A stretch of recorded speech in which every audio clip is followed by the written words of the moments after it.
A sudden outbreak of an unknown virus has transformed infected individuals into ravenous zombies. The virus spreads through blood, swiftly decimating human society and leaving cities in ruins.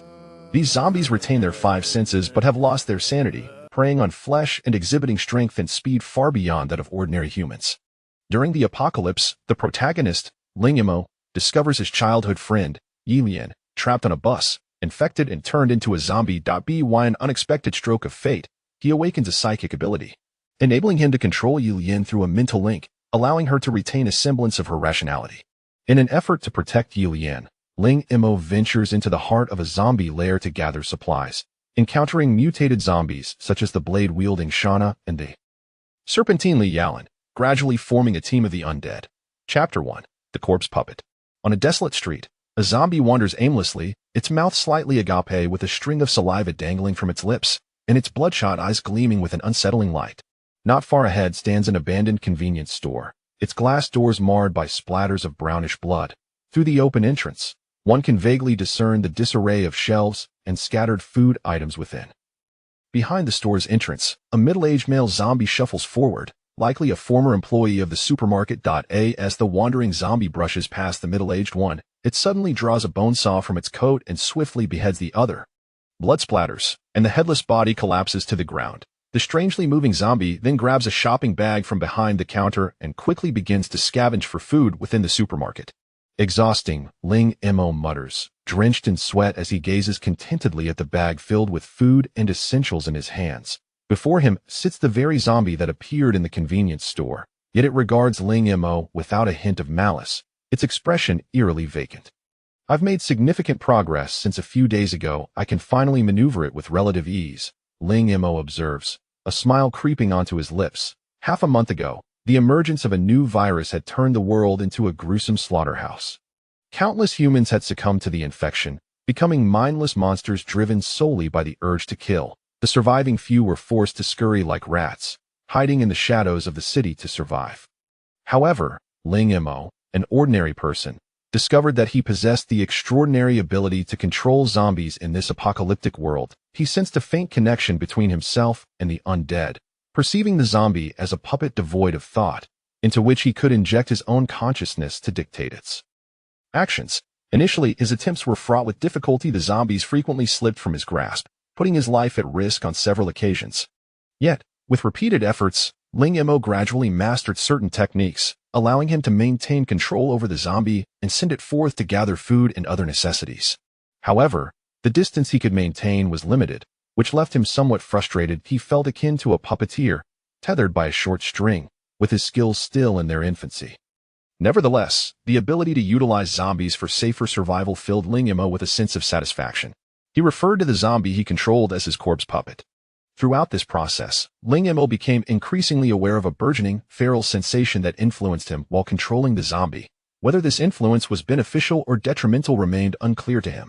In recent days, Ling Mo had gleaned insight into the zombie's behaviors. Unlike the conventional notion of the undead, these beings were not the living dead, but rather infected humans.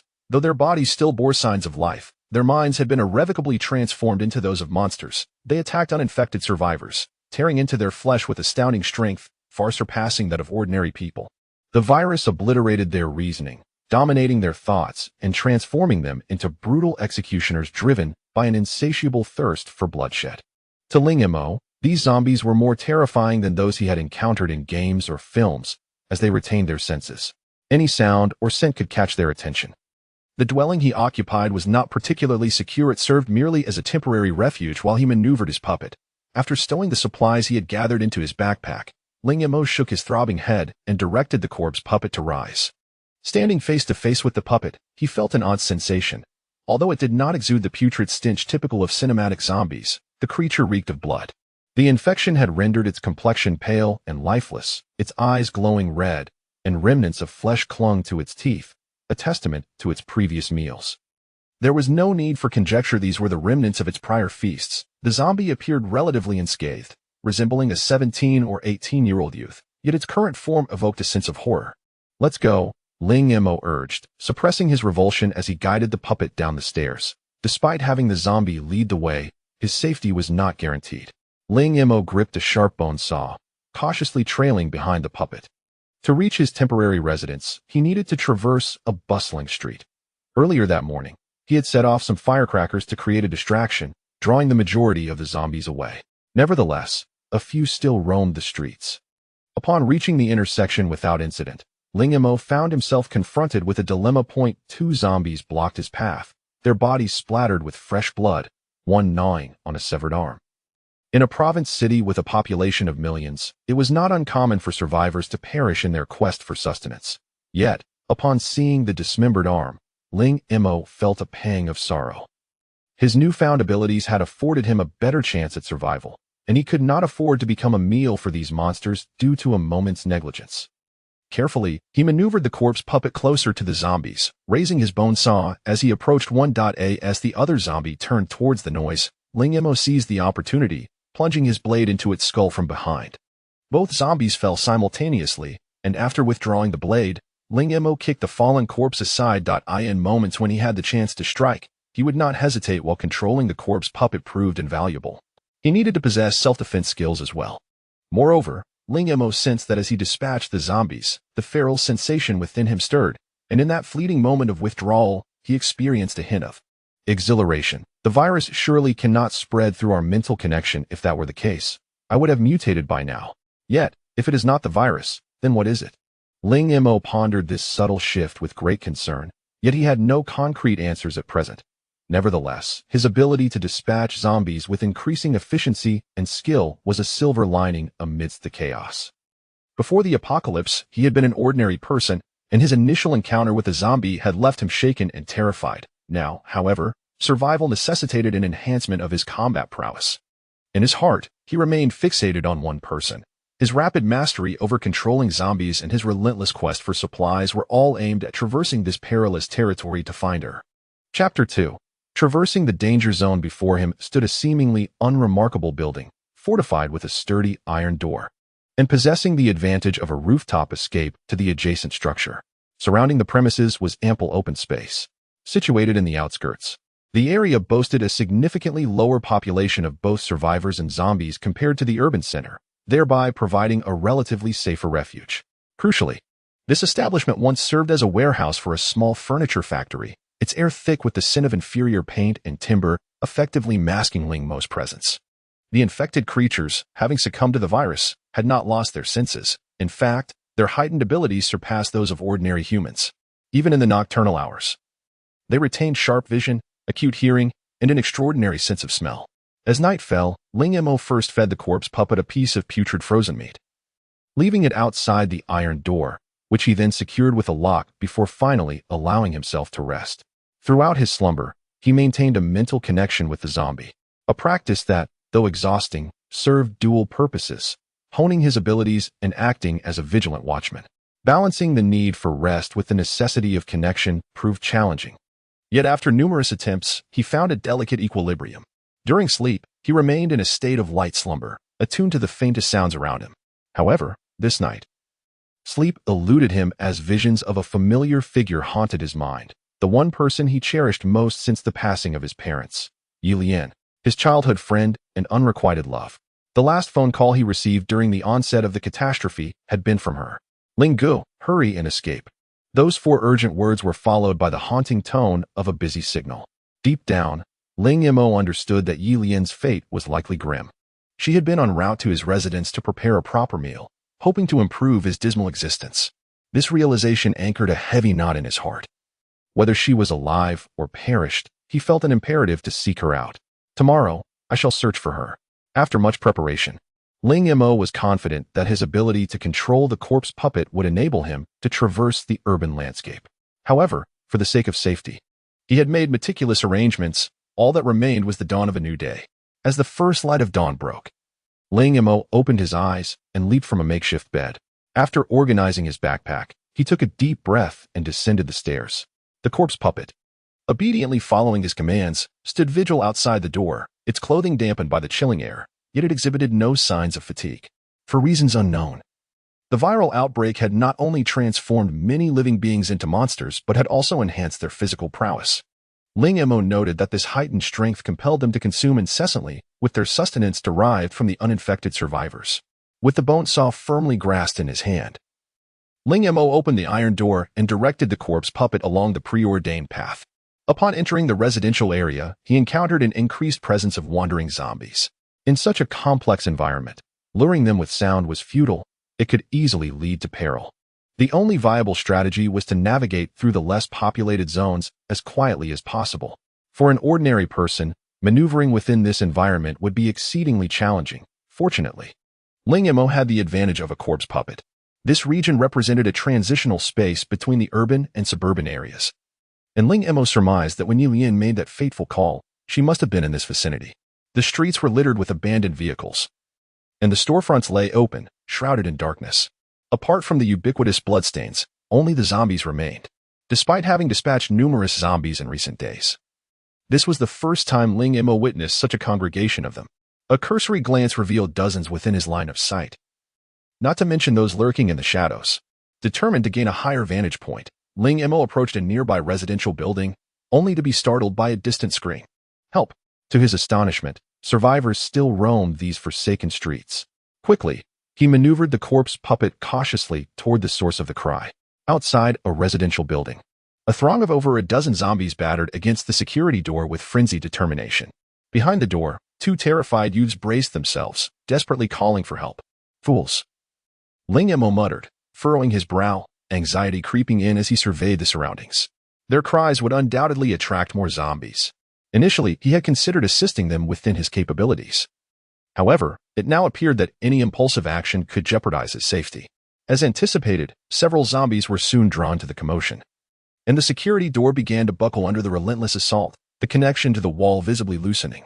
The two young men's faces turned ashen as their screams grew more desperate amidst their overwhelming fear. With a resounding crash, the door finally gave way, and the youth's cries were swiftly swallowed by the chaos. Yet for Ling Mo, this presented an opportunity as many zombies converged upon the scene. He could discreetly navigate through the area. After successfully crossing the densely populated zombie zone, his momentary elation was abruptly cut short by the sight of an intersection ahead, blocked by a bus and several smaller vehicles. The outbreak had caused numerous vehicular accidents, particularly with buses laden with passengers. Whether the occupants had transformed or succumbed to panic, it was a tragic fate. The bus appeared to have been involved in a chain collision with the reckless cars, its structure mangled and unrecognizable. It remained unclear what had become of the passengers. Some may have perished within, while others could have been transformed into zombies. Ling Mo initially contemplated circumventing the wreckage, but as he gazed at the bus, an overwhelming thought struck him. Ye Lian had always arrived via bus during her visits. The revelation altered his perception of the vehicle. His heartbeat quickened, oscillating between hope and dread. There was a significant possibility that Ye Lian had been aboard that very bus. If she had failed to escape in time, she might still be trapped inside. Despite feeling mentally prepared for such a confrontation, the reality of the situation ignited a sense of panic within him. Would he encounter rotting corpses, or perhaps find nothing at all? After exhaling deeply, Ling Mo controlled the corpse puppet and ascended the twisted front of the bus. The sensation of commanding the corpse puppet was surreal, akin to possessing a second self. Through their mental connection, he could not only guide its movements but also receive sensory feedback from its senses. Yet, a barrier remained between him and the puppet, preventing him from wielding complete control. Ling Mo speculated that true mastery would involve a seamless integration with the corpse puppet, though the notion felt peculiar. He found himself eagerly anticipating the day he could achieve such a state. Chapter 3. The encounter with my childhood friend through the perspective of the corpse puppet. Ling Mo vaguely perceived the interior of the vehicle. Within the shadowy confines of the car, numerous indistinct figures remained motionless. As he circled around the front, he observed that both the front and rear doors had been deformed by the impact, rendering them inoperable. Several windows had shattered, yet none offered an escape route. Ling Mo directed the corpse puppet to shatter one of the remaining windows completely before climbing inside. The air within the vehicle was overwhelmingly pungent. Although it was through the senses of the corpse puppet that he experienced it, Ling Mo could not help but grimace. The mingled odors of blood and decay were nauseating. Upon entering, the corpse puppet stepped onto a body, and as Ling Mo glanced down, he was taken aback. Though the corpse had decomposed, its swollen face bore a pair of vividly red eyes. Clearly, the individual had transformed into a zombie before death. No one had escaped, nor had anyone entered. Could it be that this zombie had perished from starvation? Ling Mo hastily guided the corpse puppet deeper into the vehicle, only to quickly sense something amiss. Bloodstains and fragments of clothing were strewn about, evidence that a massacre had unfolded within the confines of the car. Yet, the bodies lying there were all transformed zombies. And Ling Mo noticed that their skulls had been hollowed out. Who could have done this?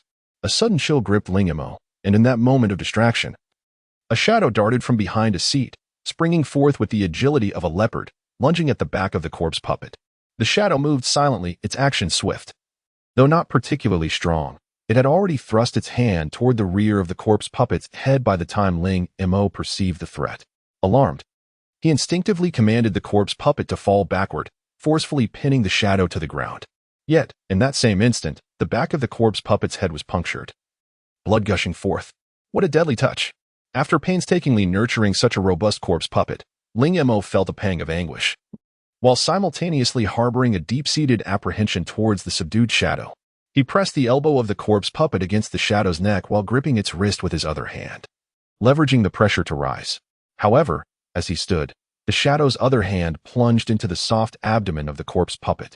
Though the puppet lacked sensation, Ling Mo's expression morphed into a complex mixture of emotions. At that moment, he had prepared to retaliate, but upon recognizing the shadow's features, he was rendered momentarily speechless.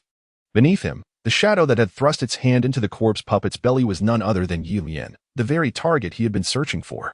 Ling Mo had envisioned numerous scenarios, but he had never anticipated encountering Ye Lian in such circumstances. After her mutation, Ye Lian's once beautiful eyes had turned a striking crimson. Yet, her expression was far from the typical grotesqueness of a zombie. Instead, it appeared eerily normal, even cold. For a fleeting moment, Ling Mo found himself entranced. But when Ye Lian withdrew her hand, pulling out the intestines of the corpse puppet, he was jolted back to reality. Her hands, while seemingly unchanged, possessed an extraordinary hardness and strength sufficient to penetrate flesh. This was clearly a stark departure from the behavior of ordinary zombies. Moreover, typical zombies would not attack fellow beings such as the corpse puppet. Observing the carnage of zombie bodies within the vehicle, Ling Mo suddenly grasped the grim reality. After the normal occupants had been consumed, the remaining zombies had turned on one another in a frenzy of hunger, leading to the survival of Ye Lian, who appeared to have undergone even more peculiar changes beyond mere zombification. While Ling Mo was momentarily lost in thought, Ye Lian had already yanked out the intestines of the corpse puppet, blood gushing forth and splattering onto her. Stimulated by the fresh scent of blood, her eyes seemed to blaze an even deeper red, and her strength surged as she seized the corpse puppet's arm, flinging it aside. As the puppet crashed to the ground, Ye Lian lunged at it, her hands encircling its neck. Her movements were far more agile than those of a typical zombie. Ling Mo barely had time to react before she had him firmly in her grasp. As the sensation of suffocation set in, the corpse puppet's instincts were triggered, and Ling Mo felt his mind begin to empty. This indicated that the puppet was on the verge of breaking free from his control. In the midst of his desperate effort to maintain command over the corpse puppet, a bold thought suddenly crossed Ling Mo's mind. Since zombies were merely infected by a virus, and given Ye Lian's appearance, it seemed her virus had undergone some form of mutation. Perhaps there was a chance to find a method to cure her. Even if the hope was exceedingly slim, Ling Mo was determined to explore any possibility. As this thought emerged, he focused intently on Ye Lian's eyes. With his concentration sharpening, he soon perceived her head as a luminous sphere. Yet, the coloration of the sphere differed from that of ordinary zombies. While typical zombies, having lost their reason due to the virus, operated solely on instinct, resulting in their mental representation being a stagnant blur, Ye Lian's mental sphere shone brightly, tinged with a hint of red. However, there was no time for Ling Mo to ponder further. He exerted all his focus on Ye Lian's light, attempting to delve deeper into it. Indeed, the experience was markedly different from that with ordinary zombies. While he had encountered no resistance from typical zombies, he felt a faint struggle within Ye Lian's sphere. Although weak, it momentarily halted Ling Mo's heartbeat. Could it be that Ye Lian had regained some semblance of thought? Yet her demeanor suggested otherwise. At the moment Ling Mo finally managed to assert control over Ye Lian, he was drenched in cold sweat, and the corpse puppet succumbed to Ye Lian's grip. However, just as he cautiously attempted to rise with Ye Lian under his command, he suddenly sensed a profound yearning emanating from her mental realm, directed toward a particular object within the puppet's head. In his previous manipulations of the corpse puppet, Ling Mo had never detected any emotional fluctuations, as it possessed no desires beyond instinct. Yet now, from Ye Lian, he sensed this longing, filling him with both confusion and exhilaration. If she could experience desire after mutation, perhaps further transformation could lead to a restoration of her rationality. With this thought in mind, Ling Mo directed Ye Lian to pierce the back of the corpse puppet's head. Guided by this yearning, she swiftly extracted a small, gel-like substance that appeared to be infected. It resembled a portion of brain tissue marred by the virus, slightly reddened, and possessing a rubbery elasticity when held. After scrutinizing the substance for a moment, Ling Mo steeled himself against his revulsion and placed the gel into Ye Lian's mouth. A wave of warmth surged from his abdomen, swiftly coursing through his body, revitalizing Ye Lian's previously weakened form. To his astonishment, this repugnant gel had such an effect. Perhaps her mutation was indeed a consequence of consuming this very substance. Controlling Ye Lian, he leapt from the vehicle and made his way back to his concealed position. At last, he stood face to face with Ye Lian.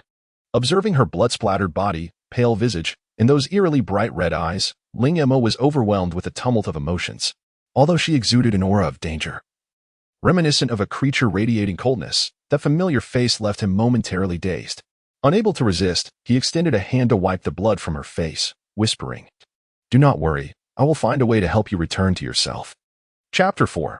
The strength of the corpse puppet. Just a moment of distraction nearly caused Ye Lian to slip from his grasp, instilling in Ling Mo a profound sense of dread. The corpse puppet posed no resistance before Ye Lian, and Ling Mo feared for his own control over her. He had no desire to harm Ye Lian, nor did he wish to meet his demise at her hands. Having finally located her, he realized he must not perish. He had to discover a way for Ye Lian to regain her former self. With no time to linger, Ling Mo swiftly directed Ye Lian towards his abode. In such a densely populated area, even the utmost caution could not prevent encounters with zombies. However, unlike the arduous battles faced earlier, the presence of Ye Lian rendered the zombies nearly powerless. Both her speed and strength far surpassed that of ordinary zombies. Initially, Ling Mo was apprehensive about injuring Ye Lian and reluctant to command her in combat. Yet, when the zombies appeared, the overwhelming desire for aggression emanating from her ignited a fierce fervor within him. From the moment Ye Lian surged forward, Ling Mo felt his control over her shift to a semi-dominant state. During her combat, her instincts were fiercely awakened, and with Ling Mo's current puppet mastery, he could merely maintain a connection with her, unable to dictate the course of her battles. The realization of her formidable strength instilled a sense of urgency in Ling Mo. If he did not enhance his own abilities swiftly, Ye Lian might soon break free from his control, leaving him helpless and potentially facing death at her hands. Even if he managed to escape, finding Ye Lian again in this vast city would be akin to searching for a needle in a haystack. Resolute, Ling Mo clenched his bone knife and charged toward Ye Lian. At that moment, 4 zombies surrounded her, one of which she was in the process of decapitating. The zombies did not actively attack Ye Lian, but upon Ling Mo's arrival, the other 3 lunged at him simultaneously. This was his first encounter with such a multitude of zombies, and anxiety gripped him. Yet, inexplicably, the ferocious aura from Ye Lian instilled in him a potent desire for battle. Letting out a low growl, Ling Mo plunged into the fray. As one zombie reached out to grasp him, he deftly sidestepped, simultaneously driving the bone knife into another's abdomen. The sound of the blade piercing flesh echoed. But he had no time to spare for a glance, quickly delivering a kick to the 3rd zombie. This one was sent sprawling before Ye Lian, who promptly dispatched it with brutal efficiency. Just as Ling Mo steadied himself, the zombie he had evaded closed in again, and he found himself truly in peril. With the knife still lodged in the first zombie, its blood-soaked hand reached out toward him. If it caught him, escape would be nearly impossible. Under the looming threat of death, Ling Mo remained calm. He yanked the bone knife forward, feeling the force of the zombie being propelled by it. He swiftly sidestepped, causing the 2 zombies to collide, while his knife sliced through one's belly and plunged into the other's skull, twisting with force. All this transpired in the blink of an eye. When Ling Mo emerged from the frenzy, only the corpses of the zombies remained. It dawned on him that his earlier display was not merely calmness, but also a remarkable synchronization of mental and physical responses. While this was undoubtedly linked to his enhanced psychological and physical state, the fervor he felt had also played a significant role. Most importantly, as he surveyed the lifeless bodies at his feet, gripping the bloody bone knife, a tremor coursed through him, not from fear, but from exhilaration. At that moment, Ye Lian had consumed the gelatin from the zombies' skulls, her eyes now shimmering with a newfound vitality, appearing almost lively. Were it not for the eerie crimson hue, she would have seemed indistinguishable from an ordinary survivor. Strangely, as Ye Lian underwent her transformation, Ling Mo sensed a subtle change within himself. Although minuscule, He perceived a significant increase in his strength and a restoration of his stamina, and most importantly, the mental connection between him and Ye Lian felt more profound. Could it be that their spiritual bond allowed him to share in her evolving state? Ling Mo found no better explanation for this phenomenon. Previously, he had been uncertain whether these changes were beneficial or detrimental. However, the sensations he now experienced ignited a thrill within him. His rationality remained intact, and he was able to grow stronger alongside Ye Lian. He even began to anticipate further transformations. Yet, he understood that haste could be perilous. Any misstep could endanger Ye Lian, leading to irrevocable regret. The grotesque appearance of the corpse puppet was one thing, but Ye Lian was meticulous in her cleanliness. Even in her zombie state, he could not allow her to remain in such a disheveled condition. Whether by controlling Ye Lian or taking matters into his own hands, he could not avoid confronting the body that had so often appeared in his fantasies. Previously, due to his own limitations, Ling Mo had harbored deep affection for Ye Lian without ever confessing, never imagining their relationship could evolve. After all, he was merely a downtrodden recluse with modest means, while Ye Lian was the belle of X City University, surrounded by suitors of exceptional caliber. Yet now, in his quest to help her change clothes, he found himself compelled to confront his desires. Even though Ye Lian lacked rationality in her current state, Ling Mo felt parched and restless. He glanced at the basin of water at his feet and then at the soiled figure of Ye Lian. Hesitating for a moment, he finally extended his hand slowly. Calm. Faced with the girl he cherished, it would be disingenuous to claim he felt no impulse. However, gazing into Ye Lian's emotionless eyes, his heart ached. When would he be able to restore her to her former self? Chapter 5. Viral Evolution. In the early hours of the morning, a sudden sensation of unease jolted Ling Mo awake. Upon opening his eyes, he saw Ye Lian, who had been sitting quietly in the corner. Having cleaned herself and donned fresh attire, Ye Lian appeared much like her former self, the only notable difference being her eyes that glimmered with an eerie red light. The peculiar sensation Ling Mo had just experienced stemmed from Ye Lian's primal hunger. Were she able to speak, her first words would undoubtedly be, "I am hungry." The sustenance she craved was the unique gel found within the brains of zombies. From Ye Lian's behavior, it was evident that this special gel could induce further mutations of the virus within her, yielding significant results. Given her insatiable desire, it was imperative that he fulfill her needs. It was a rather complex emotional state. While ordinary survivors would flee from zombies, he was compelled to seek them out intentionally. Even more troubling was the fact that he was accompanied by a mutated zombie. After gathering some provisions, Ling Mo retrieved a brand new sharp knife from his backpack. The previous bone knife had suffered wear and tear, rendering it unfit for battle. He attempted to offer Ye Lian a piece of sausage, only to discover her complete disinterest. It seemed she could only be satiated by that particular gel. Let us venture out to find something to eat. With a firm grasp, Ling Mo pulled Ye Lian to her feet and led her downstairs. The city now lay shrouded in desolation, lacking in virtually everything except for zombies. However, the congregated hordes posed a grave danger to Ling Mo, compelling him to search for isolated zombies instead. As he cautiously scoured the surroundings, Ling Mo found himself pondering a curious question. For the zombies wandering the streets, their sole source of sustenance was the brave survivors who risked their lives to forage for food. Most survivors, while exercising sufficient caution, could barely manage to gather enough food to ensure their survival. Would these zombies, in their desperation, begin to turn on each other when food was scarce? It was conceivable that in certain locales, mutated zombies akin to Ye Lian had already emerged. This would undoubtedly exacerbate the plight of the survivors. With the strengthening of their mental connection, Ling Mo found it significantly easier to control Ye Lian than the previous day. After a night of exploration, he had also grasped the nuances of guiding her actions. Unlike typical zombies, Ye Lian possessed not only instinct but also a fervent desire to attack, and she could convey her needs to Ling Mo. Given her considerable strength, any attempt to exert total control would only stifle her capabilities and provoke resistance. Therefore, he merely maintained their mental link, ensuring she would not turn on him while allowing her the freedom to move. Due to their psychic bond, even though Ye Lian could act independently, she remained within Ling Mo's line of sight, closely trailing him.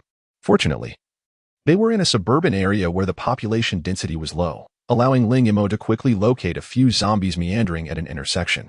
The moment Ye Lian spotted them, she eagerly lunged forward, her movements swift and her attacks ferocious. Ling Mo, momentarily taken aback, followed suit with his knife. In less than a minute, the zombies were dispatched, and after consuming the gel, Ye Lian's eyes sparkled with newfound vitality.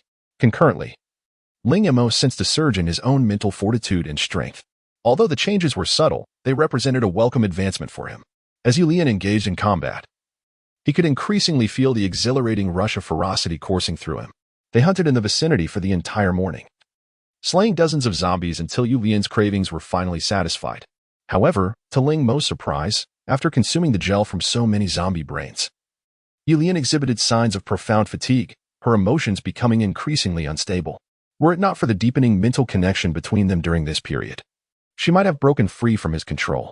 Recognizing the urgency of the situation, Ling Mo hastily sought refuge in an uninhabited apartment within a residential building. At this moment, Ye Lian, visibly agitated, clenched her fists, yet her body seemed devoid of strength, causing her to collapse entirely. Ling Mo laid her on the bed, only to feel her body radiating an alarming heat, as if she were on the verge of combustion. Could it be that her excessive consumption had rendered the virus unstable? As Ling Mo fretted, a wave of ferocity suddenly engulfed his senses, obscuring his vision with a crimson haze. Clearly, the changes in Ye Lian's virus were influencing him through their mental connection. How agonizing! While severing the mental link could free him from this tumult, it would also unleash an uncontrolled Ye Lian upon the world. Ling Mo gritted his teeth, enduring the turmoil. Meanwhile, Ye Lian gasped for breath. Her once pale cheeks now flushed with an unusual hue, and the blood-red hue in her eyes intensified. Under Ling Mo's watchful gaze, she finally closed her eyes without uttering a word and collapsed onto the bed. Initially startled, Ling Mo quickly regained his composure. He had no prior knowledge of this peculiar virus, let alone its mutations. Even in his anxiety, he realized he could do little to assist. At the very least, through their mental connection, he sensed that Ye Lian's vital signs remained stable. It appeared that the burgeoning power within her was too great for her to bear, prompting her body to initiate a protective mechanism that rendered her temporarily unconscious. While awaiting Ye Lian's awakening, Ling Mo endured his physical torment until several hours later, when he finally felt the heat coursing through his body dissipate, leaving him in a state of tranquility. The power that lingered within him seemed to saturate every cell, invigorating him. Ling Mo clenched his fist, realizing his strength had significantly increased. As for other changes, he would likely only discover them in the throes of battle. At that moment, Ye Lian gradually opened her eyes, but Ling Mo was rendered speechless as he observed her transformation. Her eyes had reverted to the appearance of a normal human. More precisely, they had shifted from a sinister blood red to a luminous black, not only appearing deeper but also endowing her with an air of chilling detachment. Yet, the dangerous aura that once enveloped her had receded, leading anyone unfamiliar with her true nature to perceive her merely as an ordinary survivor girl, utterly unaware that she was, in fact, a mutated zombie. The viral mutation she had undergone resembled an evolution, one gained through the consumption of her kind. Chapter 6. The Mutated Zombie After the Initial Shock. Ling Mo was overwhelmed with exhilaration. The fact that his eyes could revert to a normal appearance indicated that his conjecture might indeed become reality. With the evolution of the virus, it was possible that Ye Lian would gradually regain her sanity. However, after her eyes returned to normal, the rate of virus evolution within Ye Lian's body noticeably slowed. 3 days had passed, during which he had hunted over 100 zombies. Yet all it accomplished was to slightly enhance Ye Lian's strength. The anticipated mental transformation Ling Mo had hoped for failed to manifest. Conversely, the changes within Ling Mo himself were rather promising. As his mental prowess grew stronger, he endeavored to control other zombies whilst maintaining a semblance of control over Ye Lian. To his surprise, after several initial failures, he truly succeeded. The more he practiced, the more adept he became at manipulating the undead. Furthermore, his combat abilities also improved significantly. Although his movements were not as swift as Ye Lian's, he was able to respond more flexibly under rational circumstances. He had gained confidence that he could safeguard his own safety even if Ye Lian were to slip from his control. However, at that moment, Ling Mo encountered a rather exasperating predicament. His food supplies had been depleted.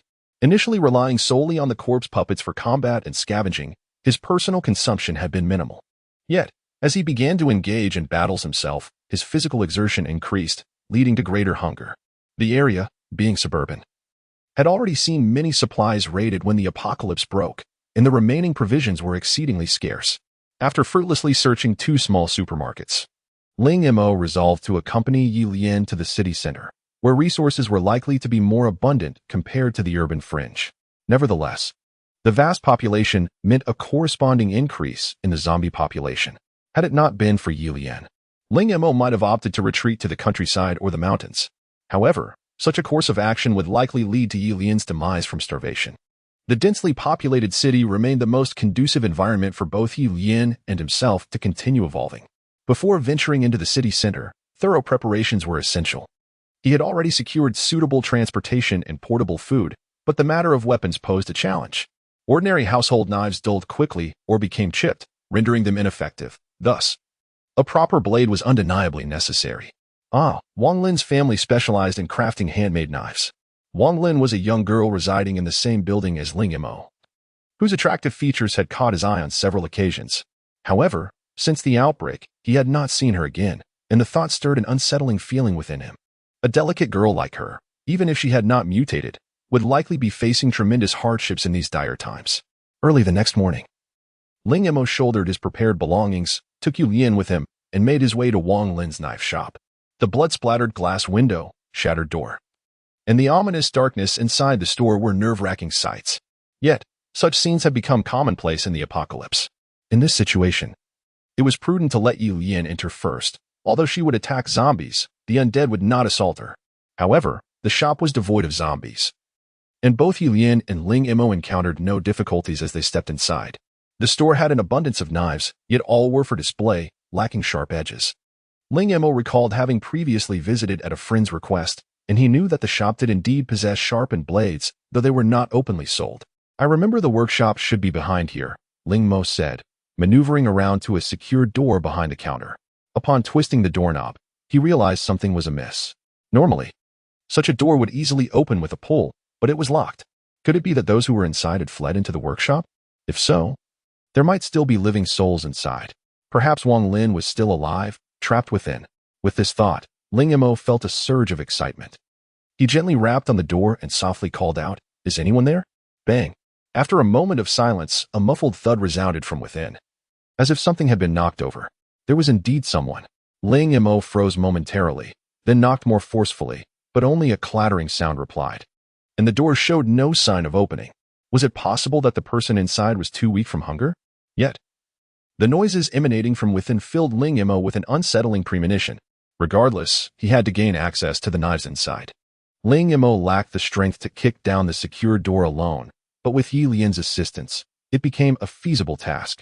With a resounding crash, the door was forced open just enough for a hand to emerge from within. Upon seeing that hand, Ling Mo's pupils involuntarily constricted.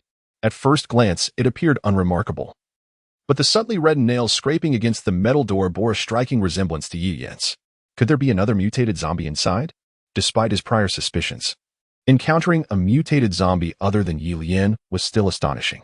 Moreover, judging by the hand size, it appeared to belong to a man, which led Ling Mo to surmise that Wang Lin's fate was grim.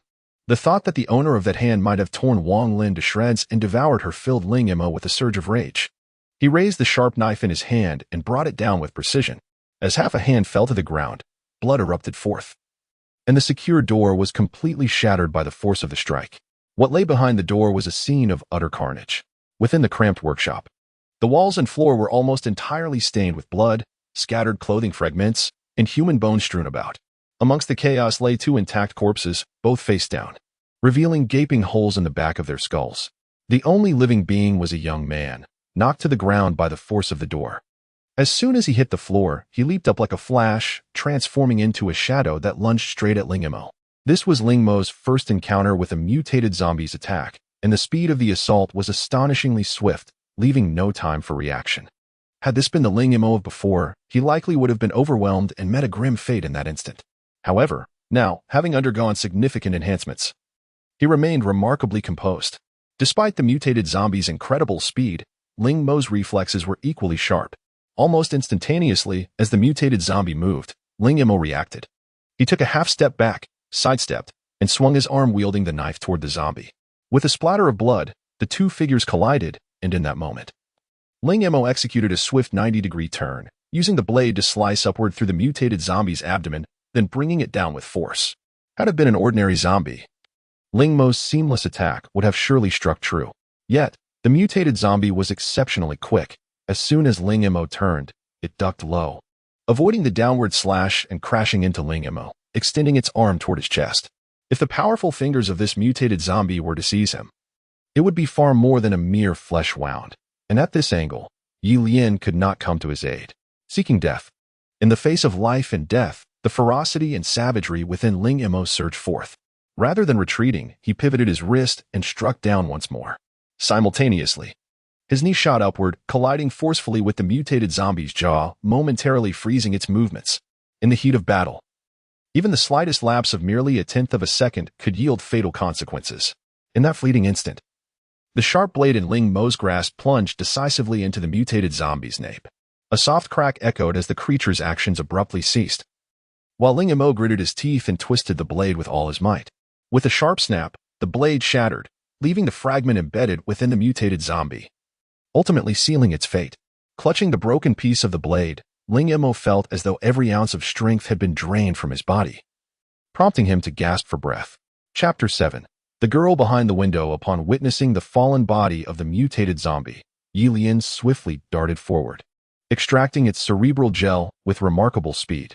With her current finesse, she managed to perform this delicate task without a single drop of blood staining her hands. Only after she released her grip did the gaping wound at the back of the zombie's head begin to ooze a mixture of red and white substances. To Ling Mo's astonishment, the cerebral gel of the mutated zombie was starkly different from that of ordinary zombies. While the gel from typical zombies exhibited a faint reddish hue, the gel retrieved from the mutated zombie was entirely enveloped in crimson veins, resembling a magnificent red gemstone at first glance. After issuing a brief command for Ye Lian to pause, Ling Mo took the gel from her grasp and scrutinized it closely. He had previously surmised that this gel might represent a viral infection's manifestation, akin to the presence of stones in the body, but considerably softer. It was likely that the existence of this infection within the brain rendered the afflicted individuals devoid of reason, reducing them to mere zombies. Consuming the infection would purify the virus within Ye Lian, causing its influence to deepen. Inhaling the gel's scent elicited a faint yet intensely acrid aroma that nearly overwhelmed Ling Mo, causing him to furrow his brow in discomfort. However, what was intolerable to an ordinary person appeared as an exquisite delicacy to Ye Lian. Observing the gel's appearance suggested that its viral purity far exceeded that of typical zombies. Considering the previous encounters, Ling Mo resolved to allow Ye Lian to consume the gel only when they found a suitable resting place. Otherwise, should she faint on the spot, both would become incapacitated, leaving them vulnerable to even the most mundane of zombies. Navigating past the corpse of the mutated zombie, Ling Mo grimaced as he entered the workspace, which resembled a slaughterhouse, leaving Ye Lian outside to prevent the scent of blood from attracting any zombies. The floor was coated in a layer of blood and flesh, creating an unsettling sensation underfoot, while a pungent stench of decay assailed his senses. The thought that remnants of Wang Lin might be hidden among the blood and bones fueled Ling Mo's desire to drag the mutated zombie's body back and exact his vengeance. The workspace contained numerous finished and semi-finished weapons, yet none of them piqued Ling Mo's interest. After searching for some time, he finally uncovered a box beneath a blood-stained sleeve. Upon opening it, he discovered several daggers and short swords, each gleaming with lethal sharpness.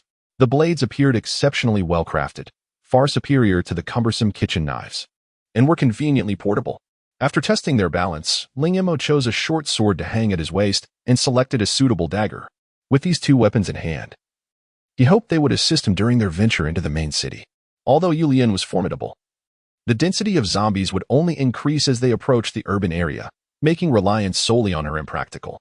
Moreover, being in Ye Lian's company instilled in Ling Mo a subtle psychological pressure. He aspired to surpass her strength, rather than merely survive by her grace, so that when the day came for Ye Lian to regain her sanity, he could stand tall before her. Establishing a mental connection with Ye Lian and evolving alongside her provided Ling Mo with an opportunity for growth. Yet, mere evolution was insufficient. As a mutated zombie, Ye Lian's physical prowess greatly surpassed his own, while Ling Mo's advantage lay in his capacity to learn and refine his combat techniques. Throughout their recent battles, he had indeed gleaned a wealth of knowledge from practical experience, evident from his recent confrontation with the mutated zombie. However, this was still inadequate. Exiting the workspace, he cast a contemplative glance at Ye Lian's silhouette. The existence of mutated zombies like her had been confirmed, and her astonishing rate of growth suggested that they would soon encounter beings even more formidable, particularly within the densely populated urban environment. The number of mutated zombies would likely be substantial. Thus, it became clear that his own pace of improvement was insufficient. Having found nothing further of use in the shop, Ling Mo and Ye Lian departed. Although Ye Lian's actions were entirely dictated by Ling Mo's mental commands in his eyes, she remained the charming girl who once reveled in playful affection, prompting him to converse with her naturally. Unbeknownst to Ling Mo, just as they left, a slender, pale hand in a two-story building across the street drew back heavy curtains. A pair of clear eyes peered through the narrow gap, silently observing Ling Mo and Ye Lian vanish at the corner. "Wang Lin, what's wrong?" A male voice inquired from within the dimly lit room, laced with curiosity. The girl named Wang Lin promptly dropped the curtain and turned to face the shadowy interior. Her finely sculpted features bore little expression, appearing even fragile in the insufficient light. The mutated zombie has been eliminated, and the short sword inside was taken, specifically the finest one. The speaking man emerged from the shadows, astonished.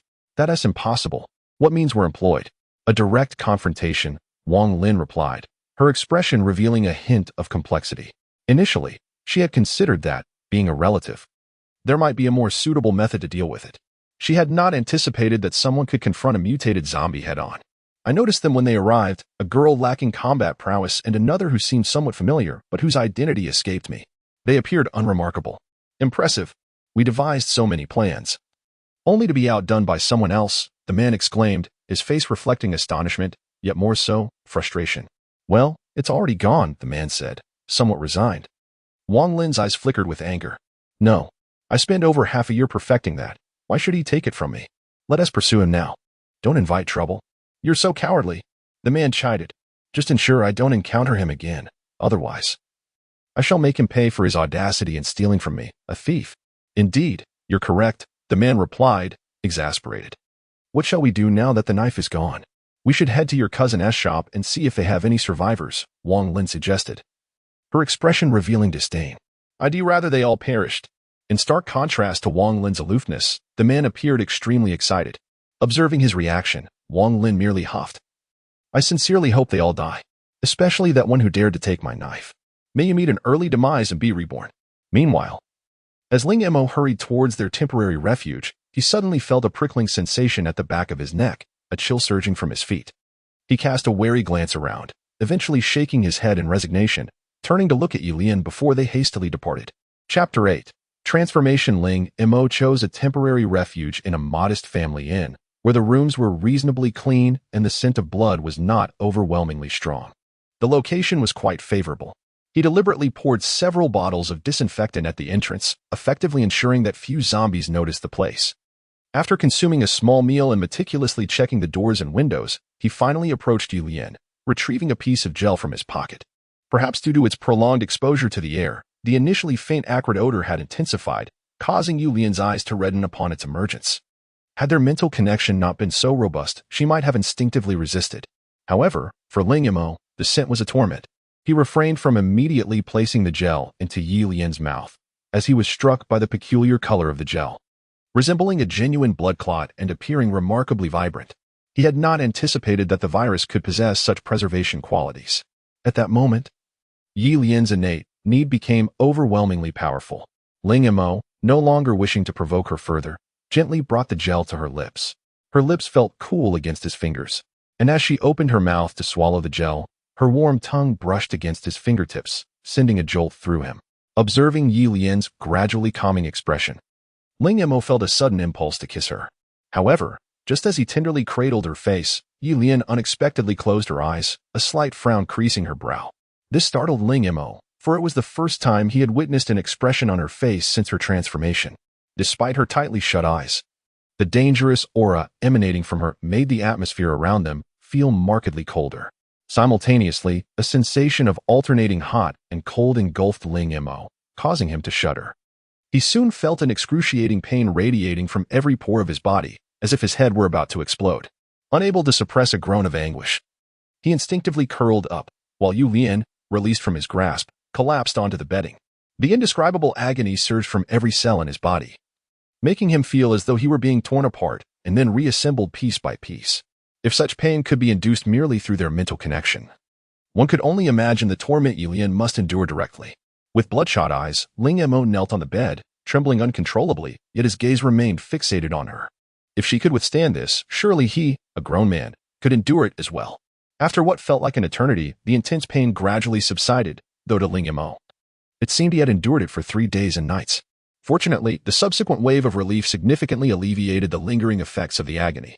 He could sense the subtle changes within himself that had coalesced and evolved through this ordeal, leaving him feeling reborn.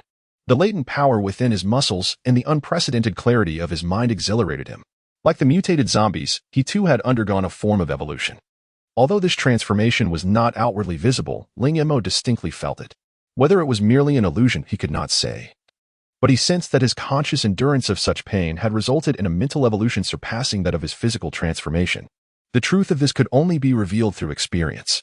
Meanwhile, Ye Lian remained in a deep slumber, her brow slightly furrowed and her body occasionally trembling. Ling Mo stayed vigilantly by her side, filled with both tenderness and anticipation. How far would she progress after absorbing the mutated zombie's cerebral gel? Exhaustion finally overtook Ling Mo after a night of watching over her, and he unexpectedly fell asleep. However, the heightened vigilance cultivated in the apocalypse allowed him to awaken mere minutes later. This instinctual alertness, almost a primal reflex, would keep him attuned even in slumber, providing just enough respite for his taut nerves. As a puppeteer, Ling Mo rarely indulged in deep sleep due to the necessity of maintaining his mental connection with the corpse puppet. This was his first experience of such a deep rest. And upon suddenly opening his eyes, he was met with a shocking realization. Ye Lian was gone. Had she slipped from his control in just those few minutes? Yet, as he calmed himself, he soon discerned that the situation was not as dire as it seemed. After his evolution, Ling Mo's mental abilities had grown remarkably strong, transitioning from deliberate control to effortless manipulation, a qualitative leap. Though Ye Lian was not before him, he could still distinctly sense their mental bond. Since her transformation, Ye Lian rarely acted independently except during combat or when feeding. Why, then, was she suddenly wandering about today? With this thought, he quickly shifted his perspective to that of Ye Lian. Fortunately, she remained within the inn, though her behavior was peculiar. Normally, she would not exhibit any self-aware actions beyond attacking or feeding, yet now she was meandering throughout the inn, occasionally pausing to observe her surroundings. The moment he laid eyes on her, Ling Mo nearly gasped in astonishment. Morning sunlight streamed through the window, illuminating Ye Lian as she turned to look at him. Her expression one of bewilderment. Just this slight display of emotion sent shivers down his spine, igniting a surge of excitement within him. Ye Lian, he exclaimed, rushing toward her and gripping her shoulders, overwhelmed with joy. I can't believe you've regained consciousness so quickly. However, as he shook her gently, a sudden wave of cold realization washed over him. In her eyes, he saw only fleeting hints of confusion and the same indifference as before. Perhaps the virus's evolution had loosened the shackles on her rationality, but she was still far from fully restored. Alternatively, it might be that the virus's evolution had birthed a new consciousness within her, one that lingered in a void. Ye Lian, he called out once more. But after several attempts, he finally accepted the reality that she had not fully recovered. Nevertheless, the fact that she exhibited any emotional response and began to act on her own offered a glimmer of hope. Whether this signified the onset of her recovery or a new evolution of the virus, it at least indicated that Ling Mo's expectations might yet be fulfilled. Chapter 9: Encountering Survivors. As Ling Mo led Ye Lian out and towards the main city, he soon realized that Ye Lian's consciousness had undergone a transformation that extended beyond mere self-movement. It was a magnification of her primal instincts. In the presence of ordinary zombies, Ye Lian regarded them as insignificant lower beings, her methods of slaughter becoming remarkably swift and efficient, reminiscent of someone crushing inconspicuous insects. Her speed of attack had also increased dramatically. If she had once resembled a cheetah, she now embodied a humanoid version of one. The evolution of the virus had rendered Ye Lian's appearance more human-like, yet her behavior increasingly mirrored that of a true beast, particularly in her predation of weaker creatures. To Ye Lian, ordinary zombies were likely perceived as mere detritus. Ling Mo couldn't help but wonder how she would react when faced with humans. Nevertheless, under his guidance, he could easily prevent her from attacking indiscriminately. As he rode his bicycle through the streets with Ye Lian, he found a certain enjoyment in the scene, were it not for the zombies that loomed around them. However, this fleeting tranquility was soon disrupted.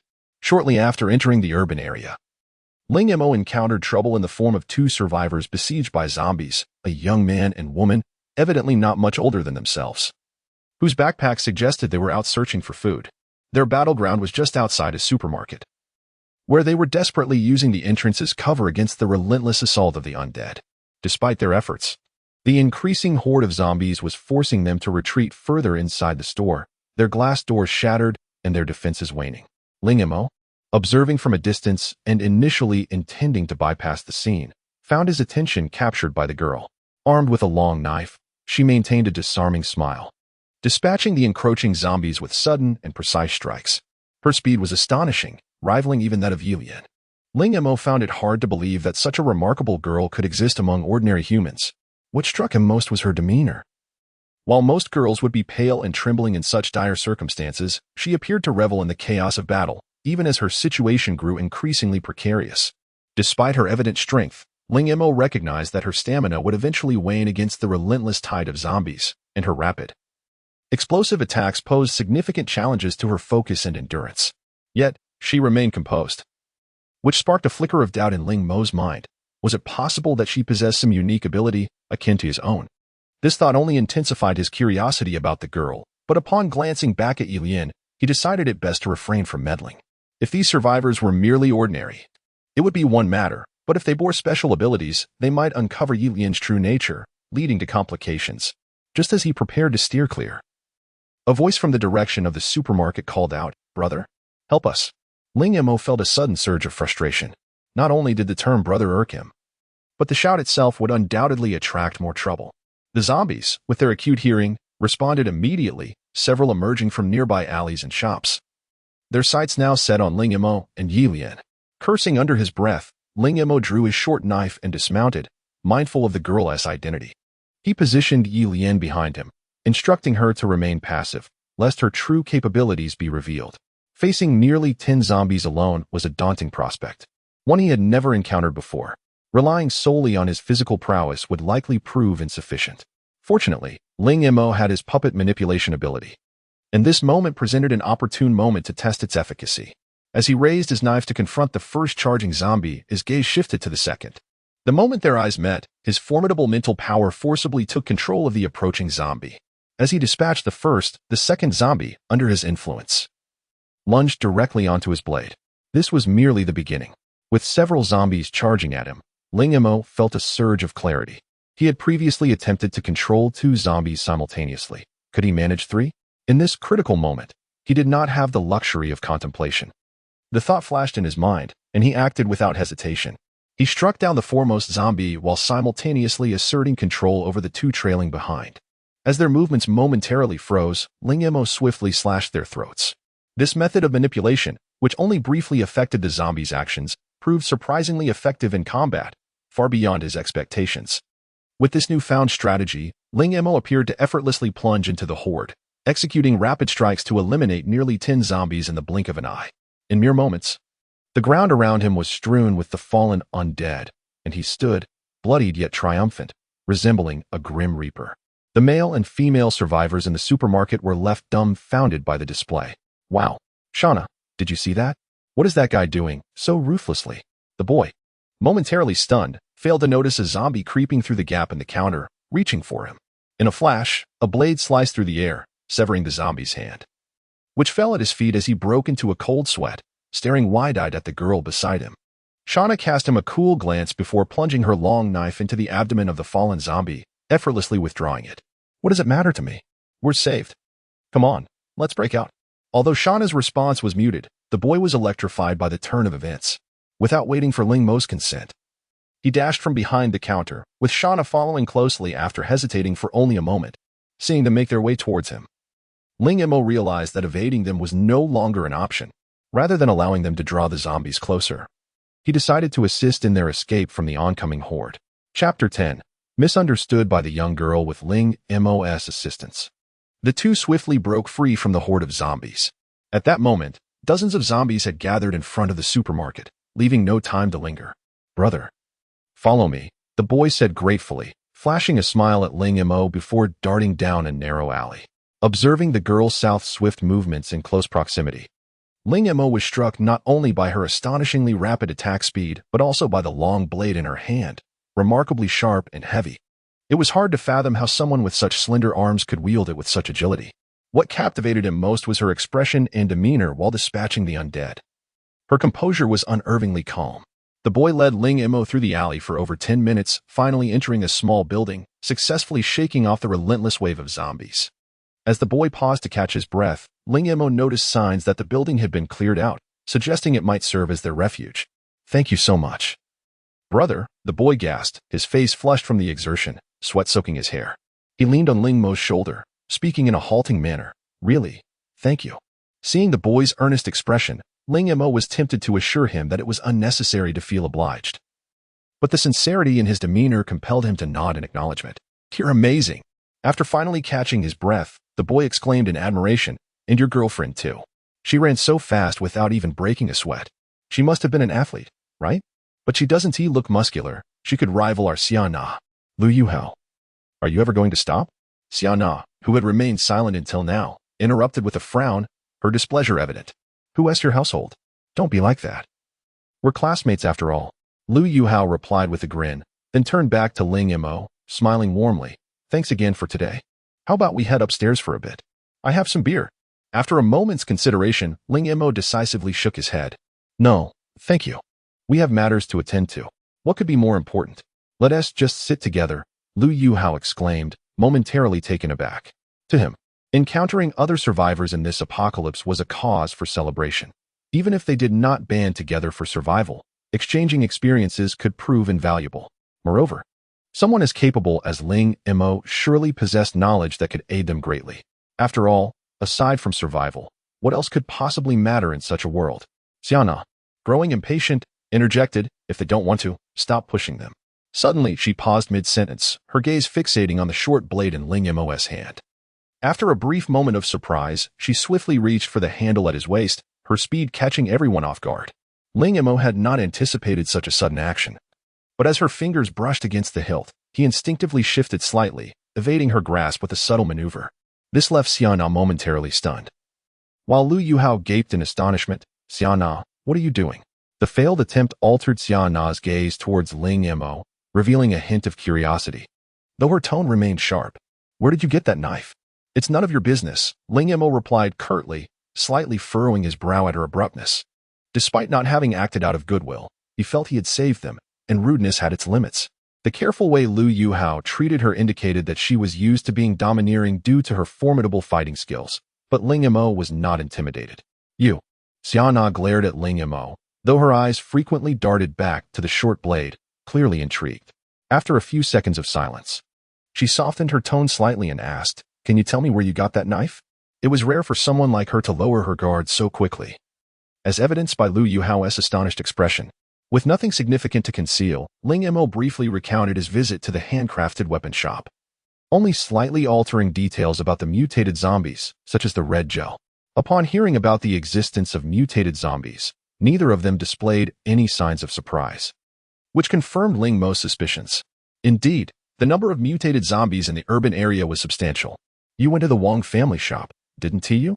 Xiana suddenly inquired. How did you know? Despite the short knife being a finished product, there were no engravings on the sheath or blade. How could she discern that? Then it dawned on him. The Wong family handcrafted knives were quite renowned in X-City, making it a reasonable deduction. Xiana regarded the knife with a complex expression. So that means everyone in the shop is dead now. Never mind. It's nothing. Since it's nothing, could you stop staring at me? Ling Mo felt an odd sensation from Xiana's unwavering gaze on his lower half and couldn't help but say it bluntly. Xiana paused for a moment, then casually chuckled. What is there to be afraid of? Isn't your girlfriend completely unfazed?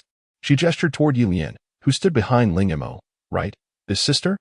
I am concerned, came Ling Mo's exasperated reply. Xiana appeared to be merely 17 or 18, yet her words were so piercing. As she engaged with Ye Lian, Ling Mo quickly interjected. I'm sorry, she can't speak. What? Such a beautiful sister is mute? Lu Yuhao exclaimed, his surprise quickly morphing into an awkward smile. Ling Mo was at a loss for words, only able to offer a wry smile in acknowledgement.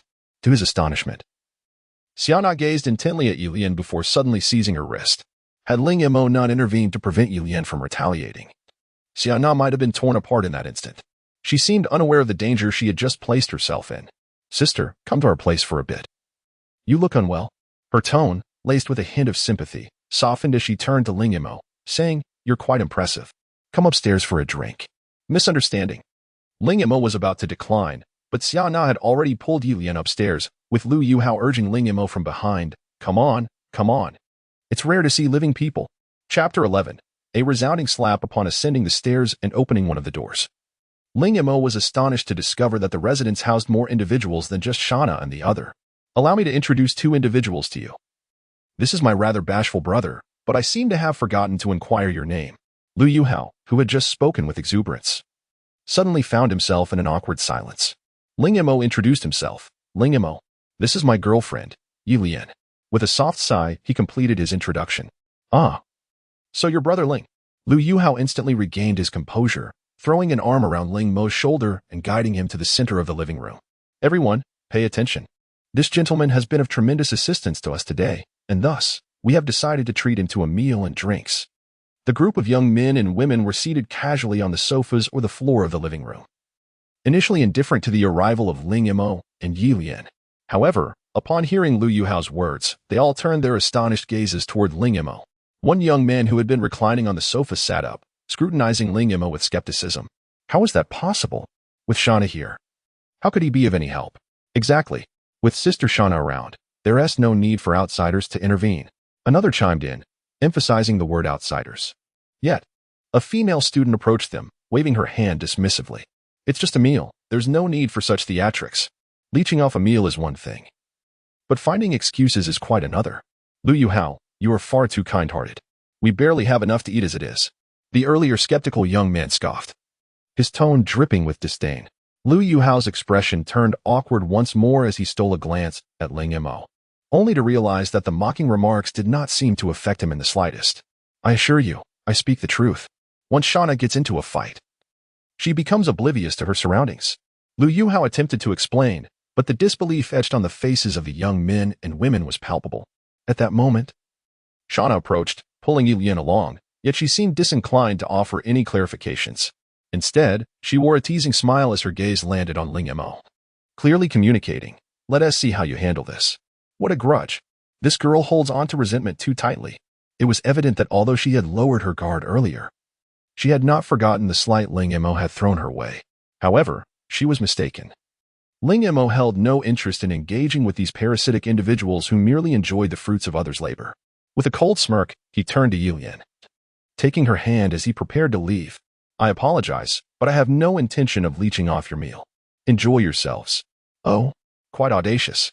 Both Shana and Lu Yuhao were taken aback, while the young man who had spoken earlier turned pale, feeling publicly humiliated. He sneered, "What good is it to bring a woman along? Can you even support her? Just being offered food is already generous. How dare you act like a lord?" This was utterly intolerable. Assuming he was merely there to mooch off their hospitality, he was already preparing to leave, yet was still subjected to ridicule. Did he truly believe Ling Mo was a pushover? Ling Mo's pupils constricted, and in a flash, he surged toward the young man. Shana was the first to notice his intent, but as she reached out in an attempt to stop him, Ling Mo had already darted past her. It was then that Shana truly grasped that despite her speed, her reflexes paled in comparison to the seemingly ordinary man before her.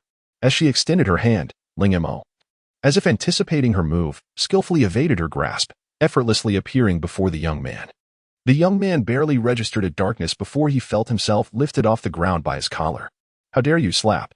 A sharp and resounding slap rendered everyone present dumbfounded. "This is a warning.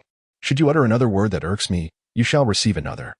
Ling Mo's frigid gaze silenced the young man, whose cheeks reddened and swelled from the impact, rendering him speechless. "Shana," he managed to mumble, desperately trying to maintain a stoic facade, though his frantic eyes betrayed his fear. Ling Mo's ruthless actions astonished everyone, including Shana. Yet, upon hearing the young man's plea, she stepped forward, her expression mixed with disdain, and said, "Ling Mo, let him go." "Apologize," Ling Mo replied coldly. Shana furrowed her brow. "You've already struck him. That is enough. Just apologize." "Why should I?" the young man protested, but before he could finish, slap, he received another resounding blow to the face. Shana cast a complex look at Ling Mo before turning to the swollen-faced young man. "Lu Xian, apologize. You brought this upon yourself with your foul mouth. I had hoped Shana would defend me, yet instead, I received another slap." Every gaze in the room felt like a needle piercing my skin. Lu Xian's expression was that of one who had swallowed a fly, his heart brimming with indignation. "I only stood up so that everyone could eat a little more. And now I'm being called foul-mouthed? No one even stood up for me. As the words left his mouth, he felt the sting of humiliation intensify. As if Ling Mo had slapped him 10 times over. Ling Mo scoffed dismissively, tossing Lu Xian to the ground before resolutely taking Ye Lian's hand and making his way toward the exit. Wait.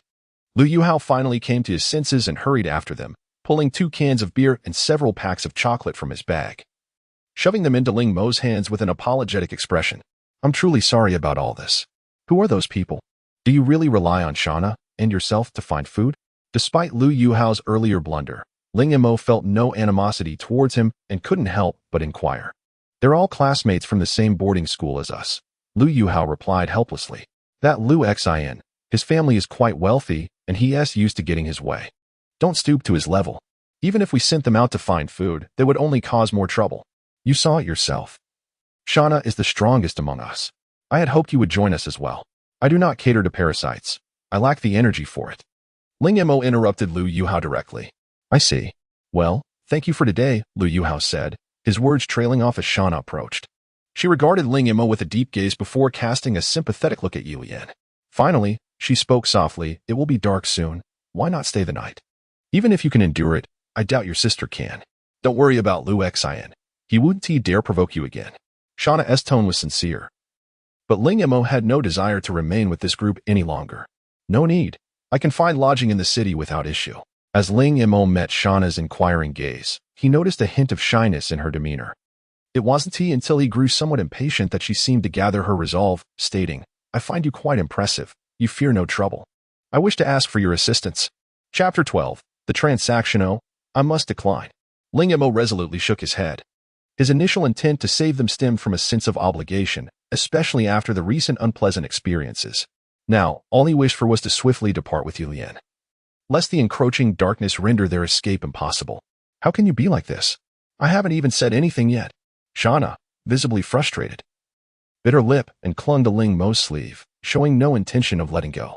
While her expression was stubborn, a closer look revealed her youthful doll-like face, which appeared much younger than her actual age. Previously, Ling Mo had only noticed her fierce demeanor during the battle against the zombies, failing to recognize her as an endearing young girl. Perhaps it was the weight of so many lives resting on her shoulders, coupled with the relentless battle she had endured, that lent her a maturity beyond her years. If you're truly that capable, why do you still need my assistance? Shana's tone clearly indicated her reluctance to concede inferiority to Ling Mo, prompting him to silently scoff. Nevertheless, this was ultimately Shana and Lu Yuhao's choice, and Ling Mo had no intention of further engagement with them.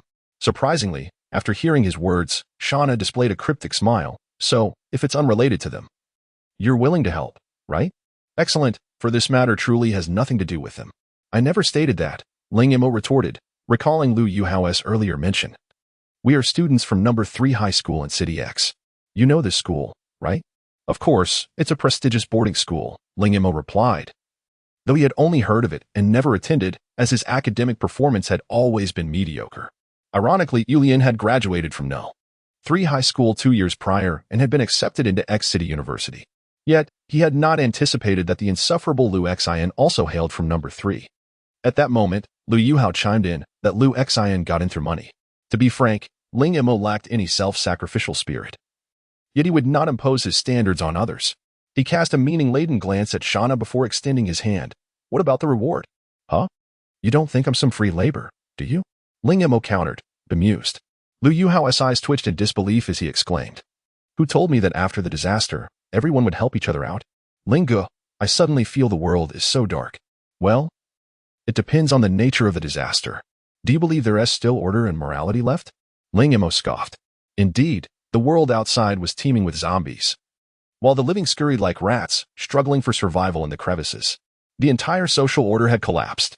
A week ago, they might have still harbored hopes for rescue.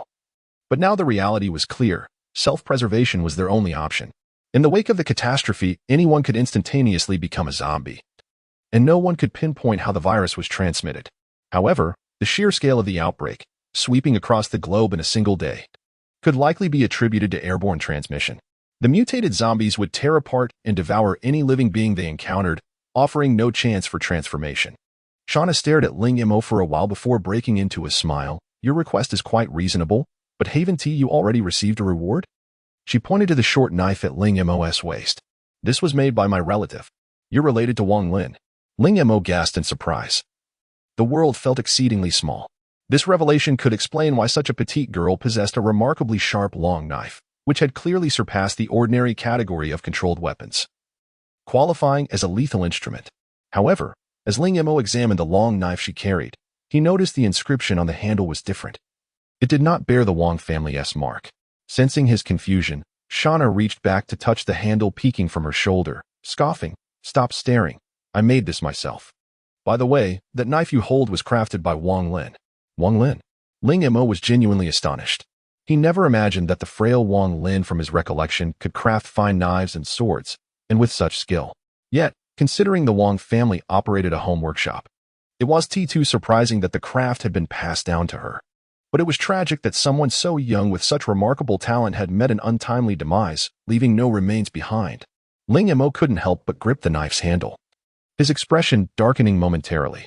Unaware of the subtle shift in Ling Mo's demeanor, Shana continued, "Though it's not as good as my work, this short knife is still worth quite a bit, right? You've essentially received an advance on your reward, so shall we agree on this? If you're concerned about your sister's safety, she can wait for us here. My classmates will take care of her. You may be a bit annoying, but you're quite reliable in this regard. Although your sister can't speak and seems rather shy, she is truly beautiful. You should treasure her." Shana raised her eyebrows and, with a serious expression, patted Ling Mo's shoulder. "Little sister, you've misunderstood." However, knowing that Shana and Wang Lin were relatives eased Ling Mo's heart a little. In densely populated places like schools, zombies were undoubtedly rampant, and those left behind might face dire consequences. It seemed Shana had anticipated this outcome, yet she still chose not to give up. Was it determination or folly? Just to the entrance. After careful consideration, Ling Mo believed that, with his skills, reaching the entrance should pose no issue. In case of unexpected circumstances, Ye Lian was by his side. "Wonderful. Ling, it's rare that you're willing to stay and help. We must celebrate with a hearty meal tonight." Li Yalin whispered, giving Shana a thumbs up before casually draping an arm over Ling Mo's shoulder with a grin. "Since this is a transaction, I want to say thank you." Shana smiled slightly and pulled Ye Lian closer. It was evident that she was fond of this quiet, expressionless, yet beautiful sister. Chapter 13. The Burden of the Burden Bearers in light of the example set by Li Yalin. The group dared not voice their grievances regarding the matters left behind by Ling Mo and Ye Lian. However, from the averted gazes of most, Ling Mo discerned that their feelings towards him were predominantly rooted in fear. Though Shana was formidable in her own right, she had yet to confront them directly. It was perhaps only when Ling Mo seized Li Yalin that they finally comprehended the necessity of being cautious in his presence, just as Ling Mo intended. While his slap landed solely on Li Yalin's face, the sting of that action resonated with all those who harbored dissatisfaction towards him, whether they voiced it aloud or merely pondered it inwardly. As for Li Yalin, upon hearing that Ling Mo intended to stay, she scurried away into her room, too intimidated to show herself again. Ling Mo did not perceive his actions as excessive. This was, after all, a chaotic world where strength demanded respect and disallowed insult. Everyone remembered the teachers and classmates who remained at the school, didn't they? Li Yalin arranged for Ling Mo to sit upon the sofa, and with a spark of excitement, he proclaimed to the group, "Ling has agreed to assist Shana and me in searching for them." The crowd was taken aback, their expressions shifting to one of complex intrigue as they turned their gazes towards Ling Mo.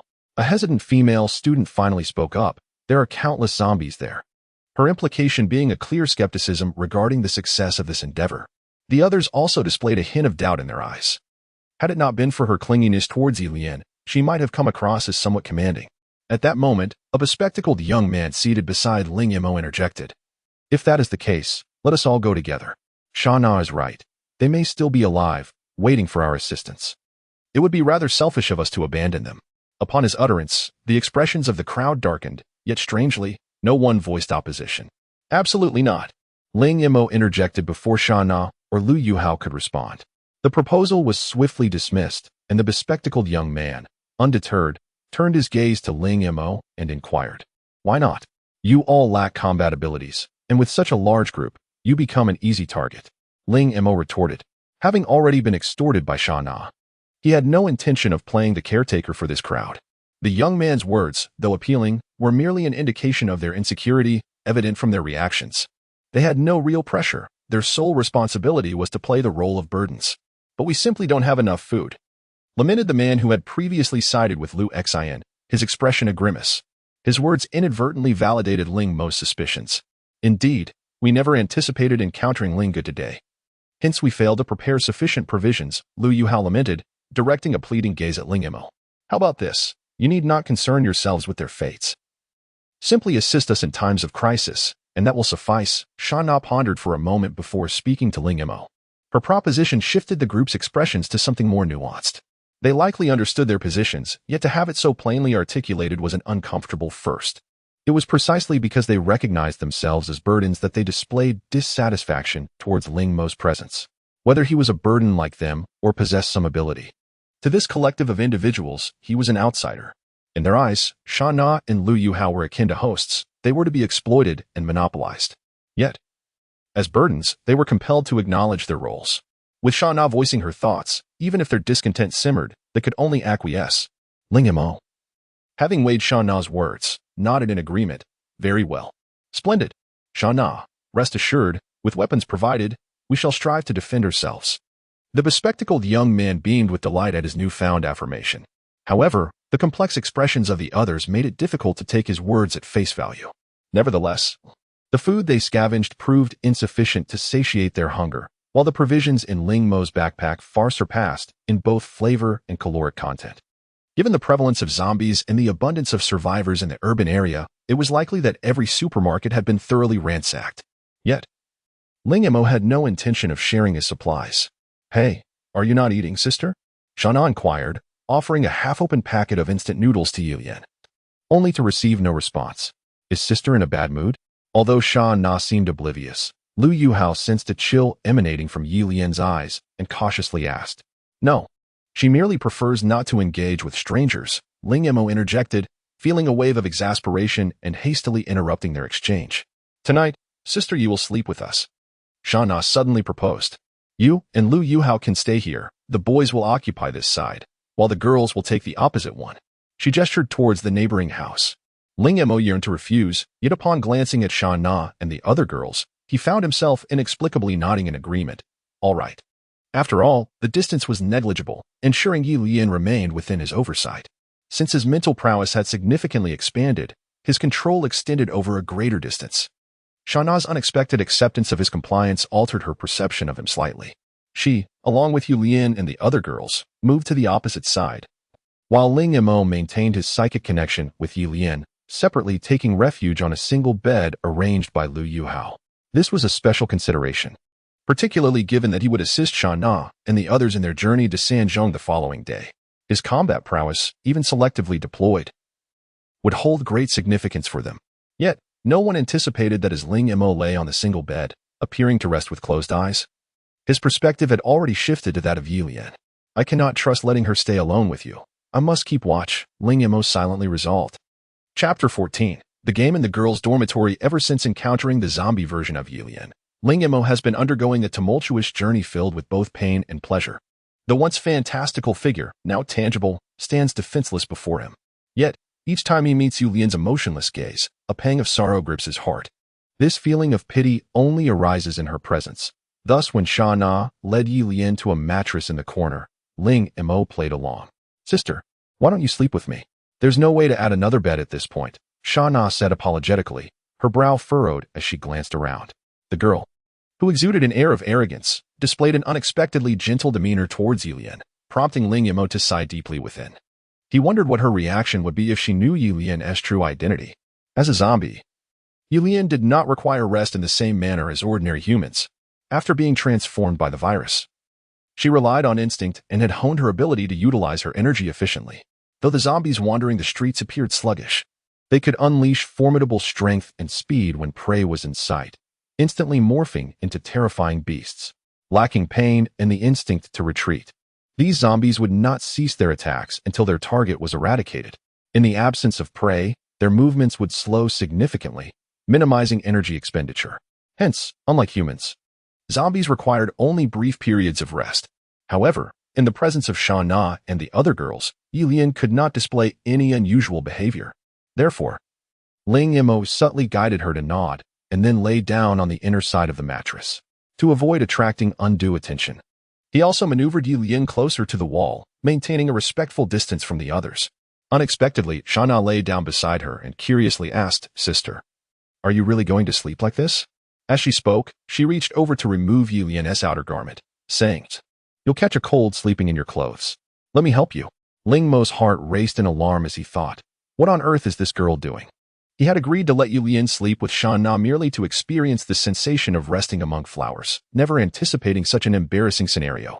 Seeing Shana genuinely leaning in to assist with Ye Lian's clothing, and noticing Ye Lian's unease in this intimate proximity, Ling Mo felt a rush of anxiety. Clenching his teeth, he abruptly controlled Ye Lian's delicate, pale hand to grasp Shana's collar, pulling her forcefully toward him. Shana was taken aback. With Ye Lian's speed and strength, she had no time to react before being drawn close. Shana gasped, yet she did not push Ye Lian away, clearly stunned. The distance between them shrank to less than 10 centimeters, and the breath she exhaled ruffled Ye Lian's hair. Unbeknownst to Shana, Ye Lian's breathing was almost imperceptibly slow. "You're quite naughty," Shana chuckled, immediately toppling Ye Lian onto the mattress, entangling with her. "Let me help you, ha ha ha." The other girls, amused, turned their attention to the duo while a middle school girl eagerly joined in. Meanwhile, Ling Mo, lying alone on the mattress, felt his eyelids twitch in embarrassment. Indeed, a girls' dormitory was an undeniably shameful arena. After a full 10 minutes of commotion, Shana finally crawled under the covers beside Ye Lian. "Wow," she sighed contentedly. "I haven't had such fun in ages." Ye Lian remained silent, but gently nodded under Ling Mo's control. "Sister, you feel so cold," Shana remarked, nudging Ye Lian with her warm feet, turning to face her as she whispered. Ling Mo prompted Ye Lian to reciprocate the touch, but as she reached out, her elbow bumped into something soft. Though it was a direct touch, Ling Mo couldn't help but cough awkwardly. "Haha, stop playing," Shana giggled, unfazed by the unexpected contact. "I didn't know you were actually quite cheerful. If only you smiled more. You're so beautiful. You must look lovely when you do. But that guy named Ling doesn't seem worthy of you. At first, I thought he was forcing you." "Goodness, what are you saying? I have principles," Ling Mo silently protested. It was no wonder Shana had such a poor attitude. Her perspective on herself was rather skewed. Now understanding the situation, Ling Mo felt less irritation and found her endearing. At least her sense of justice shone brightly in contrast to others who merely exploited. Ling Mo rolled his eyes internally while controlling Ye Lian to shake her head. "Haha, I figured it out later when I saw you looking neat and tidy, without any injuries. Hearing about you from him made me realize he is not that kind of scoundrel." Shana inched closer to Ye Lian, nearly pressing against her. "Sleep now. We have to go to the 3rd middle school tomorrow. I thank you in advance." This girl exhibited two entirely different personalities when in front of him versus Ye Lian. Perhaps her exhaustion from the day took its toll. Soon after speaking, she drifted into a deep, even slumber. Ling Mo gazed at the sleeping Shana for a while through Ye Lian's perspective. In sleep, her haughty demeanor faded, revealing a hint of vulnerability. It was a heavy burden for such a young girl to bear the hopes of so many for survival. Ordinary individuals already faced immense pressure for their own existence, making it clear the overwhelming weight on Shana's fragile shoulders. Though this was a situation of her own making, Ling Mo gently patted her head before rolling onto his side, taking a deep breath before succumbing to sleep. As Shana had said, there was always tomorrow. To ensure ample energy, it would be wise to rest early.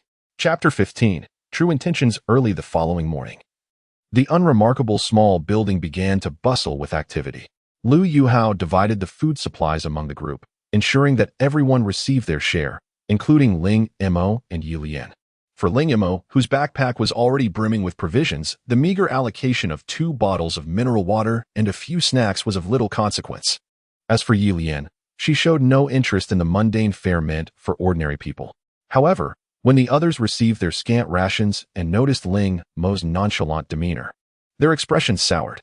Li Yalin, whose cheeks were still swollen, whispered her grievances to those nearby. "He doesn't care about us at all and still takes our things. Isn't it because you're all cowardly?" Li Yalin's face flushed crimson as she muttered an angry retort before abruptly silencing herself. Despite Ling Mo ignoring her entirely, she managed to restrain her tongue when he entered the room. "What weapons do you all have?" Ling Mo disregarded Li Yalin and approached Lu Yuhao directly. Lu Yuhao, rummaging through several large backpacks, looked up sheepishly and produced a kitchen knife. "This is the best we have. In truth, for an average person, Wielding a kitchen knife to decapitate a zombie would be an exceedingly daunting task. Inflicting a fatal blow to halt a zombie's movement would be no easy feat either. Furthermore, engaging in close combat, even with a weapon in hand, posed a significant test of a normal person's will and reflexes. Without the assistance of corpse puppets, Ling Mo would have found it challenging to improve through combat. Nevertheless, having a kitchen knife was certainly preferable to being empty-handed. "Let's ensure everyone has one," he remarked casually. A solitary zombie is merely slightly stronger than an ordinary person. With a modicum of courage, one should not be entirely defenseless. Ultimately, it is the sheer number of zombies that poses the greatest threat. Ling Mo spoke lightly, recognizing that even a single typical zombie could indeed be confronted by an ordinary individual. "That's easy for you to say," though some murmured their discontent. Everyone quickly gathered around Lu Yuhao to collect their weapons. Given Ling Mo's demeanor, it seemed unlikely they would intervene even if danger arose. After all, they could not simply wait to perish if Shana and Lu Yuhao were preoccupied. She ventured out ahead to clear the nearby zombies, paving the way for the group. "Let us go. We must reach Sanzhong before afternoon," Xiana declared, her stubborn and proud face revealing a hint of determination. Upon Xiana's command, the group exchanged glances before following Lu Yuhao down the stairs, while Ling Mo and Ye Lian trailed behind. As the main door swung open, the sight of two lifeless zombie corpses sprawled on the ground elicited gasps from the girls. They quickly covered their mouths, while the boys, though silent, wore expressions of dismay. Ling Mo, observing this scene, shook his head inwardly. After prolonged exposure to the undead, one would expect even ordinary survivors to be less easily frightened. Sanzhong lay in that direction, necessitating passage through 3 residential areas, 2 main streets, and a hospital, all teeming with zombies. "Just assist me when I can't manage on my own," Xiana instructed Ling Mo. He nodded calmly, subtly grasping Ye Lian's hand. His agreement to Xiana's request stemmed from various motivations. While he felt compassion and admiration for her, he also wished to do something for Wang Lin, especially since the short knife was quite useful. However, with Wang Lin deceased, he could only aid her relatives. On the other hand, this was also an opportunity for Ling Mo. Not only could he gain insight into the city's circumstances, but he could also hone his puppet manipulation skills and enhance his combat experience. In fact, through regular collaboration with Ye Lian and a recent attempt to control multiple zombies, Ling Mo had sensed that while his puppet abilities were becoming increasingly proficient, a certain barrier remained, a typical bottleneck. He wondered what heights he could reach upon breaking through this threshold. The faster his strength improved, the more he could assist Ye Lian in her evolution, potentially expediting her recovery of consciousness. Since consuming the brain gel of a mutated zombie had sparked a glimmer of awareness in Ye Lian, she had lost interest in the brain gel of ordinary zombies, and the effects of such consumption were minimal. This indicated that he must accompany Ye Lian in search of more mutated zombies. Based on his experiences with mutated zombies and his analyses, Ling Mo believed that they typically appeared in relatively enclosed areas with a considerable population.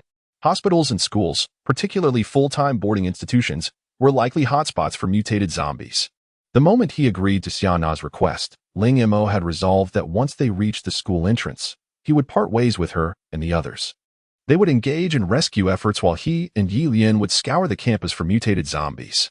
With a large group of dependent individuals, Xiana and her companions advanced at a sluggish pace. However, seeing Xiana wielding her knife with ease as she dispatched zombies alleviated much of their fear. Although Lu Yuhao lacked Xiana's combat prowess, he adeptly complemented her attacks. Whenever Xiana pushed back several zombies, he would seize the moment to eliminate 1 or 2, retreating behind her immediately afterward. In contrast, the others, weapons in hand, hesitated to act. After navigating through the first residential area with relative ease, they finally encountered their first casualty. While passing a store, a hand suddenly emerged from a toppled shelf, seizing one of the boys. He barely had time to scream before being yanked into the wreckage with a resounding thud. Ling Mo, closest to the scene, kicked aside the shelf only to find the boy had already been bitten in the throat by a 7- or 8-year-old zombie. His eyes wide open and blood gushing from his mouth, rendering him speechless. In the span of a mere second, his neck was torn open, even his trachea exposed. The small zombie, bloodied and grinning, raised its head, and through its matted hair, its red eyes coldly fixated on Ling Mo as it lunged forward. Dealing with a single zombie was effortless for Ling Mo, especially after grasping how to exert instantaneous influence through his puppet abilities. The moment their gazes met, he swiftly subdued the little monster, controlling its seemingly aggressive advance. As the small zombie charged at him, and the others gasped in horror, Ling Mo remained expressionless, swinging his short blade. With a splatter of blood, the small zombie fell heavily to the ground at Ling Mo's feet. "He is dead," Ling Mo remarked, barely glancing at the lifeless body before shifting his gaze to the boy lying in a pool of blood. The group fell silent, and after a few seconds, a girl suddenly broke into tears.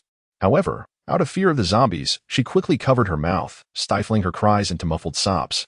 The other girls stared in terror at the still twitching corpse, their eyes nearly brimming with tears.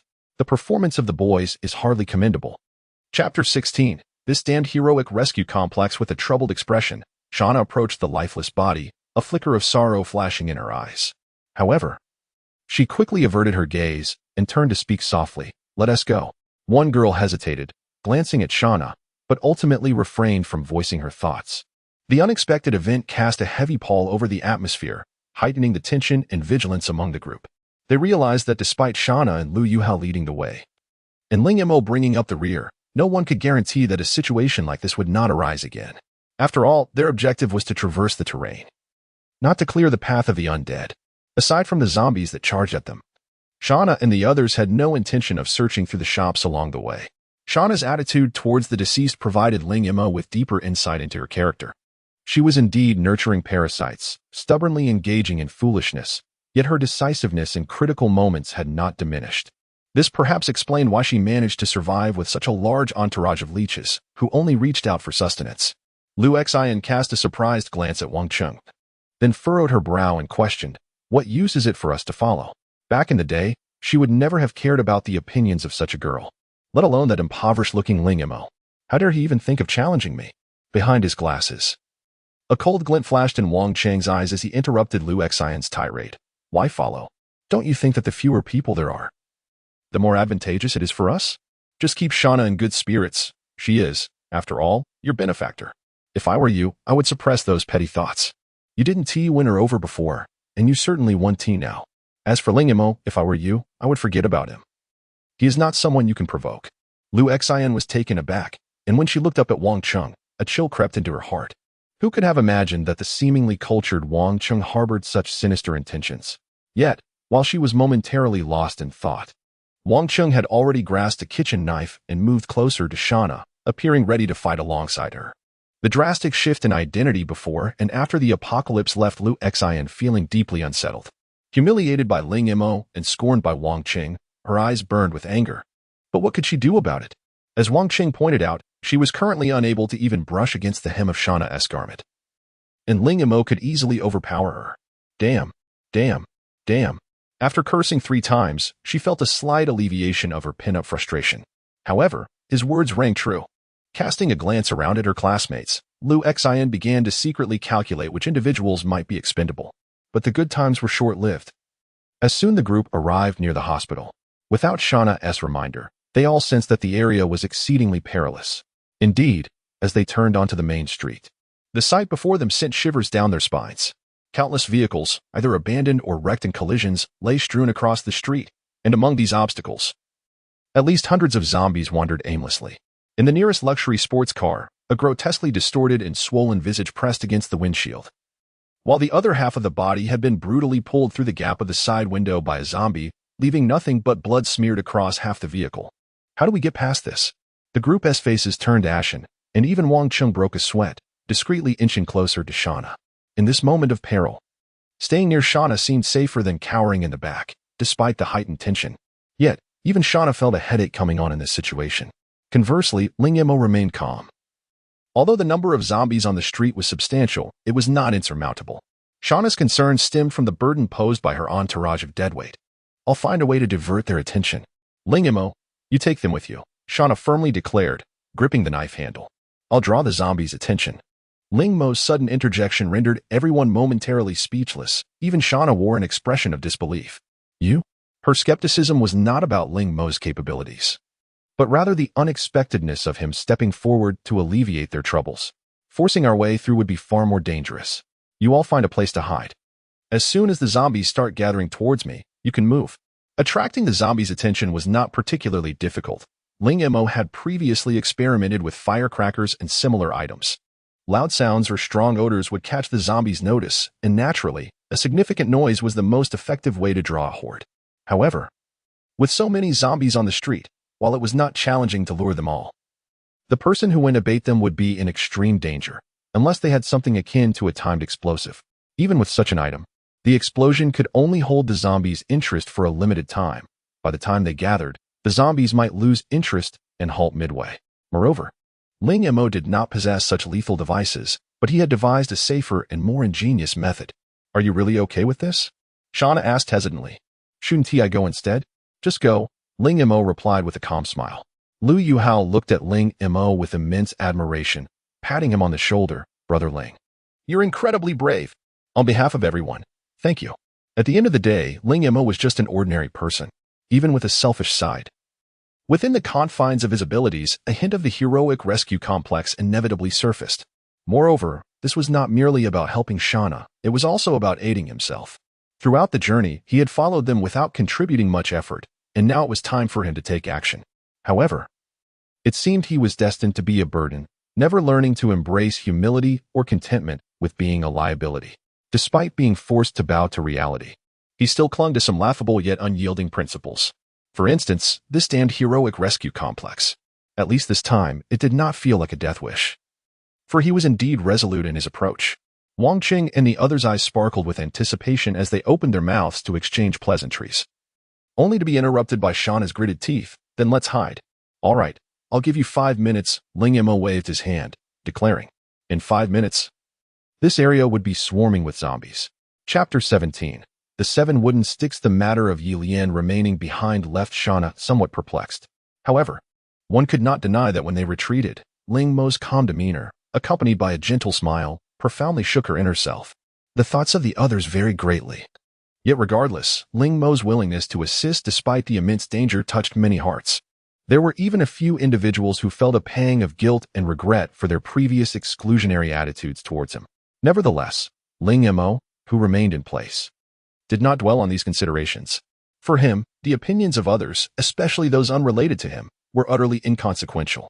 What mattered was that he acted in accordance with his own desires, with a clear conscience.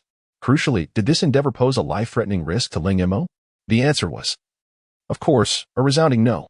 He would never engage in reckless self-sacrifice, akin to leaping into the jaws of a tiger. Even the most fervent heroism would not compel him to act impulsively and meet an untimely demise.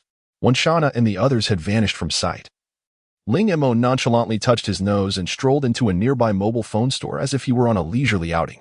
Upon his arrival, several zombies inside had already heard the commotion and rushed out, only to be swiftly dispatched by Shana, their bodies lying lifeless at the entrance. Ling Mo left Ye Lian outside while he stepped over the corpses and entered the store. Since the outbreak of the apocalypse, all public facilities had ceased to function, and communication was no exception. However, Ling Mo was not in search of an ordinary mobile phone. He sought a powerful, portable sound system disguised as a cheap knockoff. Fortunately, this store was not a brand-exclusive outlet. It sold various generic phones. Ling Mo rummaged through the chaotic displays and found several phones with ample battery life before exiting with satisfaction. With the sound system secured, it would be unwise to merely place it on the ground, as it might attract a few zombies, but drawing the entire street's horde was a far-fetched endeavor. Moreover, doing so posed a significant danger to himself. Just imagine, the moment sound erupted, zombies from all directions would converge. While Ye Lian remained unharmed amidst the corpses, where could he possibly escape to? Furthermore, having taken the initiative, he felt compelled to execute the plan to perfection. Otherwise, he would squander the abilities he had honed. Indeed, for an ordinary person, such a task would be fraught with peril, likely resulting in a grim fate, yet for Ling Mo, it was surprisingly manageable. He cautiously approached the street, employing his puppeteering ability to control 3 zombies. To avoid detection by Shana and her group, who might be lurking nearby, Ling Mo deliberately chose a concealed spot, allowing the 3 zombies to amble toward him. Come, each take one, he said with a peculiar smile. Distributing the mobile phones to the zombies, he specifically selected young, vigorous zombies to ensure their speed of movement would be faster. While controlling 3 zombies typically diminished his effective range, the evolution of Ling Mo's mental fortitude granted him unprecedented strength. 300 meters. Wiping the cold sweat from his brow, he frowned as he realized he was nearing the limits of his control, but it would suffice. His gaze shifted to the nearby hospital. and a plan formed in his mind. The direct distance between him and the hospital was no more than 100 meters. And so it began. Ling Mo guided the two zombies as far as possible to the opposite end of the street, stopping just as the pressure in his head reached a breaking point. At the moment one of the zombies pressed the play button, Ling Mo felt as though he might faint. In this era, a certain song was bound to emerge from any cheap knockoff phone, and its volume was deafening. 7 wooden sticks swinging. Are we engaging in debauchery? Yes. Yes. Yes. As the music blared, the zombie immediately unleashed its arms, darting toward the hospital entrance like an arrow. The zombies wandering the street almost instantaneously shifted their attention to this humanoid, mobile sound system, issuing unintelligible howls as they rushed forth. As Ling Mo had anticipated, the sheer number of zombies was overwhelming. The first zombie had barely covered half the distance before being toppled by the horde, the music fading into silence.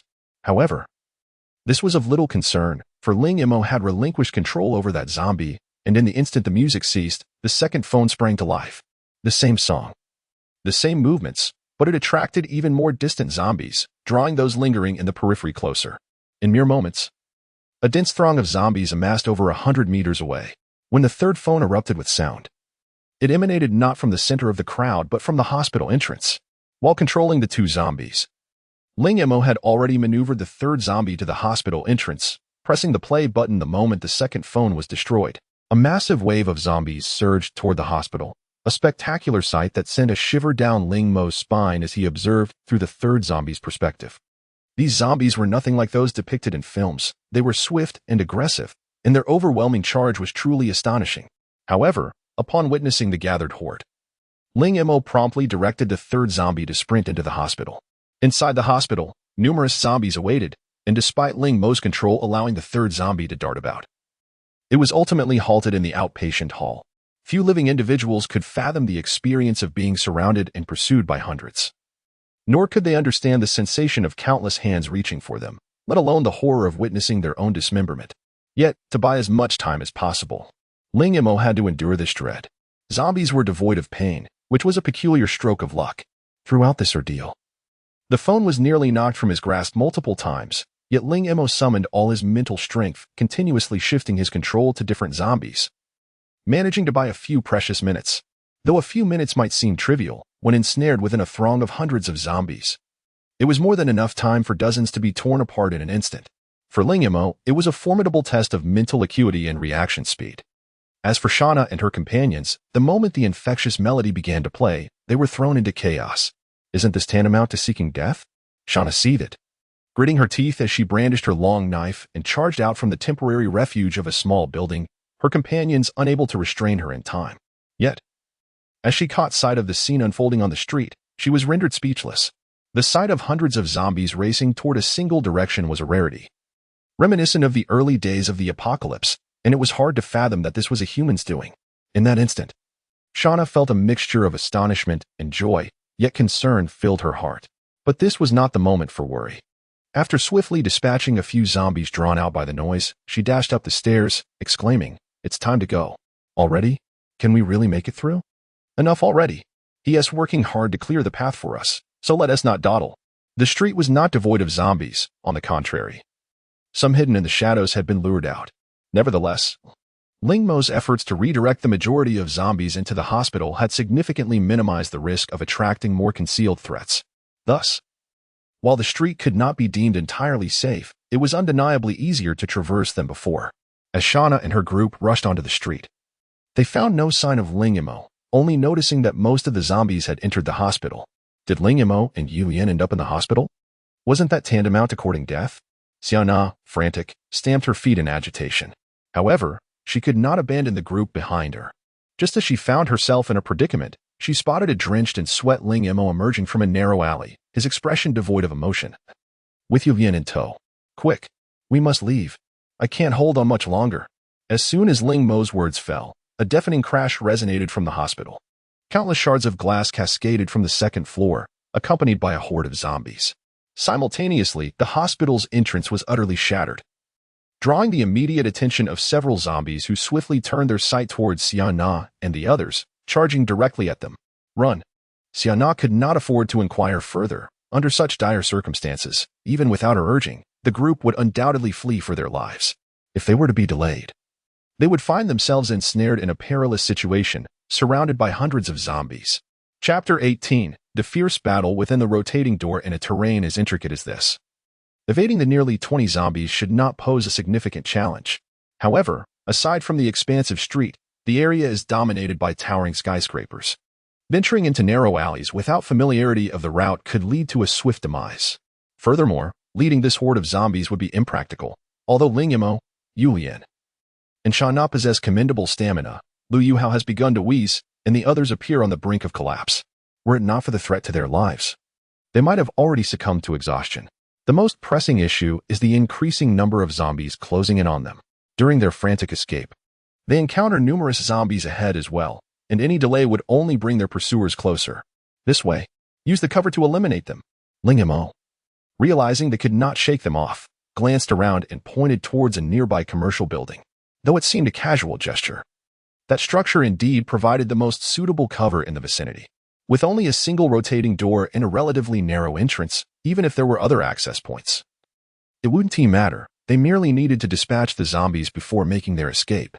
As soon as he finished speaking, Ling Mo dashed towards the building with Ye Lian, while Shana quickly rallied the others to follow. Just as they squeezed through the rotating door, the zombies surged forward. Their twisted faces, devoid of emotion, were marked by bloodthirsty red eyes, accompanied by an overwhelming stench of blood.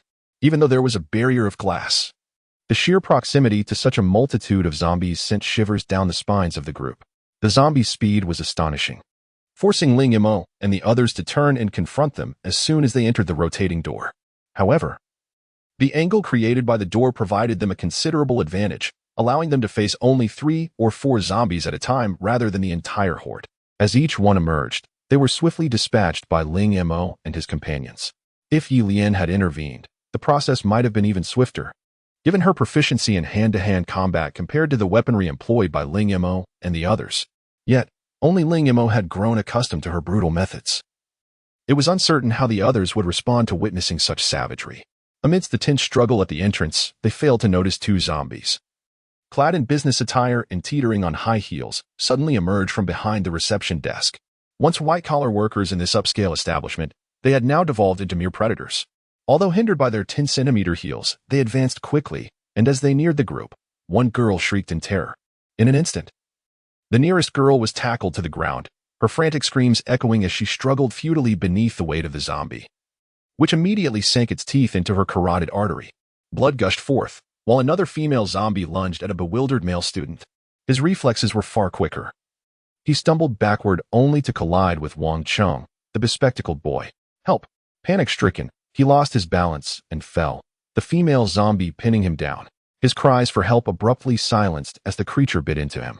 At that moment, the opportunity for a counterattack arose. Yet all were paralyzed by the gruesome scene unfolding before them. The sight of their classmate's torn throat and the agonized cries of another student severely tested their ability to endure the horror. Yet the zombies, emboldened by their newfound prey, did not cease their assault after claiming their victims. One female zombie targeted a nearby high school girl, who had been rendered completely catatonic by fear, unable to even twitch a finger as panic clouded her mind. Just as the girl seemed destined to have her throat torn out, Ye Lian, who had remained inert until now, suddenly appeared beside her, snatching the fruit knife from her trembling hand. In a flash, as the zombie lunged forward, Ye Lian struck with lightning speed. The blade gleamed as it sliced through the zombie's neck, blood erupting forth and splattering the girl's face, finally snapping her out of her stupor. With a wild scream and trembling legs, she felt warmth trickle down her thighs. Yet Ye Lian paid her no heed. She dashed towards another female zombie that had pinned a male student to the ground. Just as the zombie's foul mouth opened wide, the blade pierced through the back of its skull, emerging from its mouth. From the moment the zombies appeared to their complete eradication at Ye Lian's hands, no more than a minute had elapsed. In that brief span, 2 students had perished, while the male student remained paralyzed with terror, unable to rise, even with the corpse of the female zombie atop him. Those who had witnessed Ye Lian's ferocity quickly encircled her, their earlier dread momentarily forgotten. They could not fathom how the seemingly ordinary girl possessed such lethal prowess. In truth, it was Ling Mo's guidance that prompted Ye Lian to act, specifically instructing her to wield a weapon to disguise her identity. However, amidst the trembling survivors, Ling Mo discerned that 2 members of their group were missing. They must have fled upstairs in fear. Yet, such a rash escape would be folly. Without cover, their demise would be swifter. If zombies roamed the lobby, how could the upper floors be any safer? As anticipated, shortly thereafter, anguished screams echoed from above, sending fresh tremors through the group. After several minutes of frenzied combat, the zombies outside the rotating door were finally vanquished. Both Shana and Li Yalin were drenched in sweat. Shana, having fought fiercely, felt her arms tremble from exertion. Ling Mo, while slightly better off, bore a grim expression, the throbbing pain in his temples a reminder of the mental strain he had endured. Turning to the gruesome scene, Shana's expression was a mix of anguish and guilt. Noticing her distress, Ling Mo approached and placed a reassuring hand on her shoulder, softly stating, "It's not your fault. Leaving them there could have led to a fate far worse than this." Shana murmured softly, then managed a weak smile towards Ye Lian. "Thank you." Though she had not witnessed Ye Lian's deadly efficiency, the fact that she had dispatched 2 zombies in quick succession indicated her combat prowess far exceeded expectations. Chapter 19. Doors should not be opened recklessly in a brief encounter. For lives were extinguished, a brutal reality that left all present in a state of shock and horror. The survivors were consumed by regret over their decisions. Had they chosen to remain, even the threat of starvation would have been preferable to the grim fate they now faced. The prospect of imminent death contrasted starkly with the slow, inevitable demise in a safe environment. A young man, filled with rage, turned abruptly to confront the bespectacled Wang Cheng. Seizing his collar with trembling hands, "It's all your fault. I will kill you," he shouted, tightening his grip on a small knife and lunging at Wang Cheng. The fear and fury in his eyes were palpable, his expression darkened by murderous intent, and he acted without hesitation. This sudden confrontation prompted Shana to react swiftly. With a flick of her wrist, she deftly disarmed the young man, knocking the knife from his grasp. Meanwhile, Wang Cheng had turned pale, his body shaking uncontrollably. Once he caught his breath, his gaze towards the young man was filled with palpable resentment. The defeated boy, bewildered, took a long moment to collect himself before rising, appearing utterly lost. This moment of impulsiveness had left him in a state of mental disarray, a common response for an ordinary person who suddenly faced death up close. However, human resilience is remarkable. After the initial collapse, one often adapts to the harsh reality they must confront. Ling Mo, who had been observing silently, noticed Wang Cheng's intense gaze, causing a chill to run down his spine. Such a look emanating from someone who appeared so mild-mannered was disconcerting. "Let us leave quickly," Shana said, her expression grim as she noted the internal strife among the group following the loss of 5 classmates.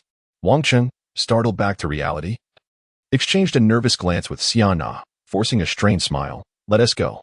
Having narrowly escaped death, his ability to smile seemed incongruous given the gravity of the situation. Ling Mo privately marveled at the depth of his cunning, noting that his age belied his experience.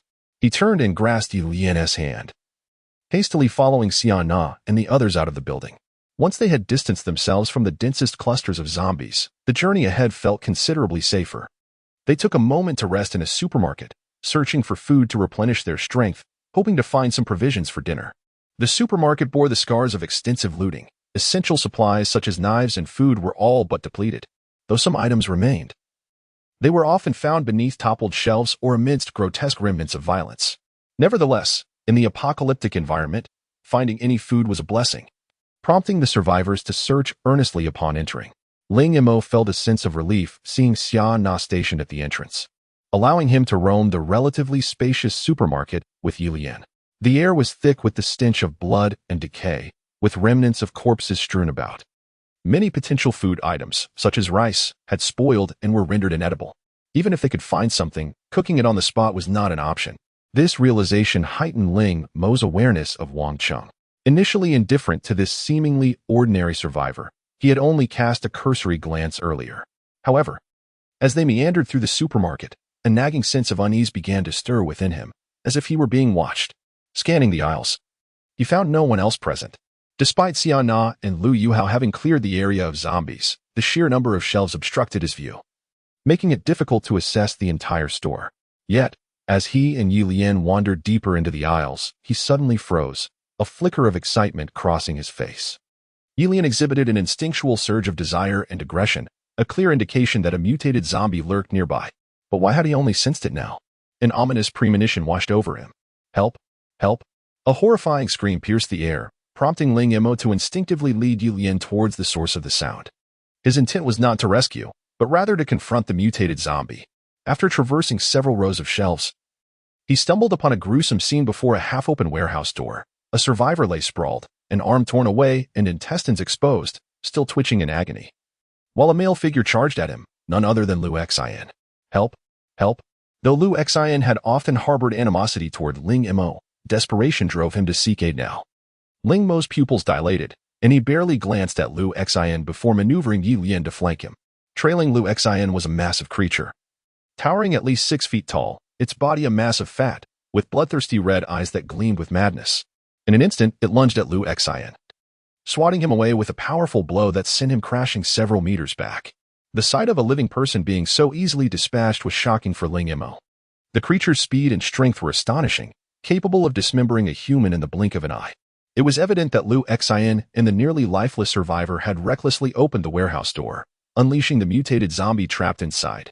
In a world ravaged by chaos, opening doors carelessly was tantamount to courting death.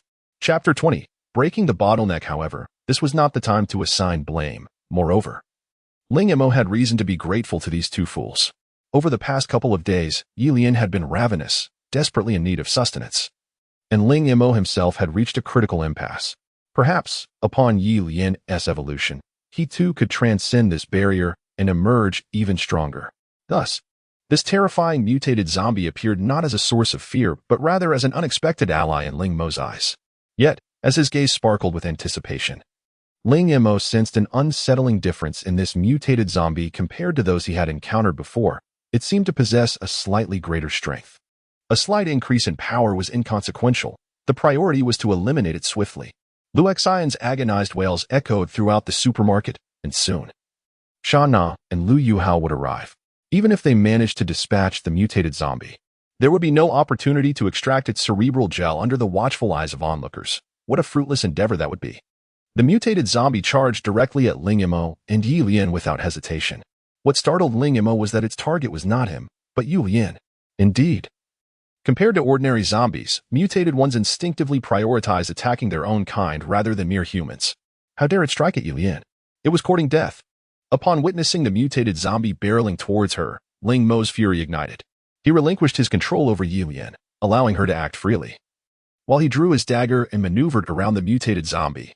Once liberated, Ye Lian's terrifying aura surged dramatically, her dark eyes ablaze with unrestrained murderous intent. Influenced by their mental link, Ling Mo felt his blood rush, his focus solely fixated on the mutated zombie.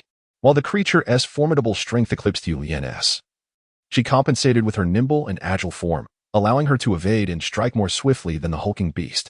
However, the environment proved unfavorable.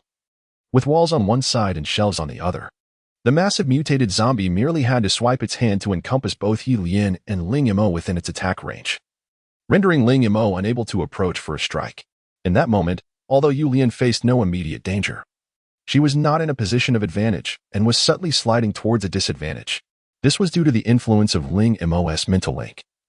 Her combat style lacked the reckless abandon of the mutated zombie, which was driven solely by instinct. As long as it drew breath, it would not cease its assault. Nor would it entertain the notion of defense. Despite sustaining several wounds from Ling Mo's strikes, the mutated zombie remained unfazed. It was indeed fortunate for it to possess such a grotesque layer of fat. A blow would hardly reach its vital organs. The sounds of Shana and the others approaching were already audible. Time was of the essence. In this urgent situation, a fierce determination ignited within Ling Mo. He abandoned his flanking strategy and charged directly at the mutated zombie. Thus, even if the creature ignored him, it would be compelled to retaliate. Yet, as the monstrous hand of the mutated zombie reached out towards him, Ling Mo's expression transformed into one of calm resolve. A wave of discomfort surged through him, as if a lump of blood had lodged in his chest, making him feel lightheaded. Controlling two mutated zombies simultaneously was indeed a novel challenge. Unlike ordinary zombies, their instincts were far more potent, resulting in a mental backlash against Ling Mo. Especially while both mutated zombies were engaged in combat. It was a fight to the death.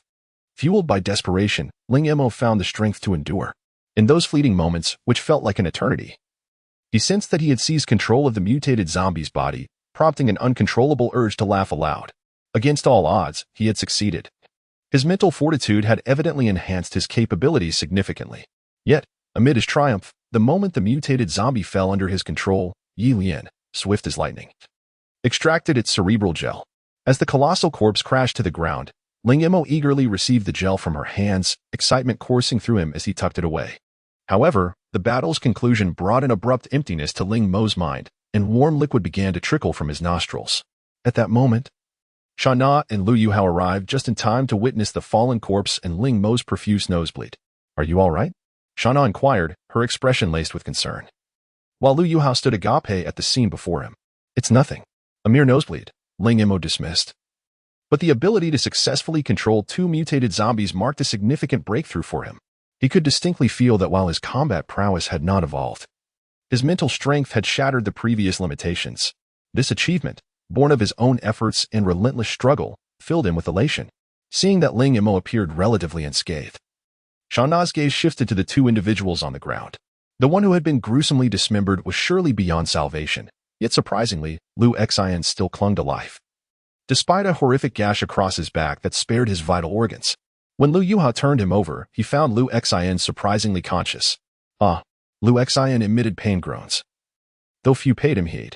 The grotesque corpse and the gasping survivor were far more deserving of attention than Li Yalin's plight.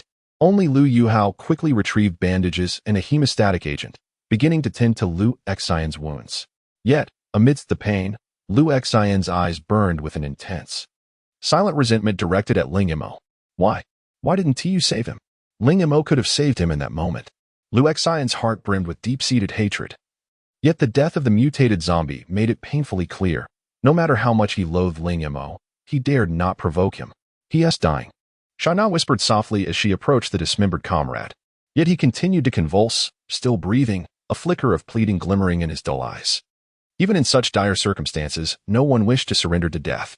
His gaze unmistakably revealed his desire to live, to resist the encroaching darkness. However, as the blade sliced through the air, that flicker of hope swiftly extinguished, his eyes widening in shock, forever capturing the fleeting image of Shana's blade as it struck. A girl shrieked, clutching her mouth in horror, while Ling Mo regarded the scene with a glimmer of appreciation. Chapter 21. The Time Bomb. While it is not difficult to possess such awareness, it takes an extraordinary individual to resolutely take action. This is evidently a mutated zombie, and you managed to eliminate it so swiftly. Summer turned her gaze towards Ling Mo, her expression complex. Ling Mo tugged at the corner of his mouth, wiping the blood from his nose as he remarked, "Don't look at me like that. I'm not unscathed either. Is he all right?" Summer cast a deep glance at Ling Mo before approaching Li Yalin and Li Yalin to inquire. At this moment, Li Yalin was nearing the end of his treatment of the wounds, and his proficient movements indicated that he was quite adept at this task. From another perspective, he resembled a versatile caregiver. Seeing Ling Mo approach, Li Yalin bit her lip, lowering her head to conceal the malice reflected in her eyes. Although the bleeding had ceased, Li Yalin's complexion was notably grim. However, he seemed hesitant to speak candidly in front of Li Yalin. "Summer, come here for a moment." Li Yalin tidied up the first aid supplies and helped Li Yalin to sit against the wall before moving towards Summer, speaking in a hushed tone. Ling Mo overheard this clearly, but before he could speak, Summer tugged at him, saying, "You should come too." This seemingly minor action effectively acknowledged Ling Mo's leading position within this small group, as well as Summer's recognition of his strength. It was likely that from the moment she saw the mutated zombie's corpse, the young girl had formed a thorough understanding of Ling Mo. Li Yalin led them behind a shelf and then whispered, "Li Yalin probably won't make it." "I know," Summer replied, biting her lip. Ling Mo raised an eyebrow, glancing unconsciously at Ye Lian beside him. The virus is indeed contagious. The previous widespread outbreak may have stemmed from airborne transmission. However, since the outbreak, there have been no survivors who have mutated. This is not difficult to comprehend, as viruses evolve and mutate, as vividly illustrated by Ye Lian's transformation. It is likely that the current virus transmits through blood. Moreover, since few individuals escape while injured from a zombie attack, there are almost no resulting zombies. Even if there are, no one would be aware. Ling Mo thought it best to eliminate the threat entirely, as they needed to proceed to the third high school and had no energy to tend to an injured companion, who would be a burden and a ticking time bomb. However, this decision ultimately rested with Summer and Li Yalin. Ling Mo privately contemplated that if they chose to keep Li Yalin, he would certainly not continue to wade through this murky water. They were not far from the third high school, and with Ye Lian, he might reach it more swiftly. potentially uncovering more mutated zombies, thereby accelerating Ye Lian's return to sanity. Ultimately, though he had formed some bond with Summer and Lu Yuhao, it did not cloud his judgment. His earlier intervention was a decision made only when he felt entirely confident. Perhaps sensing Ling Mo's unfavorable gaze, Lu Yuhao hesitantly asked, "What if we brought him along?" "Don't be foolish. How could we possibly take him with us? Did you not see that no one dares to approach him?" Summer, though a girl, displayed remarkable decisiveness and let out a bitter laugh in response. Indeed, just moments ago, Lu Xian had been moaning in pain. Yet aside from Lu Yuhao tending to his wounds, everyone else kept their distance, fearful of any contact. "What can we do? We can't just kill him now, right? He is still a lucid human being." Summer quickly made a decision, which indeed was a compromise. Sighing inwardly, Ling Mo thought, all this fuss, and the other party may not appreciate it. They would still have to sacrifice supplies.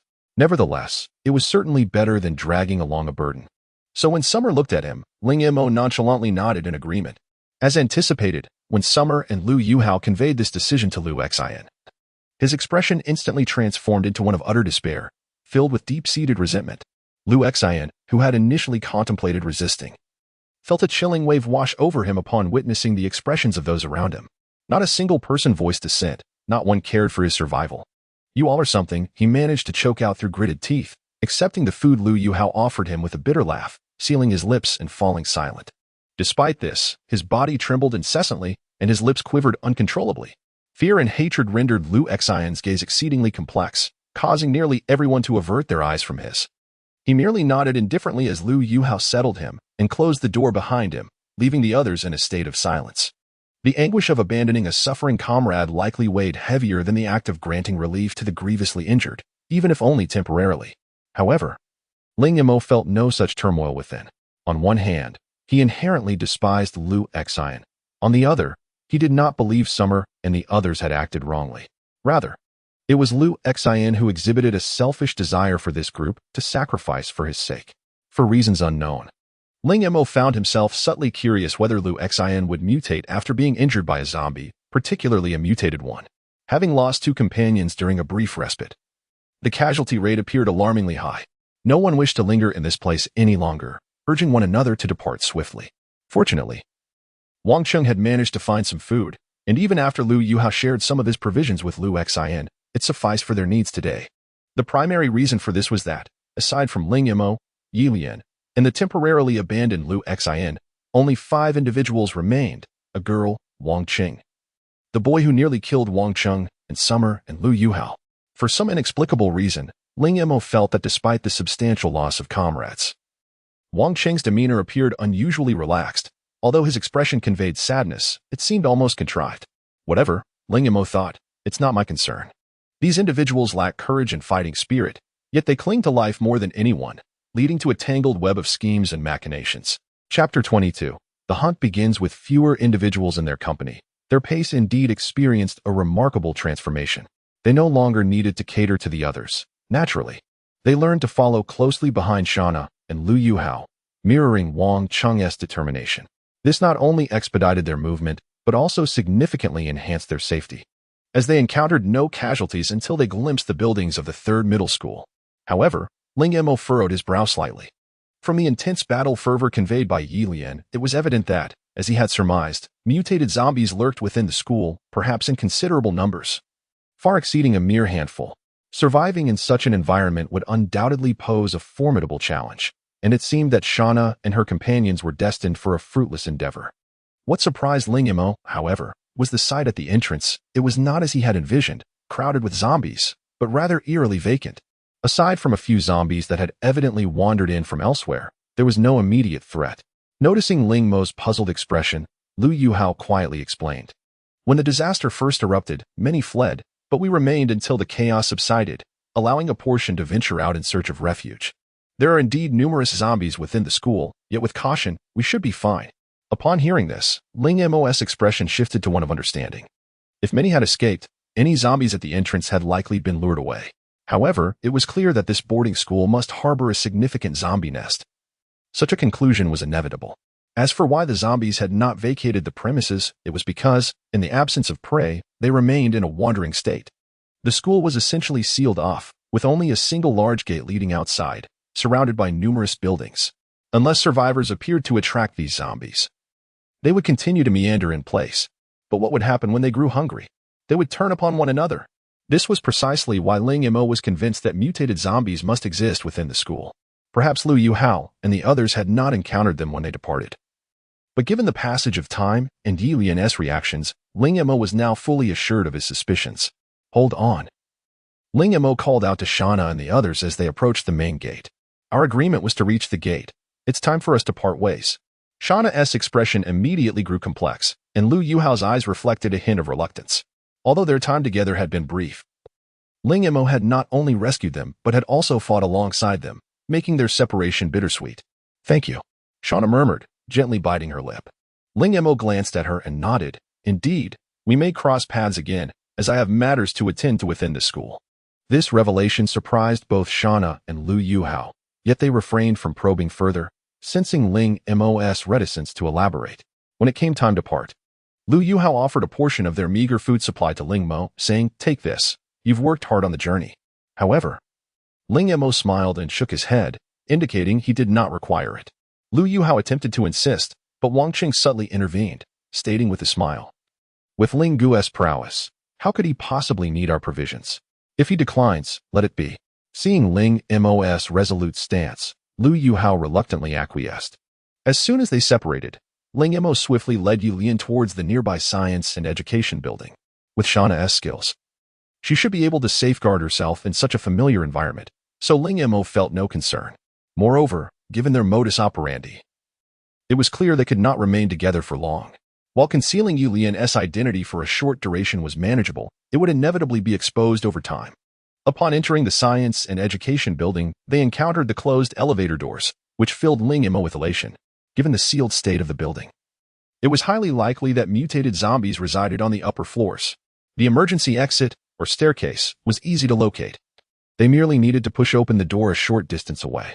However, as they approached the door, Ling Mo sensed Ye Lian's instinctual ferocity, accompanied by a muffled thud emanating from behind it. Ling Mo's eyes lit up. It seemed there was indeed a mutated zombie lurking within. Although mutated zombies attacked with great ferocity, they lacked intelligence and could not grasp a doorknob, while the door and wall were riddled with cracks. Forcing it open would still pose a challenge. Peering through the gaps, Ling Mo discerned that the mutated zombie behind the door was a robust adult male, and there were no others in sight. One is sufficient, Ling Mo thought, a sinister smile creeping onto his lips as he grasped the doorknob and raised his short blade, while Ye Lian positioned herself beside the door. With a click, as the door swung open, a powerful force surged forward. Fortunately, Ling Mo was prepared. Swiftly evading to the side, the mutated zombie lunged out, but as soon as its head emerged, Ling Mo's blade descended.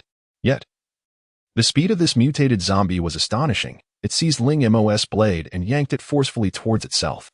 Ling Mo immediately lost his balance. And in that fleeting moment of instability, the zombie's other hand lunged toward his chest. However, this particular mutated zombie exhibited distinct differences. Not only was its reaction time quicker, but its resistance to manipulation was also notably stronger. In the midst of their life and death struggle, Ling Mo could not afford a second attempt.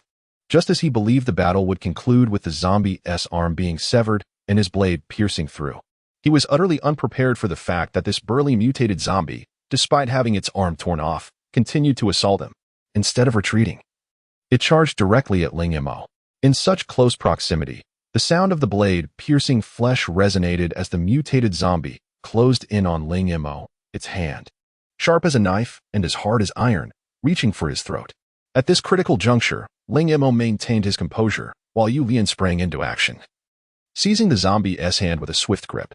With another snap, blood erupted forth as Ling Mo managed to withdraw his short blade and evade to the side, narrowly avoiding being splattered with gore. Just then, Ling Mo felt a wave of fatigue wash over him.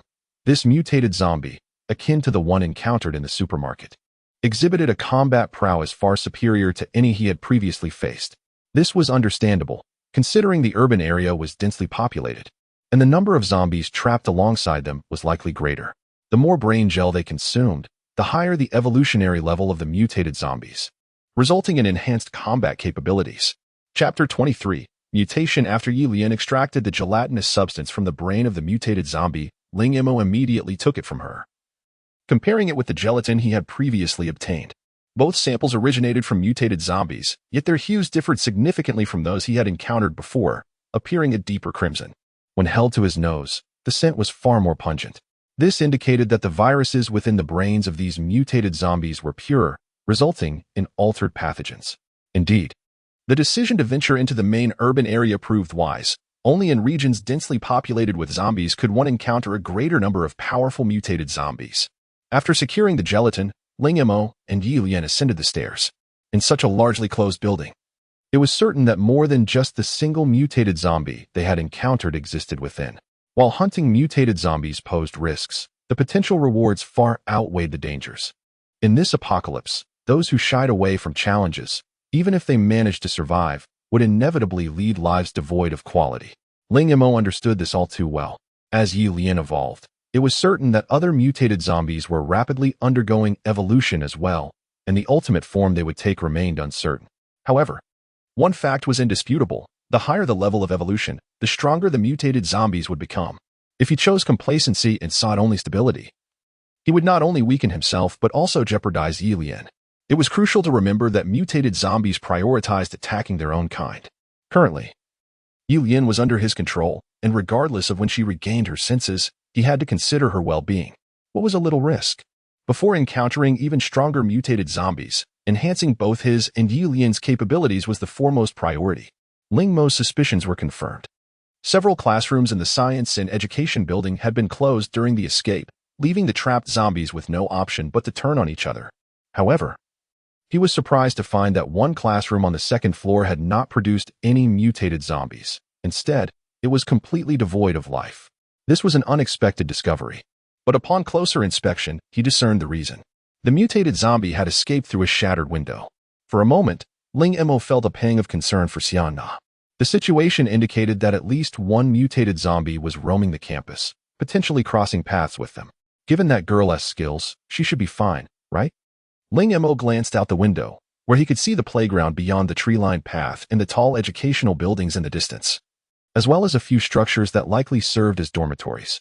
The school grounds of No. 3 High School were quite expansive, but now appeared desolate and dilapidated, stained with blood and teeming with swaying zombies.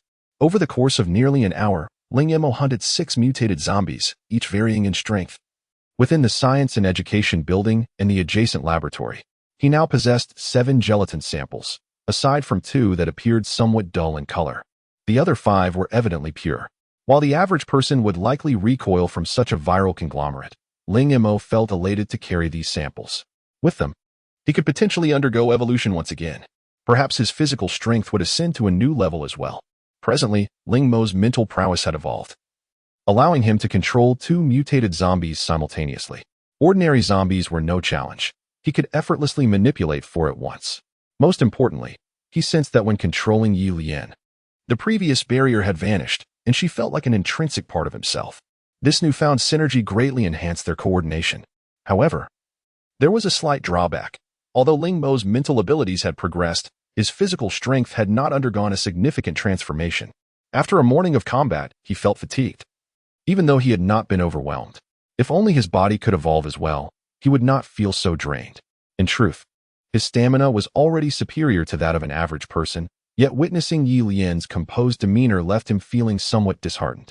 Grasping Ye Lian's arm, he took a few deep breaths, gradually regaining some strength. However, as he straightened up, his gaze inadvertently fell upon Ye Lian's collar. She wore a shirt he had randomly found in a shop, which had become unbuttoned during their intense skirmish, revealing a deep cleavage. Ling Mo's nose nearly brushed against that alluring sight, momentarily dizzying him with the vision of her smooth, pale skin, igniting a flame within him. Control. Assisting Ye Lian with her clothing and bathing was one thing, but in this context, he had no intention of taking advantage of the girl he genuinely cherished. Besides, merely stealing a glance could be considered a feast for the eyes. After fastening her buttons, Ling Mo guided Ye Lian toward their next destination. Having expended considerable effort reaching this school, they must endeavor to hunt as many mutated zombies as possible to acquire their brain gel. Unbeknownst to Ling Mo, shortly after their departure, a blood-soaked figure emerged on the tree-lined path, with eyes filled with malice, glaring intensely at the massive buildings across the way. This individual bore bandages around their upper body, but the sight was horrifying. Any visible skin was shredded. Underneath the nails lay a gruesome mixture of blood and flesh. Most chilling was the face, marred and torn, with a slight parting of the lips revealing crimson gums and bloodshot eyes that were difficult to behold, though nearly unrecognizable. It was apparent that this figure was Li Yalin, the one left behind in the supermarket by Shana and the others. With a rasping cold laugh escaping from his throat, Li Yalin suddenly lunged forward, swiftly crossing the tree-lined path and plunging into the cluster of buildings. At that moment, Ling Mo had just led Ye Lian into the nearest teaching building, unaware that as he ascended the stairs to the second floor, Li Yalin was sprinting past less than 50 meters away. Ling Mo suddenly sensed a flicker of yearning from Ye Lian, but he quickly broke into a smile. Indeed, there were mutated zombies within this building. Chapter 24. Shana's awakening as Ling Mo and Ye Lian meticulously searched for traces of the mutated zombies within the school building. Shana and her companions were engaged in a fierce battle against a mutated zombie within a dormitory. This particular creature was tall and, unlike ordinary zombies, its features were not grotesquely distorted. Despite being smeared with blood, one could still discern the visage of a young woman of striking beauty. However, as she emitted a low, guttural roar that forced Shana to retreat step by step, any semblance of beauty vanished entirely. Shana struggled against the frenzied onslaught of the mutated female zombie. Her movements indicated that her arm had been injured, and she was relying solely on her willpower to endure. Not far behind her lay the lifeless body of another mutated zombie. Li Yalin, though still by Shana's side and occasionally intervening to alleviate her burden, appeared utterly exhausted. Among the three who had followed them, only two remained, Wang Qing and the boy who had nearly harmed Wang Qing. Their expressions were marred by sheer terror. In truth, they had experienced a profound psychological shock after parting ways with Ling Mo, making a beeline for this dormitory. When they had left, the remaining teachers and students had stayed behind. Shana and Li Yalin had taken the opportunity to gather all the food from the school supermarket, bringing it inside. Though this food would not last long, it was not sustainable for a large group to remain trapped here indefinitely. Thus, it was inevitable that some would venture out in search of alternative escape routes. The optimal outcome was, of course, to find rescuers, such as the military. At the very least, they needed a safe haven to avoid succumbing to starvation. Despite the dire circumstances, Shana refused to surrender. Upon realizing Ling Mo's formidable strength and the advantages he provided, she could not help but seek his assistance. Yet, as Ling Mo had anticipated, from the moment she stepped foot into the school, Shana had mentally prepared herself for the worst. Perhaps those left behind were already dead. What she had not expected, however, was the horrifying scene that unfolded before her. In what had once been a dormitory filled with over 20 individuals, aside from 7 or 8 survivors, the rest had been devoured, reduced to mere skeletons. While Shana had witnessed gruesome sights before, the sight of humans resorting to cannibalism filled her with deep revulsion and a chilling dread. Li Yalin and the others were similarly paralyzed with shock. 2 of them even vomited on the spot. Zombies consuming humans could be dismissed as monstrous behavior, but the ones before her were rational beings. They had chosen to murder their companions and feast upon their flesh rather than risk venturing out for food. What disgusted Shana most was that upon seeing her and her companions, these cannibals approached with joy. As the nearest middle-aged teacher rushed towards Shana with a grin, she instinctively swung her long knife. Blood gushed from the teacher's neck as he clutched his throat, his eyes wide with disbelief as he locked onto Shana's pale face before collapsing. Previously, she had perceived Ling Mo as somewhat cold-blooded, but in that moment, she felt an overwhelming disdain for the parasites that had lost their humanity. Being weak and in need of protection was not a sin, however. To be complacent and consider such actions as natural was a danger far greater than that posed by zombies. Let them perish on their own. As Shana departed, Li Yalin and the others, still in a daze, were struck by a profound sense of revulsion and fear towards these cannibalistic lunatics. Almost simultaneously, they turned and followed Shana. That wretched person. We waited so long, and she actually. Kill her, kill her. A wave of intense hatred swept through them, and their impulsive rage spread like a contagious virus, stripping them of their last vestiges of reason. They charged forward, intent on reaching Shana. What ensued in the dormitory hallway was a brutal massacre. From the moment they rushed in, Shana's mental defenses crumbled, and she fought back almost instinctively. Even she did not notice that as her overwhelming power became apparent, some of the more lucid individuals turned to flee. Yet, she harbored no intention of sparing them. Instead, she wore an eerie smile as she advanced with lightning speed, dispatching each of them with her blade. In her mind, Only a singular thought persisted. They all deserved to die. Such individuals had no right to exist in this world. It was not until the sudden appearance of two mutated zombies that Shana was jolted from her near-trance state. Clearly, these two had been drawn by the overwhelming scent of blood, and with Shana's strength, it was impossible to contend with both simultaneously. After struggling to slay one amidst the chaotic environment, the other lunged toward her. At that moment, aside from 7 or 8 fresh corpses, only Shana and her 3 companions remained alive in the dormitory. The female student had been torn to shreds when the mutated zombies first appeared. Her body was likely beyond recognition now. Having already expended considerable energy in dispatching the first mutated zombie, Shana felt an overwhelming fatigue settling in, leaving her at a disadvantage in her battle against the mutated female zombie. This creature was not solely focused on Shana, it seized opportunities to attack others as well. Wang Cheng and the boy frequently found themselves in peril, yet they dared not stray too far, fearful of being targeted by other zombies. Observing the mutated female zombie, Wang Cheng's gaze flickered with determination. Finally, at the moment Shana was forced back, he stealthily lifted his leg and kicked the boy hard, propelling him into the space between Shana and the mutated zombie. With a scream, the boy was thrust into danger, and the mutated female zombie's hand pierced his abdomen. Seizing the fleeting opportunity, Shana plunged her knife into the creature's heart. Chapter 25. A devious scheme. As Wang Cheng exhaled deeply, a glint of ruthlessness flickered in his eyes. He gazed at the boy before him, who had a gaping wound in his abdomen and eyes wide open, yet devoid of life. A profound sense of vengeance surged within Wang Cheng. However, at that moment, he was suddenly seized by a prickling sensation at the nape of his neck. Looking up, he found Shana observing him with an air of indifference. The moment their gazes met, Wang Cheng's heart skipped a beat. "I won't say another word," he stammered. Shana waved her hand, interrupting him. Though she had been forced back, she could clearly see that this boy had not charged forward of his own volition. Without his intervention, the remaining 3 would likely have perished here. Wang Cheng's actions were selfish and cruel, yet she felt no inclination to chastise him further. Perhaps, from a certain perspective, he had committed no grave error. If Ling Mo were present, he might even commend such behavior. However, had he been here, he would have undoubtedly dealt with the 2 mutated zombies effortlessly. Shana felt her thoughts spiraling chaotically. With Lu Yuhao and Wang Cheng in tow, she began to descend towards the dormitory, yet in her momentary distraction, she failed to notice a figure lurking in the shadows, fixated upon her.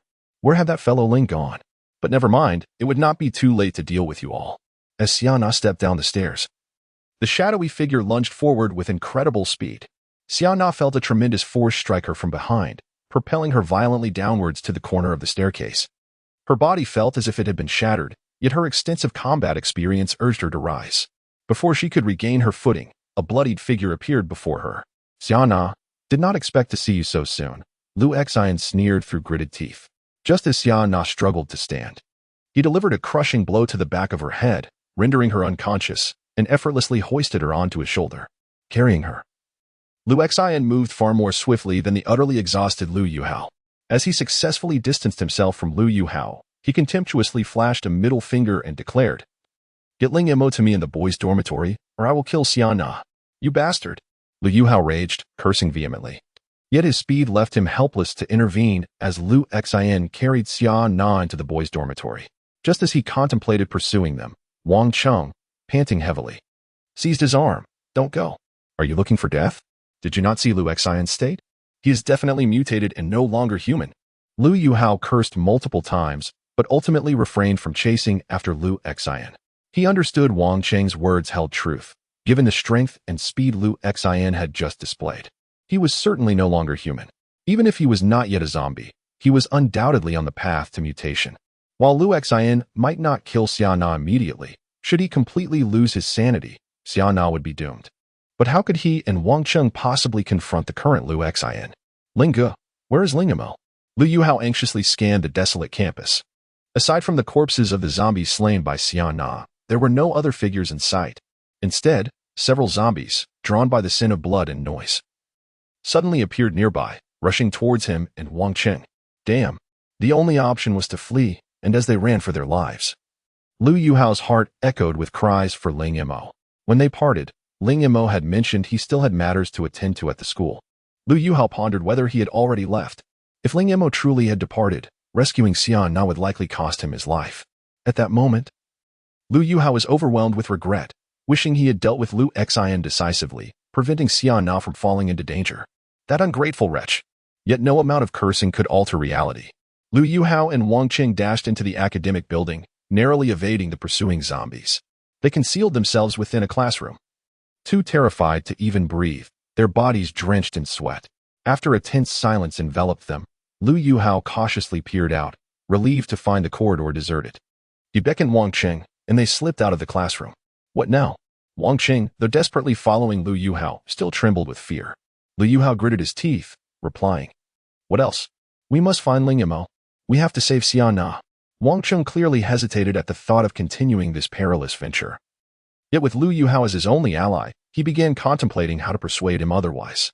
However, neither of them anticipated that as they cautiously approached the stairwell, they would unexpectedly encounter Ling Mo and Ye Lian descending from above. Ling Mo was initially startled by their sudden appearance, but quickly relaxed, asking with a hint of surprise, "What are you two doing here?" This building harbored nothing but zombies, unsuitable as a refuge, and the individuals Shana sought were surely not present. Thus, how could Lu Yuhao and Wang Qing have ended up here? Where is Shana? A foreboding feeling crept into Ling Mo's mind. Lu Yuhao, taken aback by the encounter, quickly responded to Ling Mo's inquiry, his voice laced with urgency. "Help us save Shana.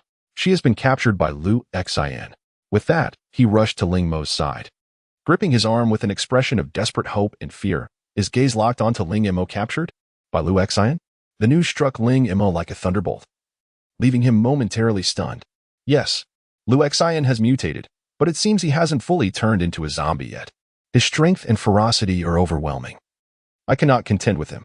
Shana was caught in his treachery.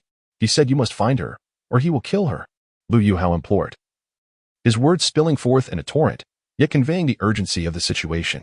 Throughout, he clung tightly to Ling Mo's arm, as if fearing he would refuse to assist. Upon hearing this, Ling Mo's expression darkened considerably. Lu Xian, beneath that foolish exterior, harbored a ruthless streak.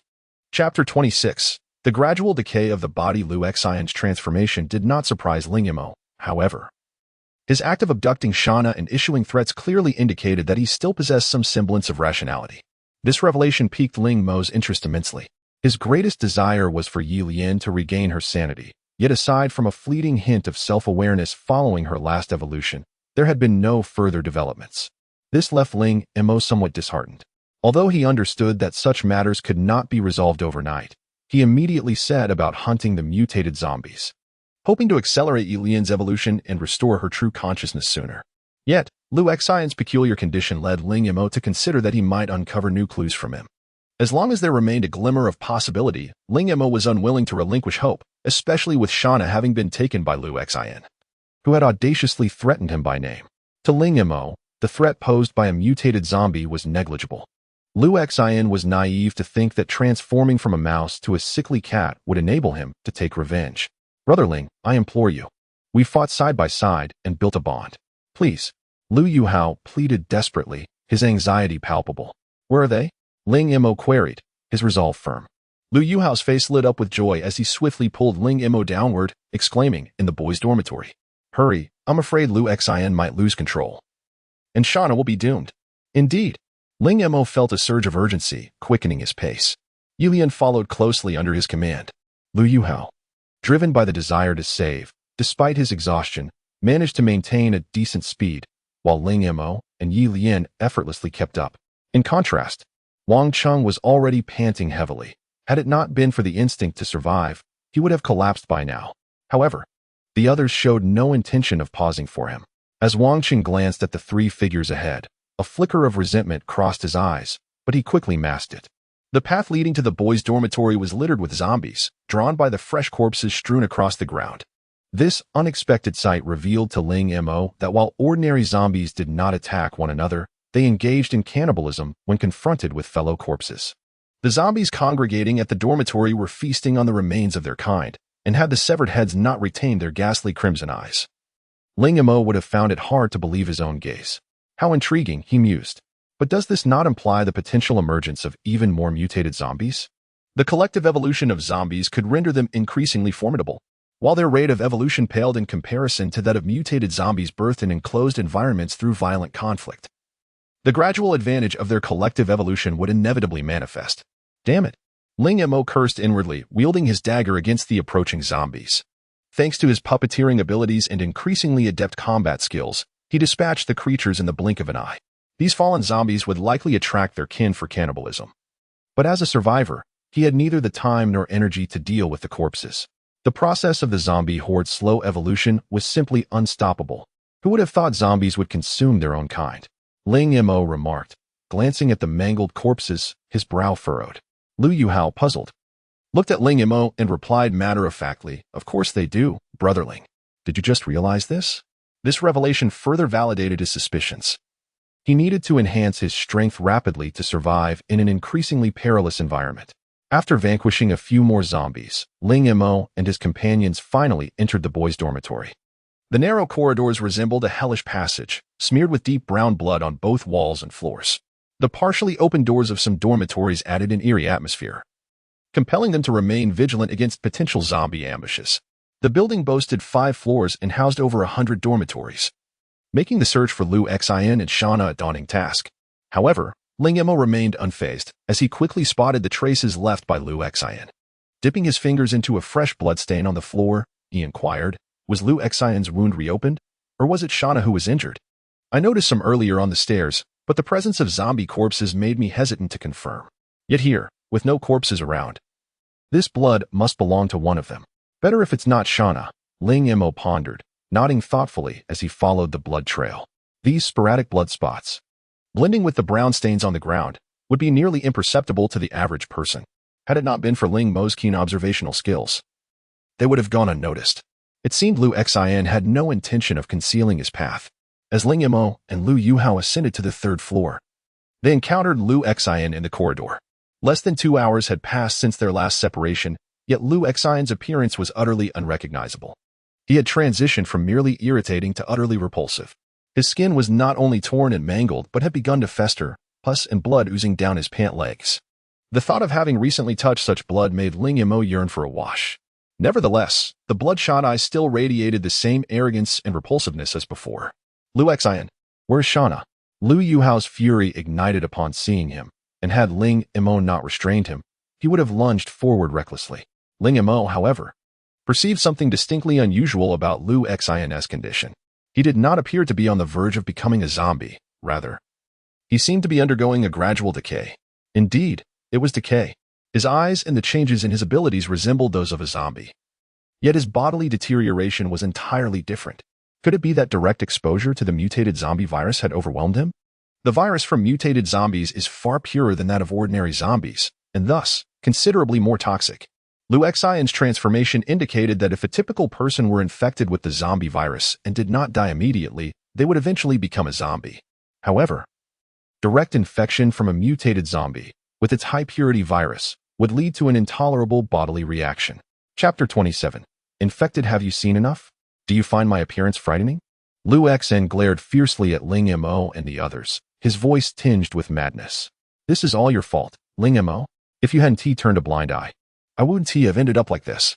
As he spoke, he clawed at his own face, peeling away a layer of flesh mixed with decay, leaving everyone present with a shiver of horror.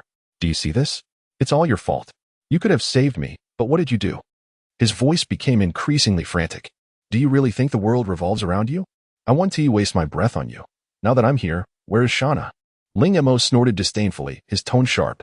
Liu Yalin erupted into manic laughter. "So, Shana wants to see you, huh? Fine. First, cut off that hand of yours, the one you used to slap me." At this, Ling Mo couldn't help but roll his eyes. Liu Yalin was truly foolish. Setting aside the fact that his relationship with Shana had not yet reached the point of self-mutilation, the absurdity of his words was laughable. It was evident that he had watched too many movies, believing that a bit of newfound strength granted him the right to act superior. However, Lu Yuhao, filled with concern, cast a terrified glance at Ling Mo before hurriedly turning to Liu Yalin. "Liu Yalin, how can you act like this? If it weren't for Brother Ling, we would have been annihilated." Suddenly, Liu Yuhao clenched his teeth and raised the kitchen knife in his hand. "Can you chop me instead?" He swung the knife. But Ling Mo swiftly intervened, and before Liu Yuhao realized it, Ling Mo had already dashed towards Liu Yalin. The distance between them was merely a dozen meters. At Ling Mo's current speed, it was but a breath before he was upon Liu Yalin. Lu Xian sensed a shadow rushing towards him. And just as he perceived the glint of a blade, he instinctively tilted his head. Despite his mutation, his reaction was not slow. And he managed to evade a fatal blow. Yet, he still felt the blade slice into his right shoulder, causing him to buckle under the force. Nearly collapsing to the ground, Ling Mo's knife struck Lu Xian's shoulder without hesitation, and instead of stopping, he swiftly made a horizontal cut towards Lu Xian's neck. A wave of imminent death enveloped Lu Xian, but driven by instinct, he narrowly avoided the lethal strike. Nonetheless, the blade grazed his neck, and blood gushed from the wound. Lu Xian's eyes turned increasingly red, and despite his severe injury, he screamed and lunged at Ling Mo.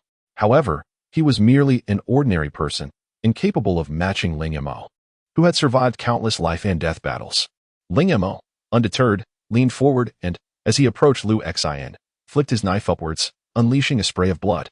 The sharp blade carved a deep gash in Lu Xian's abdomen, sending him sprawling to the ground. Just as he attempted to struggle, Ling Mo pressed his foot down upon him. "It seems you've lost your sense of pain?" Ling Mo observed Lu Xian with interest. Lu Xian's skin was nearly rotting away, and after enduring 2 slashes, he displayed no sign of agony. It was evident that he was not a tough man. The only explanation was his insensitivity to pain. Gritting his teeth, Lu Xian glared at Ling Mo, though he felt no pain. The gaping wound in his abdomen had exposed his intestines, and he could not survive for long. "You dare to threaten me while leaving Shana alone?" Ling Mo scoffed. "You truly underestimate yourself." "Oh, you think I'm foolish?" Lu Xian's gaze shifted to something unusual, and he began to laugh maniacally. "You really believe I'm naive? I know I'm doomed, but I won't let you have an easy time. Even if I don't kill you, I've still succeeded. Haha, you abandoned me. So I want you to experience the same feelings when you suffer." As he laughed, blood continued to spill from his mouth, and his grotesque visage made him look like a madman. Yet, Ling Mo felt an unsettling premonition. He swiftly severed Lu Xian's head, silencing his maniacal laughter, and turned to the nearby dormitories. Shana should be in one of those rooms, but for some reason, Ling Mo felt an inexplicable unease. Lu Yuhao, however, had no time for such thoughts. Seeing Ling Mo dispatch Lu Xian with ease, he rushed towards the dormitories, frantically searching. Wang Chen followed closely, his expression dark as he cast a glance at Lu Xian's corpse before joining Lu Yuhao. Though he appeared anxious for Shana's safety, he discreetly kept his distance from the dormitory doors, taking advantage of the chaos, unnoticed by others. Ling Mo, alongside Ye Lian, searched the corridor. But the rooms he passed were filled with debris, offering no sign of Shana. Soon, however, Lu Yuhao's voice rang out from one of the dormitories. "She's here. Shana is here." Ling Mo's heart raced, and he hurried over. Upon reaching the doorway, he found Shana bound to the bed, seemingly tied with what resembled clothesline. Her head was lowered, and she appeared to be unhurt. Yet, recalling Lu Xian's earlier words, Ling Mo felt a deep sense of foreboding. "Shana, are you all right?" As Lu Yuhao rushed to untie Shana, Ling Mo noticed her left hand, and a chill ran through him. He pulled Shana's left hand up, and Lu Yuhao, puzzled, turned his gaze to her. Wang Qing also caught sight of it immediately. A heavy silence ensued. Apart from the expressionless Ye Lian, the faces of the other 3 transformed into masks of shock. Ling Mo glanced at Shana's pale face, gritting his teeth and murmuring, "Lu Xian, you truly are inhuman." On Shana's left hand, a fresh wound was clearly visible. After cutting her hand, Lu Xian had evidently gripped it with his own bloodied, decaying hand, leaving behind traces of blood and remnants of flesh. As the group stared in horror, Shana slowly lifted her head, her determined gaze now filled with despair. "I have been infected." Chapter 28. The onset of mutation, a prolonged silence weighed heavily upon them, nearly suffocating. Shana's words, coupled with her lifeless gaze, plunged Ling Mo's heart into despair, casting a pall over his spirits. "I would rather die than become a zombie," Shana murmured, somewhat dazed, as she leaned against the edge of the bed and slowly rose. Lu Yuhao stared at her, utterly stunned, clearly engulfed by profound shock. During the moment she was knocked unconscious, Shana's long blade had been left behind, but she swiftly shifted her attention to Lu Yuhao, a flicker of determination flashing in her eyes as she suddenly seized the kitchen knife from his grasp. "I refuse to become a zombie. I refuse to transform into such a monster." Shana's gaze once again became vacant as she frantically pushed against Ling Mo, reaching for the knife in his hand. Yet, Ling Mo had already angrily hurled the kitchen knife to the ground, firmly grasping Shana's shoulders and admonishing, "Do not act foolishly. You have not transformed yet, and we will certainly find a solution." Ah, give me the knife. Give it to me. Shana, however, was deaf to Ling Mo's words, erupting in a fit of hysteria. Ling Mo, feeling helpless, gently struck the back of her head, causing her to slump into his embrace. At that moment, Lu Yuhao trembled as he stood, gazing incredulously at the unconscious Shana in Ling Mo's arms, unable to articulate a coherent sentence. Even Wang Cheng's face had turned ashen. Without Shana, his prospects of enduring their bleak existence seemed nearly non-existent. Will Shana become something like Lu Xian? Lu Yuhao suddenly turned to Ling Mo, murmuring with trepidation. Indeed, Lu Xian's form was more terrifying than that of a zombie. Should Shana metamorphose into such a being, not even Ling Mo could fathom accepting it. Observing Lu Yuhao's near collapse, Ling Mo sighed inwardly and spoke slowly. You must remain calm. The one suffering most is Shana. Do you not wish to devise a means to help her? A means? Upon hearing Ling Mo's words, Lu Yuhao regained a modicum of clarity, yet tears streamed down his face. What possible means could there be? Based on Lu Xian's condition and the time elapsed since their separation, they roughly deduced that from infection to symptom onset, approximately half an hour had transpired. In any case, we must devise a solution within this half hour. Striving is better than waiting idly for death. In stark contrast to Lu Yuhao, who appeared on the verge of a breakdown, Ling Mo maintained a semblance of calm, primarily because he had a mutated zombie, Ye Lian, by his side. Thus, in Ling Mo's perspective, there remained hope for transformation into a zombie, but complete decay would signal an irrevocable fate. Perhaps we should sever this hand. A flicker of resolve crossed Lu Yuhao's eyes as he suggested. Ling Mo shook his head. It is futile. Too much time has already elapsed. What other options do we have? Lu Yuhao's expression darkened once more. Meanwhile, Ling Mo's mind began to race. Lu Xian had been infected by a mutated zombie, succumbing to the virus's intensity, leading to her complete decay. In Shana's case, it would be considered a secondary infection, with the virus having been diluted within Lu Xian's body. Nonetheless, even diluted, it would still possess a higher concentration than that found in an ordinary zombie. Could Shana's physical resilience withstand it? The answer remained uncertain. Ling Mo gazed down at Shana in his arms, feeling a pang of compassion. The words he had just spoken were mere platitudes. In truth, he was as lost as anyone regarding how to prevent Shana's mutation.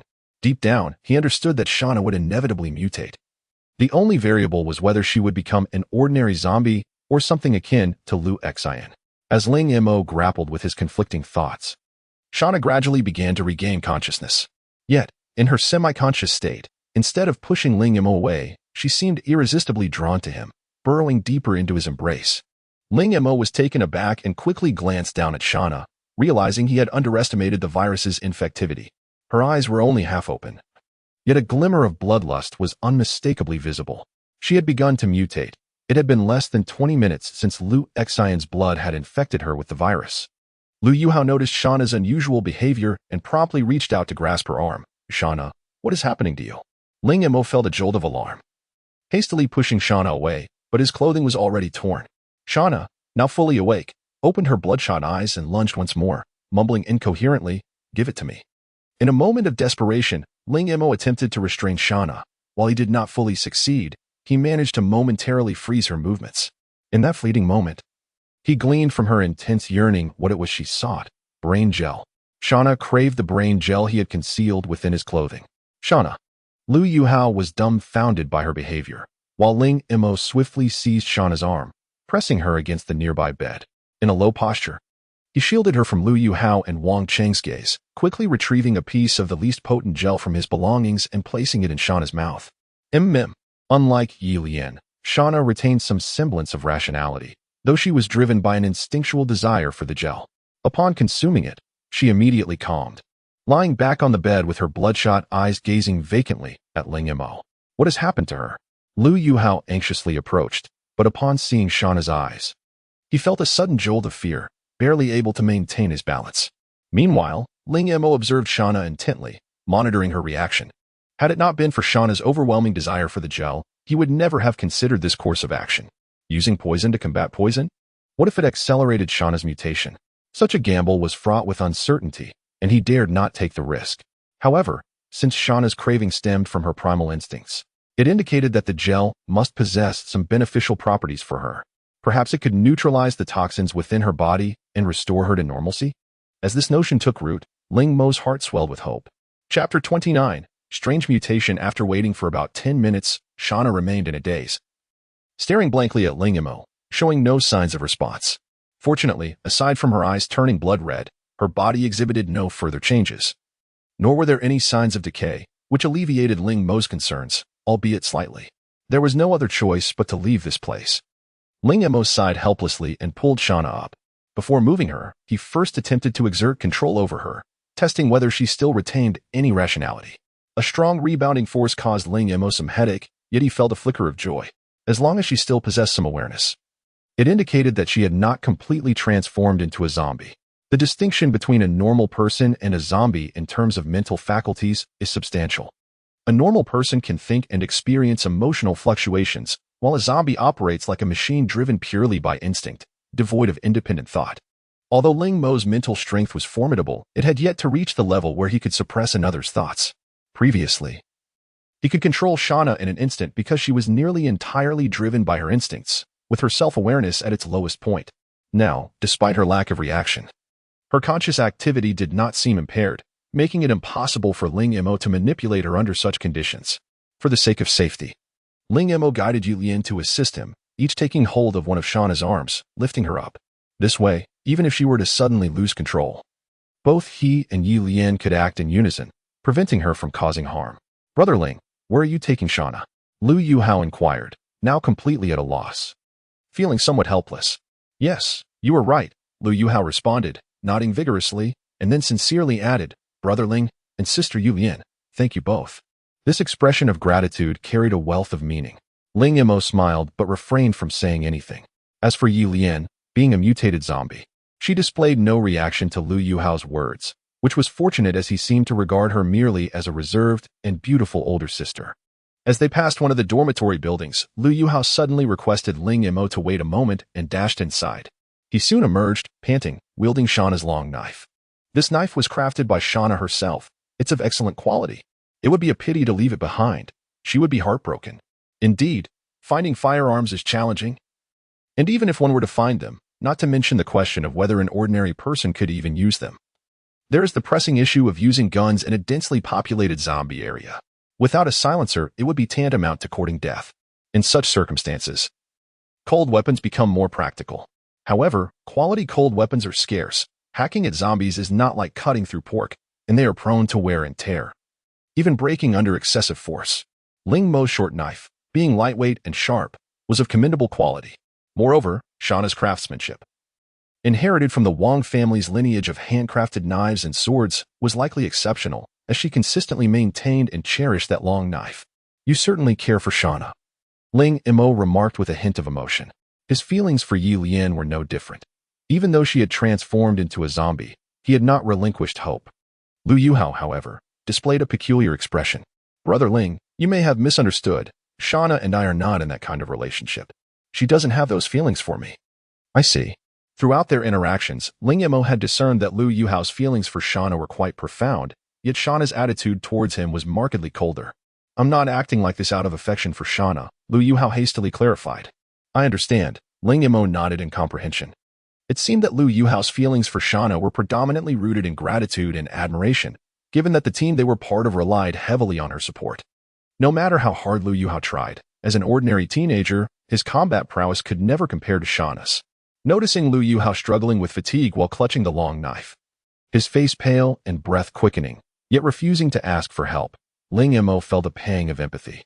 He held a favorable impression of this righteous and kind-hearted youth, prompting him to allow Ye Lian to take the long knife.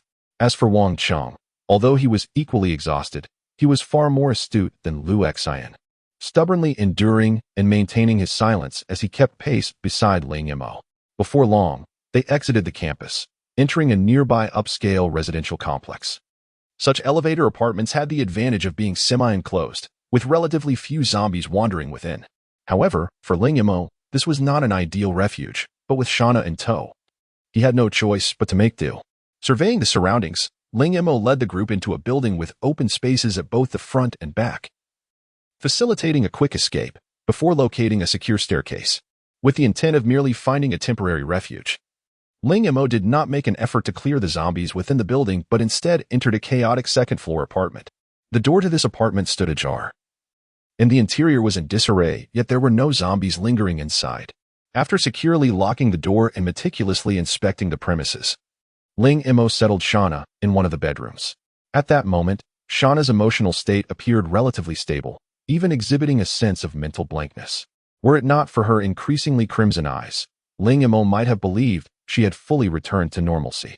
However, just as he placed her on the bed, she suddenly began to struggle fiercely, her gaze fixated on Ling Mo's chest. I want more? Ling Mo felt a jolt of alarm. But Shana's hands had already reached out to him. He had no choice but to retrieve a lower purity gel. As soon as the gel appeared before Shana, she eagerly grasped it, swallowing it whole.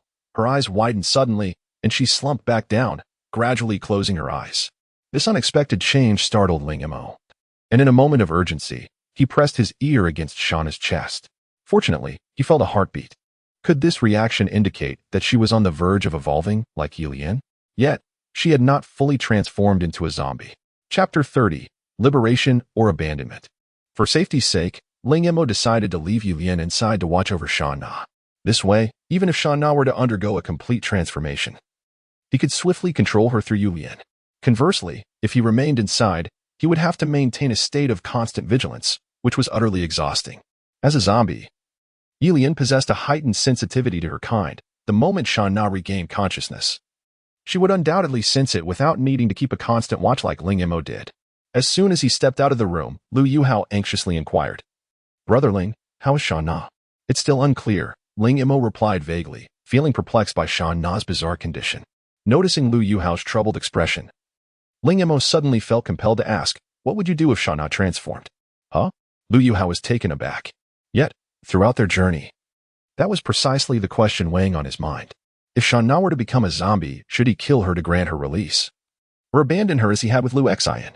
However, until Ling Mo posed the question, Lu Yuhao painfully realized he still did not know what to do. Forget it. Let's wait until she wakes up, Ling Mo said, observing Lu Yuhao's complex demeanor, which revealed a hint of disorientation. He couldn't help but sigh quietly and placed a reassuring hand on Lu Yuhao's shoulder. As they passed each other, Ling Mo added nonchalantly, if it were me, I wouldn't abandon a girl I cared for, even if she became a zombie. Lu Yuhao was immediately struck by this revelation. The notion of not giving up even if she turned into a zombie resonated with him deeply, although it was merely a light remark. Lu Yuhao stood frozen in place for quite some time. His thoughts had been centered solely on killing Shana or abandoning her, without ever considering the possibility of continuing to fight for her. Indeed, in his understanding, becoming a zombie meant there was no hope left. Otherwise, the catastrophe would not have spiraled out of control from the very beginning, ultimately devastating human society. In a moment of frustration, Lu Yuhao raised his hand and slapped himself twice. Yet, the pain on his face did little to alleviate the heaviness in his heart.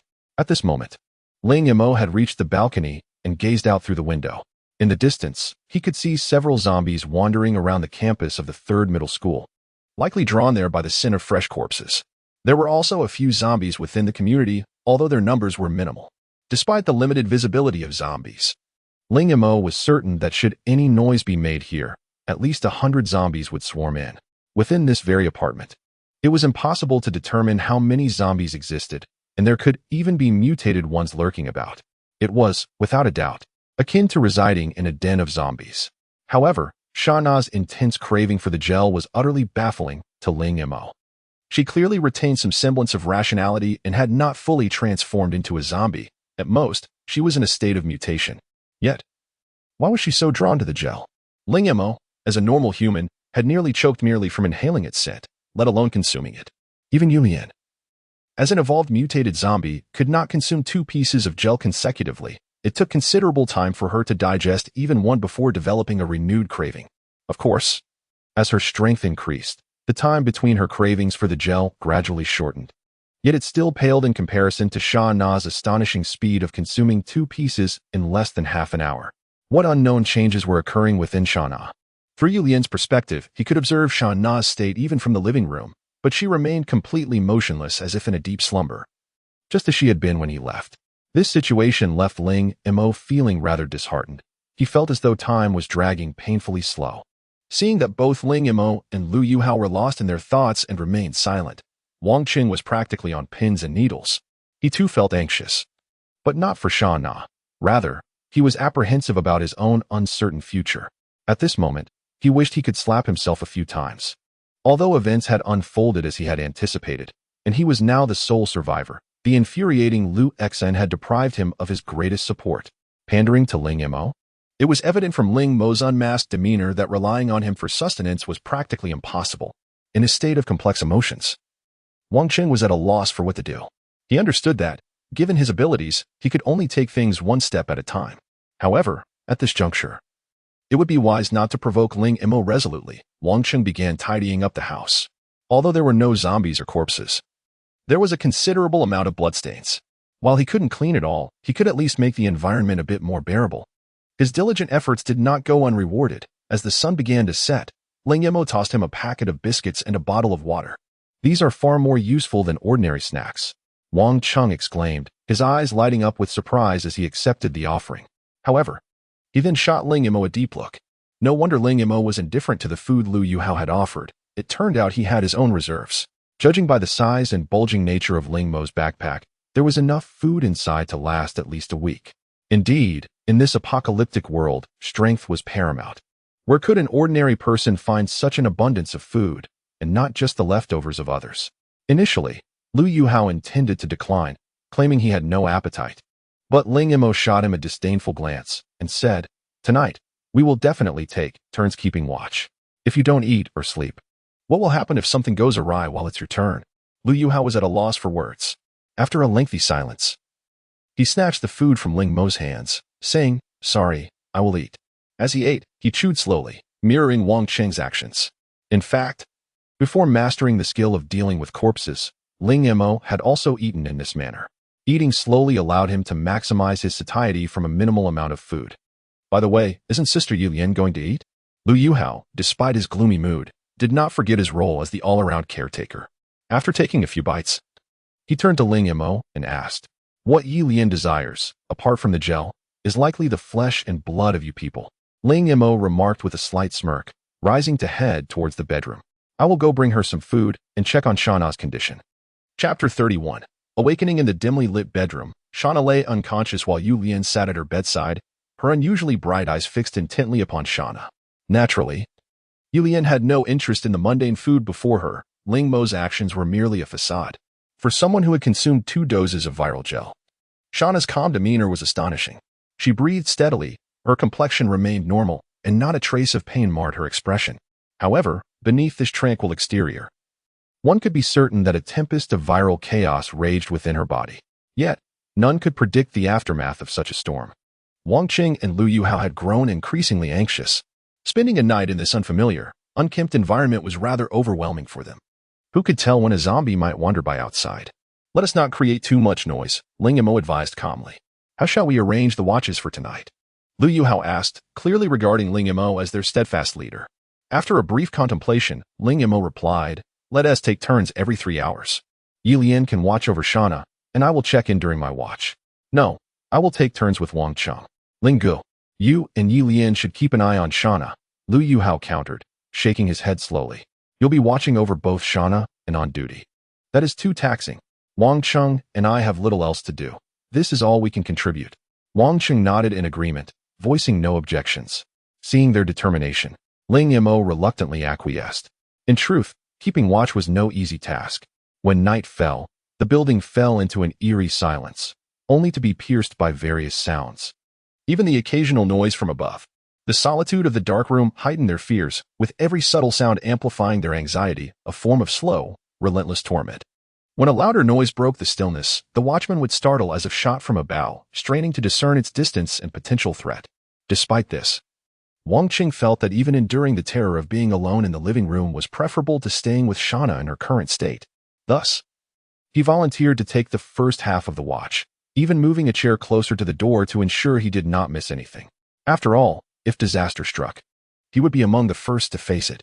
Liu Yalin, though burdened with thoughts, was exhausted after a long day and soon succumbed to a light slumber on the sofa. Although he did not fully fall into deep sleep, he occasionally drifted into a brief state of unconsciousness, only to awaken a few minutes later. This method of sleeping was likely mastered by those struggling to survive in the apocalypse, yet Ling Mo excelled at it due to his unique ability, puppet manipulation. Most importantly, His mental fortitude had evolved beyond that of an ordinary person. In Ling Mo's perspective, mental strength encompassed concentration and observation. His puppet manipulation allowed him to divide a portion of his mental energy to control the instinct-driven, mindless zombies.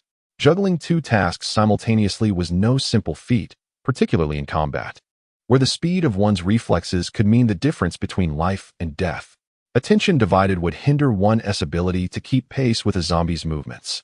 Initially, Ling Mo would control the zombies from behind the scenes, only later venturing into battle under their cover. It was until he began controlling Ye Lian that he gradually honed his ability to coordinate with a puppet in combat. Through this process, Ling Mo's mental acuity was significantly sharpened, and when Ye Lian underwent her own evolution, it inadvertently enhanced his mental prowess, allowing him to attempt controlling two mutated zombies simultaneously. The evolution of mental strength is a rather nebulous concept, understood only by Ling Mo himself.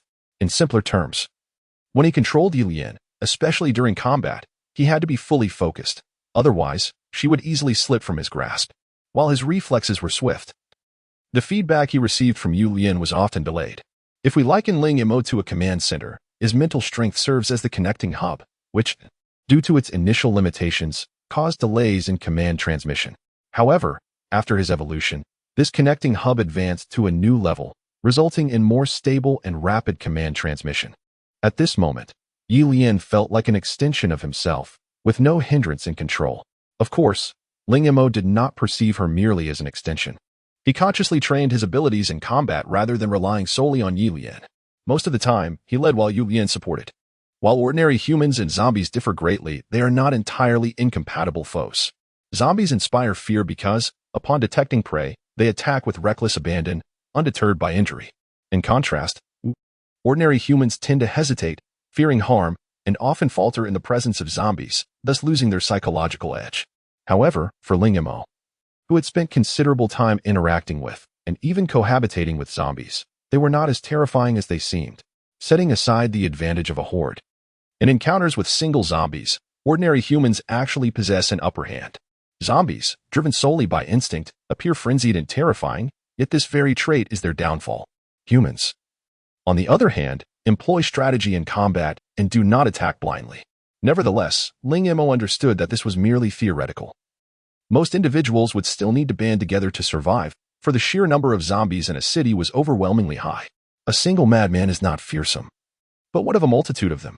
Millions of bloodthirsty fiends roaming the city is a truly horrifying sight. Even Ling Mo himself, despite relying on his puppet manipulation and having Ye Lian, a mutated zombie, by his side, would only be able to flee when faced with a large number of zombies. Just as he had managed to eliminate a horde at the revolving door of a department store, there were still casualties among his team. Ling Mo reflected that had it been just himself and Ye Lian in that situation, they would not have managed. Had it not been for the fiercely fighting Shana, suddenly, an unusual sensation jolted Ling Mo awake. He abruptly cast aside the blanket and stood, gazing at the bed where Shana lay. Just moments ago, under Ye Lian's watchful gaze, Shana had opened her eyes in an eerie manner. Chapter 32.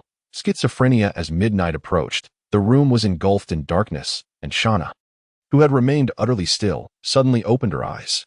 Had Shana completed her mutation? Ling Mo cautiously approached, intent on observing Shana's reactions more closely. However, as he reached the bedside, Shana abruptly rolled over and lunged towards him in the pitch blackness. For an ordinary person, they would merely sense a gust of wind before being torn apart without any comprehension of the events unfolding. In the dark, zombies possessed a significant advantage over humans in terms of vision. Although Ling Mo could not discern Shana's movements, he was able to observe her every action through Ye Lian's perspective. His vigilance had already been heightened when he approached the bed. The moment Shana moved, Ling Mo leapt aside, while Ye Lian, who had been sitting quietly by the bed, sprang into action, seizing Shana's arm from behind. Despite Shana's rapid reflexes, turning to attack Ye Lian, Ling Mo had already tackled her, pinning her onto the bed. This was the weakness of zombies, their lack of discernment, relying solely on instinct to attack, and their susceptibility to distraction. However, Shana's struggles posed a considerable challenge for Ling Mo. Had he not immediately commanded Ye Lian to restrain her, she would have likely broken free.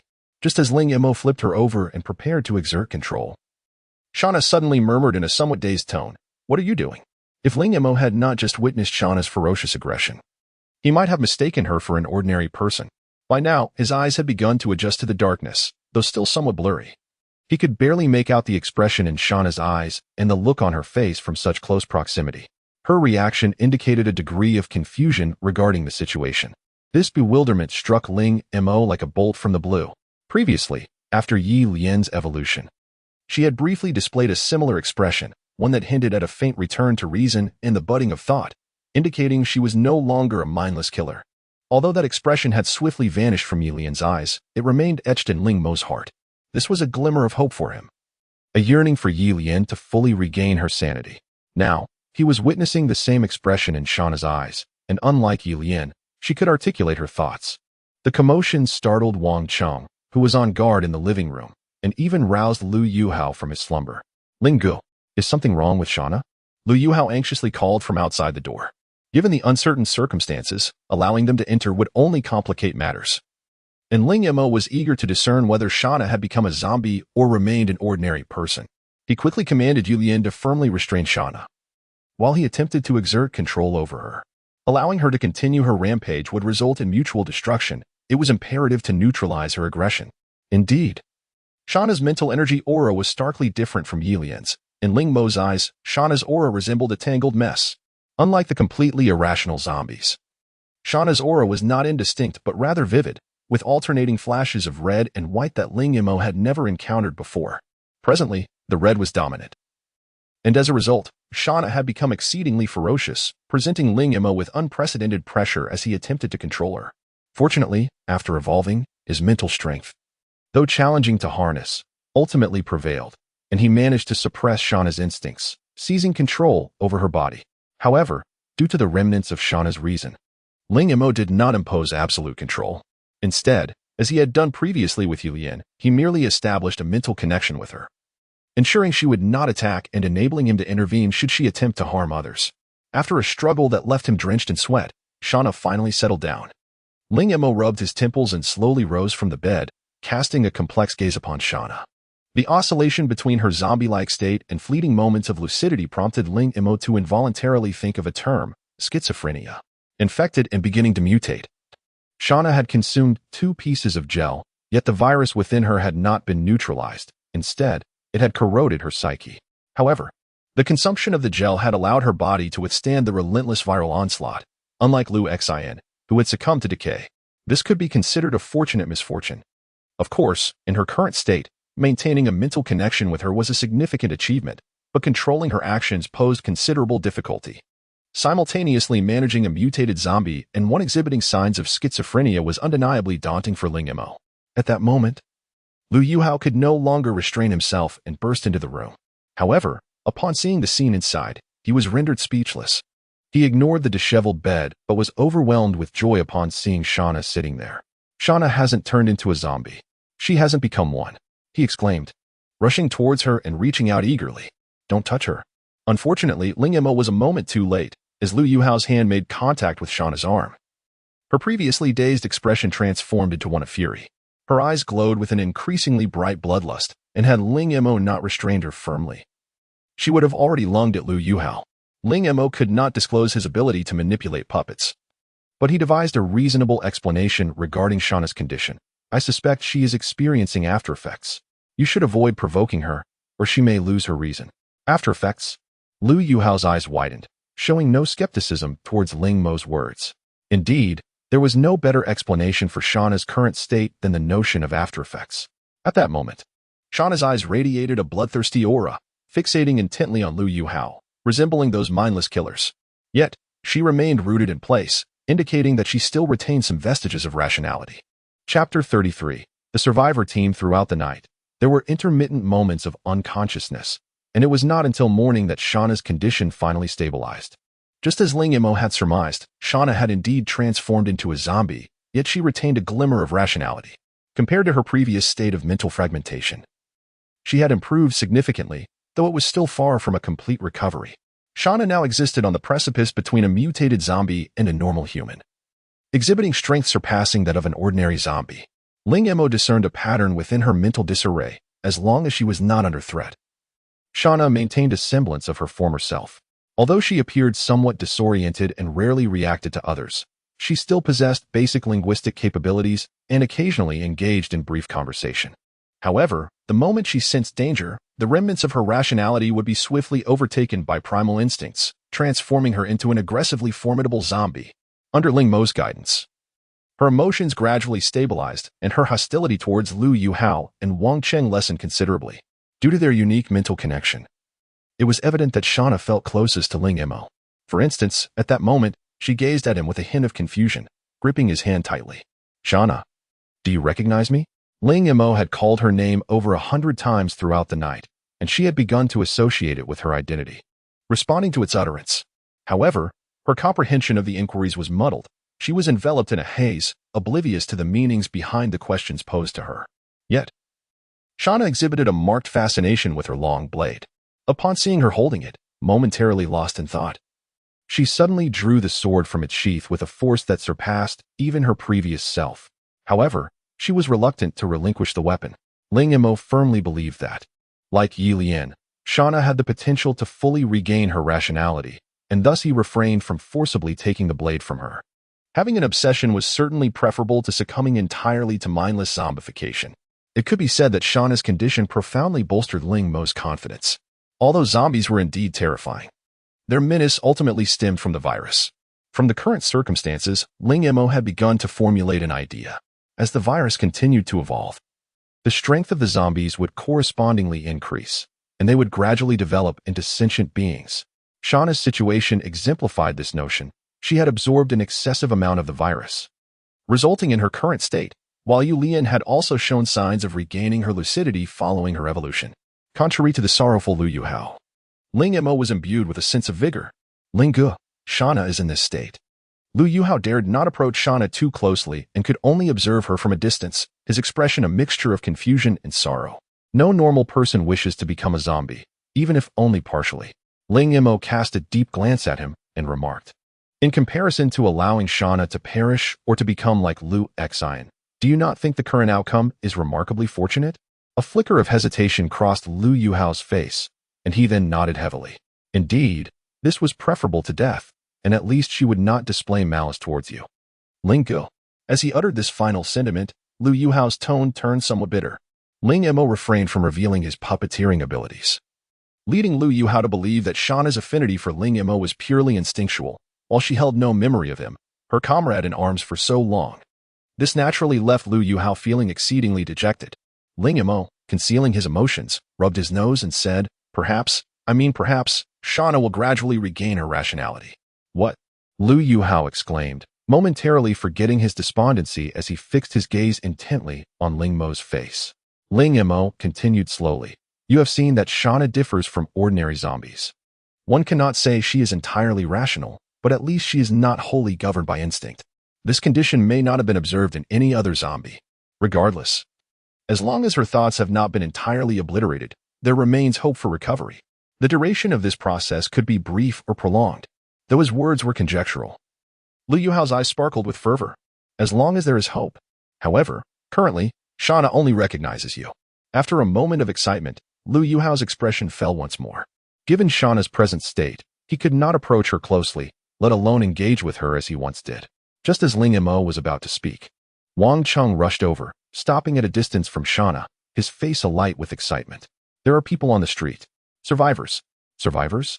Following Wang Cheng to the balcony, Ling Mo peered through the curtain's gap and indeed spotted the survivors he had mentioned. However, a mere glance caused his eye to twitch involuntarily. Below, there was not just one survivor, but an entire team. Approximately 20 young men and women, each laden with various backpacks and wielding an array of weapons, appeared to be scavenging for food early in the morning, yet they were presently besieged by a horde of zombies. Upon closer inspection, Ling Mo noted that although they were ordinary individuals, several young men among them exhibited impressive skills and were far more ruthless in their actions compared to the others. At this sight, Ling Mo could not help but feel a surge of admiration. This was a true survivor team in his eyes. Nevertheless, they lacked the combat strength to contend with the overwhelming number of zombies in the vicinity and soon found themselves in peril, drawn by the scent of blood. More and more zombies emerged from all directions, frantically lunging towards them. After a brief struggle, the group was forced to retreat. ultimately seeking refuge within the residential complex and heading directly toward the building where Ling Mo and the others were located. Before long, a muffled thud echoed from downstairs, signaling that these individuals had burst into the secure staircase. Almost immediately, a cacophony of noise erupted as the zombies began to pound against the stairwell door. It would not be long before the door was breached, and a swarm of zombies would flood in, posing a significant threat to Ling Mo and his companions concealed within. In such a dire moment, the optimal strategy would be to remain silent within the confines of their shelter. However, as the sound of hurried footsteps approached, Ling Mo felt a wave of frustration wash over him. These individuals had ascended the building and had even rushed into the corridor on the second floor. Chapter 34. To leap or not to leap? It is rather comprehensible that this group of survivors would retreat into the building, their motivations likely mirroring those of Ling Mo's choice. Firstly, this structure is the closest to the main entrance, and secondly, it boasts favorable geographical conditions. Flanked by an artificial stream on one side and a fountain square on the other, with a considerable distance from surrounding buildings. It prevents them from being encircled and offers multiple escape routes. Presumably, this group intends to utilize the building to temporarily stall for time before executing a strategic escape from the other side. However, just as they ascended to the second floor, a thunderous noise erupted from below, signaling that the front door had been forcefully breached. The commotion, combined with their footsteps, promptly drew the attention of the zombies concealed within the building. A cacophony of slashing and anguished cries ensued, and several times. The door of the residence where Ling Mo and his companions were located trembled with impacts, though it was uncertain whether it was the result of zombies or humans. Ling Mo stealthily approached the door, peering through the peephole. He observed that the group had retreated to a diagonally opposite residence and had hastily locked the door. A throng of zombies pressed tightly in the corridor, relentlessly battering the door. Hearing the sounds of tearing and gnawing, Ling Mo surmised that they had likely suffered casualties, and the corridor must now be littered with the bodies of the undead. Retreating indoors could hardly stave off the zombies. It seemed that the group was contemplating a leap from the building as a means of escape. This indeed was a sound strategy, luring the pursuing zombies toward the staircase before making their descent, thus buying some precious time even if they could not entirely shake off their relentless pursuers. While jumping from the second floor posed its own dangers, Ling Mo recognized that the ground below was cushioned by grass, and barring an extraordinary stroke of misfortune, they were unlikely to sustain severe injuries. Moreover, given the urgency of the situation, finding a foolproof solution was hardly feasible. The mere thought of utilizing the building was already a step above those who could only panic and flee. What should we do? Lingu. Should we lend a hand? Lu Yuhao, his face pale, leaned closer to Ling Mo, his voice a hushed whisper amid the growing tumult outside. Ling Mo cast a sidelong glance at him and replied, "There are at least 30 zombies outside. If we open that door, we will be trapped here. How can we help?" Lu Yuhao was rendered speechless, while Ling Mo inwardly shook his head. His character, which could be seen as benevolent or, conversely, as recklessly meddlesome, was unlikely to change overnight. However, as the sounds of advancing zombies grew louder, with some even beginning to ram against their door, Ling Mo's expression darkened. "We can't stay here any longer. Let us go." The zombies' assault on the door did not necessarily indicate they had discovered Ling Mo and the others. Rather, it was a reaction born from temporary disorientation, exacerbated by the scent of blood inciting their frenzied state. Not only were the zombies hammering at Ling Mo's door, but other residences were also under siege. Wang Cheng, already paralyzed by fear from the noises outside, instinctively inquired, "Which way should we go?" "Jump." Yet, despite his words, Ling Mo would not recklessly leap without assurance. An injury to his legs would mean certain death. Fortunately, he had barricaded the door with furniture the previous night, although the door was now being pounded violently. It had not yet been breached. Nevertheless, their time was rapidly dwindling. Ling Mo swiftly rummaged through his backpack and produced a climbing rope he had gathered from an outdoor equipment store, originally intended for emergencies. He fashioned a loop and secured it before instructing Ye Lian and Shana to descend first. The second floor was not particularly high, and with an air conditioning unit outside to aid their descent, along with the agility of the two zombie sisters, they soon reached the ground and immediately began clearing the area of nearby zombies. Though Lu Yuhao was visibly terrified, he stubbornly refused to go first. Ling Mo urged him a couple of times before he jumped onto the air conditioning unit and then leveraged himself down, letting go of the rope just over a meter from the ground. Wang Qing followed suit, but by the time Lu Yuhao descended, the door had been breached by zombies. several of whom lunged toward the window without hesitation. Unbeknownst to the zombies, they lacked the finesse to navigate the rope, and as they fell, they inevitably tumbled due to inertia. Ling Mo and Ye Lian did not afford them the opportunity to regain their footing, while Shana wielded her long knife with lethal efficiency. However, upon realizing her bloodlust, Ling Mo felt a chill run down his spine and quickly intensified his control over her to prevent any further carnage. Quickly, in a matter of moments, several zombie corpses littered the ground, sure to attract a horde of others. Thus, Ling Mo led Ye Lian and the others in a frantic dash toward the side gate of the community. They avoided the front entrance, where a significant number of zombies had congregated, drawn by the earlier commotion.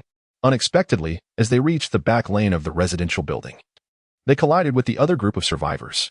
These individuals had leapt from the opposite side, aiming for the same side gate. Upon spotting them, Ling Mo felt an acute sense of frustration. With such a large target, the zombies were sure to follow. Yet, it appeared that this group had lost 3 or 4 members along the way. One young man sprinted ahead, likely leading the way, and upon catching sight of Ling Mo and his companions, he gasped in surprise. They were equally astonished to find other survivors in the community, especially given the fortuitous timing of their encounter. "Hey!" The young man, undeterred, called out breathlessly to Ling Mo and the others. Ling Mo's expression soured. Having been forced to abandon their refuge so early in the day, his tone carried a hint of irritation. "What is going on? A camp?" The revelation that this group had established a camp astonished Ling Mo. He had intended to decline, yet upon glancing at Lu Yuhao behind him, he hesitated. While he had no desire to join any survivor camp and felt indifferent toward Wang Cheng's fate, Lu Yuhao's character had garnered Ling Mo's favor.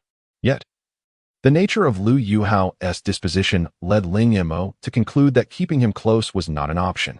The best outcome would be to ensure Lu Yuhao found a safe haven. Chapter 35. The Bright Sky and the Ghostly Encounter. "Where is your camp?" Ling Mo inquired, a frown creasing his brow.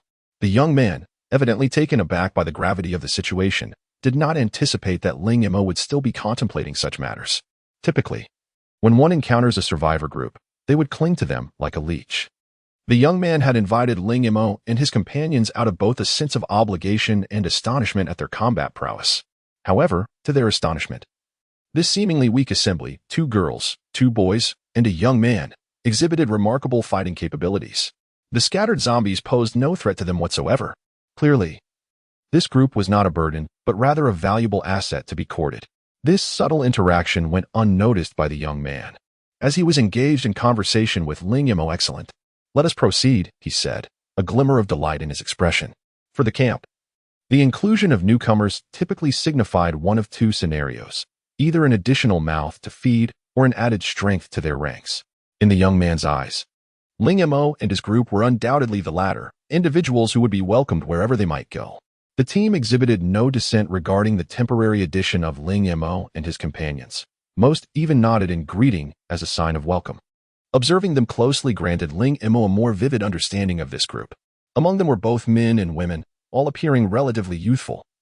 The eldest could not have been more than in their early 30s, while the youngest seemed merely 15 or 16, despite having just endured a life and death struggle. Their expressions were not of terror, rather, beads of sweat adorned their foreheads, indicating fatigue. The only one bearing a heavy countenance was a girl of about 20, whose eyes were red-rimmed yet devoid of tears. After relinquishing their search for supplies, the group veered from the main street into a narrow alley. Ling Mo felt a twinge of uncertainty, but the young man's evident familiarity with the route quelled his concerns. The alley was relatively free of zombies, sandwiched as it was between 2 residential complexes, flanked by walls, and littered only with the occasional abandoned vehicle. After traversing the alley for approximately 5 to 6 minutes, they turned onto a moderately narrow street where the number of zombies began to increase. The group's orderly combat strategy, combined with Ling Mo's intermittent assistance in alleviating their burdens, allowed them to navigate the street with relative ease. Soon, they arrived at Ginkgo Community. Unlike the upscale complex across from the 3rd middle school, Ginkgo Community, although also high-end, had only recently been completed, with few residents officially moved in. This implied a relatively clean environment, with only a handful of zombies within the community. However, a small number of zombies still lingered at the entrance, a consequence of its proximity to a bustling commercial street. Our people take turns keeping watch. There are also lookout personnel stationed upstairs. Should the situation deteriorate, We will organize a retreat or conceal ourselves, the young man explained, sensing Ling Mo's curiosity about their surroundings. Once the woman had completed her registration, she gestured for the young man to sign before allowing them to proceed. The supplies were systematically sorted and moved into an inner room. Ling Mo caught a distant glimpse of what appeared to be a bedroom transformed into a storage facility, revealing a considerable pile of supplies. With a smile, the young man emerged. "Oh, I forgot to mention earlier, I actually don't have the authority to grant you entry. That requires approval from our leader. But rest assured, our leader is quite amiable. Let me take you to meet them." Ling Mo nodded nonchalantly, but then his gaze flickered with curiosity as he tentatively asked, "What was that back there?" Before meeting this leader, Ling Mo had conjured numerous hypotheses. Yet he could never have anticipated that when the door to the third floor swung open, he would be greeted by a frail-looking girl. However, this was not the crux of the matter. The true reason for Ling Mo's wide-eyed astonishment and momentary stupor was that he recognized this girl, the little neighbor he had presumed dead in the Wong sword and blade shop. Wang Lin. As Wang Lin looked up at him, Ling Mo instinctively blurted out, "What on earth?" Chapter 36. Return my dagger upon entering the blood-soaked workshop. Still tainted by the remnants of a mutated zombie, Ling Mo assumed that the delicate and beautiful girl he had encountered a few times, whom he remembered as seemingly fragile, had long since been reduced to mere bones and fragments. To his astonishment, he found himself face to face with the living Wang Lin in this grim setting. Initially, Wang Lin merely raised her head with a disinterested expression, but upon spotting the group at the door, her eyes widened in disbelief. She leapt from her chair, a slender arm raised, pointing at them as she spoke in a hurried and anxious tone. "Why, you know my sister Lin?" Li Yu, quick to discern the situation, expressed his surprise. "I didn't realize you two were acquainted." Before he could finish, Wang Lin took a deep breath, her demeanor shifting to an eerie calm. She approached Ling Mo and the others, scrutinizing them with an odd gaze. As Ling Mo struggled to formulate a suitable opening line, Wang Lin broke the silence with a slightly disdainful tone. "Oh, Shana, you're still alive?" Ling Mo's heart skipped a beat. He had momentarily forgotten that this girl was a relative of Shana. However, Wang Lin's tone hinted at a subtle hostility towards Shana. Despite her earlier excitement, her words were now laced with coldness. Wang Lin certainly exhibited a dissonance between her feelings and her expressions. When her name was called, Shana reacted slightly. Her bewildered eyes shifted towards Wang Lin, but after a fleeting glance, she averted her gaze in silence. This was not due to arrogance, but rather a lingering after-effect of her transformation into a zombie. Yet, Wang Lin was oblivious to this, and, seeing Shana's reaction, felt a surge of irritation. "Is this how you treat me? Of course, someone like you wouldn't die easily. But seeing me alive, are you disappointed?" Wang Lin's tone was not only bitter but also tinged with a hint of grievance. Was she upset that Shana's reaction was far too calm? If it had been Ye Lian, Ling Mo could have manipulated her to exhibit some response, such as nodding or shaking her head. However, controlling Shana was a different matter. Keeping her from acting recklessly was already a considerable achievement.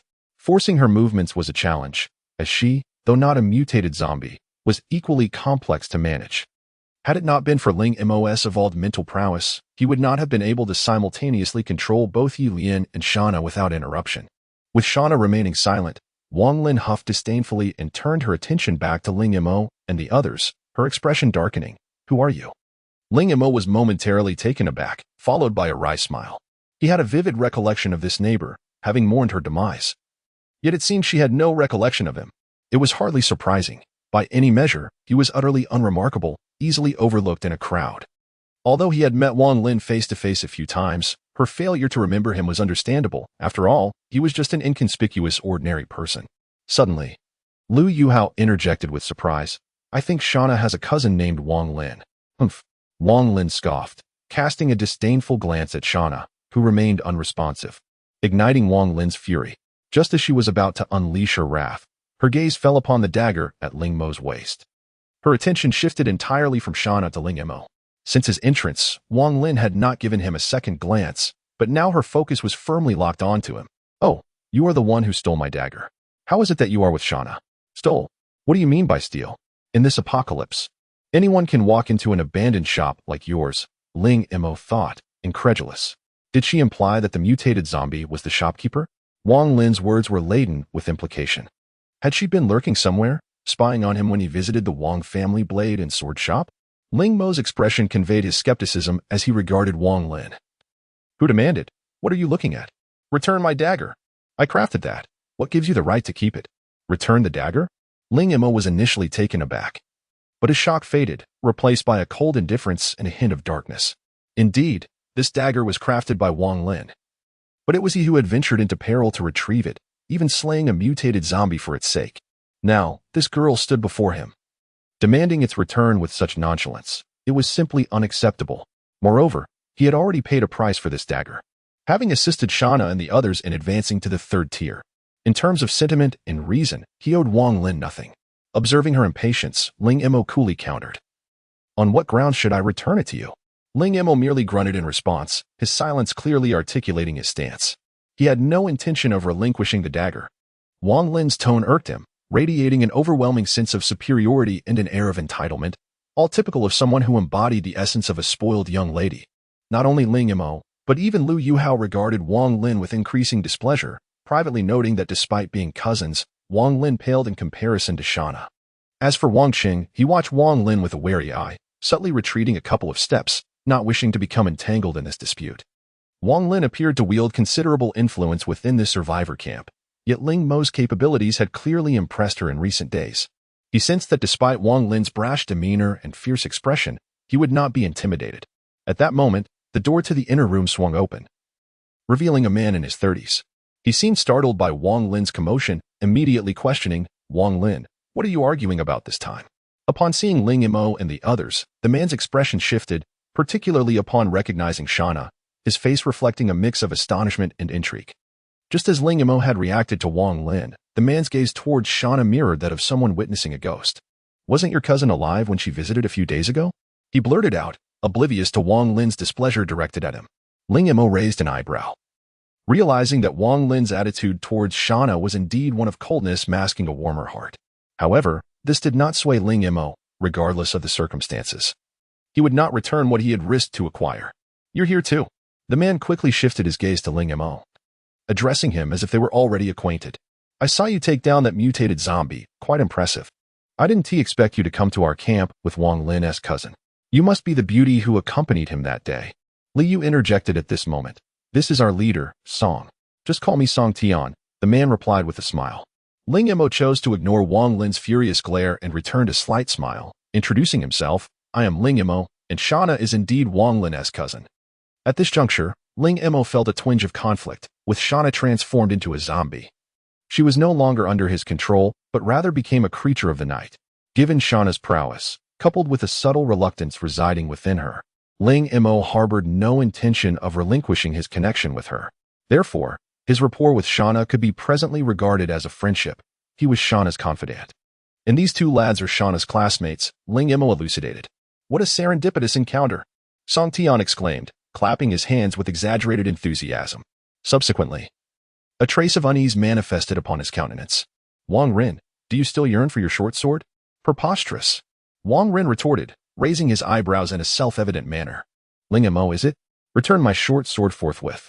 Upon hearing Ling Mo's outright refusal, Wang Rin's complexion immediately soured.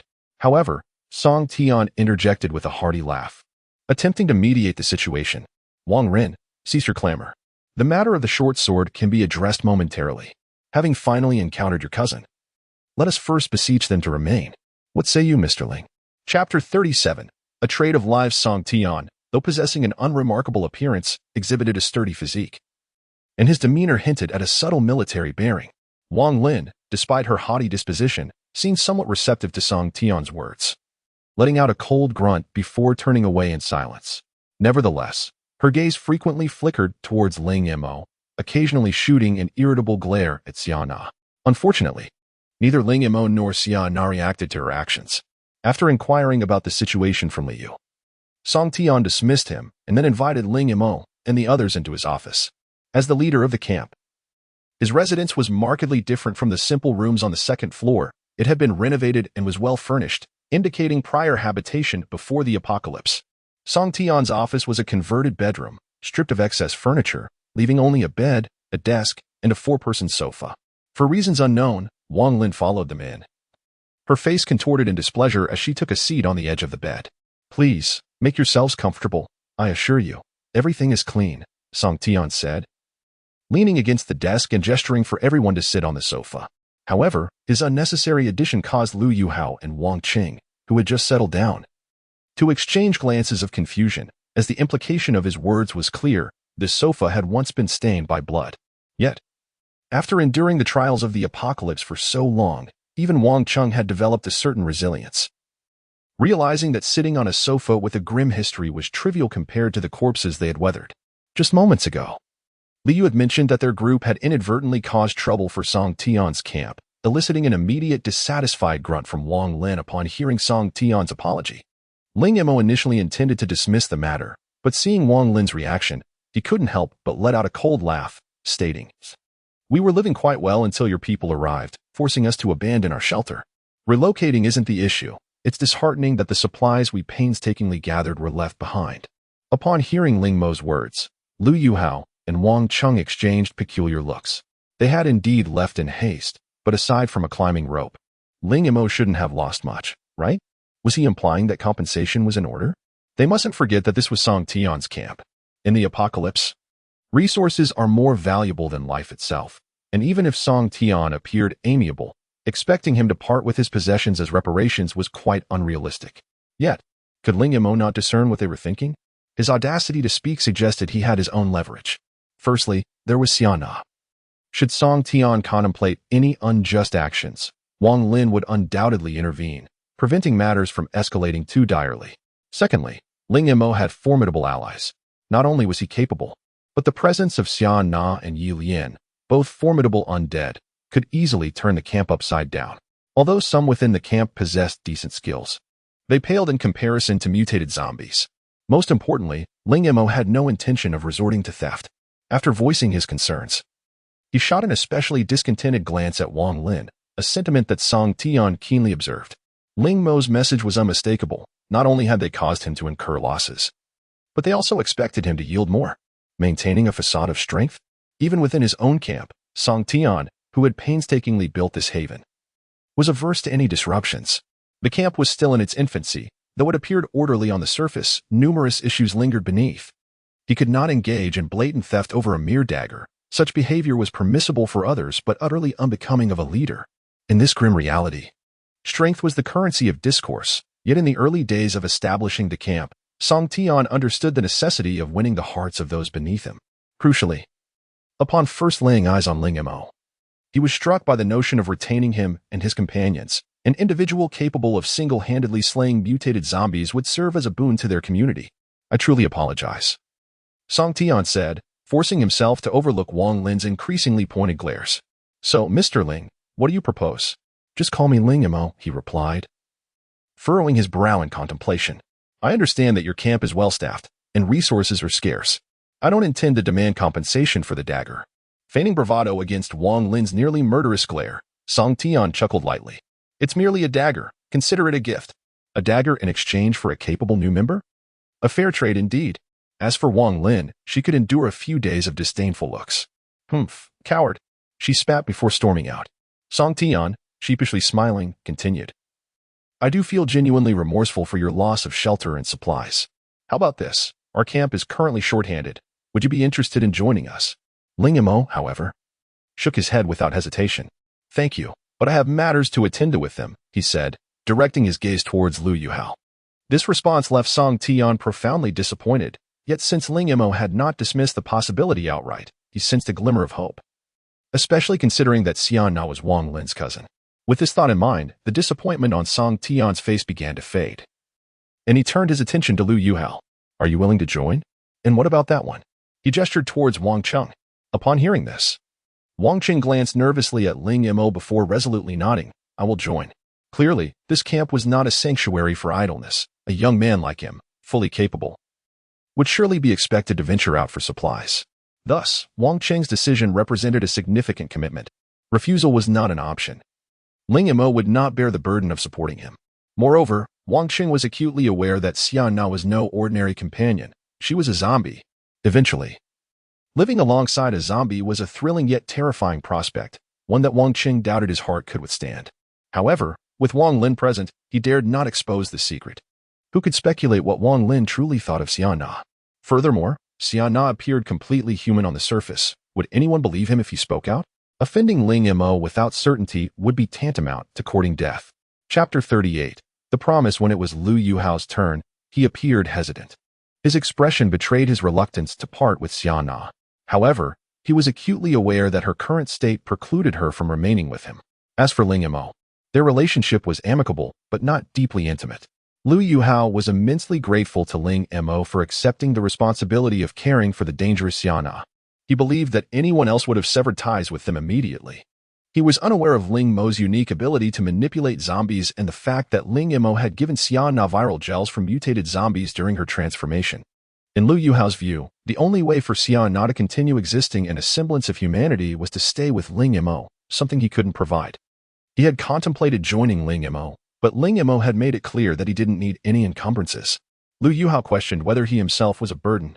He was well aware of Ling Mo's strength, Ye Lian's considerable power, and Shana's enhanced abilities as a zombie. In comparison, Lu Yuhao was merely an ordinary teenager with some courage and basic combat skills. With a complicated gaze, Lu Yuhao sought guidance from Ling Mo, who immediately sensed his intentions.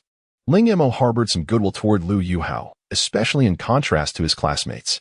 However, traveling with two zombies and hunting mutated ones would be inconvenient with Lu Yuhao in tow. Moreover, Ling Mo preferred to keep his ability to control zombies a secret. From the moment he successfully controlled Shana, he had planned to find a place for Lu Yuhao to leave. The survivor camp established by Song Tian seemed like an ideal solution to Ling Mo. When Lu Yuhao looked at him, Ling Mo returned a profound glance before subtly directing his gaze towards Shana and nodding. A hint of disappointment flickered in Lu Yuhao's eyes, but it was accompanied by a sense of resolve. All right, I'll join too. Although I'm still a burden, there will come a day. Ling Mo felt that Shana's condition was still unstable and that the longer they stayed, the more dangerous it would be. He didn't want anyone to discover their secret. In this post-apocalyptic world, death lurked everywhere. Survivors lived with the constant threat of annihilation. Promises made under such circumstances seemed fragile and insubstantial. Wang Qing secretly breathed a sigh of relief. He feared Ling Mo but was even more afraid of the zombified Shana. Lu Yuhao's eyes were tinged with red as he gazed at Shana, unable to bring himself to approach her. Aside from Ling Mo, Shana didn't recognize anyone. Well, I won't force you. But before you leave, let Xia meet Wang Rin again. By the way, she's always like that. Don't mind her, Song Tian said, giving up on persuading them to stay. Don't mind her? How could anyone not be bothered by that attitude? Ling Mo had felt some pity for Wang Rin, but that feeling had diminished after this encounter. However, Song Tian was right. Xiana was, after all, her cousin. It wouldn't be right to leave without letting them see each other one last time. As Song Tian left, Lu Yuhao tugged at Ling Mo's sleeve and earnestly whispered, Ling Ge, I hope you can take good care of Xiana. Even though she's a zombie, you've seen that she won't hurt you. If you can help her regain her senses, that would be the best outcome. But even if you can't, please don't abandon her. Ling Mo was touched by Lu Yuhao's words. He sighed and patted Lu Yuhao on the shoulder. You take care of yourself, too. Wait. As Ling Mo was about to leave, Lu Yuhao stopped him again, his tone now laced with determination. I will become stronger than I am now. So I think. One day, I will come find you. Ling Mo was surprised by this statement, but he soon smiled. Then you'd better work hard. The chances of Lu Yuhao finding them were slim, but having hope was a good thing. Song Tian searched the building and eventually returned with a reluctant Wang Rin. By this time, Ling Mo and the others were at the entrance, ready to leave, perhaps out of defiance. Wang Rin walked up to Ling Mo and Xiana and punched Ling Mo hard on the chest. Ling Mo could have easily dodged the blow, but it was a harmless punch that didn't hurt at all. How could Li Yu be so afraid of Wang Rin and call her strong? Apart from her imposing aura, Ling Mo couldn't see anything particularly remarkable about her. Don't think you can bully me just because you two are working together.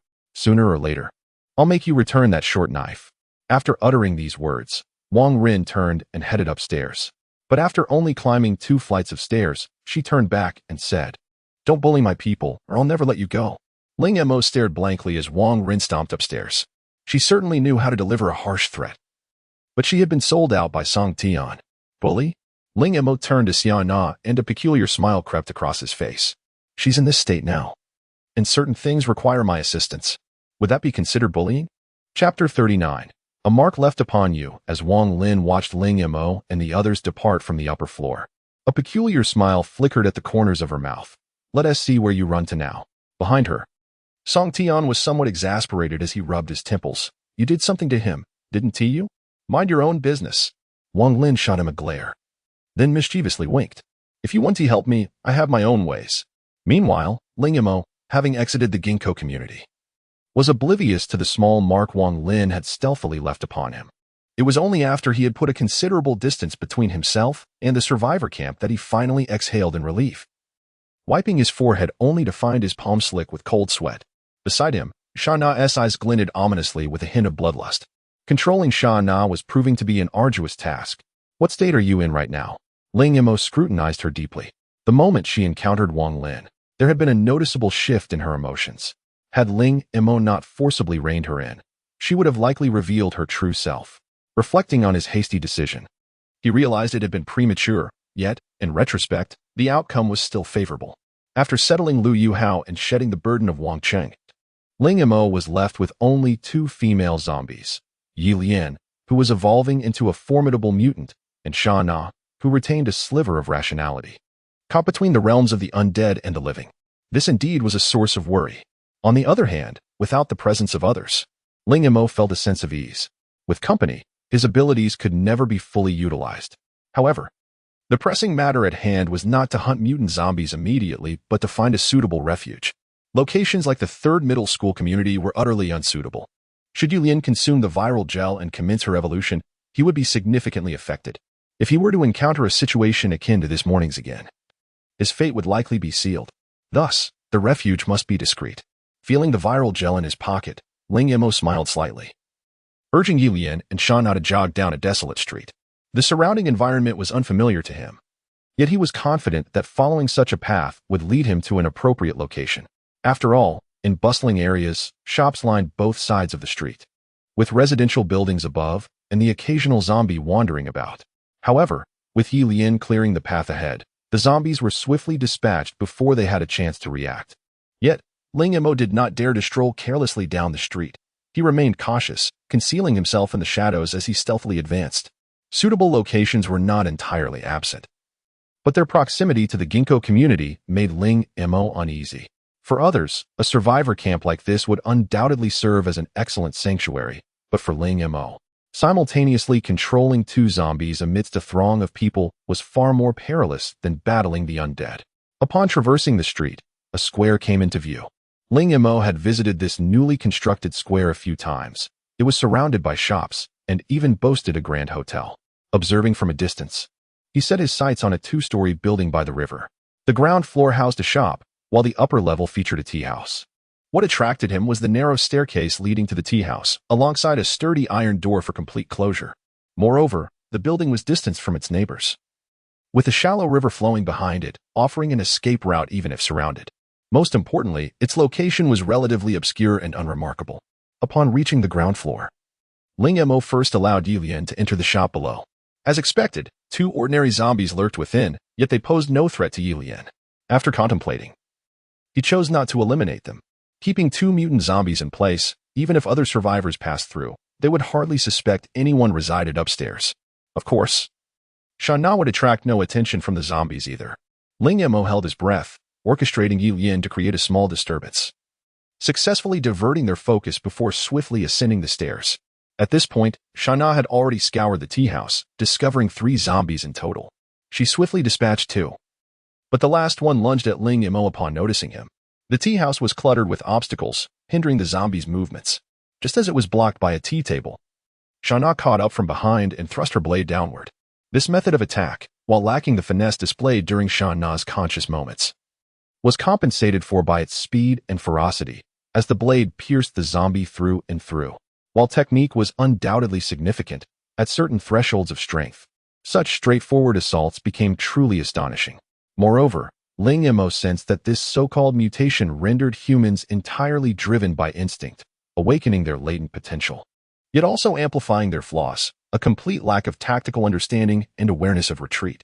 For instance, when Shana was fully aware, Ling Mo's ability to slay zombies surpassed hers. However, in a direct confrontation, he would be hard-pressed to match her abilities. His skills had been honed through practical experience, making them incomparable to Shana's swordsmanship. Conversely, while the mutated Shana appeared stronger, Ling Mo felt that even if he could not defeat her, evading her attacks would be relatively simple. True evolution was what genuinely empowered zombies. After Ye Lian's evolution, a flicker of consciousness had begun to emerge. Mutation might reduce humanity to mere monsters, but evolution could transform zombies into sentient beings. What terrifying killing machines would emerge from bloodthirsty monsters endowed with intellect? Yet, this thought flitted through Ling Mo's mind momentarily before being overshadowed by more pressing concerns. After rummaging through the counter of the tea house, he unearthed a large lock, presumably meant for securing the iron door below. Directing Ye Lian to lock the door, Ling Mo then had Shana assist him in disposing of the zombies one by one through the window, casting them into the river behind. The bloodstains on the floor he chose to ignore. Though the tea house lacked beds, it was furnished with 2 cedar sofas, which would suffice for their needs. After securing the door and barricading the staircase with heavy furniture, a smile finally crept across Ling Mo's face as he retrieved the viral gel from his pocket. Chapter 40. Although abilities are beneficial, one must not reveal them. It has been over a day since Ling Mo obtained the gel from hunting mutated zombies. Along the way, he had given 2 pieces of slightly lower purity virus gel to Shana, carefully concealing the remainder on his person. To avoid potential viral infection, he had placed these gels in a plastic bag, although he had previously touched them directly for a brief moment. The thought of storing them close to his body was unsettling, both in terms of potential infection and the discomfort of the sensation itself. When he had given the gel to Shana yesterday, its appearance had remained unchanged, but now, after more than a night had passed, he observed that it had transformed. Several pieces of gel had quietly merged into one, leaving him with only 2 fragments, and the total volume had diminished by more than half. Could it be that the virus gels consumed each other? Ling Mo lifted the plastic bag to inspect the virus gel, noticing it was indeed different from before, more translucent and a deeper crimson hue. The originally red portions now resembled vascular structures, enveloping the gel almost entirely. What kind of virus was this? Ling Mo was filled with questions, yet his knowledge in this area was limited to observations of Ye Lian. Nevertheless, it was evident that the purer the virus gel, the more beneficial it was for Ye Lian. To his surprise, the moment he extracted the gel from the plastic bag, Shana's emotions fluctuated noticeably. Her eyes were quickly veiled in crimson, fixating intently on the gel in Ling Mo's hand. Despite being infected and transformed into a zombie, Shana exhibited significant differences compared to typical zombies, even revealing a subtle essence of distinction. Ordinary zombies are characterized by a lack of reason and extreme aggression, whereas Shana, in moments of clarity, displayed a vague awareness, even reacting to familiar faces like Wang Lin. Moreover, upon hearing her name called, she redirected her attention, an ability unfathomable for an ordinary zombie. Conversely, Shana retained the characteristics of a zombie, including aggression. Likely due to consuming 2 pieces of virus gel during her transformation, her strength might not rival that of a mutated zombie, yet her instincts had fully aligned with theirs, exhibiting ruthless attacks on her kind and an insatiable craving for gel. As Ling Mo presented the 2 visibly enhanced virus gels, Ye Lian immediately conveyed her desire, and Shana stirred with eagerness. However, Shana's eagerness to consume the gel seemed excessive. She had just ingested 2 pieces of mutated gel less than 48 hours ago. Ling Mo hesitated, glancing at Shana, but a sharp pang shot through his mind, and the crimson light in Shana's eyes intensified. It appeared that denying her the gel would compel her to break free from his control and seize it herself. Reluctantly, Ling Mo offered 1 piece of the gel to Shana, who received it as if it were a divine delicacy, hurriedly consuming it. However, upon swallowing the exceptionally pure virus gel, Shana froze momentarily, a strange pale red hue rapidly manifesting on her skin. Ling Mo was taken aback, but sensed something was amiss as he reached to support Shana. Though her exterior suggested a high temperature, her skin felt oddly cool to the touch. Almost immediately, a flicker of struggle appeared in Shana's eyes, and she seemed on the verge of vocalizing something. Concurrently, her emotional waves surged violently. Had it not been for Ling Mo's determination to maintain control, she might have broken free entirely. Yet, this tumultuous state lasted merely a few seconds before Shana's head tilted, and she fainted. Ling Mo, feeling utterly drained, slumped to the ground. The exertion required to subdue Shana had nearly overwhelmed him. He could hardly maintain control for even a minute. Fortunately, Shana succumbed to the viral impact, her mental agitation calming to an eerie silence. This silence was peculiar. Even when Ye Lian had been under his control, there had been remnants of unrest.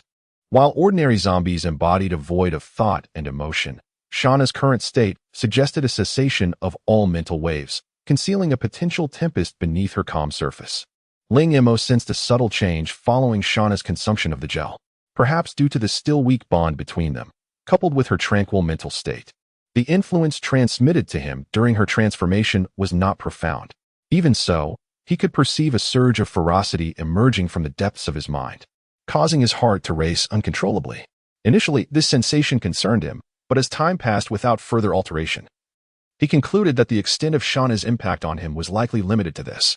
What would Shana ultimately become? As he gazed at the unconscious Shana, her grip on her long knife unwavering, her pallid complexion and tightly pressed lips stirred a twinge of pity within him. She had fought to survive in this apocalyptic world and had supported many classmates, only to be betrayed by her own, resulting in her current state. And what of Ye Lian? Had she not been ensnared in the bus while preparing dinner for him, perhaps she too would have had a chance to survive. Yet now she had transformed into a mutated zombie. Ling Mo sighed inwardly, lifting Shana and placing her on the sofa, then approached Ye Lian with the final piece of virus gel. This piece was larger and more vibrantly colored. Unlike Shana, Ye Lian had been without sustenance for several days. Since encountering Shana and her companions, she had not consumed any virus gel, and her cravings had reached a critical threshold. This urgency also explained Ling Mo's desire to part ways with Lu Yuhao and the others. Although he found Lu Yuhao to be a decent person, he did not trust him completely, let alone confide in him. Furthermore, among those he controlled, there was still Shana. At their parting, Lu Yuhao had believed that Shana's lingering sense of reason and her inexplicable affinity for Ling Mo were why she refrained from attacking him. He could never have imagined that an ordinary individual like Ling Mo possessed the ability to control zombies. Had he known, the situation would have been drastically different. If Lu Yuhao could not accept such a reality, how could Wang Lin? Not only those connected to Shana, but even ordinary survivors would find this terrifying ability intolerable. Therefore, while the puppeteering ability was advantageous, it had to be kept secret unless one was sufficiently powerful. Chapter 41. Methods of Distraction. Seeing that Shana would not awaken anytime soon, Ling Mo handed the viral gel to Ye Lian. The mental connection between him and Ye Lian had become remarkably solid, although her gaze towards the viral gel was fervent. She showed no intention of seizing it. Moreover, her instinctual reactions towards Ling Mo had significantly diminished. It was no wonder, for he and Ye Lian were now akin to a single entity. Controlling her was as effortless as directing his own limbs, thus avoiding the complications that arose with Shana. Ultimately, it boiled down to a lack of sufficient puppeteering ability. Managing several ordinary zombies was feasible, but simultaneously controlling both Ye Lian and Shana over an extended period proved to be quite the challenge. Go ahead, Ling Mo said tenderly, caressing Ye Lian's cheek as he watched her consume the remarkably pure viral gel. As the gel entered her body, the high-purity virus contained within would spread throughout her being, likely converging at the back of her head. He could only wonder how pure the virus was within the lesions in her brain. However, as he observed Ye Lian, Ling Mo suddenly felt a wave of anxiety. Unlike Shana, Ye Lian's evolution would greatly impact him as well. The last time she evolved, he had reaped significant benefits. Yet the process had been quite agonizing. At that time, she had merely swallowed a piece of gel. Now, she was consuming an exceptionally pure viral gel. Though it wouldn't reach the exaggerated ratio of 1 to 10, a 1 to 5 ratio was certainly plausible. Indeed, after swallowing the viral gel, Ye Lian's throat emitted peculiar sounds. Her eyes, which had turned black following her last evolution, now displayed a network of crimson veins that transformed her sclera into a vivid red. Even her pupils appeared to be shrouded in a layer of red mist. Fortunately, she exhibited no signs of resistance, nor did she faint as Shana had. Trembling, Ye Lian's eyes brimmed with a bloodthirsty aura. If one were to turn their back to her without observing her delicate frame and beautiful visage, they would likely mistake her for a ferocious beast poised to pounce. Previously, Ling Mo had thought that the notion of killing intent was mere bluster, non-existent in reality. Yet, gazing at Ye Lian now, he deeply understood what it meant to possess such a presence. Though she sat motionless in the chair, Ling Mo, standing close, dared not make a single move, as if any slight motion might provoke her attack. Of course, this was merely a fleeting sensation. Their mental connection remained unshaken, ensuring she would not turn against him. Nevertheless, Ling Mo was still profoundly astonished.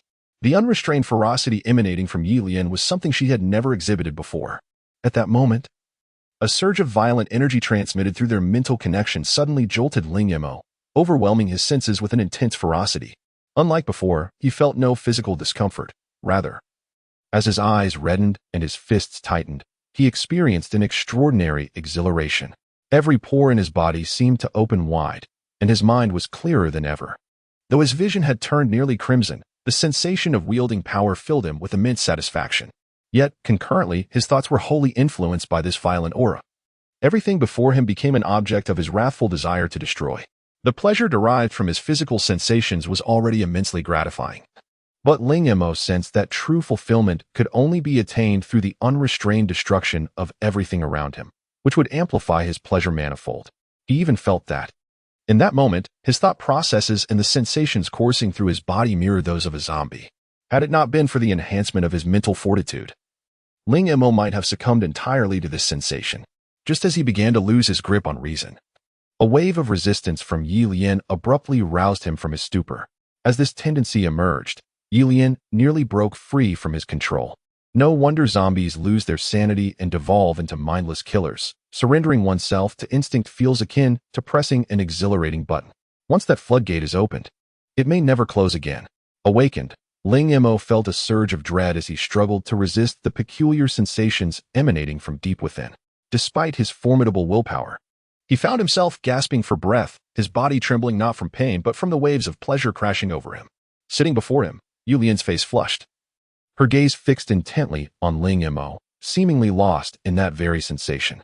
Just as he was on the brink of losing control, a low growl escaped his throat, and he suddenly lunged at Ye Lian, embracing her tightly. In doing so, he sought to redirect his focus and liberate himself from the overwhelming desire to annihilate everything. However, mere embrace was insufficient. He craved more. Ling Mo cupped Ye Lian's face, and under the scrutiny of her blood-red eyes, he trembled as he pressed his lips against hers. The chill of her lips and the warmth of her tongue finally brought a semblance of tranquility to Ling Mo's tumultuous heart. In that moment, nearly on the verge of losing his mind, he instinctively awakened his desire for Ye Lian to counteract the ferocity within him. Now, it seemed that redirecting his attention had been effective, but kissing a zombie? It appeared that he was likely the only one capable of such an act. Yet, who said zombies could not kiss? The experience was rather delightful. Of course, to Ling Mo, Ye Lian was not merely a bloodthirsty zombie or a monster. She may not be entirely human, but in his eyes, she remained the girl who made his heart flutter. Yet, as he gradually regained his composure, Ling Mo felt as though a bucket of ice water had been poured over him. The fates of Li Yalin and Shana had already confirmed that the virus could be transmitted through blood. But what about saliva? In his near loss of reason, he had drawn a significant amount of essence from Ye Lian's mouth. Furthermore, the critical issue loomed large. Ye Lian had just consumed a piece of viral gel. Did that not equate to directly ingesting the virus? When a person's head spins, their capacity for rational thought diminishes. How much more so under external duress? That Ling Mo had not completely succumbed to madness was remarkable, yet now that he had regained some clarity, he found himself drenched in cold sweat. Any normal individual would wish to avoid becoming a zombie, and should he mutate, both Shana and Ye Lian would be doomed. Perhaps Ye Lian might even hollow out the back of his head and vanish into this city rife with horrors. And Shana? It was doubtful she could escape Ye Lian's grasp either. What to do? Ling Mo sat there, cold as ice, staring blankly at Ye Lian, a bitter smile gradually forming at the corners of his mouth. His first kiss had turned out to be a matter of life and death. Chapter 42. A heavy burden and a long road. 10 minutes had elapsed, and whether it was a mere psychological effect or a genuine consequence, Ling Mo felt as though his blood was boiling, his heart nearly leaping from his throat. Strangely, he remained acutely aware, with no other changes manifesting. Ling Mo's mind raced, desperately formulating strategies. He was uncertain whether he would become something akin to Li Yalin or transform into a true zombie. Yet, until the final moment, he was unwilling to concede defeat. At that instant, he profoundly understood the despair that had once plagued Shana, that creeping sense of hopelessness. Nevertheless, Ling Mo held no regrets. Had he not unleashed his yearning for Ye Lian moments ago, he might have already succumbed to a frenzied madness. The overwhelming exhilaration and desire surged through both his body and spirit, capable of driving one to insanity. And now, even if he were to become a zombie, at least he had resolved the matter of his first kiss, and with Ye Lian, no less. Should he, like Shana, consume some viral gel? Or perhaps a more direct approach, such as drinking the blood of a zombie, perhaps he would retain a sliver of reason, much like Shana. With this thought, Ling Mo's attention shifted to the plastic bag he had cast aside. It contained remnants of the viral gel, albeit scant. Yet, in a state of complete lucidity. The prospect of consuming such a substance filled him with immense psychological pressure. This gel had been extracted from the brain of a mutated zombie. Even a small amount of its toxicity likely surpassed that found within a typical zombie. However, as he weighed the choice between being utterly transformed into a zombie or retaining a glimmer of reason, the scales in Ling Mo's heart gradually tipped toward the latter. Frowning, he extended his hand and slowly retrieved the plastic bag. As he brought it closer, an overwhelmingly pungent odor wafted from within, causing a sharp pain in his head. Yet, instead of anger, he felt a flicker of relief. The fact that he still found this viral gel repulsive indicated that he had not yet begun to mutate. The odor was so acrid that Ling Mo doubted he could consume it without immediately expelling the contents of his stomach. Thus, he chose to wait. Should any signs of mutation arise, he would ingest the residue. A glimmer of hope was preferable to complete surrender. Thump, thump, thump. The sound of his heart echoed in Ling Mo's ears, and he sensed his body growing weak, akin to the sensation of inebriation. 20 minutes had elapsed, and he estimated that the time was drawing near. It was precisely at this juncture that Shana had begun her mutation. Ling Mo sighed inwardly, nervously clutching the plastic bag. Should there be even a hint of mutation, he would consume it. It was better to take a gamble than to wait for death. Despite surviving in this apocalyptic world for so long, at his core, Ling Mo did not wish to die. He wanted to live. Yet, when faced with such a crisis, he did not lack the courage to confront it. Most importantly, having coexisted with zombies day and night, he harbored no profound terror of them. To become a zombie meant to obliterate the reason of a living person, transforming them into a mere killing machine. Though this fate was more terrifying than death, it was far preferable to an immediate demise. But the wait stretched on for an hour. Ling Mo, once despondent, now felt an exhilarating thrill upon realizing this development. Not transmitted through saliva. Did this mean it would not be transmitted through his gaze? His attention instinctively drifted toward Ye Lian's form, particularly her slender, closed legs. No transmission. This was wonderful. With a sudden burst of joy, Ling Mo sprang to his feet, nearly laughing aloud had he not been concerned about disturbing the zombies below. He had thought himself doomed, yet he discovered that saliva was not contagious. However, in the midst of his elation, Ling Mo failed to notice that during the long hour of waiting, his initial aversion to the contents of the plastic bag had gradually dissipated. In fact, he was oblivious to the fact that the once overpowering smell had lost its potency, and after assuring himself that he would not mutate, he carelessly tossed the plastic bag aside. As Ling Mo silently reveled in his triumph, Ye Lian's eyes had returned to normal. When Ling Mo looked at her, he found her staring back with a somewhat bewildered expression. This caused his heart to skip a beat, prompting him to rush forward. Grasping her shoulders and shaking her vigorously, Ye Lian? Ye Lian regarded him, then reached out to touch his hand. She furrowed her brow slightly, seemingly puzzled as she glanced at her own hand. This gesture was remarkably human-like, causing Ling Mo's heart to race. He stared at Ye Lian, momentarily speechless. He had merely maintained a spiritual connection with her, never intending to manipulate her actions. Thus, her current behavior emanated from her own volition. Indeed, as Ye Lian continued to evolve, her reason would gradually be restored. Yet, upon observing that Ye Lian had no intention of speaking, Ling Mo's excitement began to wane. He understood that her recovery would not be an overnight process, and reaching this stage was already commendable. As predicted, after a brief moment of confusion, Ye Lian's expression returned to one of neutrality. However, the way she looked at Ling Mo had shifted. Her gaze now bore a hint of dependence that had not been present before, regardless of whether this change stemmed from their spiritual connection or some other reason. It was evident that Ye Lian's perception of Ling Mo had undergone a subtle transformation. Knowing that Ye Lian's saliva would not pose a threat to him, Ling Mo could not resist embracing her tightly and planting a fervent kiss on her lips. Am I perhaps the first human to kiss a zombie? Ha! The bond between Ye Lian and Ling Mo was remarkably strong. Even as he displayed such intimate affection, Ye Lian offered no resistance, nor did she react. Her humanity manifested only in the way she regarded Ling Mo, while the rest of her demeanor remained unchanged. Ling Mo was not overly anxious. After all, progress was made step by step, and he could now feel at ease in pursuing a deeper connection with her. As long as he was cautious to avoid contact with blood, the thought brought a wry smile to his face. Avoid blood? What a predicament! Chapter 43, Collision. After consuming a highly pure virus gel, Ye Lian experienced not only a remarkable enhancement in her mental acuity, but also a transformation within her physical being. Although her skin remained pallid and sickly, It seemed to conceal an immense reservoir of power. In the confines of the tea house, a comprehensive assessment was unattainable, yet. When Ling Mo prompted Ye Lian to attempt agile movements, he was astounded to discover her newfound swiftness. Previously, Ye Lian resembled a cheetah, but now, she had morphed into a mere shadow, darting swiftly around, embodying the essence of a frenzied leopard. While her speed could not yet rival that of a full sprinting cheetah, her agility stood on par with the feline's grace. Impressed, Ling Mo found himself momentarily mesmerized, soon succumbing to a wave of excitement and exhilaration. The continuous wave of pleasure from their recent fervent kiss surged through him, though he had forcefully cast it aside, yet the physical ramifications were undeniably tangible. However, as Ling Mo clenched his fists, he felt no increase in strength, causing him to furrow his brows in confusion.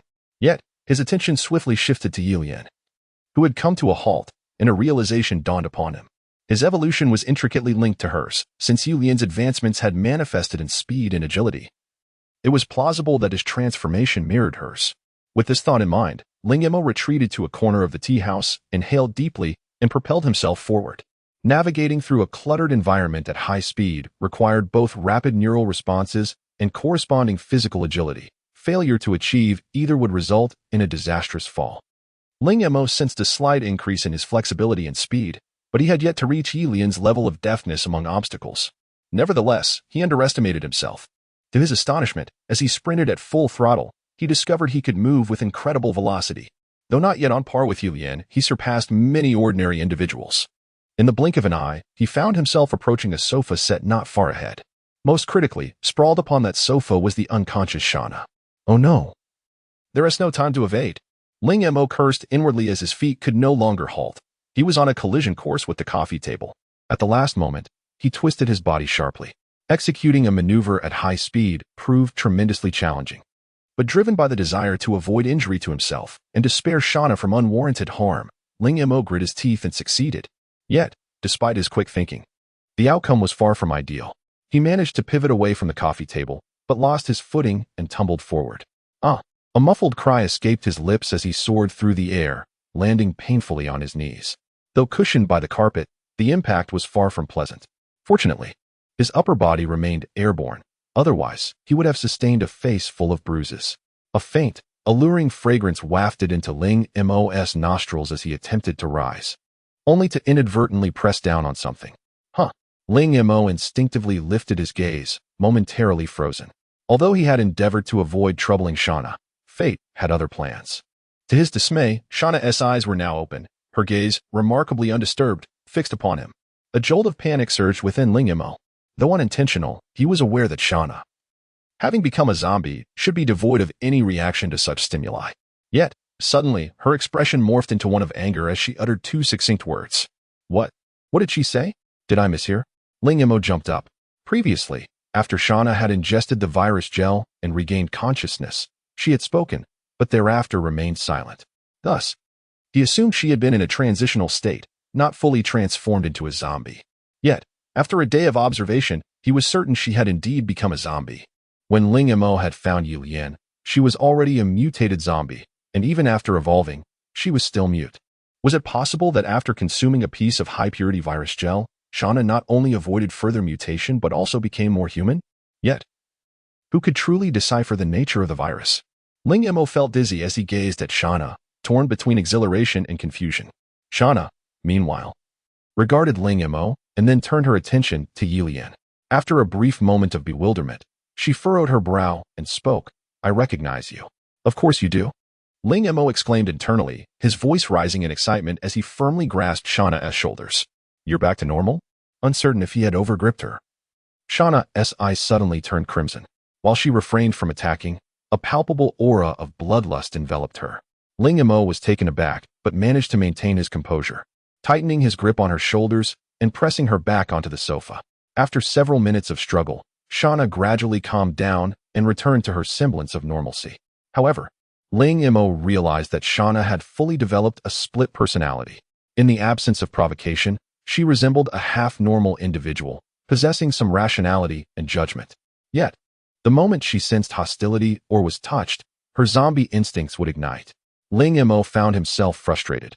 Previously, Shana's mental landscape exhibited strange transformations. And although their connection remained intact post-awakening, he could no longer control her. Moreover, deepening that control appeared impossible. For any attempt to do so elicited a fierce backlash from her mind. Fortunately, even if their connection was tenuous, she did not exhibit hostility toward Ling Mo. He suddenly felt that Shana was now far more troublesome than an ordinary zombie. However, he took solace in the fact that their bond could be strengthened over time, perhaps allowing him to regain control when his mental strength improved.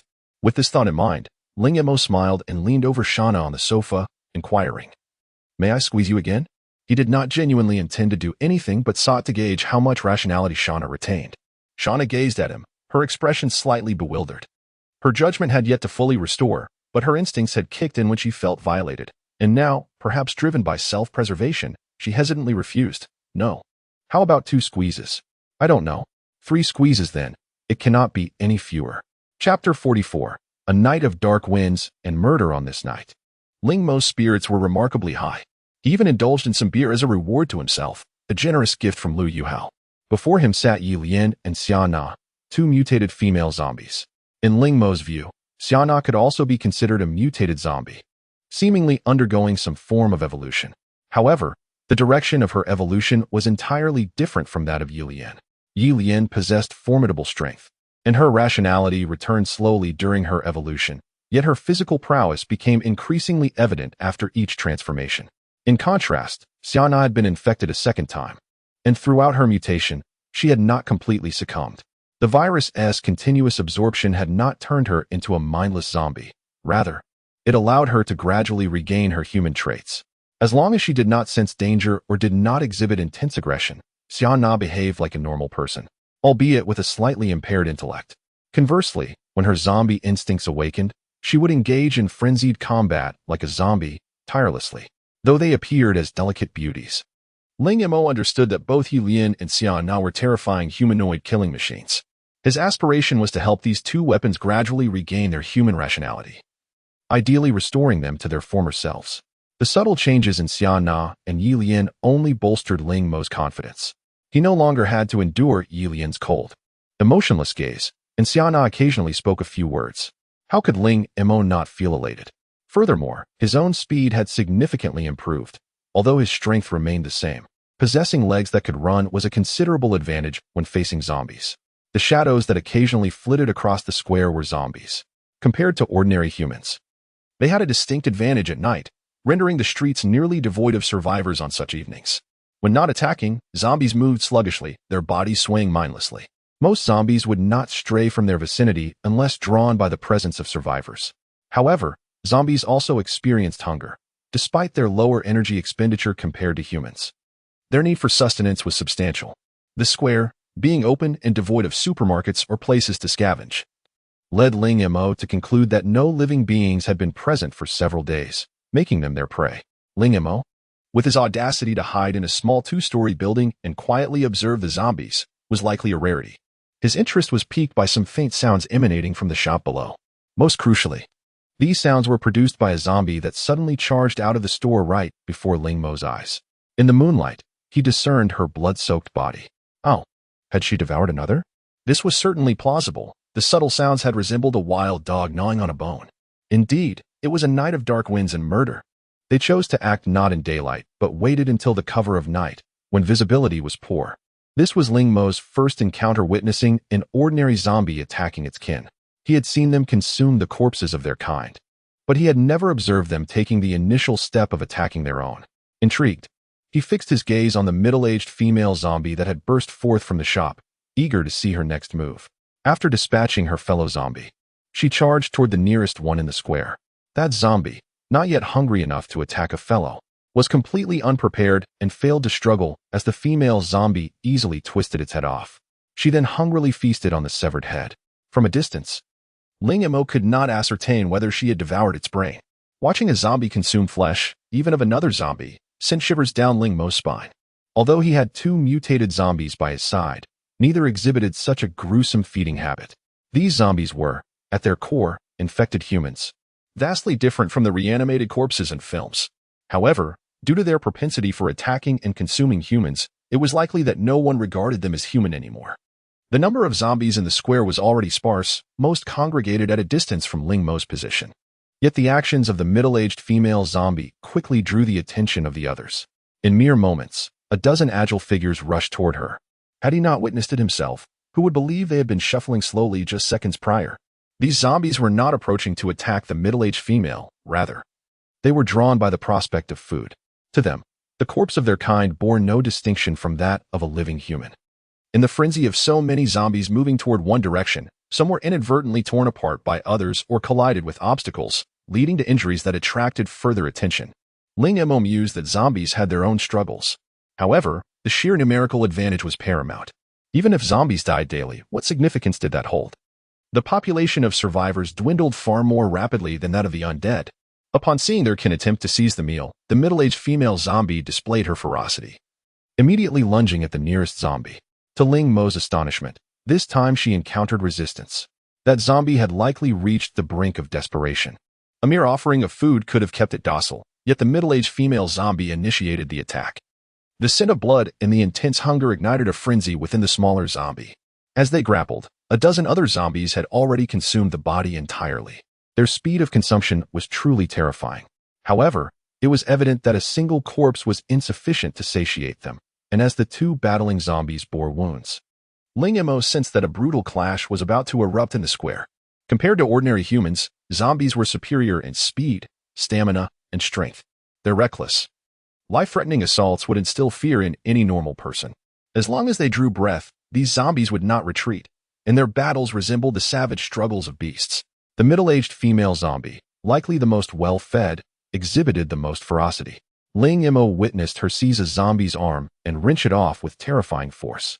Such power was extraordinary. A lone zombie rarely accomplished such a feat, which explained why they typically relied on biting. Their biting strength surpassed their physical might. Blood and flesh flew across the square, accompanied by the low growls of the zombies, the gruesomeness of the scene enough to induce nausea at a mere glance. Although Ling Mo found the mutation and evolution of zombies fascinating, he could only endure the sight for so long before turning away. However, as he did so, he noticed that Shana had inexplicably risen, staring blankly out the window. What impact would this scene have on the still rational Shana? Ling Mo pondered with curiosity. Chapter 45. The unluckiest zombie in history. The brutal clash among the zombies concluded swiftly, yet the victor was not the middle-aged female zombie, but rather a seemingly frail male zombie. It appears that physical prowess holds little merit once one is transformed into a zombie. The middle-aged female zombie, clearly a brute force type, found her strength waning after being besieged by several others. Although she showed no signs of retreat, her attacking power diminished significantly. Conversely, the previously inconspicuous male zombie, who had not even come close to the female, ultimately emerged triumphant through his dexterous movements. Dozens of mangled zombie corpses lay strewn at his feet, and without hesitation, the male zombie squatted down to feast. While the sight was undoubtedly grotesque, Ling Mo steeled himself to observe the creature's actions in order to comprehend the nuances of zombie evolution and mutation. Initially, there was nothing particularly remarkable. He consumed blood and flesh like any other zombie. However, upon gnawing at the head of the middle-aged female zombie, he suddenly began to roll frantically on the ground. What could this mean? The dim light of night and the considerable distance made it challenging for Ling Mo to discern the male zombie's every movement, even with his keen mental acuity. Fortunately, the zombie soon regained its composure, yet upon standing, it displayed no interest in the other corpses. Had it eaten its fill? Ling Mo watched with curiosity. He longed to summon Shana or Ye Lian to capture this zombie for further examination, but the creature abruptly darted away in a particular direction. Such behavior seemed illogical. Unless prey had appeared, zombies typically lacked the leisure to roam fervently under the moonlight. Ling Mo immediately shifted his gaze towards that direction, and although it was difficult to discern, he vaguely spotted some shadowy figures. It seemed that other zombies had been attracted to the scene. A cold smile crept across Ling Mo's face. Nightfall unequivocally belonged to the zombies, and in this city that had become a dead zone, perhaps such occurrences were rampant. The evolution of zombies was likely far more complex than it initially appeared. The skirmish among the zombies erupted at another corner of the square. Though he could not see it from his vantage point, he was accompanied by two mutated zombies.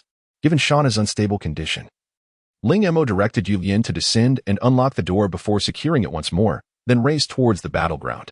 Under the cloak of darkness, Ye Lian's agile form flitted across the square like a spectral shadow, eventually taking position beneath the eaves of a shop, gazing intently at the distant battlefield. This distance marked the limit of Ling Mo's control, yet with Ye Lian's sight unbound by light, she could clearly perceive the unfolding events. The male zombie was currently exhibiting remarkable prowess, swiftly dispatching any zombies that approached him. He did not consume the bodies in their entirety, but instead targeted their heads specifically. The occipital region. Through Ye Lian's perspective, Ling Mo furrowed his brow, scrutinizing the scene. It appeared that even ordinary zombies possessed lesions in their occipital regions, where the viral gel resided. However, mutated zombies like Ye Lian had lost interest in the gel found within ordinary zombies' brains. She required the gel from her mutated counterparts. Moreover, Ling Mo observed that the male zombie did not extract the gel from their brains. Rather, he devoured their entire heads. This gruesome sight immediately reminded Ling Mo of the zombie corpses he had encountered on the bus when he first found Ye Lian. He had not examined them closely at the time, but reflecting now, he realized those zombies' brains had indeed been hollowed out. Unlike Ye Lian's more selective method of extracting the viral gel, this realization elicited a peculiar sensation within him, yet he swiftly dismissed it. What of devouring human brains? Ye Lian was his target. Besides, these zombies could hardly be called human anymore. Even considering the zombies' voracious appetites, he had consumed enough. Further indulgence might very well rupture his stomach. Yet, after his feast, the male zombie threw back his head and let out a low growl. Though the sound was not loud, it startled Ling Mo. Could this zombie be on the brink of mutation? Despite the distance separating them, Ling Mo distinctly observed the intensifying red glow in the creature's eyes, and as it howled, its bones seemed to crackle ominously. While this was merely a sensation, Ling Mo felt he truly witnessed it. The zombie's body expanded, and the bloodthirsty gleam in its gaze intensified. A mutated zombie. Although slightly weaker than those he had encountered before, it was indeed a mutated zombie birthed before his very eyes. Excitement surged through Ling Mo as he realized the impending scent of blood would soon attract other zombies. So, while the newly transformed mutated zombie continued its growling, he directed Ye Lian to rush towards it from behind. As another mutated zombie, this newcomer paled in comparison to Ye Lian. The creature only sensed her presence when she was already 10 meters away, a distance that posed no obstacle for Ye Lian. By the time the mutated zombie turned its head, Ye Lian was already upon it, delivering a swift strike to its neck. Zombies' vulnerabilities mirrored those of ordinary humans, though non-fatal injuries could not halt their attacks. With Ye Lian's strike, the newly transformed zombie rolled its eyes back and collapsed. This marked the first instance of a zombie being knocked unconscious by its own kind. Typically, humans would fight to the death against zombies, and no one would risk getting close to merely incapacitate them. The battles between zombies were even more merciless. There was no room for mercy. If one were to be inadvertently knocked out, death would swiftly follow. Thus, this newly birthed mutated zombie became the first unfortunate creature to be rendered unconscious by a fellow zombie and subsequently dragged away. Ye Lian's slender form effortlessly towed the adult male zombie, exhibiting no signs of strain whatsoever. With no zombies remaining in the shop below, Ling Mo wasted no time, rushing down to personally unlock the door for Ye Lian and securing it once more. Researching zombies, he thought. Upon returning upstairs, Ling Mo eagerly settled before the subdued zombie, rubbing his hands together in anticipation. Chapter 46. Research. Ling Mo, lacking knowledge in medicine and biology, adopted a rather crude and straightforward method for his research, dissection. To avoid dirtying this temporary refuge, he directed Ye Lian to drag the mutated zombie into a private room of the tea house where Shana took action, wielding a long knife to make a deep incision in its body. Although Shana was no longer under Ling Mo's control as his corpse puppet, she still followed simple commands. Moreover, having regained some rationality, she could comprehend Ling Mo's words to a certain extent. Tasks as simple as evisceration were easily within her capabilities. At this moment, Shana's demeanor reflected her zombie nature. Her expression was utterly devoid of emotion, as if she were not cutting into a human form. Even as the pungent scent of blood permeated the air, a faint glimmer of crimson flickered in her eyes. Thankfully, her feeding habits mirrored those of the mutated zombie, and she exhibited no significant interest in the blood and entrails, her actions purely driven by instinct. Once she finished, Shana gazed at Ling Mo in confusion, clearly unsure of his intentions. Yet, despite her internal questions, her muddled thoughts prevented her from articulating them, let alone voicing inquiries. Nonetheless, she remained quietly by his side, closely observing his every movement. Ling Mo, reluctant to let Ye Lian handle such a gruesome task, retrieved a short knife and carefully widened the gash. To gain a clearer view, he also produced a flashlight. Typically, he refrained from using such illuminating tools that might attract zombies. However, with the area devoid of the undead and heavy curtains providing concealment, he deemed it a temporary risk worth taking. Under the concentrated beam of the flashlight, Ling Mo witnessed the interior of the incision with unsettling clarity. Though a wave of nausea washed over him, it was overshadowed by astonishment. Ling Mo had never studied medicine nor engaged in live dissections, yet the apocalypse had exposed him to countless corpses, many of which had been eviscerated, with entrails scattered about. He understood well that the normal coloration of internal organs would not resemble that of this mutated zombie. Even ordinary zombies would not exhibit such characteristics. The rapid spread of the virus was indeed astonishing. Within the widened incision, amidst the flowing blood, he could faintly discern 1 or 2 organs. The surface of these organs bore a web-like appearance, reminiscent of virus gel, with blood-red veins resembling coagulated blood. Furthermore, on some of the larger blood vessels, such webs were also visible. Although not densely packed, these webs continued to emerge as Ling Mo observed intently. No wonder the formidable strength of the mutated zombie stemmed from this. The viruses were evidently transforming the flesh of the undead. It was likely that ordinary zombies harbored similar conditions, but due to the minimal viral absorption, it remained undetectable. This particular mutated zombie had just consumed a significant quantity of infected brains, and the viruses were rapidly disseminating throughout its body. Zombies, devoid of pain perception, still retained instinctual responses, and this one had begun to awaken. However, Ye Lian and Shana simultaneously stepped forward, each pinning one of its hands to the ground, rendering it immobile. Despite this, the creature thrashed violently, blood gushing forth, obscuring Ling Mo's view. "Fear not, your release is imminent," Ling Mo said with a smile directed at the frenzied zombie, before gently slicing his knife across its throat. The creature's previously inaudible, elongated breaths quickly transformed into a wheezing sound as it futilely expelled its last breath, its countenance turning a deathly shade. As the mutated zombie's life extinguished, Ling Mo flipped its body over. However, he realized that he could not pry open its skull alone and would need Shana's assistance. Admittedly, Ling Mo had no desire to gaze upon a live human brain, yet when the mass was extracted, he could not help but steal a glance, his expression betraying surprise. Within the newly formed mutated zombie's head, no virus gel was yet apparent, but the surface of its brain was covered in the same red veins he had observed on the organs and blood vessels. Presumably, given enough time, these veins would coalesce, forming a focal point of infection, virus gel. Ling Mo stared vacantly at the brain for a moment before suddenly slapping his thigh in realization. "I understand." The brains of ordinary zombies were also laden with these veins, but due to the low quantity and purity of the virus, they remained invisible to the naked eye. The newly born mutated zombie had absorbed a substantial amount of virus, causing these veins to manifest. At this juncture, the influence of the virus on it was at its peak. Alongside its primal hunger for human flesh, a new craving had emerged, the desire for viruses. To assimilate more viruses, it would naturally need to slay other zombies, and further still, it would need to kill mutated zombies. Ultimately, the apex of this cycle would be the true mutated zombies, whose brains had already developed virus gel. By this stage, the virus's encroachment on the brain would become concentrated at a single point, gradually releasing other previously restrained areas. The virus gels would consume one another. And the purer the virus gel, the smaller its mass. There was a possibility that at a certain threshold, it might condense into a minuscule fragment, at which point the zombie possessing it could potentially regain its sanity. Shana's uniqueness lay in the fact that the viral load within her had always been minimal, and before it could fully spread to her brain, she had ingested 2 pieces of virus gel, subsequently consuming another with a notably high virus content. Consequently, before her brain was entirely eroded, a focal point of infection had likely formed, resulting in the least cognitive impairment. Ling Mo was uncertain whether his musings were accurate. Yet based on the current state of the mutated zombie, it seemed to be the closest answer. His conviction that his direction was correct filled him with exhilaration. He was no medical expert, and this hypothesis might harbor numerous flaws, but from the outcome, it appeared very plausible.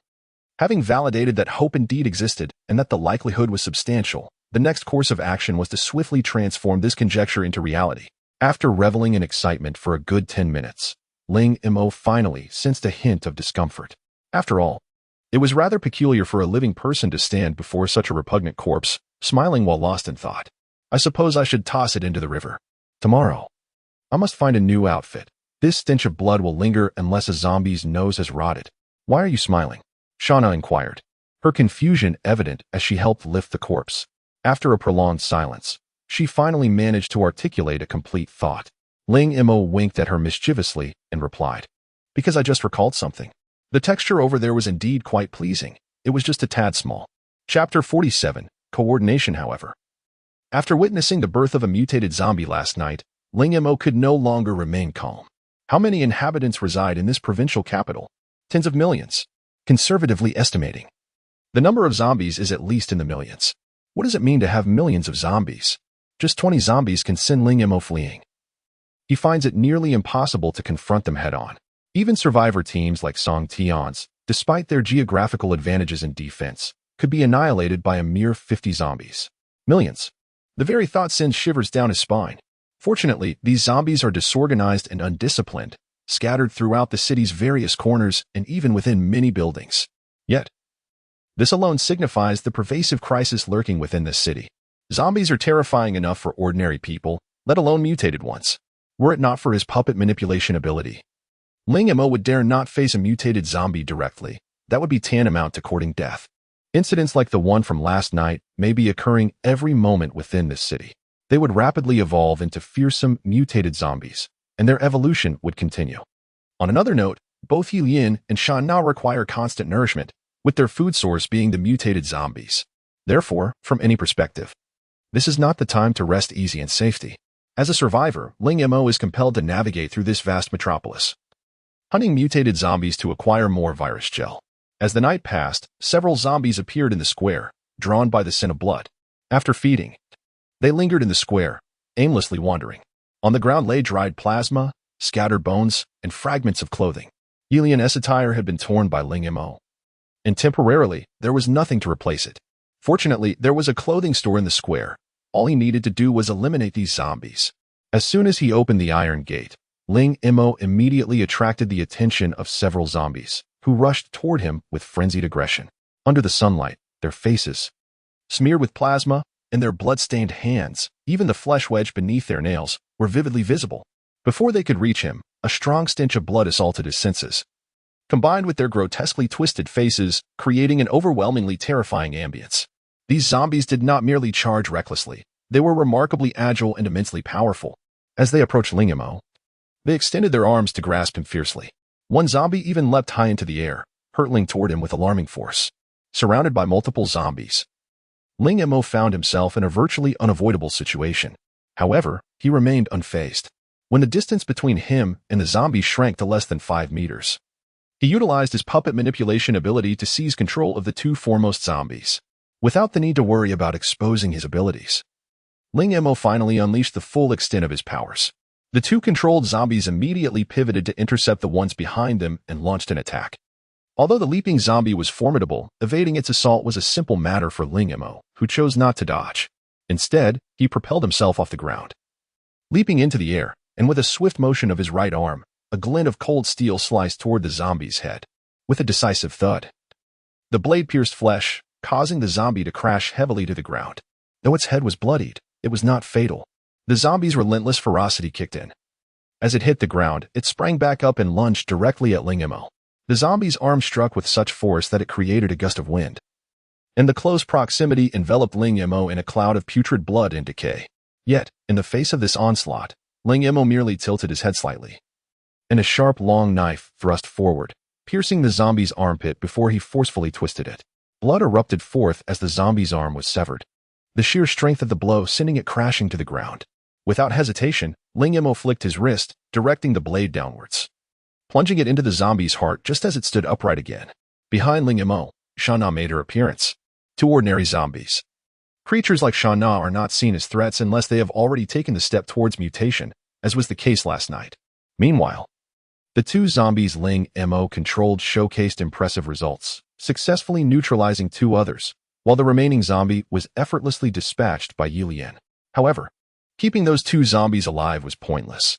Ling Mo lightly waved his hand, and they immediately grasped each other by the throat, twisting forcefully. Although the synergy between his puppet manipulation, their combat prowess, and coordination was still developing, Ling Mo felt considerable satisfaction. Mastery is not achieved in a day. Furthermore, Shana could not be directly controlled, merely cooperating with Ling Mo to some extent. After last night's evolution, Ling Mo sensed an almost tangible connection, as if countless threads linked him to the corpses. It was through these threads that the corpses received his commands. The connection with Ye Lian had reached near tangibility, while the one with Shana remained semi-transparent. It appeared that these threads also provided insight into his control over the corpses. Indeed, he was a genuine puppeteer. However, while typical puppeteers manipulate dolls using their hands, he commanded zombies through sheer mental prowess. In the blink of an eye, Ling Mo easily dealt with the zombies. His spirits lifted. Yet, the presence of so many corpses was not conducive to lingering. He promptly led Ye Lian and Shana into the abandoned clothing store. Having never set foot in such a high-end boutique before, the thousands of yuan clothing was a luxury far beyond his reach. Yet in this post-apocalyptic world, these garments hung askew, some even tossed on the ground, stained with blood, while most survivors barely glanced at them. In this new reality, even the most extravagant items paled in comparison to the value of a single biscuit. Ling Mo casually selected a t-shirt to wear and then picked out a clean outfit for Ye Lian. During this process, he could not help but closely observe Ye Lian's figure, lightly touching her delicate skin. Meanwhile, Shana mimicked Ling Mo's actions, rummaging through the shelves until she emerged with a vibrant red shirt. Truly befitting a zombie, her choice of crimson was far too conspicuous. Ling Mo snatched it away and found a black top instead, wearing a peculiar smile as he regarded Shana. After a moment of daze, Ling Mo suddenly realized that Shana's rationality had only partially returned, and she appeared to be perpetually in a state of confusion. Judging by her current behavior, she likely would not change clothes. Since he had already touched her, he decided to proceed. Ling Mo had no psychological barriers and swiftly stripped Shana down, then dressed her in the black top. Once she was clothed, he stepped back, appraising her from head to toe, revealing a satisfied grin. This must be the most alluring zombie ever. Chapter 48. Obsessive compulsion is not a virtue, although City X is vast and teeming with zombies. Ling Mo is not entirely at a loss. He had already contemplated his next destination the previous night, X University, which is relatively close. It may not be the only institution of higher learning in City X, but it is the one he is most familiar with, as Ye Lian is a student there, and he has visited several times. Such a location is simply an ideal hunting ground for mutated zombies. Ling Mo is acutely aware that potential risks are always accompanied by rewards. However, as soon as he stepped out of the clothing store, he paused, suddenly retreating into the shadows of the shop. In the square, 3 figures emerged. The most astonishing thing for Ling Mo was that he recognized all 3 of them, having just seen Wang Lin and Liu, as well as Wang Qing, the day before. How could Wang Cheng possibly be with them? Even if he were to flatter them, this is an unusually rapid ascent. Ling Mo's mind immediately conjured a possibility. Had Wang Cheng informed Wang Lin about Shana's situation? If it were someone as clueless as Liu Xin, it would indeed be likely, but Ling Mo felt that someone like Wang Cheng would understand boundaries, knowing what to say and what to keep to himself. Moreover, since he had never had a direct conflict with Ling Mo did not harbor any murderous intent towards him. Despite having the ability to manipulate puppets, he is no killer. Perhaps it was the first time away from the main group. Liu was glancing around nervously, gripping a sharpened iron rod, his expression tense. Wang Lin, on the other hand, strode ahead with a curved blade in hand, closely followed by Wang Cheng. At first glance, Ling Mo noticed that the iron rod in Liu's hand was smeared with fresh blood and flesh, and he too was splattered with blood, while Wang Lin's blade still dripped with gore. It appeared they had already engaged in a bloody battle on their way here. Liu's skills were commendable, so his bloodied state was not surprising, but how could Wang Lin, with her frail physique, manage to slay zombies? As for whether she was frightened, her typically pale complexion revealed nothing. The crucial question remained: how had these two ended up here? Wang Lin walked directly into the square and immediately noticed the blood and remnants on the ground. She approached to take a closer look, then turned her gaze towards the surrounding buildings. Upon noticing Wang Lin looking their way, Ling Mo silently stepped back, and under his control, Ye Lian remained motionless. However, Shana appeared somewhat agitated behind him, but Ling Mo quickly calmed her with a glance. Soon, Wang Lin spotted a tea house hidden in a corner. She waved to the cautious Liu and dashed ahead to the tea house. Upon seeing the corpses of the zombies on the ground, a triumphant smile spread across Wang Lin's face, while Wang Cheng looked at her in astonishment and promptly flattered her. "Sister Lin, you are indeed impressive. Didn't you praise that Ling fellow to the heavens?" Wang Lin retorted sharply. "You were the one who asked me about his abilities. I wouldn't dare deceive you. Whether you're deceiving me or not, I'll find out once we catch up with him. I warned you before we left. If you dare to mislead me, I shall leave you here to fend for yourself." Wang Lin huffed, causing Wang Qing to break into a cold sweat. Irritated, he shot a glance at Wang Lin, feeling quite unfortunate.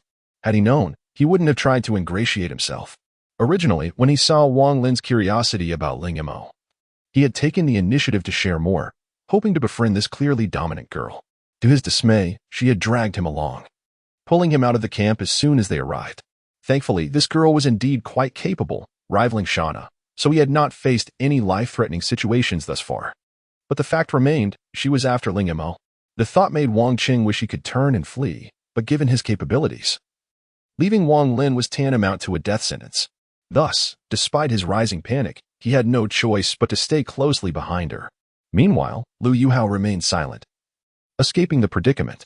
As Li Yu arrived, he was momentarily taken aback by the scene before him. "See, I told you he wouldn't escape my grasp. Look at these corpses, the blood is still flowing. They have just died."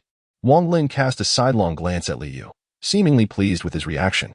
Li Yu walked among the corpses, unable to suppress a gulp. "But Sister Lin, we haven't completely caught up with them yet. It seems they have already left. What is there to fear? I will certainly catch up with them today," Wang Lin replied dismissively. However, Li Yu hesitated, glancing again at the bodies, finally resolving to say, "Even if we catch up, we cannot defeat him." Upon uttering this, he felt a jolt of anxiety and dared not meet Wang Lin's gaze. The moment she heard this, Wang Lin's expression darkened. "Are you foolish? How could he possibly kill so many zombies alone? Shana must have helped him. She wouldn't dare confront me. I refuse to believe that little thief could defeat me one-on-one." Wang Qing, wanting to interject, closed his mouth upon seeing Wang Lin's displeased expression. Li Yu, momentarily speechless, fell silent, then curiously asked, "Sister Lin, could you tell me how you know which way they went?" "I cannot tell you," Wang Lin huffed, turning her attention to the shops, muttering to herself in a barely audible tone, "It's a pity I cannot sense accurately. It's frustrating. But they must be nearby." After lingering for a while at the tea house, Wang Lin and her companions gradually departed down another street, while Ling Mo, concealed in the clothing store, sighed in relief. It was indeed true that appearances can be deceiving. This girl, who seemed so frail, had turned out to be quite fierce. Contrary to his expectations of her being gentle and soft-spoken, not only was she aggressive, but she also had an unfortunate habit of being obsessive. In a post-apocalyptic world, how could she still stubbornly pursue him? Just because he possessed a knife, it wasn't as if he had taken her virtue. Nonetheless, how on earth had she managed to find him? This question left Ling Mo utterly perplexed. After grumbling for a moment, he estimated they had moved on, and he finally stepped out of the clothing store with Ye Lian and Shana, deliberately choosing a route that veered away from Wang Lin and her group. This was not out of fear, but rather because he had Shana with him. The best course of action was to shake her off. Surely she would not continue searching for him throughout the city? If she truly wished to find him, let her look. In such a sprawling city filled with zombies, where could she possibly search? As Ling Mo cursed under his breath and turned into a narrow alleyway, he was unaware that immediately after he entered the alley, Wang Lin's figure reappeared at the street's entrance. With a cold smile, she watched as Ling Mo ventured into the alley, declaring, "I've caught you. You dared to steal my knife and brazenly extort Song Tian." Ye Lian had been temporarily left at the alley's mouth, and through her perspective, Ling Mo could clearly see Wang Lin and her companions crossing the square towards his direction. The number of zombies in the internet CAF was considerable, roughly a dozen, but due to the constraints of the terrain, they posed little threat to Ling Mo. After leaving behind the 4 zombies he had under his control, the remaining undead were swiftly dispatched. While Ling Mo and Ye Lian Shana made their way to the second floor of the internet CAF. Along the route, they encountered several slain zombies. And with Wang Lin's tenacious nature, it was not difficult to deduce that he was lurking nearby. However, searching for him in close proximity posed a considerable challenge. Ling Mo understood well that Wang Lin seemed to possess only a vague sense of his location. Otherwise, she would not have returned empty-handed from the square moments ago. Yet, this girl demonstrated a degree of cleverness by attempting to return. Nevertheless, Ling Mo was no fool. He did not believe that the square, which he had traversed through various routes to find, could be fortuitously discovered by Wang Lin. Thus, he had left Ye Lian at the alley's entrance as a precaution. Just as Ye Lian was about to exceed the boundaries of his control, Wang Lin emerged from the shadows. "Since you insist on pursuing me relentlessly, I shall not hesitate to teach you a lesson." Chapter 49. The path to paradise you do not tread. She cautiously peeked inside, and as soon as her head emerged, a startled gasp escaped her lips. A blood-soaked zombie lunged silently from the side, brandishing an iron rod. The moment Wang Lin exposed herself, the rod swung down with a whoosh. Although it grazed her cheek without inflicting any real harm, Wang Lin was utterly paralyzed with fear. She had never encountered a zombie that concealed itself and ambushed its prey, let alone one wielding a weapon. However, her instincts kicked, and amidst the terror, she instinctively retaliated. Her curved blade descended swiftly, targeting the zombie's hand that gripped the iron rod. Given the zombie's relentless nature, it was likely that it would raise its arms to continue its assault as she struck, resulting in a severed hand. This had become a reflexive tactic for Wang Lin in her encounters with zombies. Yet, she was utterly unprepared for the zombie to step back, evading her blade while swinging the iron rod fiercely at her once more. What manner of zombie is this? Wang Lin's eyes widened in shock. And Li Yu and Wang Qing, who had rushed over upon sensing something amiss, were equally taken aback. As the iron rod descended, Wang Lin hastily dodged, her remarkable agility allowing her to pivot and strike at the zombie's iron rod simultaneously. The clang of metal echoed as her blade met the rod, and with a swift twist of her wrist, she transformed her downward slash into a slicing motion, aiming directly for the zombie's right hand. Her movements were rapid and her reactions sharp, coupled with precise technique, making this strike seem inevitable. Even Li Yu, who was poised to charge in, halted, silently admiring Wang Lin's skill. However, none of them anticipated that while their attention was captivated by this peculiar zombie, another one suddenly emerged behind Wang Qing, swiftly covering his mouth and dragging him away without a sound. Wang Lin's strike did indeed find its mark, as blood splattered and 3 of the zombie's fingers were severed, causing the iron rod to clatter to the ground. Yet, Wang Lin was acutely aware that such injuries would not deter a zombie. It would continue its assault as long as it could move. With the weapon now lost, she stepped closer to the zombie, her blade poised to strike once more. From her experience, she knew zombies were indifferent to their injuries. Their attacks would not cease until their mobility was hindered. Thus, she anticipated the zombie would charge directly into her blade. However, the ensuing events far exceeded her expectations. The zombie, after losing its weapon, abruptly turned and fled into a nearby building. It ran away. This zombie was actually escaping. Wang Lin's expression shifted to one of sheer disbelief, while Li Yu stood frozen in shock. A zombie that employs tactics, wields weapons, and now retreats?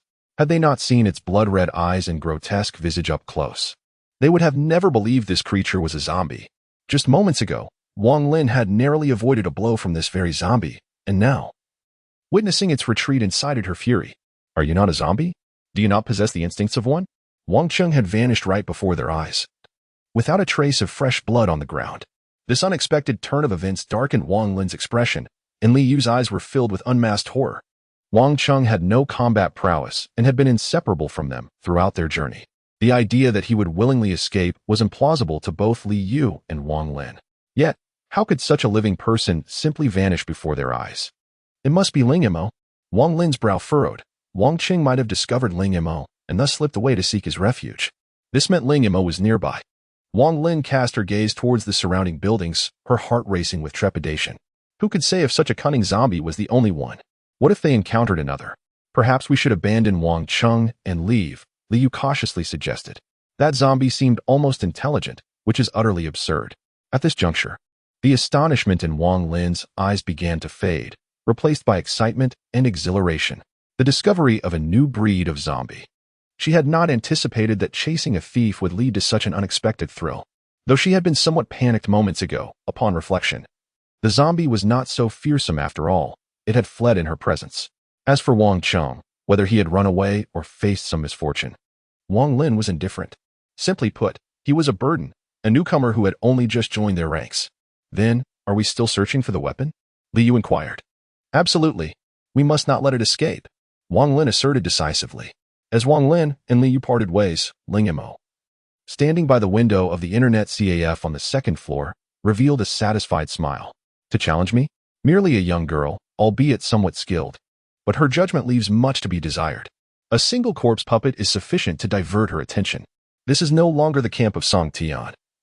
Ling Mo employed his abilities without restraint. Moreover, who could have anticipated that he would manipulate zombies?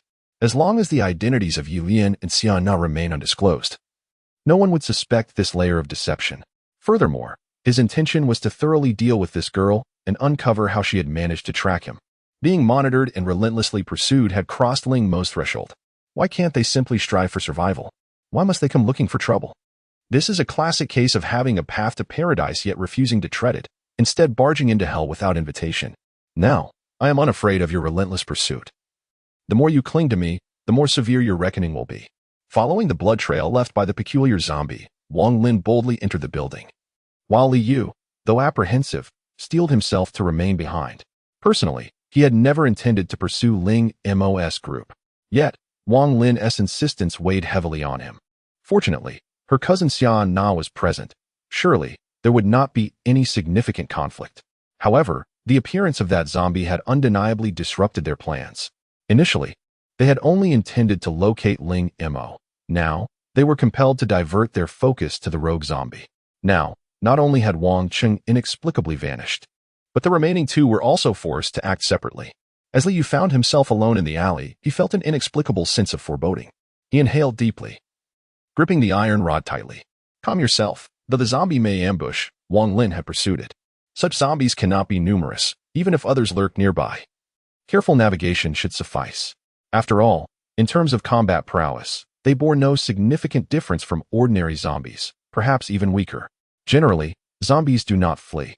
Encouraging himself with such thoughts, Li Yu felt a flicker of courage. Yet, just as he straightened his posture, a faint sound emanated from behind him. Chapter 50. Surprised the sound was faint, yet to Li Yu's ears, it resonated like thunder. He instinctively turned around, brandishing an iron rod in front of him. His gaze fixed on the source of the noise. However, all that lay before him was a small stone still rolling on the ground. Disaster. He realized he had been deceived. Li Yu immediately sensed something was amiss, but he had no time to react. With a muffled grunt, a startling and somewhat chilling scene unfolded in the alley. A grotesquely contorted zombie seized a young man's collar and swiftly dragged him into a nearby building. It seems you weren't a willing participant either. I shall leave you here. Inside the internet CAF, Ling Mo's eyes flickered momentarily as he waved his hand dismissively. Simultaneously, the zombie that had taken Li Yu swiftly dragged him into a room reeking of decay, unceremoniously tossing him onto the floor, which was covered in bizarre, viscous substances. The zombie's strength was formidable. Although Li Yu was unconscious, he still emitted a pain grown upon impact. This served as a subtle reprimand from Ling Mo. While Ling Mo dealt with Li Yu, another corpse puppet appeared behind him, dragging a person along. With a dull thud, the zombie dropped Wang Cheng onto the ground. Yet, Wang Cheng, eyes tightly shut, lay unresponsive beneath the zombie's feet, clearly having succumbed to unconsciousness. Even in his stupor, his body trembled involuntarily. However, his fainting was not caused by the zombie. He had been frightened into unconsciousness before the zombie could even act. Nevertheless, Ling Mo did not simply abandon him. He commanded the corpse puppet to bring him closer. However, now was not the time to deal with Wang Cheng. Ling Mo needed to manipulate the two corpse puppets to craft a surprise for Wang Lin. Having simultaneously controlled 3 corpse puppets to execute 3 distinct tasks had drained Ling Mo significantly, beads of sweat forming on his brow. Yet, rather than feeling fatigued, he was invigorated. Each corpse puppet was akin to an extension of himself, and wielding them with such finesse brought him immense satisfaction. The 2 corpse puppets entered the building in silence, surrounding Wang Lin. Unbeknownst to her, her escape route had been severed as she cautiously traversed the 3rd-floor corridor, gripping her curved blade with vigilance. This building had once been a small inn, with rooms lining either side of the corridor. Some doors were tightly shut, while others stood ajar. Yet, even standing at their thresholds, she could not discern the full contents of the rooms, especially with the convenient hiding spots offered by bathrooms. She had traversed the 2nd floor with great care, finding nothing. However, she was acutely aware that this modest structure was merely 3 stories tall, and the zombie that had ambushed her must be lurking within. Searching for the creature in such an environment weighed heavily on her. But the blade in her grasp provided a semblance of calm. That Ling Mo was likely hiding nearby, waiting for her to deal with the zombie. How vexing. With a frown of irritation, Wang Lin stealthily approached the nearest door, gently pushing it open with her blade. The room was empty, but the closed bathroom door piqued her curiosity. This type of zombie could ambush and flee. Could it also shut a door? The thought struck her as humorous. After all, what were zombies if not mindless beasts? Despite her astonishment at this particular zombie's behavior, she did not believe it would hide in the bathroom. Yet, just as she prepared to move to the next room, A faint sound emanated from within the bathroom, as if something had fallen to the floor, though indistinct. Wang Lin's keen senses caught it. She froze for a moment, then a cold smile crept onto her lips. Playing games with me, are we? Gripping her blade tightly. She slowly approached the bathroom door, extending her left hand to grasp the doorknob. Just as she began to turn it, a sudden thud resounded behind her. Bang! Simultaneously, the bathroom door swung open, and a dark figure lunged out. Although Wang Lin was skilled with her blade, the bizarre situation left her utterly bewildered. Before she could react, the figure had knocked her to the ground. However, even while downed, her response was fierce. Though startled, she immediately curled her knee to create space for struggle. Her blade swinging violently, poised to slice through the zombie's neck. Yet, the zombie rolled away just in time, her counterattack landing nowhere. Before she could rise, another zombie lunged at her, gripping her wrist with a vice-like hold. Wang Lin's expression shifted dramatically. She twisted her wrist in an attempt to break free, only to find the first zombie crashing down upon her, pinning her to the ground. Although she instinctively kneeled and struck the zombie's back, it bent low, its foul mouth rapidly approaching her pale face. Faced with two cooperating zombies, Wang Lin lost her capacity for thought, her mind consumed by a singular, terrifying realization. I am going to die. I will be devoured. As the zombie's mouth drew nearer, its blood-red eyes fixated on her. She struggled desperately, yet could not escape. For the first time, pure terror coursed through her veins. Even during the initial outbreak, though frightened, she had never felt such fear. The zombie moved slowly, unlike the typical frenzied assault of its kind. Yet, this deliberate pace gradually eroded Wang Lin's will to fight. Her mind blanked, her body stiffened, as if all strength had drained from her. Inside the internet CAF, Ling Mo's expression reflected satisfaction. Under his control, the zombie did not attempt to bite Wang Lin. Instead, it executed an unexpected maneuver. Observing the dimming light in her eyes, a clear sign of lost resolve, Ling Mo commanded the corpse puppet to seize her other hand, lifting her effortlessly from the ground. This sudden turn of events stirred a flicker of awareness in Wang Lin's dull gaze. What is happening? Are they not here to feast? In her mind, zombies were synonymous with cannibalism, and this was indeed their nature. Yet, these two were exceptions. Instead of tearing her apart, they engaged in an unfathomable act. The intact zombie snatched her blade and, astonishingly, slapped her sharply on the backside. Smack! The pain and the sound of the slap shattered Wang Lin's composure. A zombie just slapped her on the backside. She could hardly fathom that she would ever endure such indignity at the hands of a zombie. Stunned, she stood there, utterly bewildered. Ling Mo, satisfied with her reaction, considered the slap merely the beginning of her education. If it were not for Wang Lin's incessant entanglement, Ling Mo would not have wished to confront her so openly, nor would he have entertained such intentions as he does now. For someone as adept in swordsmanship as Wang Lin, as long as she remained cautious and did not fall into the encirclement of zombies, her self-preservation would pose no difficulty. This was her primary reliance in seeking trouble with Ling Mo. In truth, even Ling Mo had to concede that Wang Lin was indeed formidable. Her peculiar sword techniques were on par with those of Shana. Alas, she was merely a young girl. And when faced with the unpredictable nature of creatures like the corpse puppets, she could only submit to her fate. In the presence of the unknown, especially entities that defy common sense, a person's confidence inevitably diminishes. No matter how strong Wang Lin might be, she remained an ordinary human. She possessed a modicum of cleverness, yet lacked a broader perspective. Otherwise, she would not have brought two companions to sneakily seek trouble with him. Such a contest of pride could be entertained before the apocalypse, provided one had wealth and power. However, to persist in such behavior in the aftermath of the world's collapse was nothing short of foolishness. With a series of sharp slaps, 3 resounding strikes landed squarely on Wang Lin's behind, and at that moment, she finally registered the situation. Just as she let out a cry of indignation, she felt her arms gripped as if by iron pincers. With the strength of a zombie, it was a trivial task to restrain the slender arms of a girl like Wang Lin, enraged yet powerless without her curved blade. She resembled a sickly cat stripped of its claws. Even as her legs flailed wildly, they failed to inflict any harm upon the insensate zombie. When the creature behind her twisted her arms and compelled her to straighten up, Wang Lin realized the nightmare that awaited her. Any normal girl would likely be unable to endure the approach of a grotesque, blood-scented zombie, intent on forcefully kissing her. Under Ling Mo's control, another zombie cupped Wang Lin's face with its hand, its foul mouth puckering as it leaned in, its blood-red eyes wide open. Such an overt action left Wang Lin with little room for doubt regarding the zombie's intentions. A singular thought surged through her mind. The zombie intends to violate me. Helpless and overwhelmed by terror, she succumbed to the immense psychological pressure, letting out a piercing scream, her eyes rolling back as she promptly fainted. The zombie manipulated by Ling Mo halted just shy of 10 centimeters from Wang Lin. As the puppeteer, Ling Mo could fully perceive the zombie's perspective from his vantage point. It appeared as though he were attempting to kiss Wang Lin. Should he go through with it? Perhaps not, for the benefits would not accrue to him. Observing Wang Lin faint so swiftly, Ling Mo found himself somewhat bored, yet also amused. Such a boisterous girl, yet so easily frightened. Chapter 51. The Tracker. Hey, wake up. Ling Mo grasped Wang Lin's chin, turning her face toward him.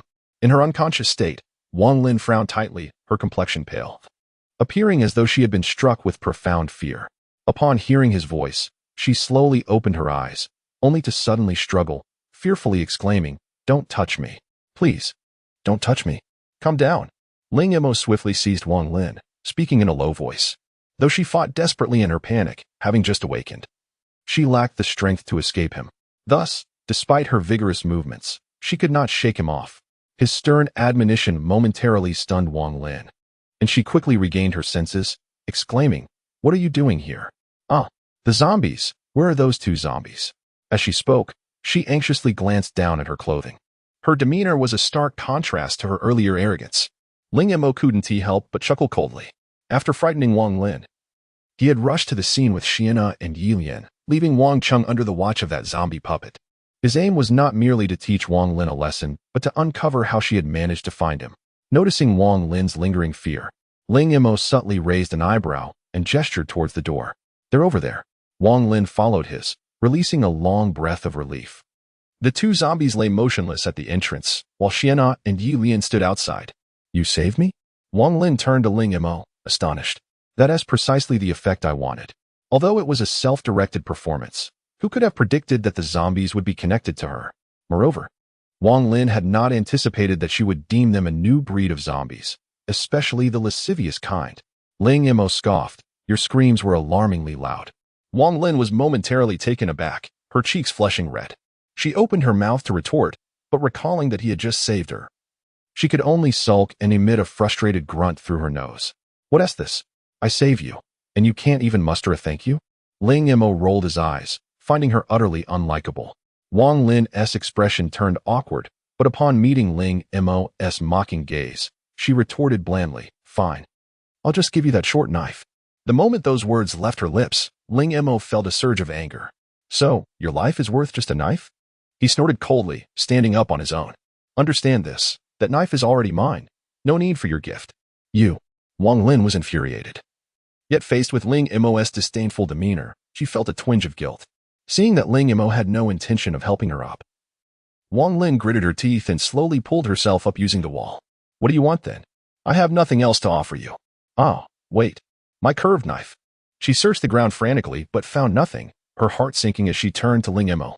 As expected, upon meeting her gaze, Ling Mo drew the curved knife from behind his waist, playing with it in his hands. When Wang Lin attempted to snatch it back, he merely smirked, showing no intention of returning it. "Don't push your luck. I've already given you the short knife. You want to take this one too?" Wang Lin, still somewhat weak, lunged at him desperately. However, Ling Mo evaded her with ease, leaving her to stumble forward. Frustrated, Wang Lin shouted at Shana, "Shana, I'm your cousin. How can you let this outsider bully me?" Shana glanced at her, then emotionlessly turned away. This action enraged Wang Lin completely, but as she stepped forward, Ling Mo raised his hand to stop her. "Stop." His eyes sharpened.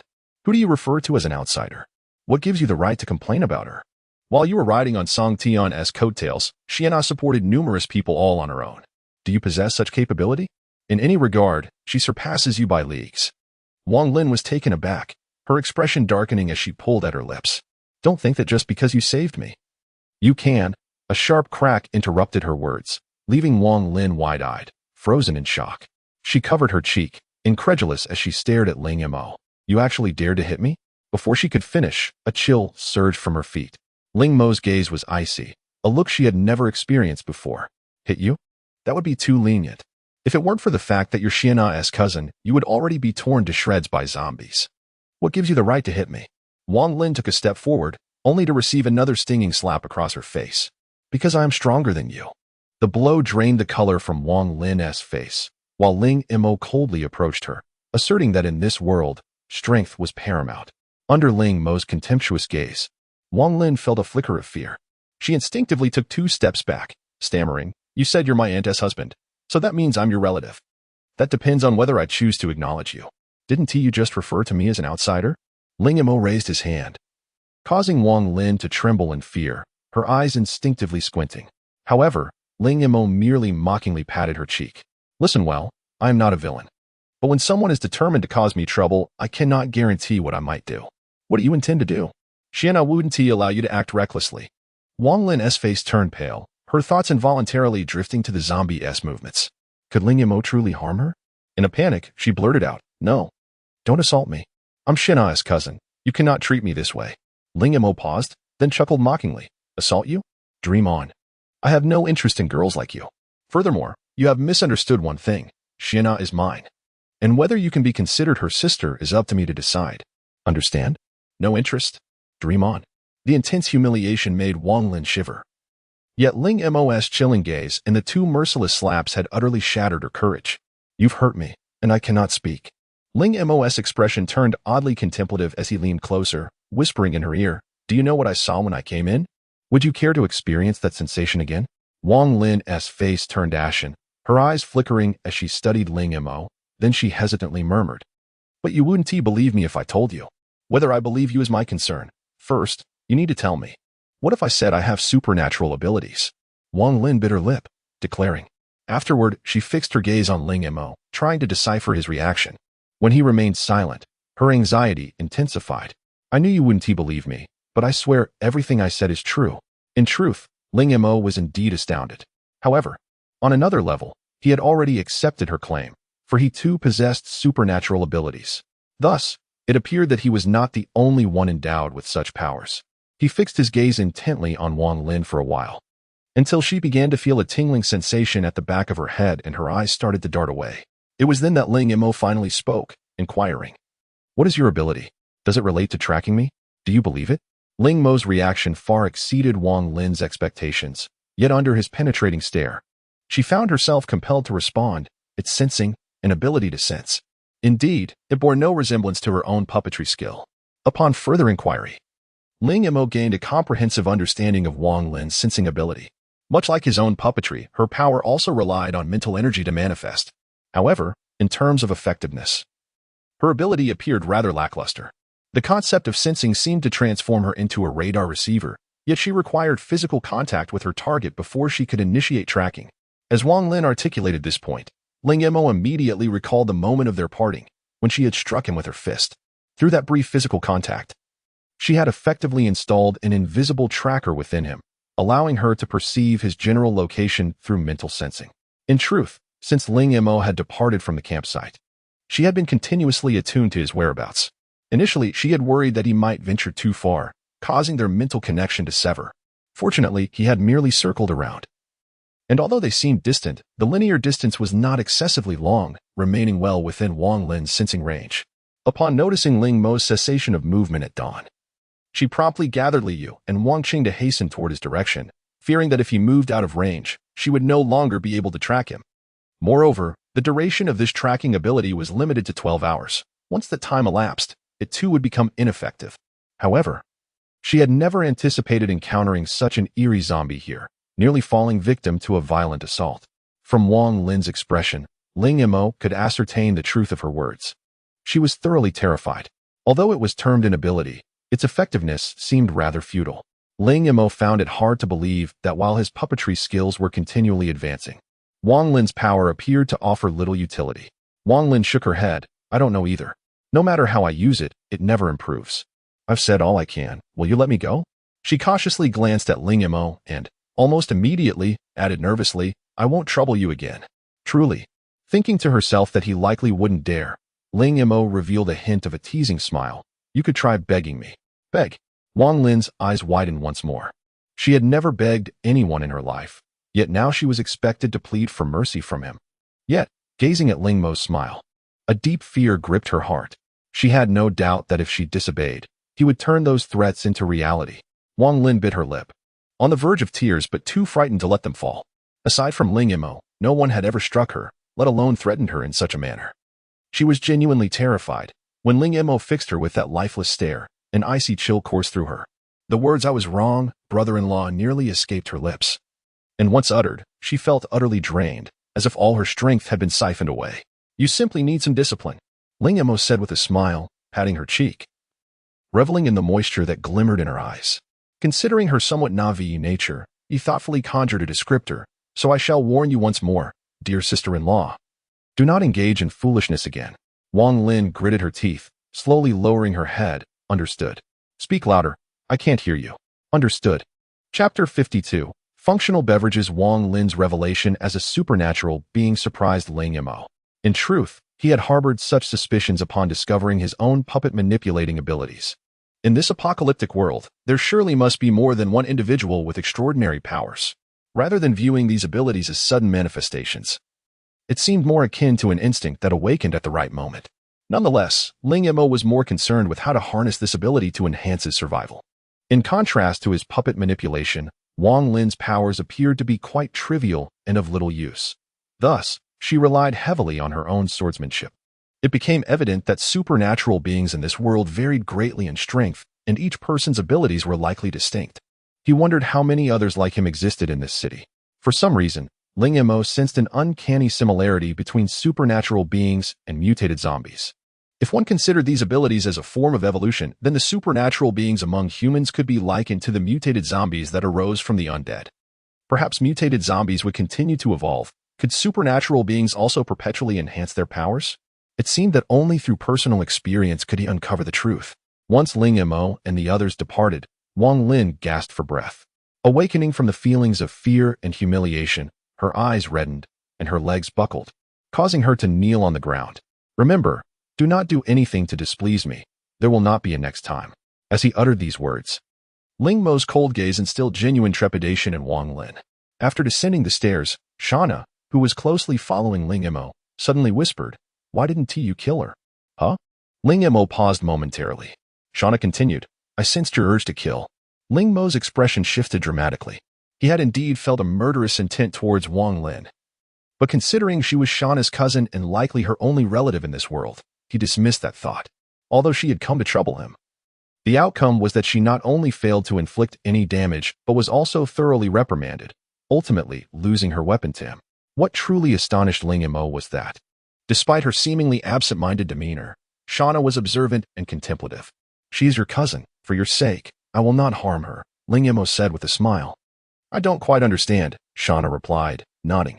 "But if I killed her, I might feel uncomfortable for some reason." "Indeed, you share a blood relation."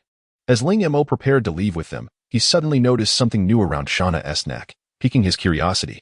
He grasped her and gently parted the hair cascading over her chest. A flicker of struggle crossed Shana's eyes. "Don't pinch." "I'm not going to pinch your chest. Am I that sort of person?" Ling Mo shot her a stern glare before extracting an exquisite miniature jade knife hanging from her neck. Although he was unfamiliar with jade, he could sense its immense worth.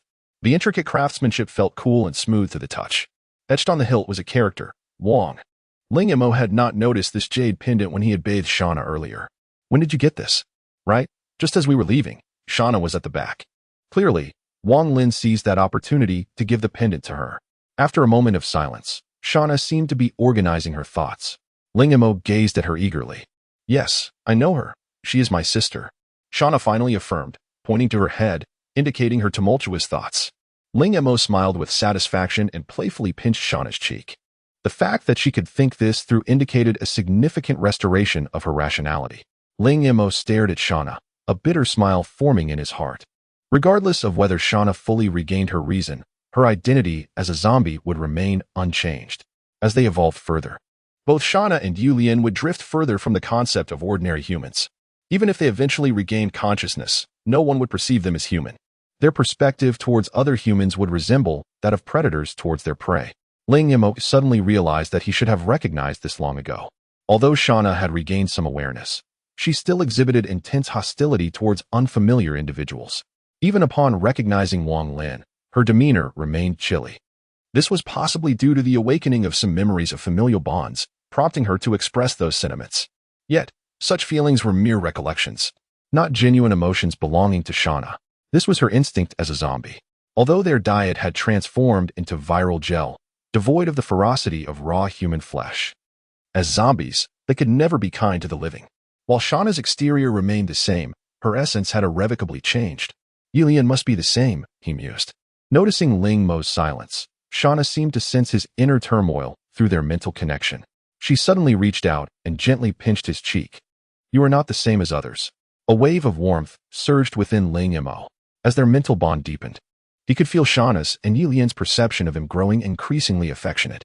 Indeed, as long as they viewed him differently from others, that was sufficient. Ling Mo chuckled at himself, then wore a strange smile. Remember, only I am allowed to pinch your cheeks. You cannot pinch mine. In the future, express your affection for me through kisses. Just as Shana displayed a hint of confusion, Ling Mo gently packed her lips. Do you remember? Yes. Show me once. I'm only guiding you, understand? Okay, that works. To ensure fairness, Ling Mo also gave Ye Lian a hearty kiss. However, to his surprise, once he released Ye Lian, he suddenly felt his blood boil anew, his heartbeat amplifying. Thump, thump, thump. The rhythmic pounding echoed in his ears, his blood surged, a heat radiating from his abdomen, enveloping his entire being. Ling Mo's expression shifted dramatically. This sensation had surfaced during his first kiss with Ye Lian. Although he had dismissed it as mere psychological effect when it did not manifest again, its return now confirmed its authenticity, regardless of the past or present. Clearly, this sensation was not a precursor to mutation. But why did he react this way after absorbing their essence? Was it possible that besides blood, other fluids from them also contained the virus? Yet if it were a virus, why had he not mutated? Unfortunately, these speculations could not be substantiated. The unusual sensation that had lasted over 20 minutes previously was now fleeting, dissipating after only 2 or 3 minutes. It was not until this moment that Ling Mo realized something profoundly shocking. The fluid produced by the zombie girls seemed not only harmless but also possessed numerous benefits. Its effects were reminiscent of stimulants. It could be likened to the toxins found in bee venom or snake venom, depending on the method and concentration of application. They could be beneficial rather than harmful to the human body. The once dreaded zombie virus, after being purified within their bodies, had transformed into a consumable stimulant. Ling Mo's eyes suddenly brightened, and his gaze towards Shana and Ye Lian became even more fervent. Truly, as expected of my zombie sister. She is a treasure in every aspect. Chapter 53. A new abode. As for the handling of Wang Qing, Ling Mo hesitated for a moment. He held little fondness for Wang Qing, who was rather cunning and possessed a ruthless, patient demeanor. Initially, Ling Mo believed that upon arriving at the survivor camp, Wang Qing would at least bide his time, but he was taken aback to see him quickly aligning himself with Wang Lin.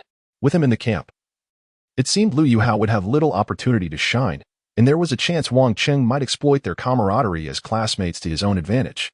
Furthermore, Wang Qing knew far too much about Ling Mo's affairs. Although Wang Qing had not disclosed the incident involving Shana's transformation into a zombie, there was no guarantee he wouldn't cause further trouble in the future. Ling Mo concluded that it was perhaps for the best. Closing his eyes momentarily, he severed the mental connection with the puppet zombie. What would transpire between an uncontrollable zombie and a still unconscious living person was not something worth pondering. Influenced by the ferocious atmosphere, Ling Mo did not feel particularly alarmed when he took a life for the first time. However, this did not imply he would become a cold-blooded killer. As he severed the connection, a fleeting hesitation crossed his mind. But he forcefully cast it aside as his eyes shut. In this post-apocalyptic world, if one did not possess a ruthless heart, they would be treated as a soft target. The group treaded cautiously for half a day, dispatching numerous zombies along the way, before finally entering a residential building. Ling Mo's chosen refuge. Initially, he had intended to reach X City University, but time had been lost due to Wang Lin's group, making it impossible to arrive there today. Fortunately, this location was relatively close to the university. Surrounding the residential building was an abandoned construction site, with the yard converted into a parking lot, rendering the atmosphere quite eerie. Thankfully, there were not many zombies in the vicinity, and Ling Mo had no intention of clearing them all out. Rather, he used the vehicles as cover to conceal his group's movements as they quietly entered the building. Inside, there were not many zombies, and most of the doors were ajar, revealing only broken furniture and makeshift bedding, likely remnants of the workers' dormitories during construction. The original residents had presumably long since relocated. Utilizing Ye Lian and Shana's keen sensitivity to zombies, along with their swift lethality, they soon cleared the building of zombies and gathered the bodies in one room. securely locking the doors and windows. This measure would help prevent the smell of blood from attracting more zombies. Ling Mo even contemplated finding some lime or similar substance to seal the door cracks completely. To him, this location seemed ideal for concealment. A major street lay 100 meters away, surrounded by densely populated zombie areas, while this spot was under construction, rendering it a relative sanctuary. As Ye Lian and Shana dealt with the zombies, Ling Mo diligently searched for a suitable room for the three of them to rest. Fortunately, on the third floor, he discovered several barrels of clean water, along with a gas canister and cooking utensils, all remarkably free of blood, though coated in a layer of dust. Additionally, he found half a box of instant noodles and several cups of instant milk tea. Indeed, there were treasures to be found at the construction site. Ling Mo excitedly cleaned off a few spring beds and set about preparing a hot meal of instant noodles. Given the remote location, it was less likely to attract zombies compared to densely populated areas, and with the sun still high, the flames would not draw attention. After a long time subsisting on dry rations, Ling Mo was elated at the prospect of a warm meal. Regrettably, Ye Lian and Shana, being zombies, showed no interest in ordinary food. Otherwise, they could have indulged as well. The aroma was delightful. Before and after the apocalypse, Ling Mo had consumed his fair share of instant noodles, but since the onset of the apocalypse, he had mostly resorted to dry rations. The rich scent of food was something he had not experienced in ages. This typical sustenance of the pre-apocalyptic era now made Ling Mo's mouth water. And even Shana and Ye Lian were drawn to the enticing aroma, glancing over with interest. As the noodles unfurled, Ling Mo eagerly picked up a portion with his chopsticks, blowing on it to cool it down before slurping it into his mouth. What a delight! For all survivors, enjoying a steaming bowl of instant noodles in this world was likely an extravagant affair. It was indeed ironic. In the pre-apocalyptic era, one had to consider so many things. Living in a secure environment, yet rarely experiencing true satisfaction. Conversely, in this perilous world where death loomed at every corner, a simple bowl of instant noodles could evoke such exuberance. Survival was the sole concern of every survivor. For Ling Mo, however, an even greater priority was restoring Ye Lian's sanity and helping Shana gradually return to normalcy. After finishing the meal and tidying up the pots and utensils, Ling Mo settled beside Ye Lian. Despite a long day's journey, neither Ye Lian nor Shana exhibited any signs of fatigue. This was understandable.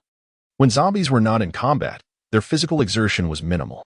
Although Ye Lian and Shana had been active throughout the day, Ling Mo had primarily used his puppet abilities to control their foes, minimizing their energy expenditure. Throughout the day, Ling Mo was particularly astonished by Shana's performance. Initially, he could maintain a mental connection with her, but could not control her actions, which had posed a challenge. However, to his surprise, it seemed that with the restoration of some rationality, Shana demonstrated remarkable cooperation during combat. Her innate proficiency with the blade, now enhanced by her partially restored intellect, allowed her combat skills to flourish, revealing her advantages in swordsmanship. Their mental connection fostered a seamless synergy, rivaling even his coordination with Ye Lian. This was an unexpected delight. Yet, observing Shana wielding the long knife, Ling Mo felt reluctant to let Ye Lian continue using her hands. Though her attack speed was swift and her fingers strong, he could not shake the feeling that her seemingly delicate hands were ill-suited for such bloody and violent tasks. He had considered offering his dagger to Ye Lian, but it was too short, lacking the necessary lethality for combat, serving better in everyday use. A standard weapon would not suffice for Ye Lian, as it would not only fail to enhance her capabilities, but might even diminish her attacking prowess. The appearance of Wang Lin, however, resolved this dilemma splendidly. This girl truly proved to be a timely benefactor. With a smile, Ling Mo reached behind him and drew out a curved knife. It was evident that this blade was well suited for a woman. The handle was modestly sized, and the blade curved elegantly, light in weight, yet undeniably sharp to the eye. Although it was a grade below the dagger he wielded, it was perfectly adequate for dispatching zombies. Wang Lin, though haughty, demonstrated through her crafted weaponry that she possessed the means to be proud. At such a young age, mastering such fine forging skills surely meant she was held in high regard at home. Coupled with her formidable swordsmanship, she would hardly regard an ordinary person like Ling Mo. Yet, after this encounter, it was likely she would come to acknowledge him and remember him well. The curved blade was entrusted to Ye Lian's hands, and then skillfully wielded by Ling Mo, who demonstrated a remarkable ease in handling it. At last, Ye Lian was spared the necessity of engaging directly. for no matter how powerful one's fingers may be, they could never rival the efficacy of a blade. Within the confines of the room, under Ling Mo's deft guidance, Ye Lian had managed to assemble 2 relatively intact spring mattresses, flipping the cotton stuffing over and spreading it atop. Tonight, we shall have no choice but to share a single blanket and slumber. Chapter 54. Reconnaissance. As dawn broke, Ling Mo awoke, aware of the multitude of tasks awaiting him. He needed to hunt mutated zombies, replenish his nearly depleted supply of viral gel, and restock his food reserves. The meager provisions he had gathered were dwindling. And although he had acquired half a box of instant noodles the previous day, it was insufficient for his needs. The relentless battles, prolonged journeys, and the constant drain on his mental fortitude had significantly increased his appetite. A considerable factor contributing to this was the lack of nutritious food available. No matter how much he consumed, it could not replenish the energy expended. Simply satiating his hunger was far from adequate. Before venturing out, Ling Mo always ensured he was thoroughly prepared. Upon rising, he immediately began organizing his backpack. He was quite pleased with this residential building, finding it an ideal hideout. Thus, he had no intention of departing anytime soon. Although his ultimate destination was X City University, he was already quite close to it. During his journey to this location the day before, he had realized that navigating such a bustling urban area was exceedingly perilous. The complex terrain, numerous structures, and staggering number of zombies combined to render this region extremely dangerous. Rather than plunging into the unknown of X University, Ling Mo preferred to use this place as a base, carefully assessing the surrounding situation before making further plans. This was what was colloquially known as reconnaissance, albeit a rather laborious endeavor. During this process, he could also gather supplies, and perhaps with a stroke of luck, uncover areas where mutated zombies might lurk. Considering the estimated zombie population in this vicinity was likely double that near the 3rd high school, Ling Mo planned to leave behind unnecessary items in the building to lighten his load. This location was relatively secluded, with zombies wandering in the parking lot and construction sites. Even if survivors ventured nearby, they would likely not suspect that anyone resided in this building, making it a safe place to conceal his belongings. He secured a short knife and a dagger to his waist, stuffing the last few chocolate bars into his jacket pocket for quick energy replenishment. Finally, he retrieved a military canteen, filling it to the brim with mineral water. The remaining items were emptied from his backpack and stacked with the instant noodles in a box. Having not ventured out with an empty backpack in quite some time, Ling Mo felt a sense of relief despite the demanding tasks ahead. Exercising caution, he concealed all items in the room beneath his bed, disheveled the bedding to create the appearance of an uninhabited space, and left the door wide open before confidently stepping outside. As a bustling area within the city, this locale, while not a main thoroughfare, was rife with zombies, and the damage to surrounding shops had escalated dramatically. The abandoned vehicles and remnants of explosions along the road instilled a sense of dread, compounded by the congealed pools of blood that seemed to cover the ground like a crimson carpet.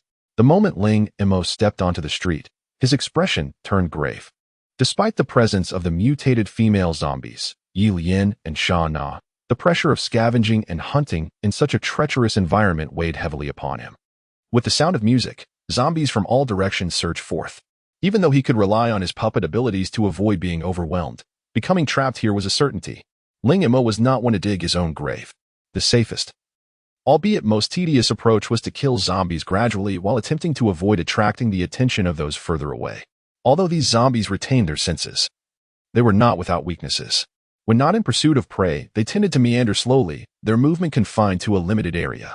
Thus, while the number of zombies on the street was considerable, they were not densely packed. By skillfully navigating through the gaps between them, he could progress. Such maneuvers would be challenging for an ordinary person, but with his puppet abilities, Ling Mo found implementation to be relatively manageable. He first slipped behind an abandoned vehicle under Shana's cover, then maneuvered Ye Lian closer to a nearby group of zombies. To prevent the scent of blood from attracting distant zombies, Ling Mo opted for a more brutal method, breaking necks rather than using the curved blade.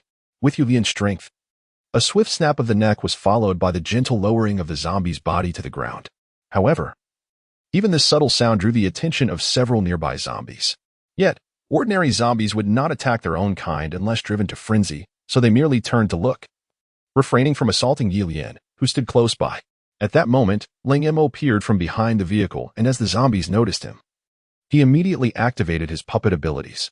To his surprise, he realized that his abilities had evolved. Previously, he needed direct eye contact to control a puppet, but now, with complete focus, he found he could exert control over two zombies that had turned slightly slower and had not locked eyes with him. But there was no time for contemplation. As he unleashed his puppet abilities, invisible threads ensnared the zombies, securing their control. A sinister smile crept onto Ling Mo's lips as he successfully manipulated these zombies, prompting them to engage in a deadly melee among themselves, all while ensuring they met their demise swiftly and cleanly under his deliberate guidance. Employing this cautious combat strategy, Ling Mo soon broke through to the entrance of a small supermarket. Though modest in size, it contained a significant amount of leftover supplies. This was hardly surprising, as not all survivors possessed the capability to scavenge in such places. After leaving Shana to keep watch at the entrance, Ling Mo and Ye Lian swiftly began their search within the store. As their backpack filled with a variety of food items, Ling Mo's mood lightened slightly. In this apocalyptic world, it was evident that the greater the risk one took, the greater the rewards one could reap. Chapter 55. My true objective is the tentacle monster. Employing a strategy grounded in stability and assured victory, Ling Mo successfully raided two small supermarkets, reaping substantial rewards. Throughout this endeavor, he intentionally tested his puppet manipulation abilities and discovered a noticeable enhancement. Previously, when he could not perceive the ethereal threads, he had to rely on eye contact with the corpse puppets to discern their spiritual auras. However, these invisible threads now appeared increasingly vivid to him, almost taking on a tangible quality, significantly reducing the limitations he faced while controlling the corpse puppets. To establish a connection with the puppets, he merely needed to entwine the ethereal threads around the vacant spiritual auras of the zombies. Yet, to exert control over them required delving deeper into their essence.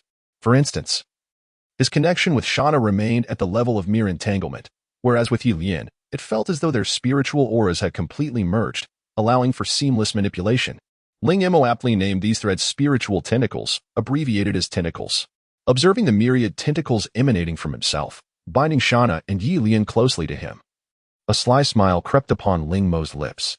If these tentacles could indeed manifest physically, he couldn't help but chuckle at the thought.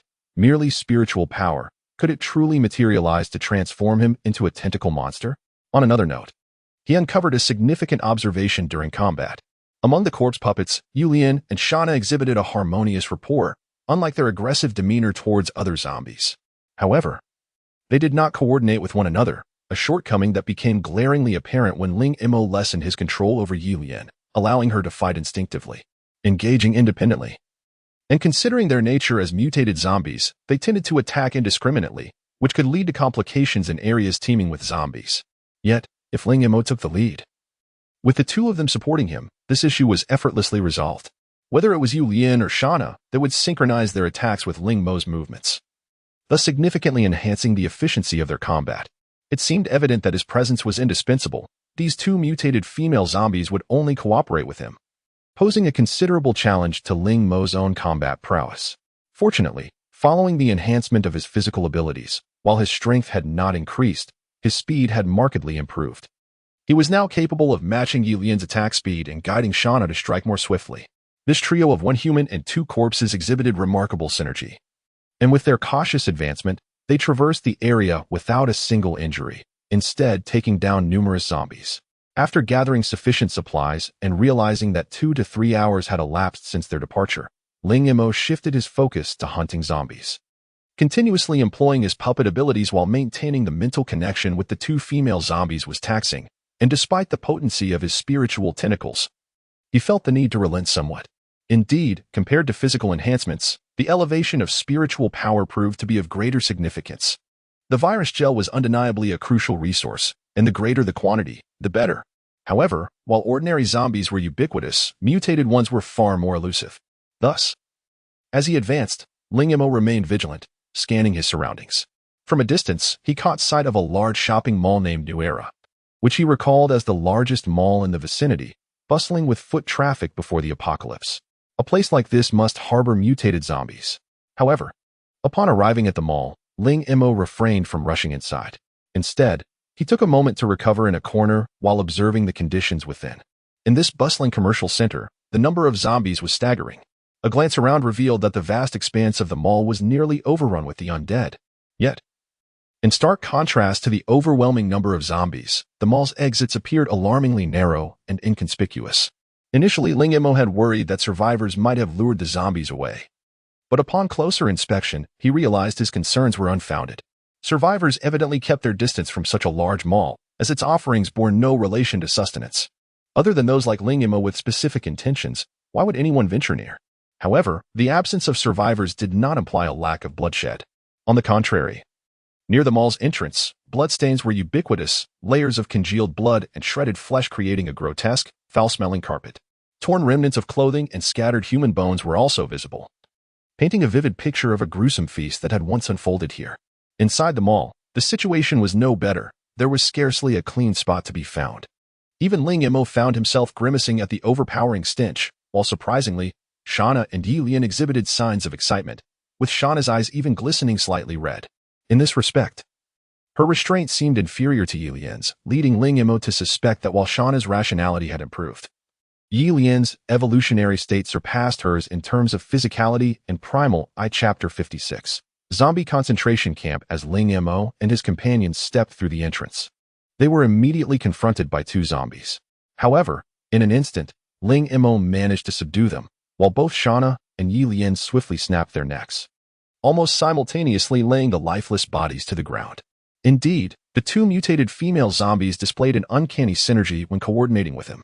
As Ling Mo had anticipated, the first floor of the New Era shopping mall was teeming with zombies, while the upper floors appeared rather desolate. Given the mall's impressive 9-story structure, it was reasonable to assume that a significant number of mutated zombies lurked within. Ling Mo possessed an unparalleled understanding of the mutated zombies' behaviors, particularly because he was accompanied by a genuine mutated female zombie, Ye Lian. In moments of hunger, Ye Lian would launch attacks on ordinary zombies, but once satiated, her desire to attack them would notably diminish.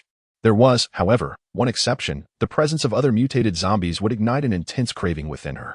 It was as if a form of resonance existed among these mutated beings, likely due to their shared experience of the viral gel that had transformed them.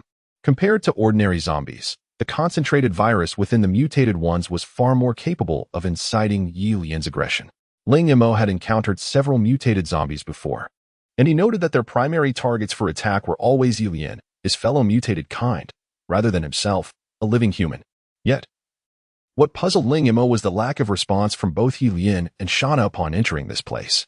The zombies remained eerily silent, and although the mall appeared overcrowded with the undead, an unsettling stillness hung in the air. It was more fitting to refer to this location as a zombie concentration camp rather than a mall. This bizarre tranquility compelled Ling Mo to grip his short knife with greater intensity. With so many zombies congregated here, it was inevitable that mutated zombies would emerge. Had they all fled? Or had they annihilated each other? Numerous speculations raced through Ling Mo's mind, yet the gnawing sense of unease only intensified. It seemed he was not as composed as he ought to be. What was there to fear from a horde of zombies? Ling Mo inwardly chastised himself, and gradually, his anxiousness began to subside. Despite his newfound abilities, he was far from powerful enough to disregard the terrifying undead. Venturing into the lion's den, even when potential rewards loomed, anxiety and fear remained unavoidable. However, this also ignited an unusual thrill within him, sharpening his focus to an unprecedented degree, as if every nerve in his body was taut. Indeed, pressure breeds motivation, and it was easier to unleash his latent potential under such circumstances. This heightened concentration resulted in a keener observational prowess and enhanced puppetry skills. Although he had yet to engage the zombies, Ling Mo discerned that his connection with Shana seemed to have experienced a subtle breakthrough. Previously, his tendrils had merely grazed the surface of Shana's mental sphere, but now it felt as though he had forcibly penetrated deeper. The resistance emanating from the depths of Shana's consciousness posed significantly less of an obstacle than before. This turn of events delighted Ling Mo. Although it was insufficient for him to control Shana outright, he distinctly observed a look of curiosity in her eyes, followed by a hint of warmth towards him. Indeed, strengthening their bond could foster a sense of closeness akin to what he shared with Ye Lian. Could this be considered a way to enhance affection? A sudden thought crossed Ling Mo's mind.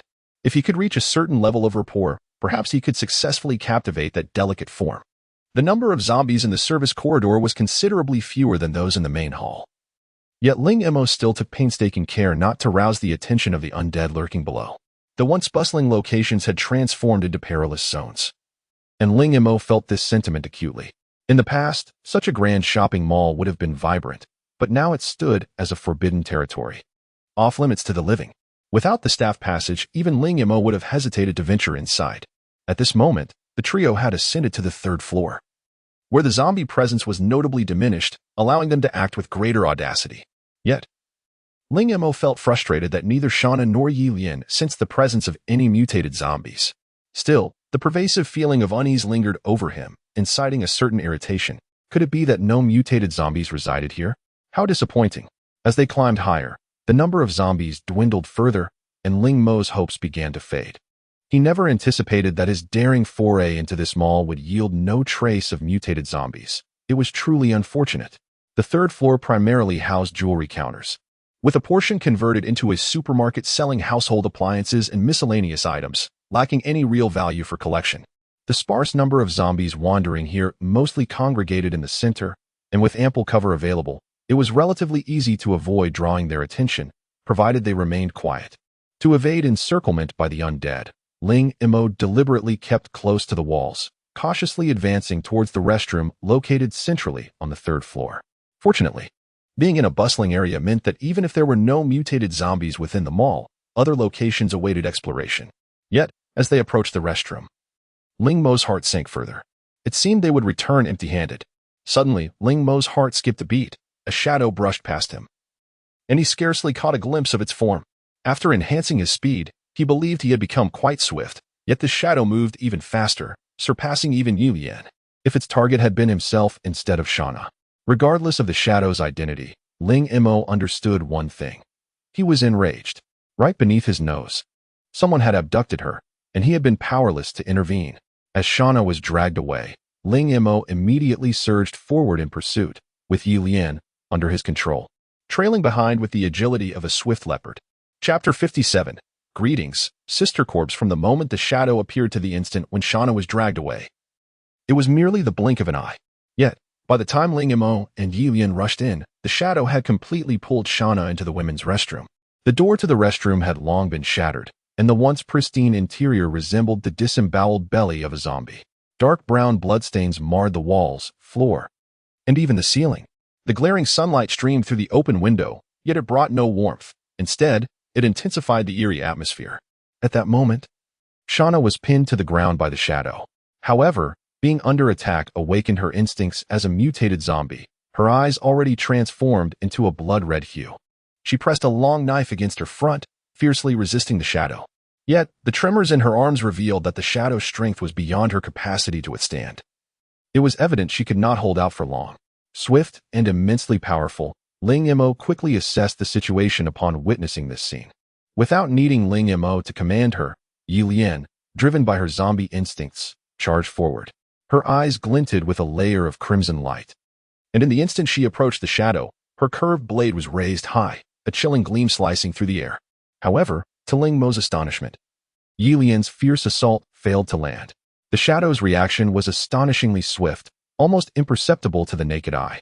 As Ye Lian's blade descended, the shadow evaded effortlessly, retreating to the corner. Zombies, even mutated ones, do not typically evade attacks. It is against their nature. Could it be that this shadow was not an ordinary mutated zombie? Despite the shock, Ling Mo was relieved to see Shana finally escape her predicament. He hurried over, pulling her close, while simultaneously guiding Ye Lian to step back defensively.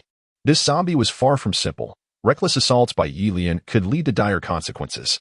Ling Mo finally understood why he had felt a sense of unease upon entering this mall. The source was undoubtedly this very zombie. His mental prowess surpassed that of ordinary individuals, granting him sharp senses, and that unease was likely an instinctive reaction to the proximity of a formidable foe.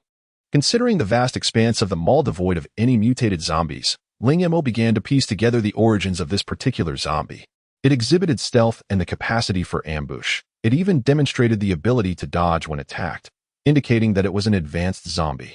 This advanced zombie not only possessed strength far exceeding that of ordinary mutated zombies, but had also progressed from instinctual behavior to a level of awareness. The blood-red eyes gleaming beneath disheveled locks no longer conveyed mere bloodlust. Within them, Ling Mo discerned a trace of malevolence, a true cunning. It was the first time he had witnessed such emotional fluctuations in a zombie outside of Ye Lian and Shana. In Ling Mo's gaze, the advanced zombie maintained an unnervingly peculiar posture, its body low, knees slightly bent, akin to a ravenous wolf poised to pounce. After a tense standoff of several seconds, the advanced zombie began to stir. As it stepped cautiously from the corner, Ling Mo finally caught sight of its form. With disheveled, voluminous hair and a blood-soaked face that faintly hinted at remnants of heavy makeup, it wore a dress that had long since been torn to shreds. However, what caught Ling Mo's eye was the pair of panties hanging from its left ankle, now indistinguishable in color, an indication that, during the outbreak, this female zombie had not even had time to don proper attire before her transformation. Ling Mo cast a glance at the exposed lower half of the female zombie and couldn't help but smirk. Despite the immense pressure he felt from this pantyless creature, he found himself oddly calm. Though she was powerful and possessed a measure of reasoning, she was not invincible. She was merely more challenging than the average mutated zombie. Were it not for his unwillingness to let Ye Lian and Shana be harmed, he could have directed both mutated female zombies to attack in unison, within such a confined space. The advanced zombie would undoubtedly perish. However, Ling Mo would never resort to such a mutually destructive tactic. Yet, with no other zombies in the restroom to command, Ling Mo's puppeteer abilities alone would not suffice to overwhelm her. Seizing the opportunity while the zombie hesitated, Ling Mo's pupils constricted, and he unleashed invisible tendrils formed from his mental energy, sweeping toward her. However, the moment the tendrils made contact with her mental aura, an overwhelming force of rebuff surged back. The tendrils were repelled, and a sharp pain radiated through Ling Mo's head, causing his expression to shift. Indeed, this mutated zombie exhibited greater cognitive recovery than Ye Lian. With his current puppeteering ability, he was utterly incapable of controlling her. Ling Mo's actions provoked the pantyless female zombie, which emitted a hoarse, guttural sound from its throat, retreating slightly before lunging forward, targeting Ling Mo directly. In that moment, Ling Mo felt an onslaught of wind rushing toward him. Despite his timely sidestep and Ye Lian's curved blades swinging to intercept, along with Shana's fierce slash aimed at him, the female zombie's reaction speed was evidently superior. Ye Lian and Shana's attacks came a moment too late, as Ling Mo barely managed to shift aside. He felt a tremendous force strike him. The female zombie had spread her legs apart, pressing her hands against his shoulders and pinning him to the ground. The impact was jarring, causing Ling Mo to feel a wave of nausea, as if his insides had been shattered. Coupled with the blow to his head against the hard floor, he found himself dizzy and disoriented, his short knife slipping from his grasp and clattering to the ground. Yet, in the face of death, Ling Mo summoned an immense willpower, suppressing the urge to vomit blood. He seized the zombie's neck with both hands, preventing it from delivering a fatal bite. As he struggled against the female zombie, Ye Lian and Shana charged forward, their blades glinting in unison toward the creature. The zombie's innate sense of danger was evidently acute, yet Ling Mo had narrowly escaped death. He would not allow her to evade so easily. Though his arms felt as though they might snap, he clung to her with unwavering determination. Gritting his teeth, he managed to free one hand and, with all his strength, delivered a powerful punch to the female zombie's face. With a resounding thud, the zombie's head jerked in response to Ling Mo's strike. A spray of foul blood erupting from her mouth, mingled with fragments of teeth. However, this blow did not incapacitate her. Instead, it ignited her ferocity. Gripping Ling Mo's shoulders, she pressed down with tremendous force.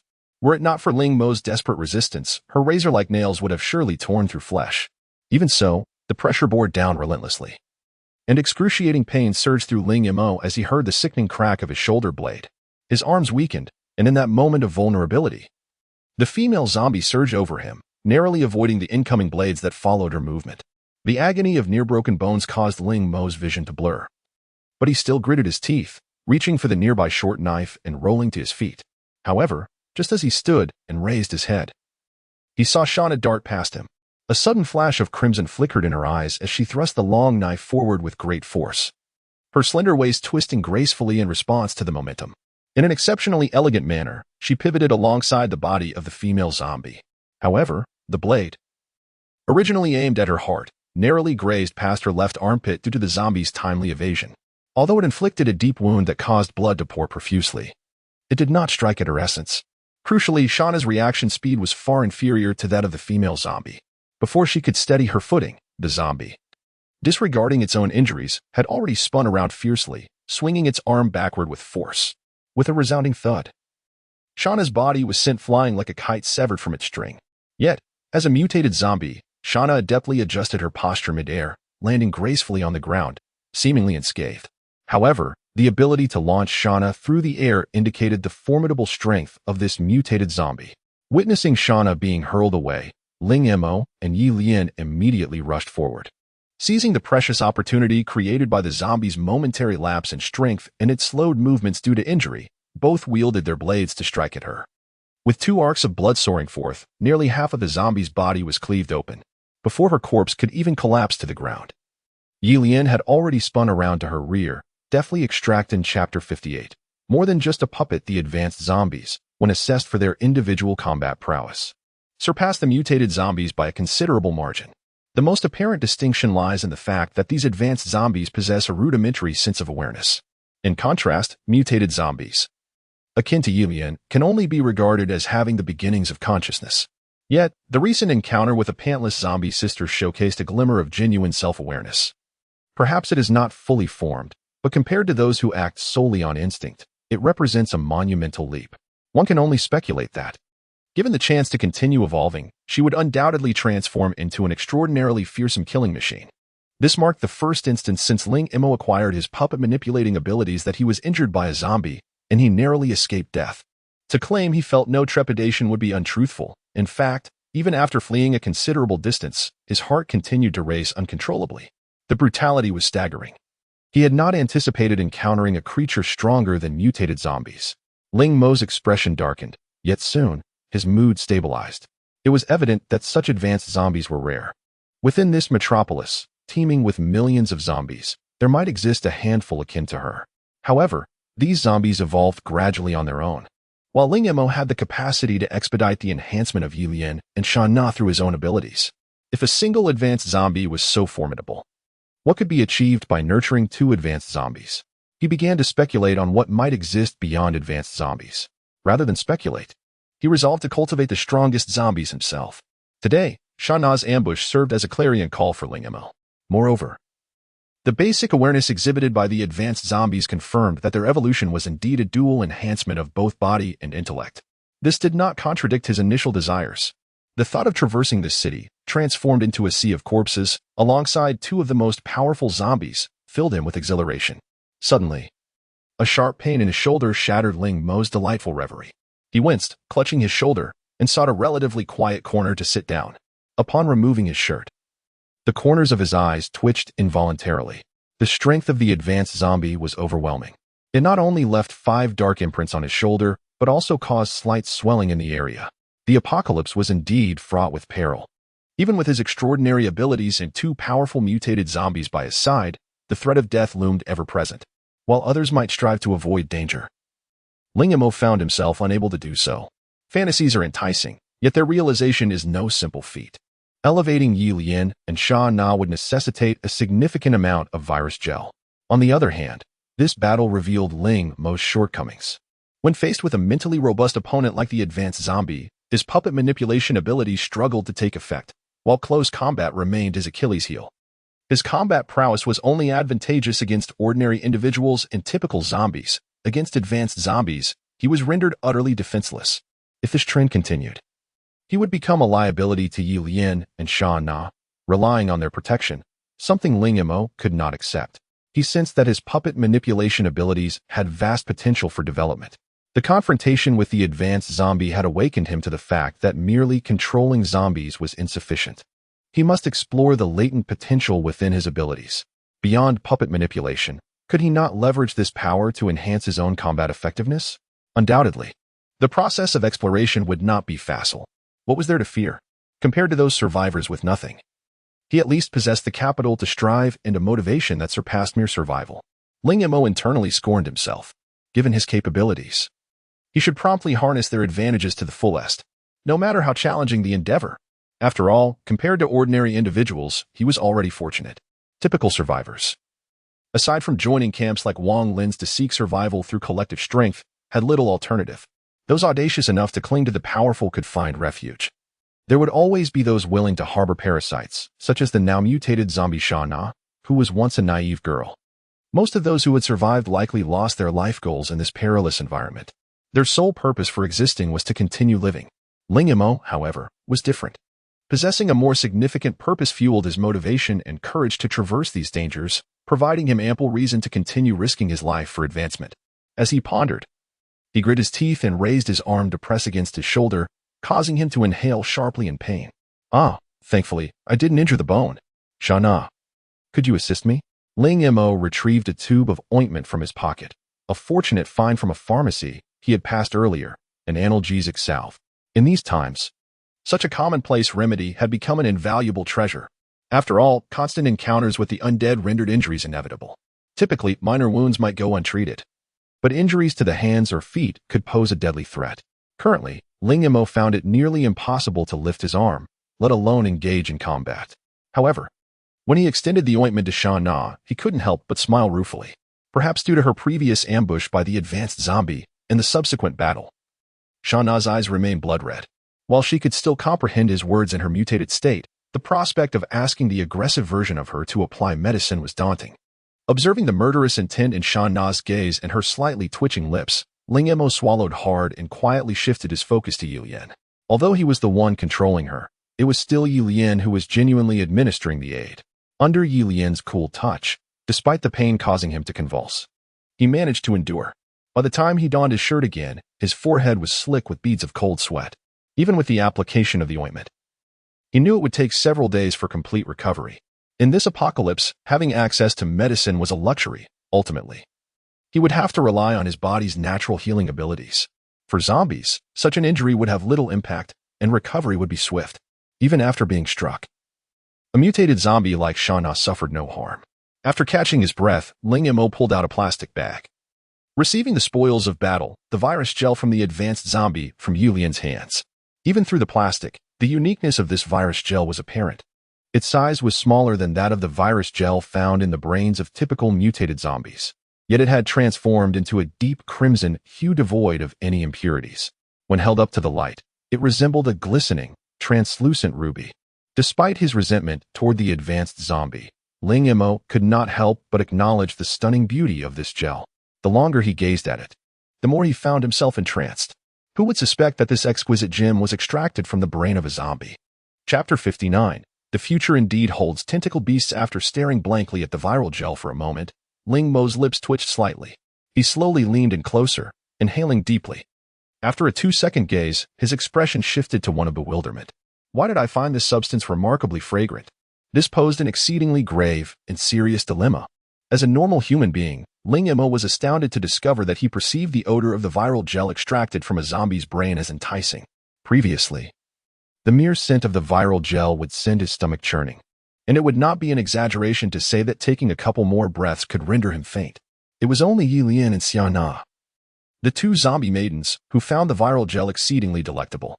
Ling Mo had often mused that if only the scent were slightly more subdued, he would be content. Yet he had never anticipated that he would one day consider it aromatic. This was a delicacy reserved for the undead. Ling Mo stared at the viral gel in a daze for quite some time before abruptly stuffing it into his pocket, his gaze growing increasingly complex. No. This must be an illusion. I have not transformed into a zombie. It cannot be that spending each day in the company of zombie maidens has altered my sense of smell, can it? Although both Ye Lian and Shana were mutated zombies, they bore no hint of the usual fetid stench of blood. In fact, Ling Mo was certain they were cleaner than most survivors. Whenever he could find extra water, he would wash the two zombie maidens. Of course, this was not for the purpose of admiring their alluring figures. The influence he received from Ye Lian and Shana could only stem from their shared mental connection. The more he pondered, the more questions swirled in Ling Mo's mind. During the battles or enhancements of his zombie puppets, he experienced a surge of ferocity. As if he had transformed into a zombie himself, albeit within the confines of his control, a bit of restraint sufficed. The only time he lost control was during the incident at the tea house in the square, when Ye Lian ingested the pure gel to evolve. Yet, Ling Mo did not take it seriously, attributing the intensity of the experience to his insufficient mental fortitude. However, in retrospect, it seemed that his reaction to the pungent odor of the viral gel had indeed changed since that incident. While his appearance remained unaltered and his rationality unaffected, it appeared that his mental state, even his senses, were undergoing subtle transformations. Could the ability to control puppets gradually be turning him into a zombie among humans? A sudden jolt surged through Ling Mo's mind. No, it shouldn't be like this. Furrowing his brow, Ling Mo reflected. The mental connection with zombies should have enhanced his mental prowess, while the physical transformation was secondary. For Ling Mo, mental prowess encompassed concentration, observational skills, and willpower. If that surge of ferocity could be deemed an influence on willpower, then the intensity of control over zombies should stem from concentration. But what of the alteration in his sense of smell? Could it be related to his observational skills? In his confusion, Ling Mo retrieved the gel and scrutinized it closely. At that moment, a thought flashed through his mind. Could he attempt to observe this gel using his mental prowess? Just as he did when examining the zombie's mental orbs. With this notion, Ling Mo felt invigorated.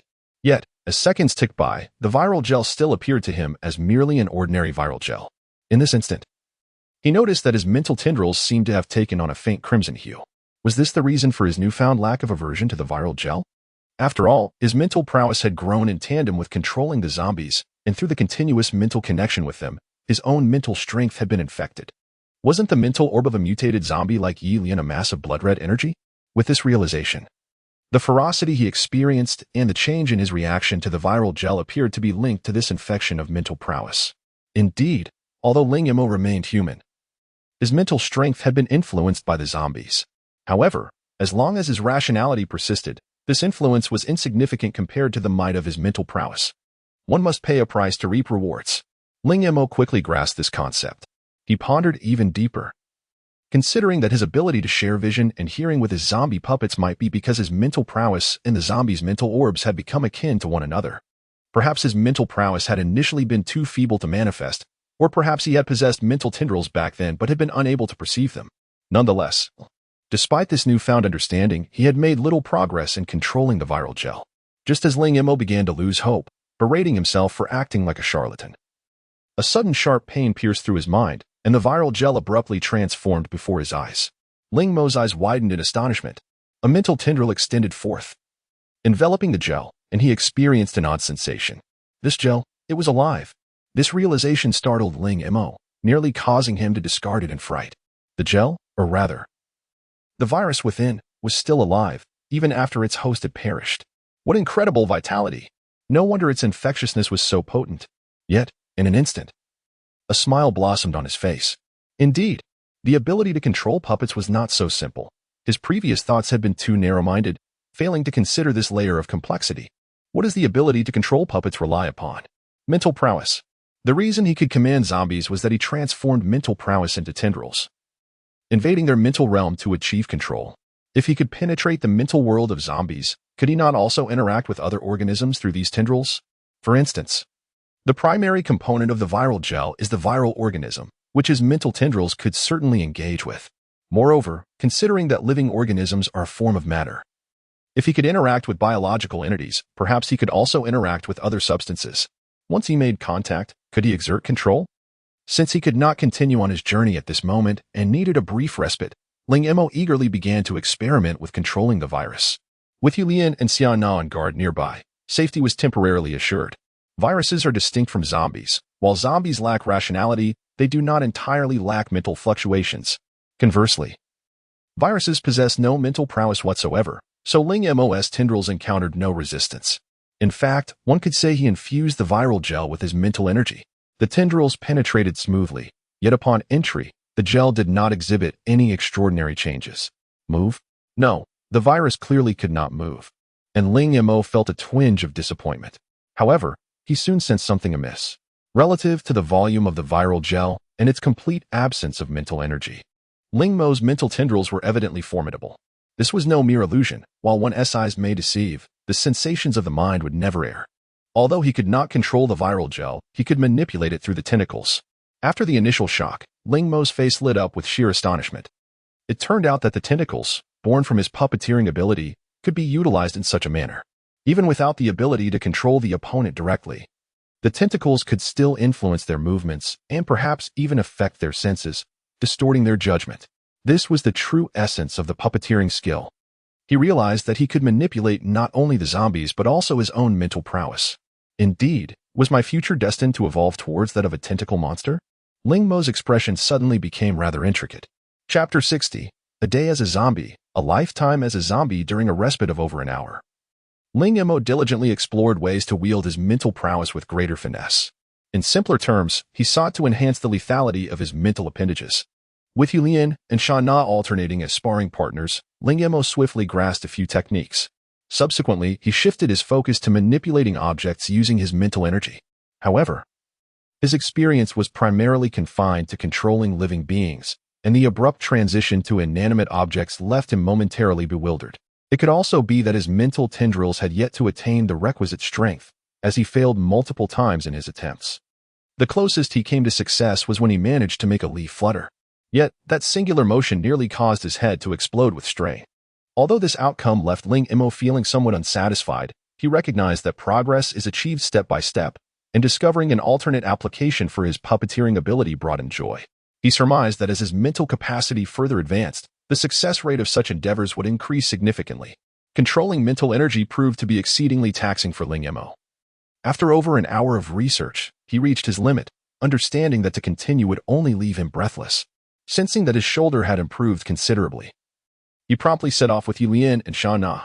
Those zombies are impervious to rain. Ling Mo could not bear the thought of Ye Lian and Shana becoming drenched, so he procured raincoats for them at a nearby shop. 3 figures clad in deep blue raincoats trudged through the torrential downpour, a sight likely unparalleled in the city. This marked the first deluge since the apocalypse, with large raindrops hammering the ground and washing away the nearly congealed bloodstains. The rainwater formed crimson-black rivulets on the ground, a heart-wrenching sight that made one ponder how many lives had been lost to reach such a state. After briefly organizing the gathered supplies and consuming a bowl of noodles, Ling Mo retrieved the advanced zombie virus gel. Initially, he intended for Ye Lian and Shana to share the gel equally. However, when he offered it to Shana, she hesitated and subsequently divided her portion, leaving herself with roughly a third. Noticing Ling Mo's puzzled expression, Shana hesitantly remarked that having too much would be excessively pure. Ling Mo suddenly understood. Shana's physical evolution was not on par with Ye Lian's, and overindulging could overwhelm her. For safety's sake, he instructed Shana and Ye Lian to consume the virus gel in succession. Perhaps due to their evolved state, neither of them fainted despite the gel's heightened purity. Their eyes rapidly turned crimson, awakening the instincts of their mutated zombie forms. In this state, they struggled to endure the virus's further transformation. Yet, Ling Mo was taken aback when this enhancement persisted for a full 3 days. Although Shana and Ye Lian remained conscious throughout, they were entirely unaware of their surroundings. Ling Mo was reluctant to probe too deeply, for their internal and mental realms resembled tumultuous waves crashing in succession. He, too, felt an enhancement within himself, though, as before, his physical improvements were marginal, manifesting primarily in increased strength and speed. Conversely, his mental prowess saw a substantial increase, rendering his mental tendrils more agile and blood-red in hue. This development greatly pleased Ling Mo, who had now discerned the true purpose of his puppeteering ability. Indeed, the stronger the mental energy, the better. Shana was the first to consume the virus gel and, consequently, the first to regain her awareness. She gazed at Ling Mo with a hint of confusion before her eyes gradually cleared. I seem to remember many things. Upon hearing her tone, Ling Mo was momentarily taken aback, his expression transforming into one of immense joy. Her tone bore a striking resemblance to the pre-mutation Shana. Although still somewhat aloof and emotionally restrained, she was exceedingly close to her former self. An uninformed observer would likely fail to discern anything amiss with Shana, let alone guess that she had become a zombie. What do you remember? Ling Mo inquired with palpable excitement. Shana fixed her gaze upon Ling Mo's eyes, articulating each word with precision. I remember you. Ling Mo's expression became decidedly awkward. You accused me of taking advantage of you under the guise of bathing you. The more Shana spoke, the more complex Ling Mo's gaze became. What was this situation? Even if not offering herself completely, was it too much to expect a tender kiss? He had envisioned countless scenarios of Shana and Ye Lian regaining their sanity, some profoundly touching, others fiery, but never had he anticipated this particular circumstance. Although Shana's tone remained remarkably calm, devoid of emotional fluctuations, if one overlooked the content of her words, she was essentially unchanged from 3 days prior. While she had retained these memories, she had never explicitly mentioned them, likely deeming such matters insignificant. Was it possible that Shana's rationality had fully returned? At that moment, Shana added nonchalantly, I suppose this is what you humans refer to as affection. You humans? Ling Mo was momentarily taken aback. The moment those words reached his ears, his gaze towards Shana became somewhat complicated. He had not anticipated that her rationality would return to such an extent while retaining this perspective. However, it was also understandable. If she truly considered herself human, it would spell disaster. Setting aside other concerns, merely her memories of consuming the virus gel were sufficient to shatter her. Having mutated, Shana had become an entirely different species, a zombie. She could recover memories, but her essence would not revert. Essentially, regardless of how much her rationality returned, she remained a zombie at heart. Chapter 61. Memory Restoration. Have you regained all your memories? Ling Mo quickly seized the opportunity to change the subject. No. I just feel like there are many more things in my mind, Shana replied, a hint of confusion flickering in her eyes. There are many, but they seem rather vague. It was understandable. Although these memories should have surged forth over the past 3 days, the sheer volume of information could not be assimilated so swiftly. To awaken and speak so fluently was already a testament to her remarkable composure. Moreover, judging by Shana's expression, it seemed she was not particularly concerned about these memories. Perhaps this was the mindset of a zombie. She appeared indifferent to her past experiences as a human. In fact, upon regaining consciousness, her first thoughts were of the shameless encounters she had shared with Ling Mo after becoming a zombie.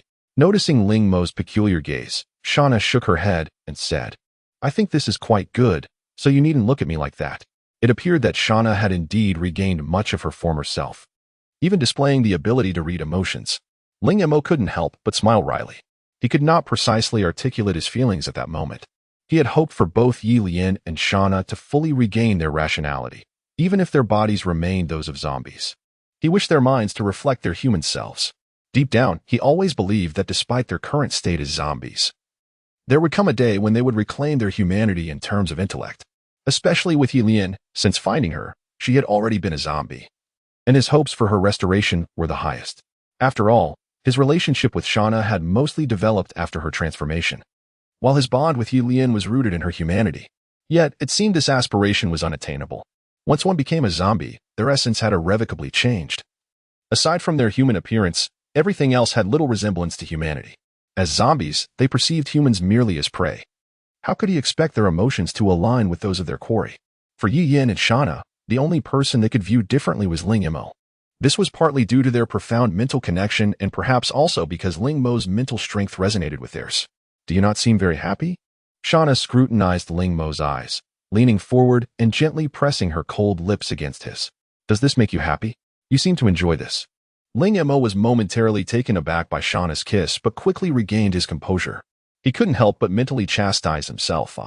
He had never considered how Ye Lian and Shana would perceive him if they truly regained normal human thoughts. Wasn't the best outcome for them a state akin to Shana's? Despite the abundance of memories shared with Ye Lian, did the memories forged after her transformation not deserve to be cherished?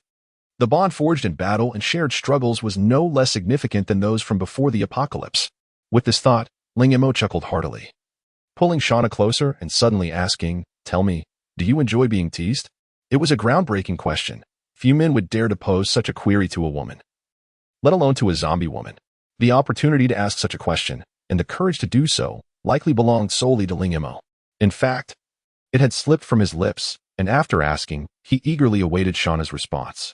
I don't like it. It hurts, she replied. Though she was a zombie, Shana insisted she could distinguish between pain and pleasure. Ling Mo felt a pang of urgency. After all, every time Shana experienced pain, there was a subtle hint of her spiraling further into madness as a zombie. However, seeing her furrowed brow, seemingly troubled by the flood of memories, he decided it best not to pursue the topic any further. There would be ample time and opportunities for such discussions. Let's not think about it for now. Let's take a rest, Ling Mo said gently. Several hours after Shana regained consciousness, Ye Lian finally came to. When she suddenly turned to face him, Ling Mo felt his heart skip a beat. Shana's evolution was distinct from Ye Lian's. Shana had never completely lost her rationality and had primarily advanced mentally. Ye Lian, however, was an unequivocal zombie. Her evolution mirrored that of typical zombies. Ling Mo had already prepared himself for this upon witnessing the advanced zombie. Compared to Shana, Ye Lian's evolution would likely lean more towards physical prowess, while her intellect would evolve from that of a mindless beast into one with some measure of wisdom. Yet, facilitating her early acquisition of emotions akin to humanity seemed a formidable challenge. As Ye Lian completed her transformation, Ling Mo immediately sensed a marked difference in her. Her eyes were gradually regaining their normal hue, yet the ominous aura she emitted made her seem like a fierce beast. Compared to the advanced zombie, she was hardly distinguishable. Having absorbed nearly two-thirds of the viral gel, Ye Lian's enhancement was evidently formidable. Ling Mo felt she was on the cusp of evolution, with one more boost. She would become an advanced zombie. However, as he guided Ye Lian to move her body, he noticed the disparities between her and the advanced zombie. While the latter exhibited remarkable speed, it clearly had the upper hand in strength. Ye Lian, on the other hand, lacked brute force but had shown significant improvement in speed. In a short burst, her velocity could rival that of a cheetah. It seemed that different zombies evolved along different paths. Moreover, the nascent awareness within Ye Lian had finally blossomed into a genuine consciousness, and Ling Mo could sense a heightened intensity in her mental state. When she gazed at him, the ferocity and indifference in her eyes vanished in an instant, even if it was just for that fleeting moment. Ling Mo felt profoundly aware that the once fragile and endearing girl had transformed into a formidable zombie. Chapter 62: Visual Distortion in the Days that Followed. Ling Mo focused primarily on exploring the environment surrounding X City University, frequently traversing this bustling area. In addition to surveying the surroundings, he also managed to gather a substantial amount of supplies, particularly the scarce medical supplies and some high-energy food, with Ye Lian and Shana having both enhanced their abilities. Their formidable combat prowess made the process of hunting mutated zombies considerably easier. However, in most instances, Ling Mo refrained from letting them engage, instead seizing these precious opportunities to hone his puppet manipulation skills. Yet, as he was still a novice in this regard, Ling Mo lacked the agility and finesse in employing his mental tendrils. Suddenly, a mutated zombie lunged out from behind a counter, prompting Ling Mo to roll away and temporarily shield himself using a nearby shelf. His mental tendril was briefly obstructed, yielding minimal effect, nearly causing the towering mutated zombie to hesitate momentarily. Frustrated, Ling Mo maneuvered around the formidable creature while contemplating the most effective use of his tendrils. In truth, against such aggressive mutated zombies, his puppet manipulation skills proved to be less effective, especially when the adversary was in a heightened state of aggression. If he had failed to control it just then, at such close range, he could have been torn to shreds. Shana, watching from a distance, displayed a flicker of hesitation, unsure whether to intervene. Ye Lian, however, reacted more decisively, her eyes turned blood-red, and her knees slightly bent, poised to leap into action. Had Ling Mo not distracted her momentarily, she likely would have surged forward. Since Ye Lian underwent another enhancement and finally gained self-awareness, her aggressiveness had surged tenfold. While Ling Mo's control had not diminished, he predominantly favored calming guidance over coercive manipulation. 10 meters, 5 meters, 3 meters. As his mental tendrils entwined the zombie's mental core, the creature momentarily appeared dazed, although it quickly broke free from this mental constraint, its claws, caked with dubious substances, lunging towards Ling Mo. Yet, in a bizarre turn of events, its assault veered off course, its hand striking the ground over a meter away from him, as if it had stumbled mid-attack. Visual distortion. Although Ling Mo's mental tendrils could not immediately control the zombie, they could swiftly influence its movements and subsequently its judgment. Witnessing the zombie's attack misfire brought a smile to Ling Mo's face. In the fleeting moment as he brushed past the creature, his short knife plunged into its ribs. Twisting forcefully, blood spurted forth, and the mutated zombie staggered a few steps before collapsing heavily to the ground. Ye Lian's restless desire to attack subsided, while Shana, regaining her composure, swiftly extracted the viral gel from the zombie's cranial cavity with remarkable speed and precision. Ling Mo, feeling the weight of fatigue, leaned against Ye Lian to steady himself, lest he embarrassingly collapse onto the corpse. Sweat beaded on his forehead, and a throbbing pain coursed through his head. Yet his heart brimmed with joy. This zombie was the most efficiently dispatched target he had encountered during his recent endeavors, though his skills were not yet entirely fluid. The true potential of his puppet manipulation began to reveal itself. Accepting the viral gel from Shana, he remarked that the practice of mental abilities, much like physical training, could be detrimental if overdone. Moreover, maintaining the mental connection with Ye Lian and Shana necessitated a cautious approach. Shana regarded him with curiosity, nodding in acknowledgement. Before commenting, your fighting style is rather peculiar.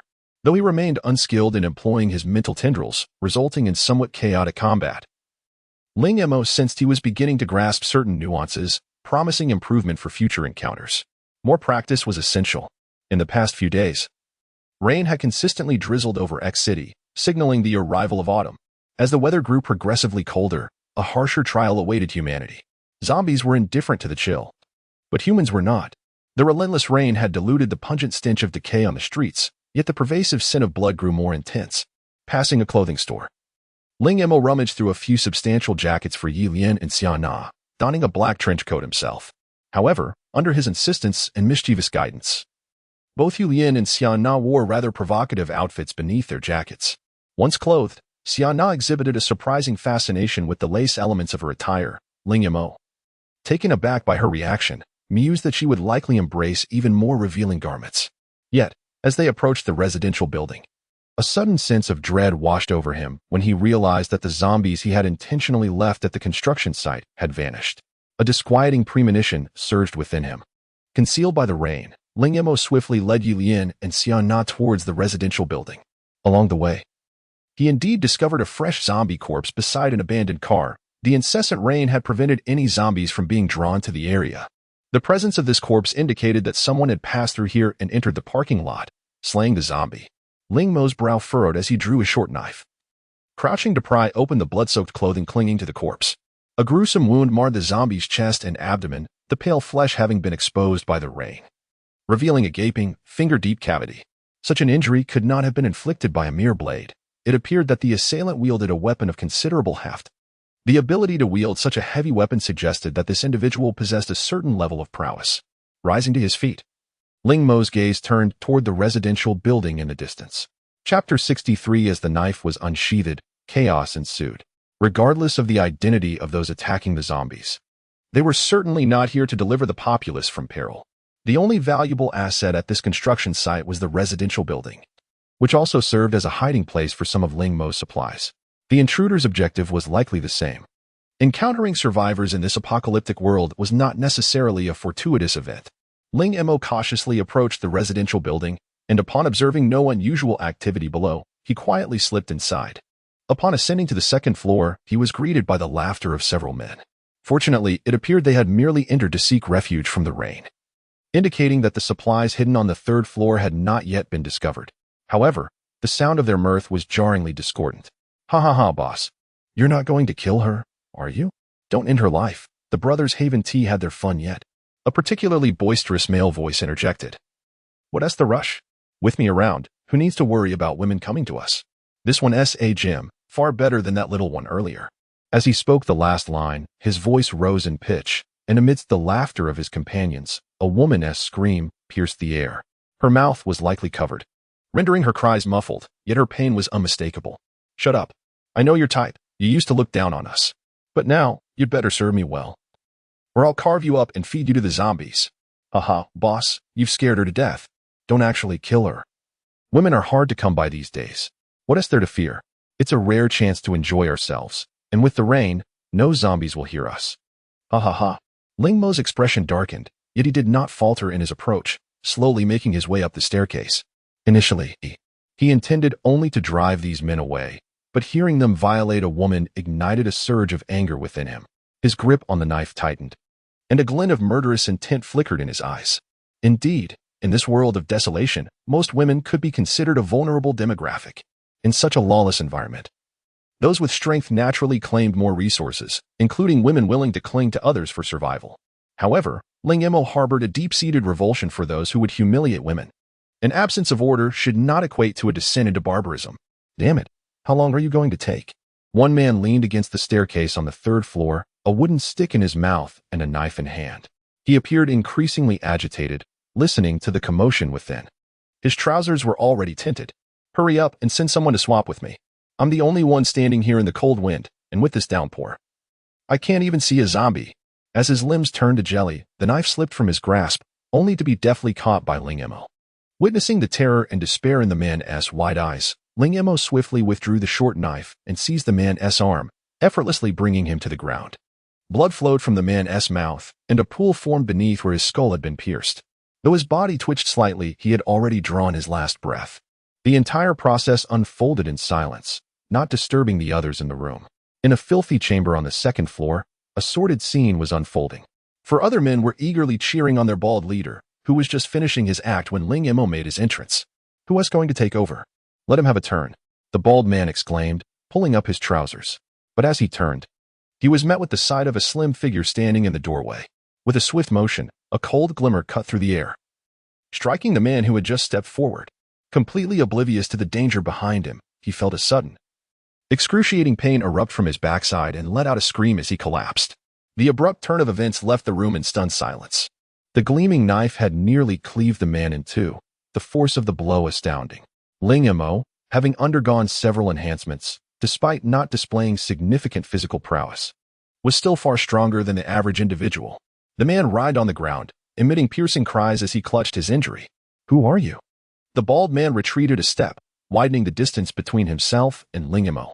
"What is wrong with you? You come in here and start killing?" His expression betrayed that he had not anticipated Ling Mo's motive was to defend the woman being assaulted. To this group, women were mere objects for their gratification, a principle they held as an undeniable truth. But Ling Mo saw it differently, especially with two young women in his company. Ignoring the bald man's angry shouts, Ling Mo continued to gaze coldly at the room full of depravity, his eyes finally resting on the woman. Upon seeing her, his jaw clenched tightly. She appeared filthy and unrecognizable, yet she seemed young, having been reduced to a near-death state by the torment inflicted by these men. In their quest for pleasure, they had carved numerous small cuts into her body, leaving her drenched in blood. Her hands were bound, her fingernails pulled out, blood streaming freely, and her mouth stuffed with a foul-smelling sock, allowing only muffled whimpers to escape, weak and breathless. "Who the hell are you?" The bald man sensed an ominous presence from the youth before him. Yet, as the leader of this group, he felt compelled to respond with bravado. Ling Mo appeared entirely unfazed by their actions, but rather than instilling confidence in the bald man, it only deepened his unease. Chapter 64. Intense battle. They could sense that Ling Mo was not intimidated by them. Rather, he was utterly indifferent to their actions. This group could be considered ruthless killers. And though they felt a tingle of fear facing Ling Mo, this pressure only ignited their ferocity. The terrifying scene of Ling Mo throwing a knife was shocking. But after all, he was but one man with a single blade. However, two enchanting figures soon appeared behind Ling Mo. Although their faces were pale and their expressions austere, almost devoid of emotion, their exquisite features and statuesque forms, barely concealed by their raincoats, captivated the men, causing them to pause. If Shana's visage still bore a youthful innocence, with features yet to fully mature, then Ye Lian's beauty could only be described as exceptional. Her nearly pitch-black eyes and the unique aura of a mutated zombie lent her an air of profound mystery and allure. In this apocalyptic world, encountering such extraordinary beauty was rare. Compared to them, the woman they had just bullied seemed utterly ordinary. The men stared, and the bald leader furrowed his brow. A young man capable of surviving with such stunning companions must possess considerable strength. Moreover, the display of skill he had just showcased, although a surprise attack, exhibited a remarkable degree of power and precision that was uncommon. Yet, a sinister smile soon crept across his face as he declared loudly, "This brat has killed our comrades and now presents us with two exquisite prizes. Let us eliminate him and seize those two women." His incitement quickly bore fruit. These individuals had already adopted a reckless demeanor in this post-apocalyptic era and had committed numerous acts of murder and theft. Although Ling Mo appeared formidable, they believed that by defeating him, they could indulge in the company of the two enchanting women.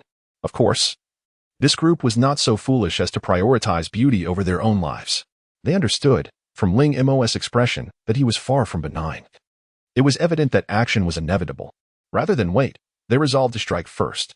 No matter how powerful Ling Mo might be, one man could not contend against four. As for Ye Lian and Shana, they had already deemed them unassuming girls devoid of combat prowess. At the bald leader's signal, two of the men exchanged glances and abruptly raised their weapons. Flanking Ling Mo, Shana instinctively grasped the hilt of her long knife, ready to draw it. But Ling Mo halted her. There was no need for Shana and Ye Lian's hands to be sullied by these scoundrels. Taking a deep breath, he tightened his grip on the short knife, stepped back slightly, and leaned forward, assuming a forward-charging stance. Ling Mo was acutely aware of the intentions of these men. They mistakenly believed they could merely ambush him. They were gravely mistaken. His ineptitude in close combat was only in comparison to evolved zombies, whereas these men, despite their intimidating appearance, were ultimately just ordinary humans. How could they rival him? Just as the two men shouted, they were horrified to find Ling Mo had suddenly vanished. No. He hadn't disappeared. He had charged at them the instant they drew near. His speed was astonishing. The first man barely registered a blur before a chilling sensation spread from his chest, accompanied by a tearing pain. As he beheld Ling Mo's visage, a fountain of blood erupted from his chest, while Ling Mo, having drawn his short knife, mercilessly kicked him away. The swiftness of Ling Mo's attack left the second man petrified. Just as he attempted to halt, Ling Mo had already lunged at him. In a moment of desperation, this man summoned a fierce resolve and thrust his fruit knife towards Ling Mo. At that instant, the bald leader also engaged, swinging his axe with surprising agility, leaping into the air to strike downwards. Caught in a vice, even if Ling Mo could evade the man's fruit knife, he would undoubtedly be struck by the bald leader's axe. Just before the axe fell, a cruel smile appeared on the leader's heavily fleshed face. As the fruit knife lunged towards him, Ling Mo's pupils constricted slightly. In a sudden twist, he nearly grazed the blade with his back, colliding with the man as he drove the short knife into the opponent's abdomen. This maneuver was a technique Ling Mo had learned from Shana's combat style. Though he was merely an ordinary person with survival experience in the apocalypse, when it came to combat techniques, seasoned fighters like Shana excelled. Ling Mo continually absorbed every experience he encountered in battle, transforming those insights into his unique fighting methodology. Simultaneously, his mental tendrils were unleashed, not to control anyone, but to influence the bald leader behind him. The bald leader, still in mid-lunge, suddenly felt a sharp pain in his temple, causing his vision to blur and his axe to veer off course. Utilizing the momentum from the collision, both Ling Mo and the injured man stumbled backward, crashing against a wall. The bald leader's ambush had missed its mark. The injured man screamed in agony, dropping his fruit knife as blood gushed from his mouth. Meanwhile, the bald leader fell heavily to the ground, shaking his head in disbelief, a glint of alarm flashing in his eyes. After a moment, he bellowed and lunged again towards Ling Mo's back. However, sensing the rush of wind behind him, Ling Mo had already drawn his short knife. As he turned, he bent his knee, driving the blade towards the bald leader's abdomen, making it appear as if he was charging directly at him. Yet the bald leader, having attained his position as the leader of this group, possessed considerable skill. Despite his outdated techniques, witnessing Ling Mo's agility, he felt a surge of adrenaline. And with a mighty shout, he twisted his body to evade. Nevertheless, he still suffered a deep gash across his flank, staining half of his body with blood. The expression of the wounded bald leader morphed into a mask of rage, but he was no zombie. After sustaining serious injury, he could not retaliate immediately. Instead, he staggered backward several steps. In the blink of an eye, the only one left unscathed was another man with a dark complexion. Damn it, the bald leader cursed. But instead of attacking Ling Mo again, he hurled his axe at Ye Lian and Shana, who stood just outside the door. Chapter 65. The crushed heart. It became evident that the bald man was indeed a ruthless individual. Unable to overpower Ling Mo, he resolved to drag others down with him, even if it meant his own demise. His intentions were clear. Observing Ling Mo's agile movements, he likely surmised that a stealthy attack would be futile, thus redirecting his aggression towards Shana and Ye Lian. However, the moment he hurled his axe, Ling Mo had already taken note of his actions. He swiftly maneuvered Ye Lian to step aside, while Shana, exhibiting remarkable composure, brandished her long blade. As a mutated zombie, she possessed no instinct to retreat. Sensing the impending danger as the axe flew toward her, she instinctively swung her sword. The blade met the axe with a resounding clash, producing a sharp sound that echoed through the air. The immense force caused her arm to tremble, and a small chip was even cleaved from the sword. Though she successfully intercepted the axe, Shana's arm weakened, leaving her unable to exert strength for the time being. Fortunately, zombies possess a remarkable ability to self-repair. While ordinary humans can also heal, their speed and extent of recovery pale in comparison to that of a zombie, though they cannot regenerate severed limbs. Superficial injuries hardly hinder their functionality. Yet, witnessing Shana's injury ignited a fiery rage within Ling Mo. Gritting his teeth, he lunged forward. And in the instant he reached the bald man, he swung his short knife with ferocity. Though the bald man managed to evade somewhat, he was nonetheless struck on the shoulder, the blade embedding itself into his bone, eliciting a horrific scream from him. Before he could extricate himself, Ling Mo swiftly drew a dagger from his waist, his gaze icy as he plunged it into the man's abdomen, twisting his wrist slowly. The excruciating pain drained the color from the bald man's face, his mouth agape, every ounce of flesh quivering, his small eyes filled with despair. This torment persisted for a full minute, the bald man's anguished cries piercing the air. Had it not been for the torrential rain outside, his screams would have surely attracted the zombies. Yet Ling Mo did not relent, his expression unchanging. This scene left the dark-faced man, armed with a weapon, trembling in fear, devoid of the courage to intervene. Only when the bald man's eyes rolled back did Ling Mo thrust the dagger deeper, extinguishing his life entirely. As he withdrew the short knife and kicked the bald man's lifeless body aside, he turned to the dark-faced man, who had completely lost his fighting spirit, his weapon clattering to the ground. "Please, do not kill me," As Ling Mo approached the dark-faced man, he gradually emerged from the haze of battle. He steadied his breath, suppressing the violent surge within him. His eyes, tinged with red, regained clarity. Since the incident with the treacherous Li Yalin, he had taken several lives. Yet, the dark-faced man was the first to plead for mercy. Ling Mo regarded him coldly, observing the man's desperate pleas, yet his murderous intent remained unwavering. They deserved to die. The woman from earlier must have pleaded for her life in a similar manner. Did they spare her? Perhaps sensing the murderous intent in Ling Mo's gaze. The dark-faced man suddenly shouted, frantically sprinting toward the door. Although Shana had displayed bravery, he believed the two girls could not possibly hinder him. All he needed to do was escape alive. However, he was unprepared for the moment he reached the doorway, where Ye Lian appeared before him with nearly imperceptible speed, her hand shooting out like lightning. Her powerful fingers and sharp nails pierced through the dark-faced man's chest, and in an instant, she grasped his heart. Thump, thump.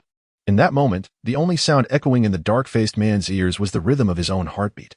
His eyes, filled with despair, fixated on Ye Lian. Unable to comprehend how this seemingly fragile girl could be so terrifying. In his vision, all that remained were Ye Lian's eyes, which had suddenly turned crimson. As the word zombie barely escaped his throat, Ye Lian expressionlessly tightened her grip. The heart burst within her grasp, and a fleeting look of death crossed the dark-faced man's face as he collapsed lifelessly. Even Ling Mo was momentarily stunned, only then realizing that Ye Lian was a formidable and merciless mutated zombie. This was the true essence of Ye Lian, capable of tearing through flesh with her bare hands and effortlessly overpowering ordinary zombies. Her earlier actions had been purely instinctual, considering her newfound consciousness. Ling Mo had significantly reduced his control over her. Fortunately, Ye Lian had merely dispatched him without exhibiting the typical zombie's hunger for flesh and blood. In the blink of an eye, 5 corpses lay strewn across the room, the air thick with the scent of blood. Even the man who had been mutilated had ceased to breathe amidst his convulsions and cries. Shana, are you all right? Ling Mo exhaled deeply, moving closer to examine Shana's hand. Thankfully, she appeared unscathed. Shana's expression betrayed no pain as she slowly shook her head, her gaze drifting past Ling Mo to the woman lying on the bed. Following her line of sight, Ling Mo could not help but sigh inwardly. To be frank, although he had eliminated these beasts, he had no desire to confront the woman. Given her condition, she was undoubtedly beyond saving. Even if he rescued her now, it would not alter her fate. No, I cannot save anyone in this world. Ling Mo's emotions were complex. He understood that he was not a paragon of virtue. Rather, he was willing to lend a hand when it did not jeopardize his own interests. After all, we are all human. Yet this world teems with beasts like the bald man and his ilk. Driven to madness by the apocalypse, they derive pleasure from destruction, tormenting the weak to alleviate their own inner turmoil and despair. Could he possibly assist in such circumstances? The answer was, of course, negative. For Ling Mo, ensuring the survival of Ye Lian and Shana was already sufficient. As he guided Ye Lian to the window to wash her hands in the rain, Ling Mo slowly approached the woman. At that moment, she turned her gaze toward him, her eyes, once void of life, suddenly gleaming with a flicker of hope. A moment of clarity? Ling Mo hurriedly removed the foul sock from her mouth and cut the ropes binding her hands. The woman stared intently at him, yet she struggled to draw a breath. Ling Mo could see that she was fading. She parted her lips, weakly uttering 2 words. Thank you. I did not assist you in any meaningful way. There is no need for gratitude. The woman slowly shook her head, tears streaming down her face. No, I am truly grateful. I never imagined I would be saved. She struggled to lift her hand, but the prolonged binding rendered it immobile. As Ling Mo extended his hand toward her, she fell silent. Though her eyes remained open, her expression had frozen in a state of extreme humiliation as she passed away. Farewell. Ling Mo sighed, gently closing her eyelids and draping a tattered blanket over her lifeless form. Chapter 66. The transformation of your anatomy. This group appears to be on a quest for supplies, carrying a considerable amount of gear. Though their haul pales in comparison to Ling Mo's, given their numbers and capabilities, it is commendable. The recent skirmish revealed their ruthless nature. Yet they exhibited a modicum of intelligence. Had they not crossed paths with Ling Mo, they might have survived much longer. Aside from their unimpressive weaponry, Ling Mo scavenged every usable item he could find. To his surprise, the bald man possessed a Swiss army knife, a versatile tool that is quite valuable in the apocalypse. Ling Mo unceremoniously liberated it from his waist and tucked it into his pocket. Furthermore, he discovered a pack of cigarettes in the bald man's pocket. which he also accepted without hesitation. As Ling Mo rummaged through the corpses, he reflected on his own predicament. Despite wielding puppet-controlling abilities that ostensibly simplify survival, he found himself flirting with death on a daily basis while hunting mutated zombies. Only when teasing the two mutant female zombies did he experience a semblance of ease. Otherwise, he remained perpetually vigilant. During his scavenging endeavors, he primarily sought essentials, neglecting luxuries like cigarettes. Scum is scum, he remarked disdainfully. In this harsh world, maintaining a proper mindset is essential. While trivial matters like smoking may be overlooked, venting frustrations on women is utterly contemptible. Ling Mo had amassed a bountiful collection of supplies over the past few days, and with this unexpected windfall, his travel bag was now brimming. To alleviate the burden, he regrettably had to discard some lesser items. However, he lamented that these supplies could hardly compensate for the damage inflicted on Shana's long knife. The clash with an axe had resulted in a chip on the blade.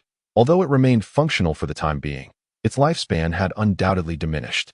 He resolved to find Shana a replacement knife when possible, though such a task was not easily accomplished in the apocalypse. The weapons carried by the bald man's group varied greatly in quality. Apart from the axe, which was notably lethal, the rest were inadequate against zombies.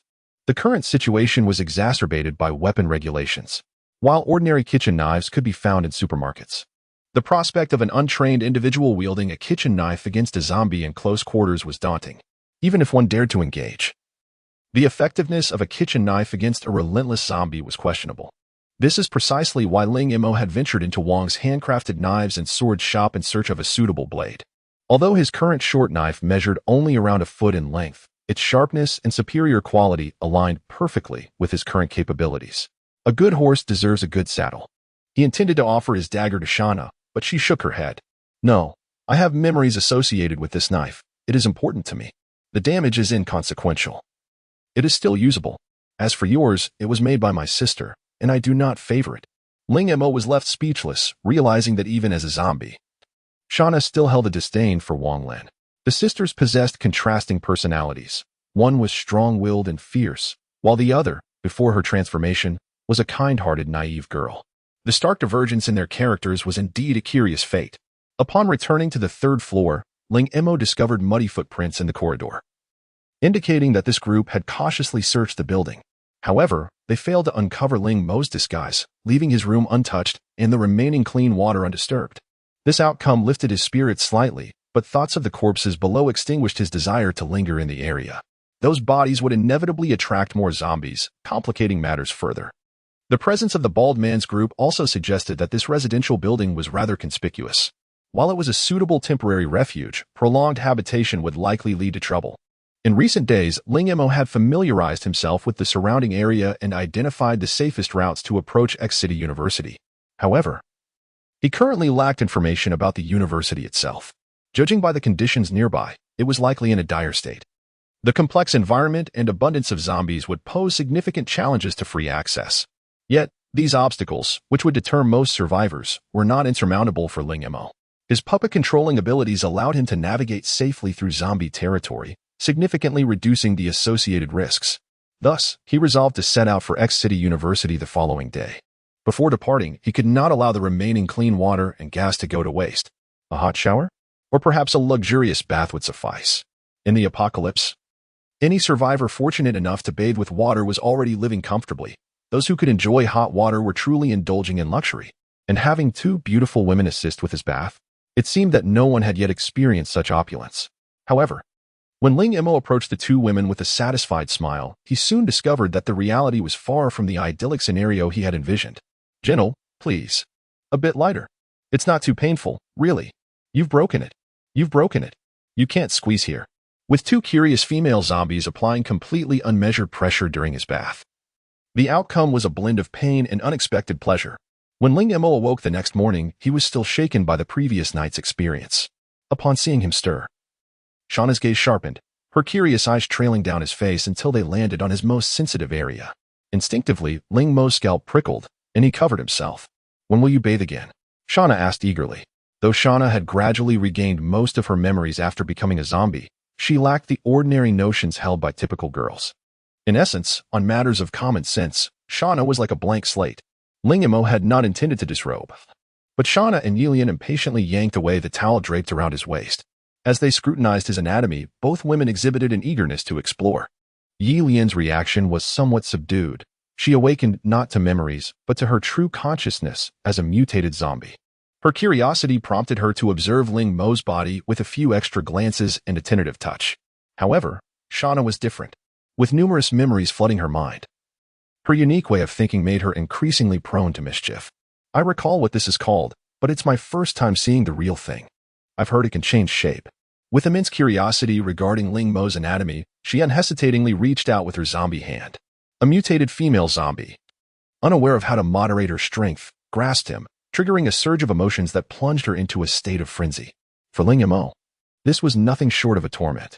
Only with a sufficiently strong will could he keep these two female zombies at bay when confronted with the unfamiliar. The only consolation is that neither of them regarded Ling Mo as prey. Chapter 67.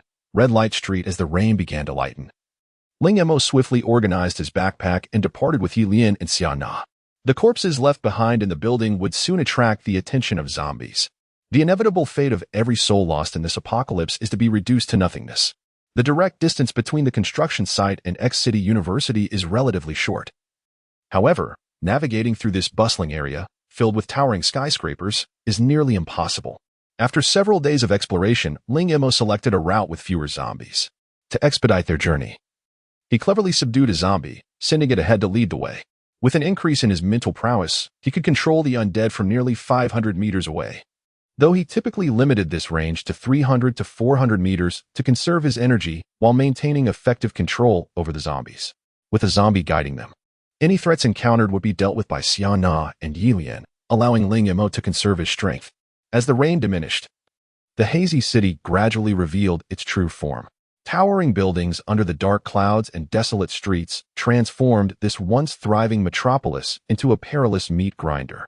The road Ling Mo chose was once a vibrant street of culinary delights, bustling with people at night, yet relatively sparse during the day.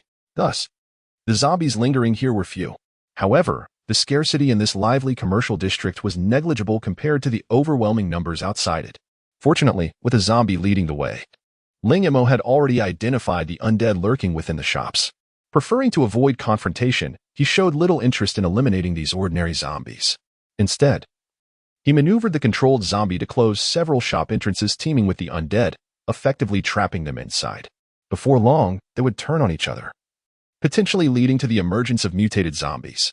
Suddenly, both Ye Lian and Shana halted, their eyes tinged with a strange crimson hue. As if influenced by some unseen force, Ling Mo wondered why he kept hearing the cries of zombies in the area. This was not the first time he had encountered such sounds. Over the past few days, he had discerned them on several occasions. Unlike the low growls typically emitted during combat, this sound was notably higher in pitch, evoking a sense of discomfort, as if the zombies were calling out for something. When Ling Mo inquired with Shana, she shook her head, indicating her confusion. However, she could ascertain that the cries originated from male zombies and were not calls for anything in particular. A rare flicker of displeasure appeared in her gaze, her eyes shifting colors as she expressed discomfort upon hearing the sound. Was it a form of demonstration from the zombies? Ling Mo furrowed his brow in contemplation. He speculated that such cries might signal mutated or advanced zombies. Upon stealthily approaching the source of the noise, he found only a few ordinary zombies, with no fresh blood in sight. Initially, he intended to observe further from a distance, but the wind shifted, and the scent of blood on his knife alerted the nearby zombies. Frustrated, Ling Mo had no choice but to eliminate them, leaving behind a minor mystery. Today, the same unsettling sounds echoed once more. Observing Ye Lian and Shana's peculiar reactions only deepened his intrigue. However, the source of the sound seemed distant, and locating it might require traversing an entire street. While Ling Mo hesitated, Shana tightened her grip on her blade and turned to him, urging him to proceed. "Let us go. The sound will cease soon." Ling Mo, puzzled, queried her, "Since they are zombies, shouldn't you understand what they are calling out for?" Shana met his gaze and replied, "I'm not entirely sure. I only know that upon hearing it, I felt compelled to move closer. However, my connection with you prevents me from straying too far, which is why I feel uncomfortable. Could this be a form of summoning among their kind?" The bond Shana spoke of likely referred to their mental connection. During this bond, she indeed could not leave Ling Mo's side willingly. Noting her confusion and disdain for the cries, Ling Mo reluctantly suppressed his curiosity and continued to guide the leading zombie forward. After approximately an hour, the trio traversed the food street and entered a narrow lane leading directly to the back entrance of X City University, in stark contrast to the bustling food street. This area felt desolate. Small, aged buildings lined one side of the street, while the university's wall loomed on the other, despite their worn appearance.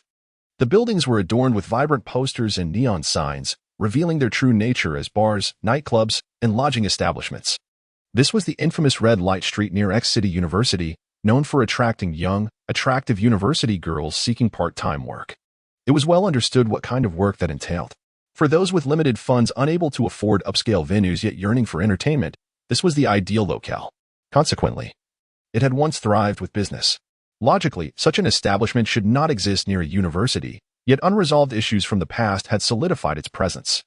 Given the current state of affairs, Ling Mo doubted humanity's ability to reclaim the world from the zombies. The majority of survivors continued to wait in vain for rescue, and clinging to such illusions now seemed utterly absurd. Of course, this was merely Ling Mo's personal perspective, regardless of any potential rescue. The undeniable reality was that he traveled with two female zombies. Being too close to other survivors could spell trouble. Although he had visited X City University to escort Ye Lian several times, it was his first time walking through the back entrance of this red light street. Such places only drew crowds at night, making them relatively safe from zombies during the outbreak. Perhaps he could find suitable accommodation here. Ling Mo rubbed his nose and continued to guide the leading zombie boldly into Red Light Street. Chapter 68. Radar. At this moment, the rain had ceased, and a chilling wind swept through the narrow, desolate street, carrying an unsettling coolness mingled with a hint of something sinister. Ling Mo involuntarily inhaled sharply, a slight frown adorning his brow. The stench of blood and decay lingered, stubbornly resisting the cleansing touch of the rain that had fallen incessantly for days. This was a city in a state of perpetual decay. Not only were the survivors dying, but so too was the very fabric of civilization. Ling Mo found himself momentarily lost in contemplation, unaware that Shana had been quietly observing the subtle shifts in his expression. In stark contrast to his reaction, however, when the acrid scent wafted through the air, a flicker of ecstasy sparkled in the eyes of both Shana and Ye Lian. "You seem to have an aversion to this scent," Shana remarked, slowly inhaling before turning her gaze to Ling Mo, a puzzled look crossing her face. "Why is that?" Ling Mo was momentarily taken aback, only to respond with a rueful smile and a shake of his head. "It's hard to explain. I rather enjoy it," Shana stated earnestly after a brief silence. "Yet, if it displeases you, I can feign distaste. My memory suggests that as a female, I ought to do so to please you." What thoughts occupied Shana's mind? Ling Mo broke into a cold sweat and quickly interjected, "There's no need for that. And please, don't refer to yourself as a female. You are a girl, a female zombie. It's perfectly normal for you to relish this scent." "Is it?" Shana queried, seeming uncertain. Ling Mo nodded encouragingly. "I would never disdain you for who you are, just like your sister Ye Lian." "Is that so? Sometimes I feel an urge to bite you. Would that be acceptable?" Shana's gaze was fixed intently on Ling Mo as she posed the question. At that moment, he could distinctly feel her eyes, like needles, lingering on his neck, and she even licked her lips involuntarily. "Well, if we break down the word bite, it would be even better." Ling Mo felt a shiver run down his spine.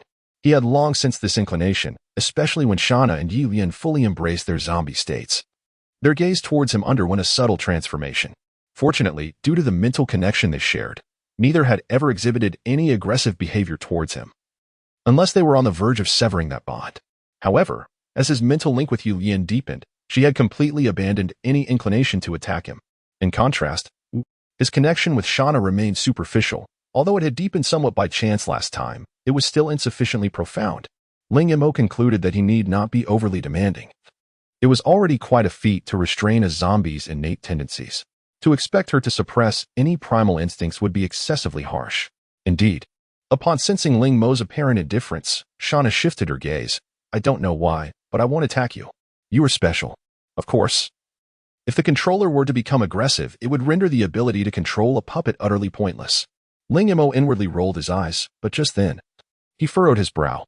While conversing with Shana, the scouting zombie was searching the surrounding shops for any other zombies, ensuring that the trio would not fall victim to an unexpected ambush.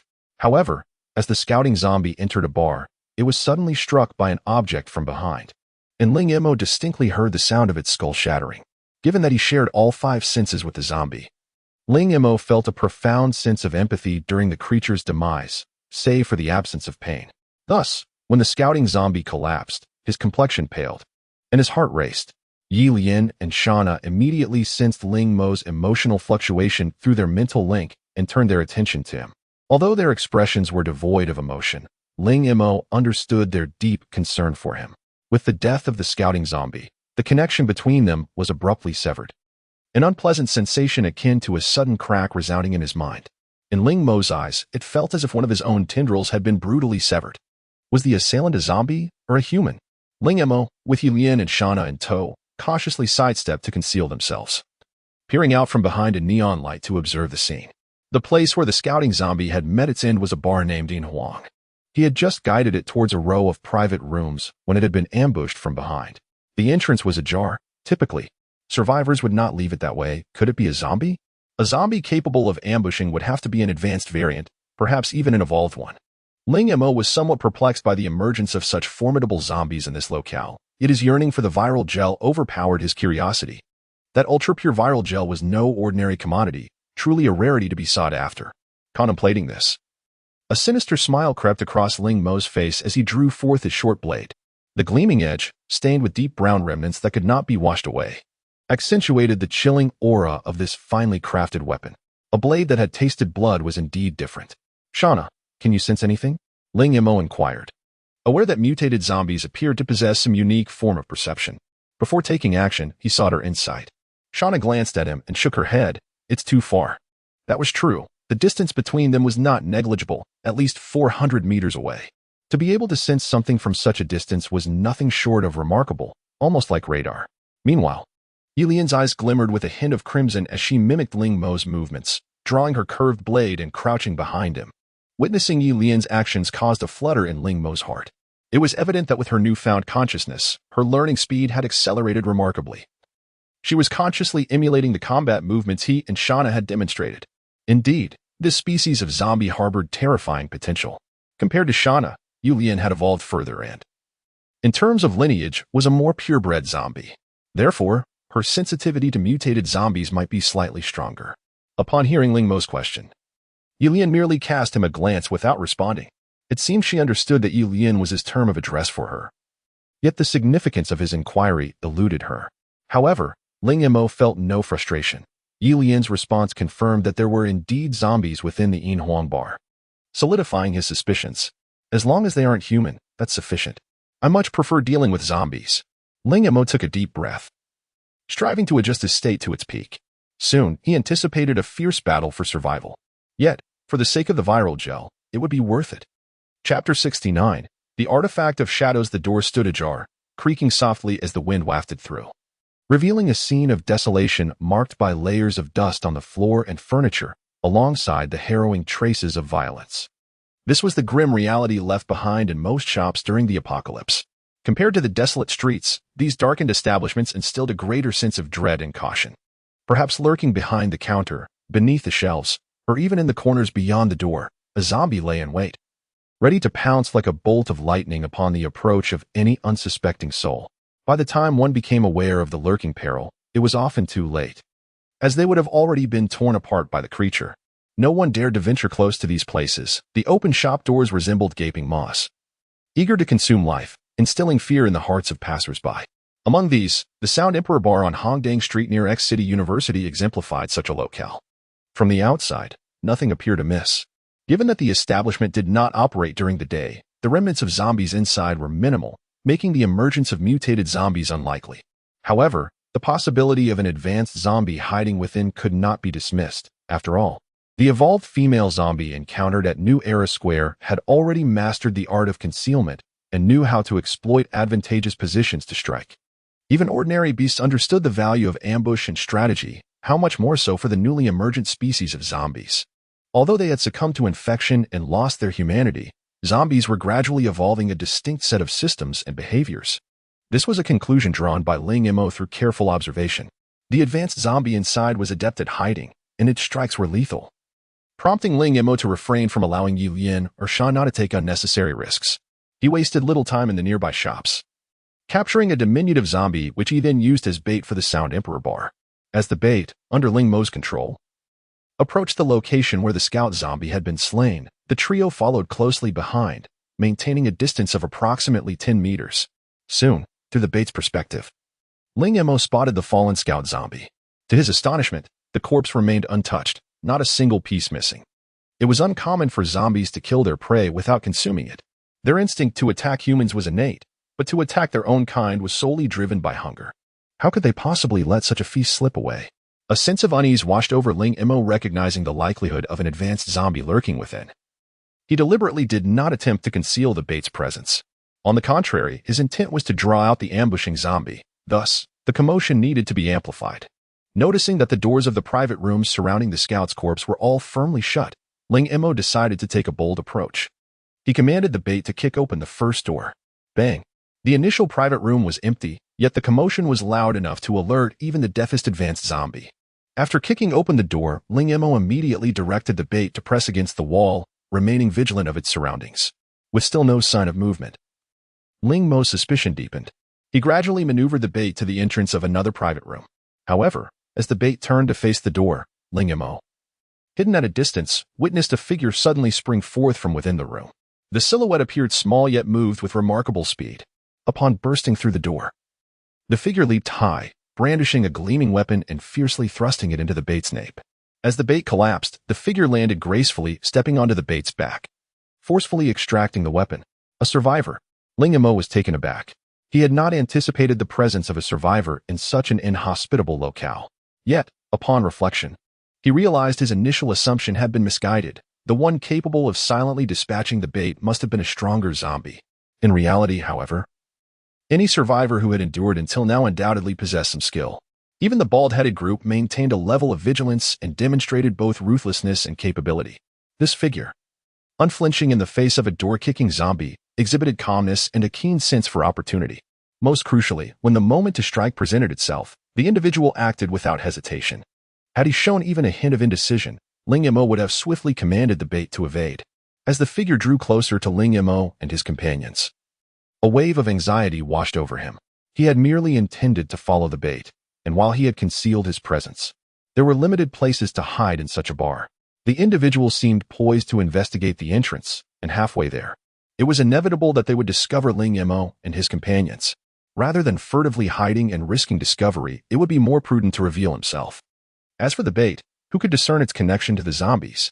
Although trailing a zombie alongside two girls might raise eyebrows, Ling Mo reasoned that as long as he remained silent, few would grasp the underlying circumstances.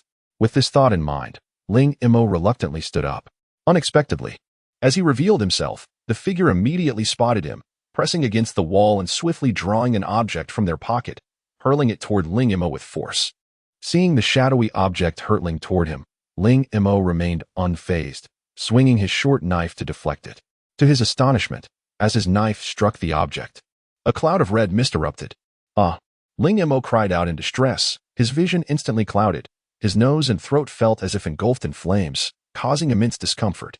It was chili powder, wrapped in tissue paper, which had burst forth upon contact with his blade. This was an insidious tactic, effective even against zombies. Yet it was Ling Mo's first encounter with such a method, and he never expected to be the victim. Overwhelmed by the stinging sensation, Ling Mo retreated into a corner, positioning his short knife defensively in front of him. Predictably, upon witnessing Ling Mo's predicament, the figure surged forward without hesitation, leaping like a nimble monkey, weapon raised high, and striking viciously toward Ling Mo's chest. Yet, just as the figure raised their arm, a glint of cold steel flashed before them, and they suddenly felt a chill at their neck. Though Ling Mo's vision was impaired, he could perceive everything unfolding through Shana and Ye Lian's perspectives. Furthermore, even without his control, Shana would ensure his safety. In truth, were it not for Ling Mo's slight manipulation of Shana's actions, the figure would have already lost their head. The blade pressed against the figure's neck, eliciting a sharp pain, causing their raised arm to freeze mid-motion. In their otherwise composed gaze, a flicker of panic emerged.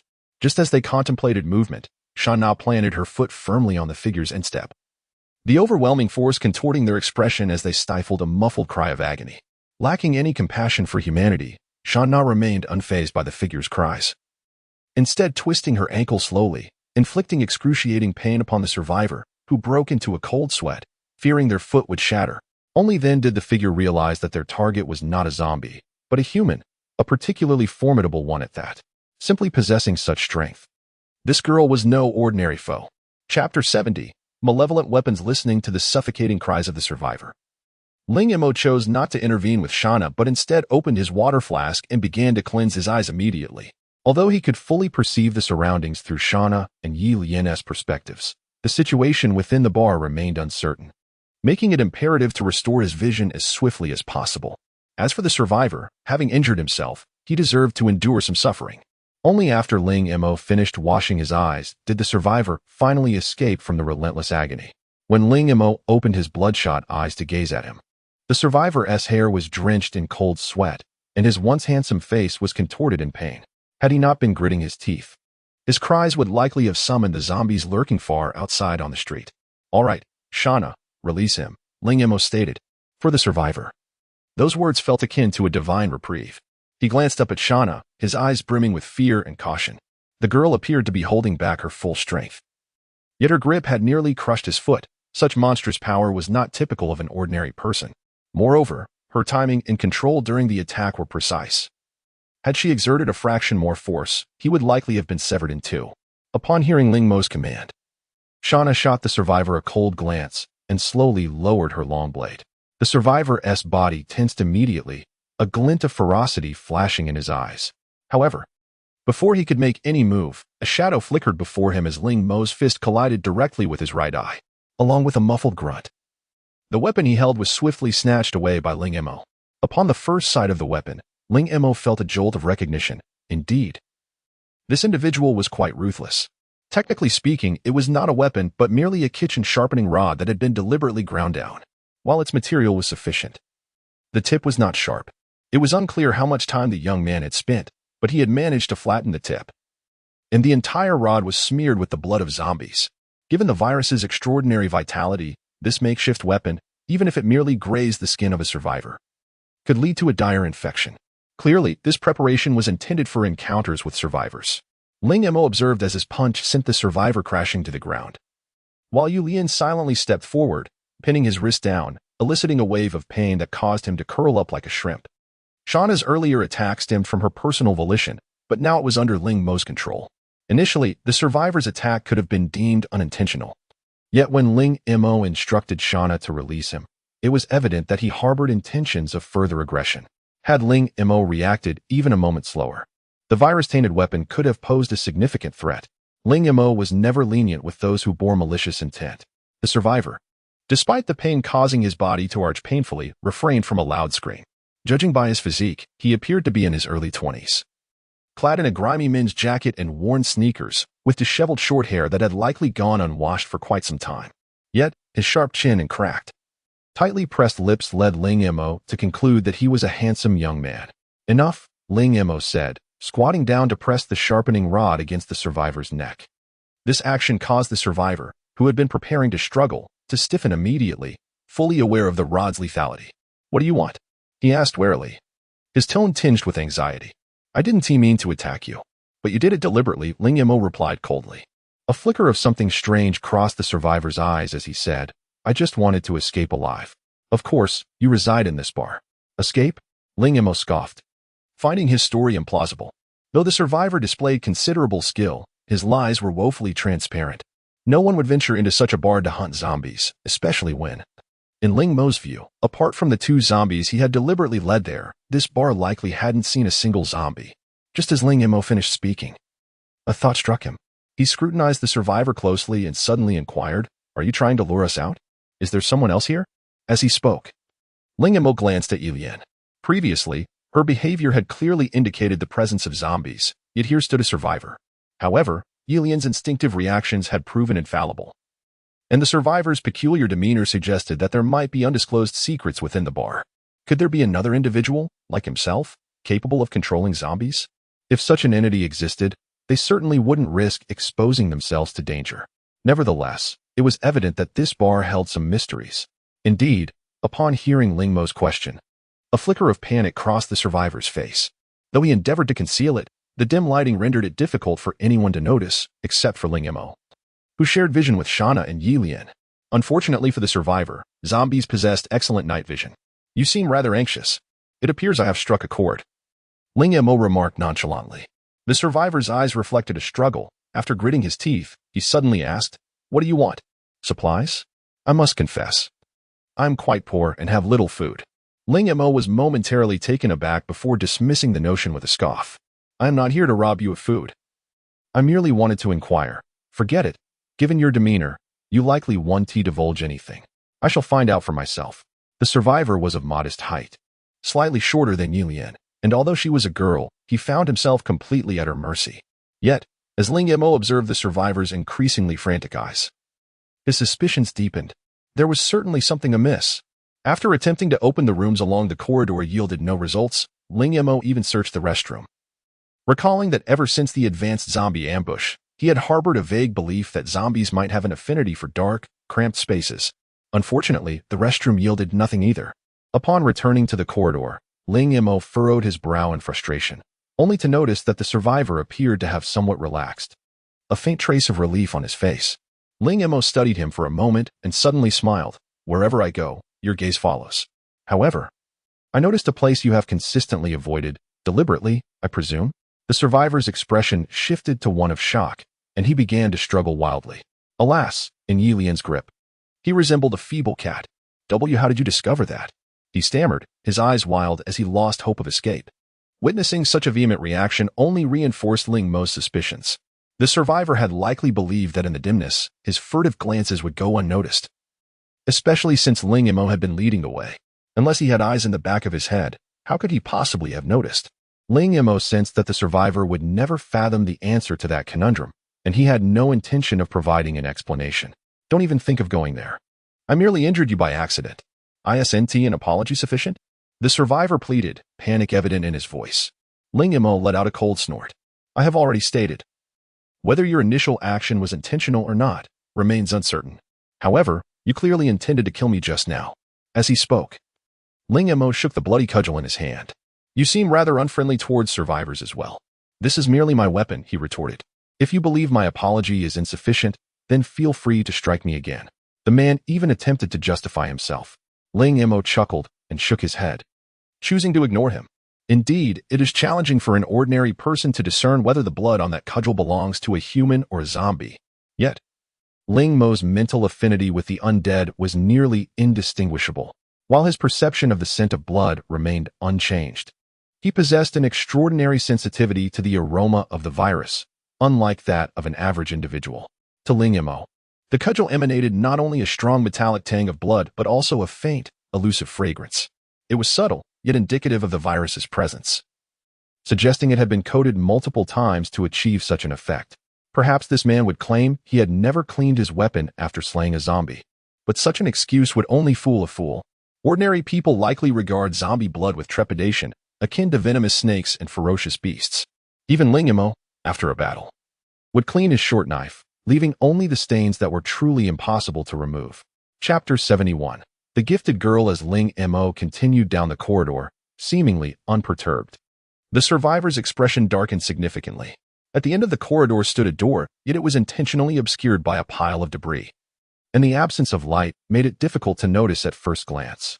Had it not been for Ling Mo's keen observational skills, he might have overlooked the subtle anomaly. Upon opening the door, he was greeted by a dim kitchen. The place was shrouded in darkness, and a cursory glance revealed that the sole window had been blocked with various objects, allowing only a sliver of light to filter through. The room contained minimal furnishings, meticulously arranged. Against the wall lay a makeshift bed, accompanied by a plastic basket filled with food, mostly expired bread and some dried fruits, likely scavenged from the bar. In contrast, a substantial stock of liquor was neatly displayed on the countertop. However, what struck Ling Mo as peculiar was the absence of any other inhabitants. Could it be that Ye Lian's instinct had faltered?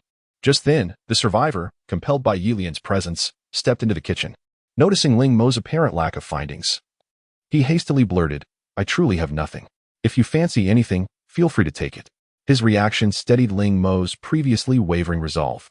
Observing the growing panic in the survivor's eyes, Ling Mo began to search the walls methodically, ultimately pausing before a double-door refrigerator.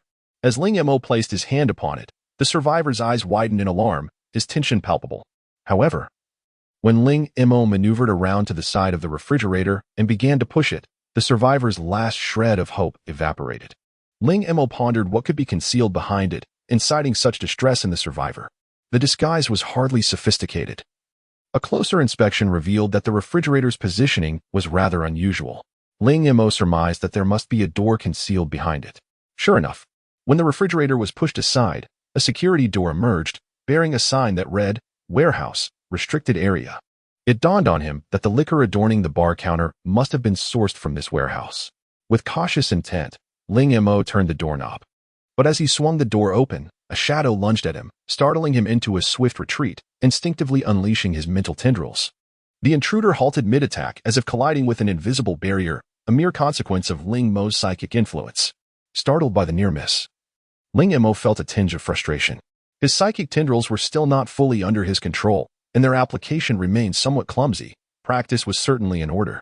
Upon closer inspection, he found himself momentarily taken aback. The assailant was a strikingly beautiful girl, appearing to be of a similar age to Ye Lian. Yet her complexion was alarmingly pale, her lips cracked, suggesting a severe illness. No wonder the survivor had been so anxious. To him, someone as resolute as Ling Mo might pose a threat to her. Clutching a sharp piece of metal, the girl stared at Ling Mo in shock. Clearly bewildered as to how her assault had inexplicably faltered, never even reaching him before it was abruptly halted. "Who are you?" she queried.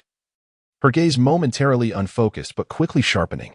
Ling Mo, equally taken aback, pondered Ye Lian's reaction. Wasn't there supposed to be a zombie here? Why was it a girl? Furthermore, the girl exhibited no signs of mutation, unmistakably human. As she observed Ling Mo's silence, her eyes drifted to the survivor behind him, her brow furrowing in anger, especially upon noticing the dark bruise encircling his eye. "Let Sherbin go," she demanded. Without hesitation, she launched another attack. Ling Mo recognized her unusual nature. Though her movements appeared sluggish, she somehow evaded his defenses, her strikes finding gaps in his guard. As realization dawned on him, he concluded, she must be a psychic. Ling Mo's heart raced. Could Ye Lian's reactions be attributed to the presence of a psychic? Although he had previously encountered Wang Lin, another psychic, Ye Lian had yet to exhibit genuine awareness at that time. It seemed her newfound consciousness now enabled her to sense psychics. This situation left Ling Mo feeling a peculiar disquiet. The psychic among ordinary humans was akin to a mutated zombie among the undead, both caught in a state of evolution. Was there a subtle connection between the two? Nonetheless, Ye Lian's ability to perceive psychics was undoubtedly a positive development. After all, psychics bore no obvious markings, making them challenging to identify at first glance. Ling Mo's distraction allowed the girl to intensify her assault. Despite her seemingly slow pace, she consistently dodged his counterattacks, exploiting every opening. His mental tendrils enveloped her, disrupting her strikes repeatedly. After several encounters, he finally seized an opportunity, pressing his weapon against her throat. The girl reacted swiftly, likely due to her psychic abilities, managing to evade his grasp even as he held her at bay. Yet, Ling Mo was not one to relinquish an opportunity easily. As she sidestepped, he seized her arm, forcefully pinning her against the wall. After the scuffle, her face flushed, yet her eyes grew dimmer, exhaustion evident. Had she not possessed that peculiar ability, she would have posed no threat to Ling Mo. "Don't touch her." The survivor shouted, his voice hoarse. "What kind of man picks on a girl? Is that a challenge?" Ling Mo retorted with a sardonic smile, glancing at him. "Wasn't she the one who attacked me first? You both seem to have a penchant for provoking me. You captured Sherbin and left him in that state." The girl, now drained, protested weakly. "I merely acted to save him. I did not capture him. He attacked me first," Ling Mo replied, gesturing to his bruised eye. "Do you see this?" The girl paused, then managed a weary smile. "My chili powder works wonders, doesn't it? Did you come up with this plan?" Ling Mo was momentarily taken aback. "Humph," she grunted, suddenly stating, "If he doesn't apologize, I'll be the one to apologize to you. Since you've already dealt with him, can you let him go?" "Not yet. I have questions for you," Ling Mo replied with a slight smile, while the girl exhibited a look of confusion. At that moment, Sherbin, the pale-faced survivor, interjected, "What do you want? Don't harm her." The girl coughed twice before saying, "Sherbin, don't worry about it. Can't you see he is with two beauties? He wouldn't be interested in me." Sherbin, blushing, retorted, "That's not true." Having resigned to the reality that confrontation was futile and evasion proved impossible, Ling Mo observed that the girl's illness appeared severe.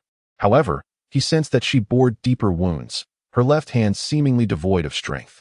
From Sherbin's tone, it was evident that there had been unfortunate incidents involving survivors harboring ill intentions towards the girl. Yet, she displayed remarkable astuteness. After all, Ling Mo was not lacking in female companionship, and even in the absence of one, he would never consider targeting a frail girl who seemed on the brink of collapse. He was no brute like the bald-headed thugs. Intrigued, Ling Mo had more pressing inquiries. "You are an awakened one, are you not?" The girl gazed at him in astonishment, but quickly grasped the situation. It wasn't just my imagination. Your abilities affected me. You too possess extraordinary powers."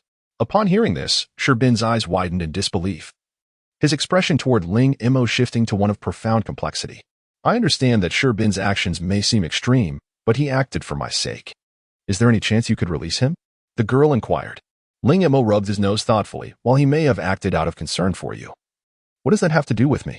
Here's the deal. I am genuinely curious about your abilities." "Bullet time," the girl replied succinctly, revealing her power without hesitation. Ling Mo paused, comprehending the concept of bullet time. The ability to slow down motion? If wielded effectively, it could indeed be a formidable weapon. Yet, given the girl's dire physical condition, such a talent appeared to hold little practical utility.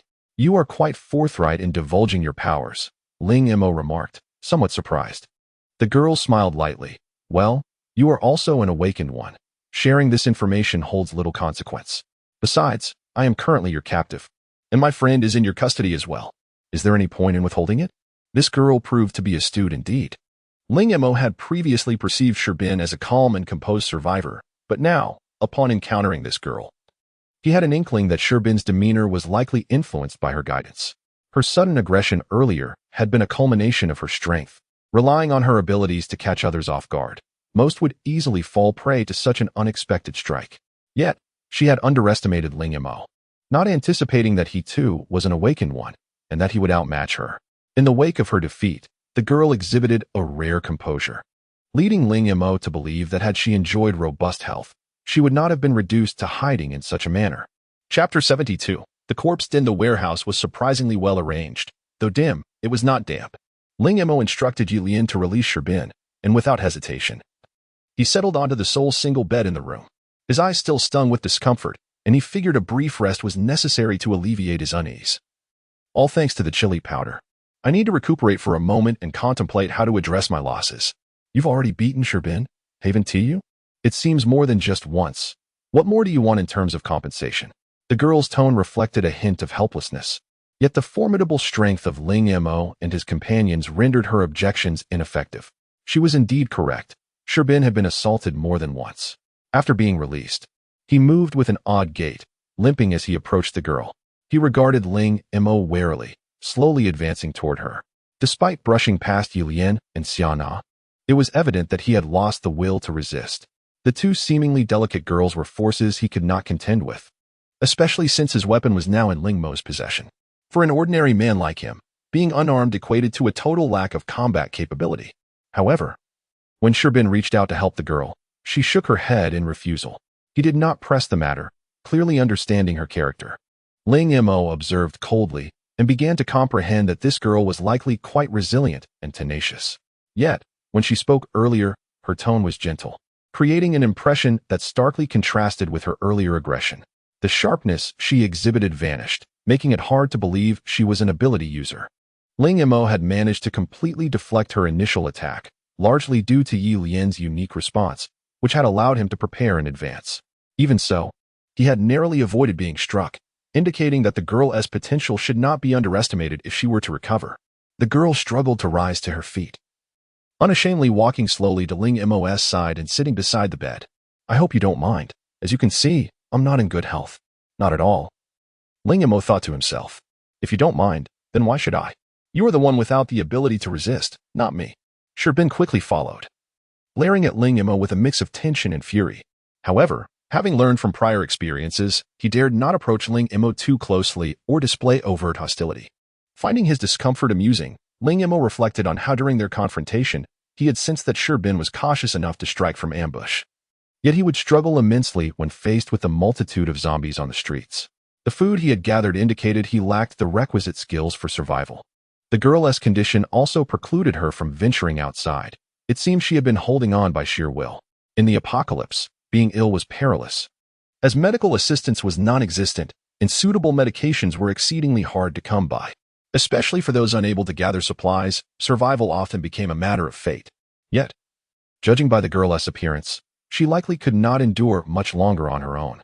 Nevertheless, Ling Mo sensed that Bin's reactions were somewhat exaggerated, possibly linked to the incident he had mentioned earlier. I have a vague recollection of that sister. The girl suddenly pointed at Ye Lian and said. Ling Mo paused, then scrutinized her further. You are also from X City University? Yes. I believe she was the campus belle. The girl smiled faintly. My name is Lin Wanxiu, a first-year student from the English department. Bin is from the physical education department. Don't hold it against him. He is actually a good person, just a bit paranoid. Contrary to Lin Wanxiu's defense, Bin showed no signs of anger. Instead, he vehemently retorted, it's not my paranoia. It's those people from last time. Given Bin's repeated mentions, Ling Mo surmised that Lin Wanxiu must have encountered individuals like the bald man before. If that were the case, Bin's aversion to other survivors, particularly males, became understandable. In the apocalypse, nearly everyone is on edge, especially at its onset. Where even Ling Mo himself had felt lost, struggling to survive like a rat. While some individuals might maintain a positive mindset, they are certainly not the majority. Ling Mo managed to overcome this hurdle due to his thoughts of Ye Lian, whereas others might become psychologically twisted from failing to do so. Most people might appear normal on the surface, but once that inner tension is triggered, they can descend into hysteria. Bin likely fell into this category. While Lin Wanxiu had evidently moved past that threshold. You said you were not like that, right? How did you end up here? Did you escape from X City University? Lin Wanxiu inquired, her tone calm and seemingly unperturbed by the prospect of Ling Mo's actions. Ling Mo shook his head. No, I intend to enter X City University. Did you escape from within? Bin interjected. Lin Wanxiu and I just escaped a few days ago. I advise you not to go in. Lin Wanxiu's expression grew complex. With your strength, bringing them to the suburbs should be manageable. Find a secluded spot to stockpile supplies until rescue arrives. Although no rescue teams are present yet, and communication with the outside world is severed, I believe some forces will eventually consolidate. Lin Wanxiu was indeed an insightful young woman. Yet she was unaware that Ye Lian and Xian now were zombies, and without the gel, they would not survive. The suburbs, while not devoid of zombies, had far fewer mutated ones, and higher-level zombies were nearly non-existent. Thus, Ling Mo had no choice but to politely decline her well-intended suggestion. I have matters to attend to. I must go inside. Since you just escaped, could you share the situation within? The more detailed your account, the more I will consider it as compensation. Coughing. Lin Wanxiu's face flushed with an unhealthy hue, causing Ling Mo to feel a tightness in his chest, fearing she might cough herself to death. In her attempt to save Bin, she had likely exhausted herself, potentially worsening her condition. As Lin Wanxiu coughed, Bin glared at Ling Mo with indignation. Ling Mo silently rolled his eyes, thinking that had Bin been more honest, he wouldn't have been compelled to bring him in. Nor would Lin Wanxiu have felt the need to act. After a prolonged bout of coughing, Lin Wanxiu finally regained her breath and slowly spoke. Very well. It was Bin's fault for acting first without understanding the situation, and I too am at fault. You are fortunate. Lin Wanxiu was a key member of the self-rescue team at X City University and knows the situation there best, Bin interjected, earning another glare from Lin Wanxiu. Ling Mo mused that while Bin's physical prowess was admirable, his intellect left much to be desired. They were in a weak position. Boasting about the self-rescue team would not intimidate anyone, only revealing their own vulnerabilities. Moreover, if they were still in contact with the self-rescue team, Lin Wanxiu wouldn't be in her current predicament. Bin was right. I was indeed part of the self-rescue team. However, it was merely a gathering of students and teachers for the time being. After discovering my abilities, I was drawn into their so-called upper echelons. But I do not share their grand aspirations. I only wish to survive until help arrives. Lin Wanxiu succinctly explained her background. In a large university, the existence of a self-rescue team was entirely plausible. Ling Mo nodded before inquiring, how many survivors are left at X City University, and how many zombies are there? Lin Wanxiu pondered for a moment and remarked, the student population at X City University was previously estimated to be around 55,000. Considering that some students were not on campus at the time and others had fled, the number of remaining survivors and zombies likely totals around 40,000. This figure is indeed terrifying. However, Ling Mo finds it rather satisfactory. The greater the number of zombies, the higher the likelihood of mutated or advanced zombies emerging. I am uncertain of the exact count of zombies, but I estimate it to be above 30,000, with survivors numbering over 3,000. After a brief silence, Lin Wanqiu provided a more precise figure, 30,000. It seems coming to X City University was the right choice. With so many zombies, how many mutated ones must there be? Entering X City University signifies stepping into a den of zombies, while the danger is immense. The abundance of viral gel is equally staggering. Is your self-rescue team comprised of 3,000 members? Ling Mo inquired, unable to suppress his curiosity despite doubting its plausibility. Lin Wanqiu chuckled lightly and shook her head, saying, "Not at all. A larger group would lead to chaos, and no one possesses the capability to maintain order. We are primarily scattered across the campus. The self-rescue team I belong to has only about 30 members. However, as supplies within the school dwindle, some of us ventured out in search of a way forward, only to encounter unforeseen circumstances." At this juncture, a flicker of sorrow crossed her eyes, hinting at her reluctance to elaborate further. "Thus, you are quite familiar with the routes?" Ling Mo's gaze flickered momentarily, yet he soon shook his head with a wry smile.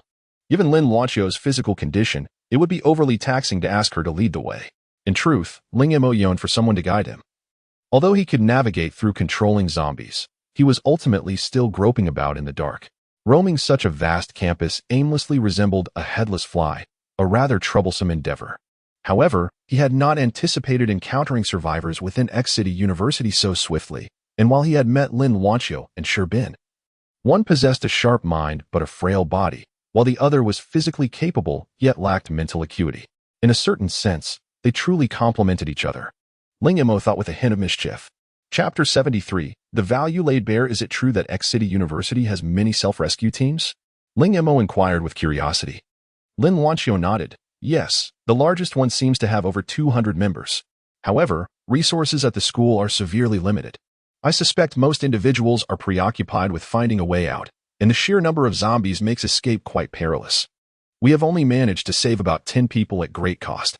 Now, it's just me and Sherbin left." She paused, a hint of surprise coloring her tone. "It seems you are determined to go to X City University. Yet, even if you possess remarkable strength, gaining entry will not be a simple task, let alone the challenge of making an exit. That place is hardly suitable for prolonged stays." "Ah, I have my own methods," Ling Mo replied with a smile, a trace of regret lacing his words. "It's a pity your health is poor. You probably cannot lead the way." Sherbin interjected angrily. "What nonsense are you spouting? Look at her condition, and you still have the audacity to think of her as a guide." Having been interrupted multiple times by Sherbin, Ling Mo felt a growing irritation. He spoke from a place of concern, not with the intention of truly asking Lin Wanqiu to lead them. One could not discern whether Sherbin genuinely misinterpreted his words or if he simply found Ling Mo particularly irksome. Ling Mo cast a sidelong glance at Sherbin and mockingly asked, "It seems you care for her quite a lot." Sherbin's face flushed slightly, and if not for the bruise around his eye, his youthful visage might have appeared somewhat noble. "Of course, setting aside the past, I am now her companion. Besides, if she had protected me back then, I wouldn't be standing here today. It is only right for me to think of her." After saying this, he straightened his posture and stole a glance at Lin Wanqiu. "Oh," Ling Mo drawled, suddenly rising to his feet, his tone icy. "And what exactly have you done for her? Keeping her confined here to watch her await death? What did you say?" Sherbin jumped up in anger, but Lin Wanqiu immediately intervened. "Don't do anything foolish."